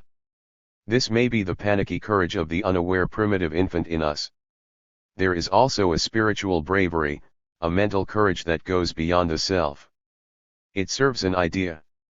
It asks not only what the price of life is, but also for what that price is being asked.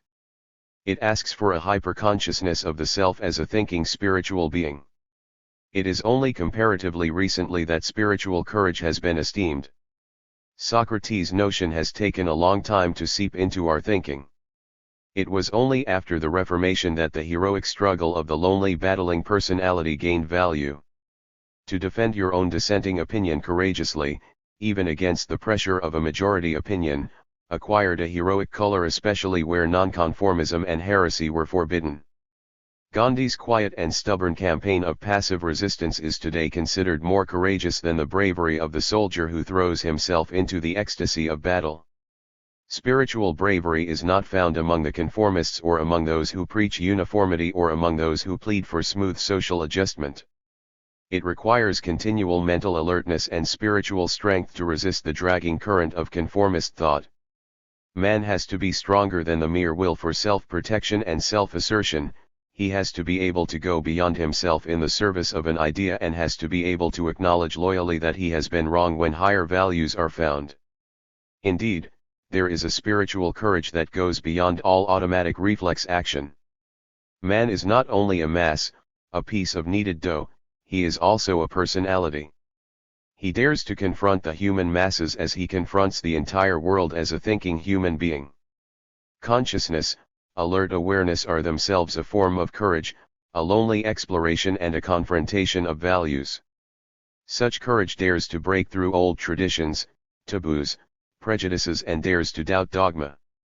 The heroes of the mind do not know the fanfare, the pathetic show, the pseudo-courage of exaltation and glory. These brave heroes fight their inner battle against rigidity, cowardice, and the wish to surrender conviction for the sake of ease. This courage is like remaining awake when others want to soothe themselves with sleep and oblivion. Totalitarian ideology is able to blackmail man through his inner cowardice. It threatens him into surrendering his innermost convictions in exchange for glamour and acceptance, for hero worship, for honor and acknowledgement. Yet the true hero is true to his ideals. Only when people have learned to accept individual responsibility can the world be helped by the combined efforts of many individuals. Don't imitate the master, don't merely identify with the leader, but if you do conform, accept his lead with the full recognition of your own responsibility. Such heroism of the spirit is only possible if you are the master of your emotions and in full control of your aggressions. 230. The new hero will not be recognized because of his muscles or aggressive power, but because of his character, his wisdom, and his mental proportions. Intimate knowledge of bravery dethrones most of the popular notions about it as an exalted fascination.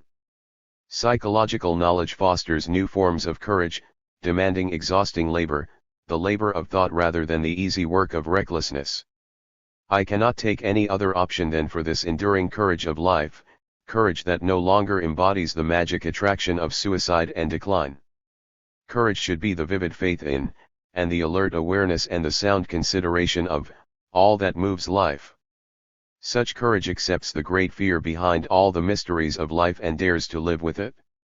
The Nazis were very much aware of the existence of unbendable heroes among their victims, whose faces could not be changed, whose minds could not be coerced. They called their calmness and stubborn will physiognomic insubordination, and they tried to kill these heroes as soon as they were discovered. Happily, the jailers had many blind spots when it came to detecting spiritual greatness. When the war was over, most of these heroes disappeared modestly into the crowd after their mission was fulfilled, leaving leadership to the more sophisticated politicians. 231. Chapter 18. Freedom, our mental backbone. The totalitarian state is continually driving out man's private opinions and convictions. For the police state, thinking is already acting. The inner preparation for action as expressed in trial action thought is not accepted. Innate doubt and the trials and tribulations of thought adaptation are denied.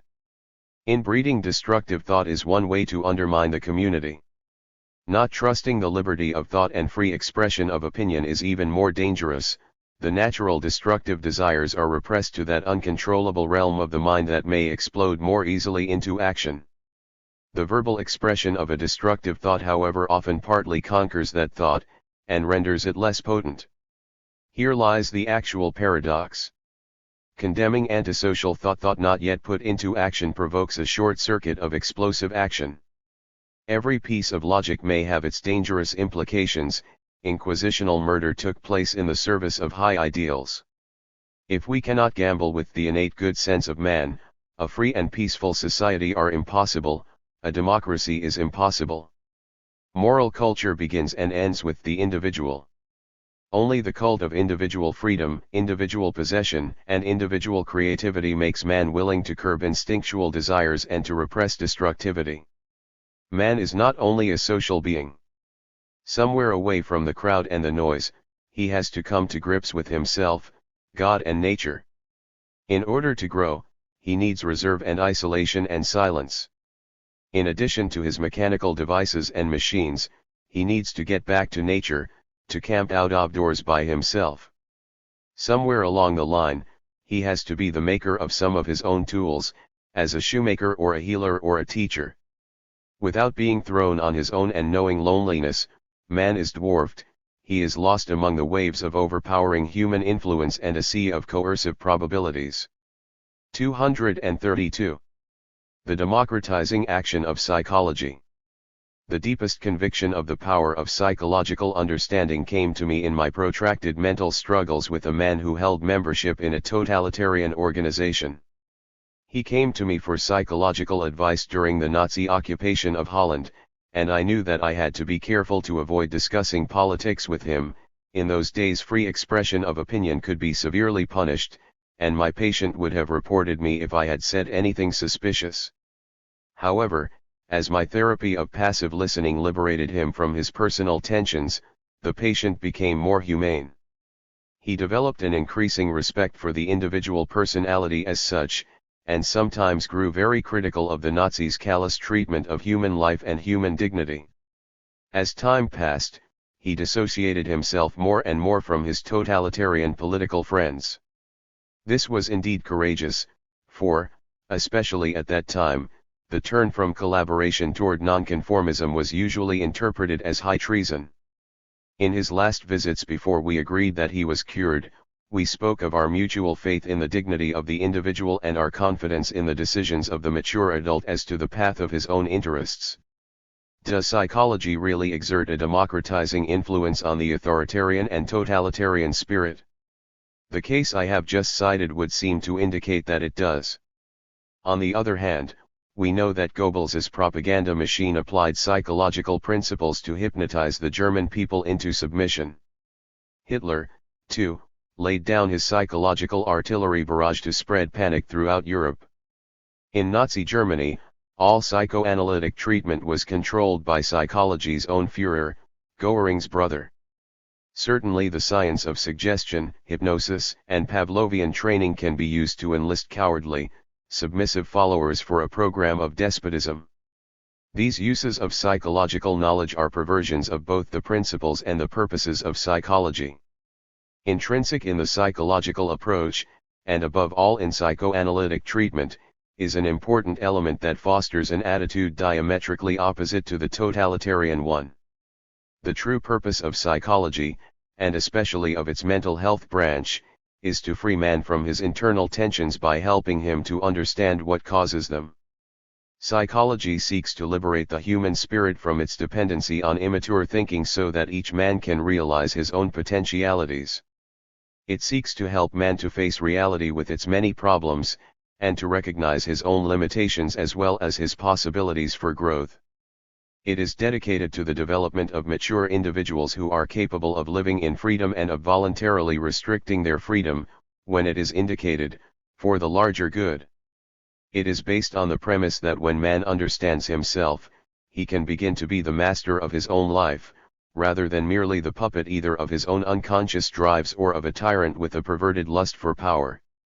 233. As we have said earlier, every man passes through a stage in his own development of greater susceptibility to totalitarianism. This usually occurs during adolescence when the pubescent becomes aware of his own personality, the authority within himself.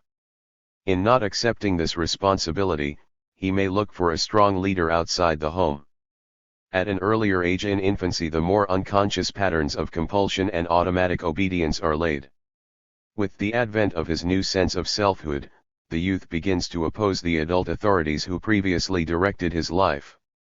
Becoming conscious of the entity we call ego or self or I is a painful mental process.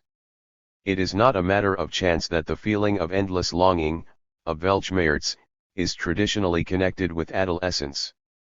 The process of becoming an autonomous and self-growing individual involves separation from the security of the family. To achieve internal democracy, the adolescent must separate himself from his protective environment. In so doing, he is not merely intoxicated with his sense of growth and emancipation, he is also filled with a sense of fear and loneliness. He is entering a new world in which he must henceforth assume mature responsibility for his actions. At that time he may become an easy prey for totalitarian propaganda.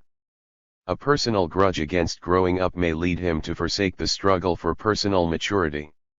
This problem is particularly acute in Western society, not only because of the real ideological political battle we have to face, but also because our ways of raising children may emphasize this problem. Whereas primitive groups impose some measure of social responsibility upon the child early in life and increase it gradually, our middle-class culture segregates him completely in the world of childhood, nursery, and schoolroom, and then plunges him precipitously into adulthood to sink or swim. At this turning point, many young people shrink from such a test. Many do not want a freedom that carries with it so many burdens, so much loneliness.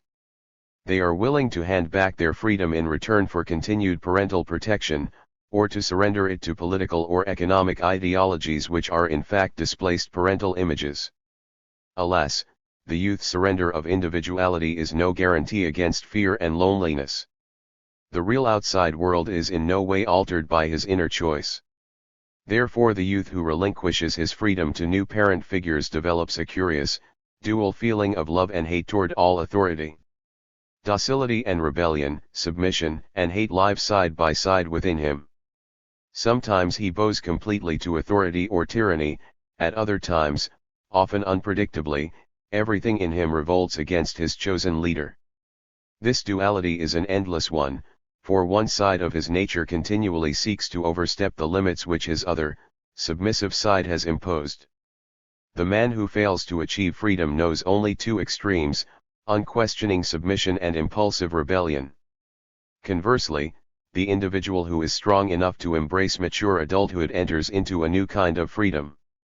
True, this freedom is an ambiguous concept since it involves the responsibility of making new decisions and confronting new uncertainties. The frontiers of freedom are anarchy and caprice on the one side and regimentation and suffocation by rules on the other. 234. If only we could find an easy formula for the mature attitude toward life. Even if we call it the democratic spirit, we can still explain more easily what democracy is not, than what it is. We can say that our individualizing democracy is the enemy of blind authority. If we wish a more detailed, psychological explanation, we must contrast it with totalitarianism. Our democracy is against the total regimentation and equalization of its individuals. It does not ask for homogeneous integration and smooth social adjustment.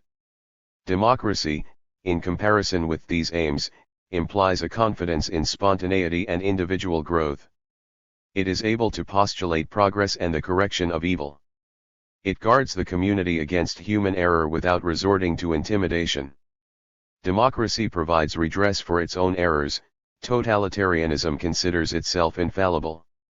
Whereas totalitarianism controls by whim and manipulated public opinion, democracy undertakes to regulate society by law, to respect human nature, and to guard its citizens against the tyranny of a single individual on the one hand and a power-crazy majority on the other.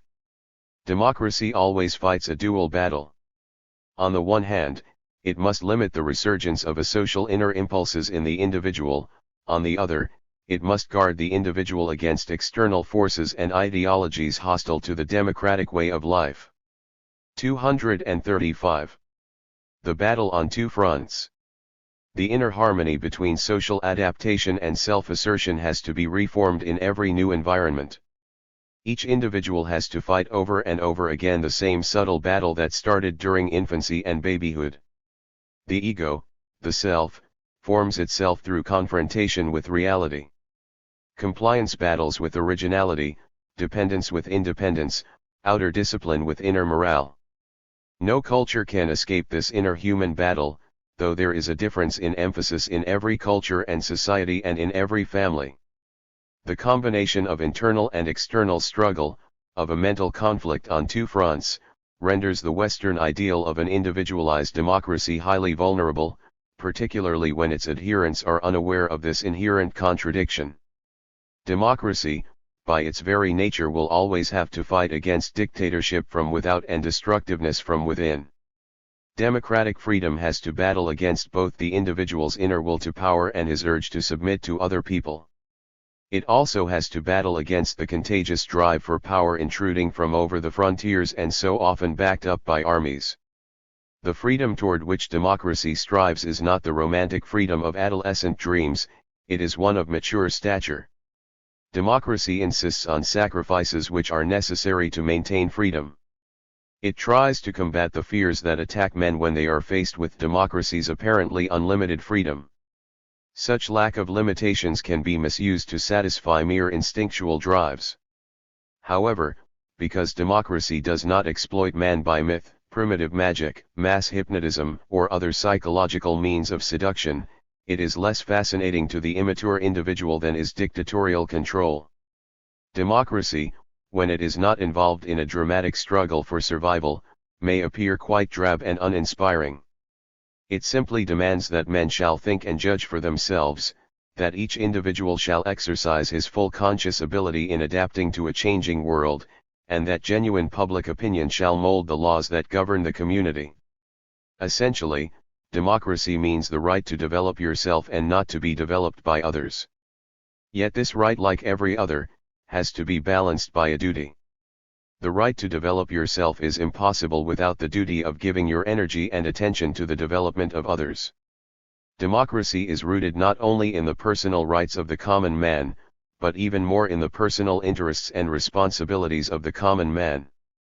When he loses this interest in politics and government, he helps to pave the road to power politics.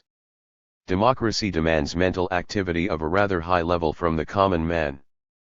What the general public digests and assimilates in its mind is, in our new era of mass communication, just as important as the dictates of the experts. If the latter formulate and communicate ideas beyond the common grasp, they will talk into a vacuum. Thus they may permit a more simple and even an untrue ideology to slip in. It is not enough that an idea is only formulated and printed, we have to take care that the public can participate in the new concept. 236. The mystery of freedom is the existence of that great love of freedom. Those who have tasted it will not waver. Man revolts against unfair pressure. While the pressure accumulates, he revolts silently, but at some critical moment it bursts into open revolt. For those who have lived through such an outburst, freedom is life itself. We have learned this especially in the days of persecution and occupation, in the underground, in the camps, and under the threat of demagoguery. We can even discover it in the totalitarian countries where nonetheless the terror, the resistance goes on. Freedom and respect for the individual are rooted in the Old Testament, which convinced man that he makes his own history, that he is responsible for his history.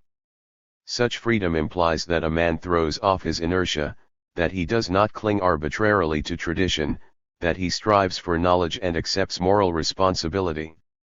The fear of freedom is the fear of assuming responsibility. Freedom can never be completely safeguarded by rules and laws. It is as much dependent on the courage, integrity, and responsibility of each of us as it is on these qualities in those who govern. Every trait in us and our leaders which points to passive submission to mere power betrays democratic freedom. In our American system of democratic government, three different powerful branches serve to check each other: the executive, the legislative, and the judiciary. Yet when there is no will to prevent encroachment of the power of one by any of the others, This system of checks, too, can degenerate. Like adolescents who try to hide behind the aprons of parental authority rather than face mature adulthood, the individual members of a democratic state may shrink from the mental activity it imposes. They long to take flight into a condition of thoughtless security. Often they would prefer the government, or some individual personification of the state, to solve their problems for them. It is this desire that makes totalitarians and conformists. Like an infant, the conformist can sleep quietly and transfer all his worries to Father State. When the intellectuals lose their self-control and courage and are possessed only by their fears and emotions, the power of those with prejudice and stupidity gains. Since within each of us lie the seeds of both democracy and totalitarianism, the struggle between the democratic and the totalitarian attitude is fought repeatedly by each individual during his lifetime. His particular view of himself and of his fellow men will determine his political creed. Coexisting with man's wish for liberty and maturity are destructiveness, hate, the desire for power, resistance to independence, and the wish to retreat into irresponsible childhood. Democracy appeals only to the adult side of man, fascism and totalitarianism tempt his infantile desires. Totalitarianism is based on a mechanized narrow view of mankind. It denies the complexity of the individual, and the struggle between his conscious and unconscious motivations. It denies doubt, ambivalence, and contradiction of feelings. It simplifies man, making him into a machine that can be put to work by governmental oil. 237. In every psychoanalytic treatment there comes the moment when the patient has to decide whether or not he will grow up. The knowledge and insight he has gained have to be translated into action. By this time he knows more about himself, his life has become an open book to him. Although he understands himself better, he finds it difficult to leave the dreamland of childhood, with its fantasies, hero worship, and happy endings. But, fortified with a deeper understanding of his inner motivation, he steps over into the world of self-chosen responsibility and limited freedom. Because his image of the world is no longer distorted by immature longings, he is now able to function in it as a mature adult. Systematic education toward freedom is possible. Freedom grows as the control over destructive inner drives become internalized and no longer depend on control from the outside, on control by parents and authorities. It is the building up of our personality and our conscience ego and superego that is important. Nor can this development be brought about in an enforced and compulsive way as tyrants and dictators try to do. We must develop it through free acceptance or rejection of existing moral values until the inner moral person in us is so strong that he is able to go beyond existing values and can stand on his own moral grounds. The choice in favor of freedom lies between self-chosen limitation, liberation from chaos, and the pseudo-freedom of unconscious chaos. To many people, freedom is an emotional concept of letting themselves go, which really means a dictatorship by dark, instinctual drives. There is also an intellectual concept of freedom, meaning a limiting of bondage and unfreedom. In order to become free, certain outside conditions must be prevented from hampering this moral development of self-control. We have to become increasingly aware of the internal dangers of democracy, laxity, laziness, and unawareness. People have to be aware of the tendency of technology to automatize their minds. They have to become aware of the fact that mass media and modern communication are able to imprint all kinds of suggestions on our brains. They have to know that education can turn us either into weak fact factories or strong personalities. A free democracy has to fight against mediocrity in order not to be smothered by mere numbers of automatic votes. Democratic freedom requires a highly intelligent appraisal and understanding of the democratic system itself. This very fact makes it difficult for us to advertise or promote it. Furthermore, inculcating democracy is just as dangerous as inculcating totalitarianism. It is the essence of democracy that it must be self-chosen, it cannot be imposed. 238. The paradox of freedom. Freedom and planning present no essential contrasts. In order to let freedom grow, we have to plan our controls over the forces that limit freedom. Beyond this, We must have the passion and the inner freedom to prosecute those who abuse freedom. We must have the vitality to attack those who commit mental suicide and psychic murder through abuse of liberties, dragging down other persons in their wake. Suicidal submission is a kind of subversion from within. It is passive surrender to a mechanized world without personalities. It is the denial of personality. We must have the fervor to stand firmly for freedom of the individual, for mutual tolerance and dignity, and we must learn not to tolerate the destruction of these values. We must not tolerate those who make use of worthy ideas and values only to destroy them as soon as they are in power. We must be intolerant of these abuses as long as the battle for mental life or death goes on.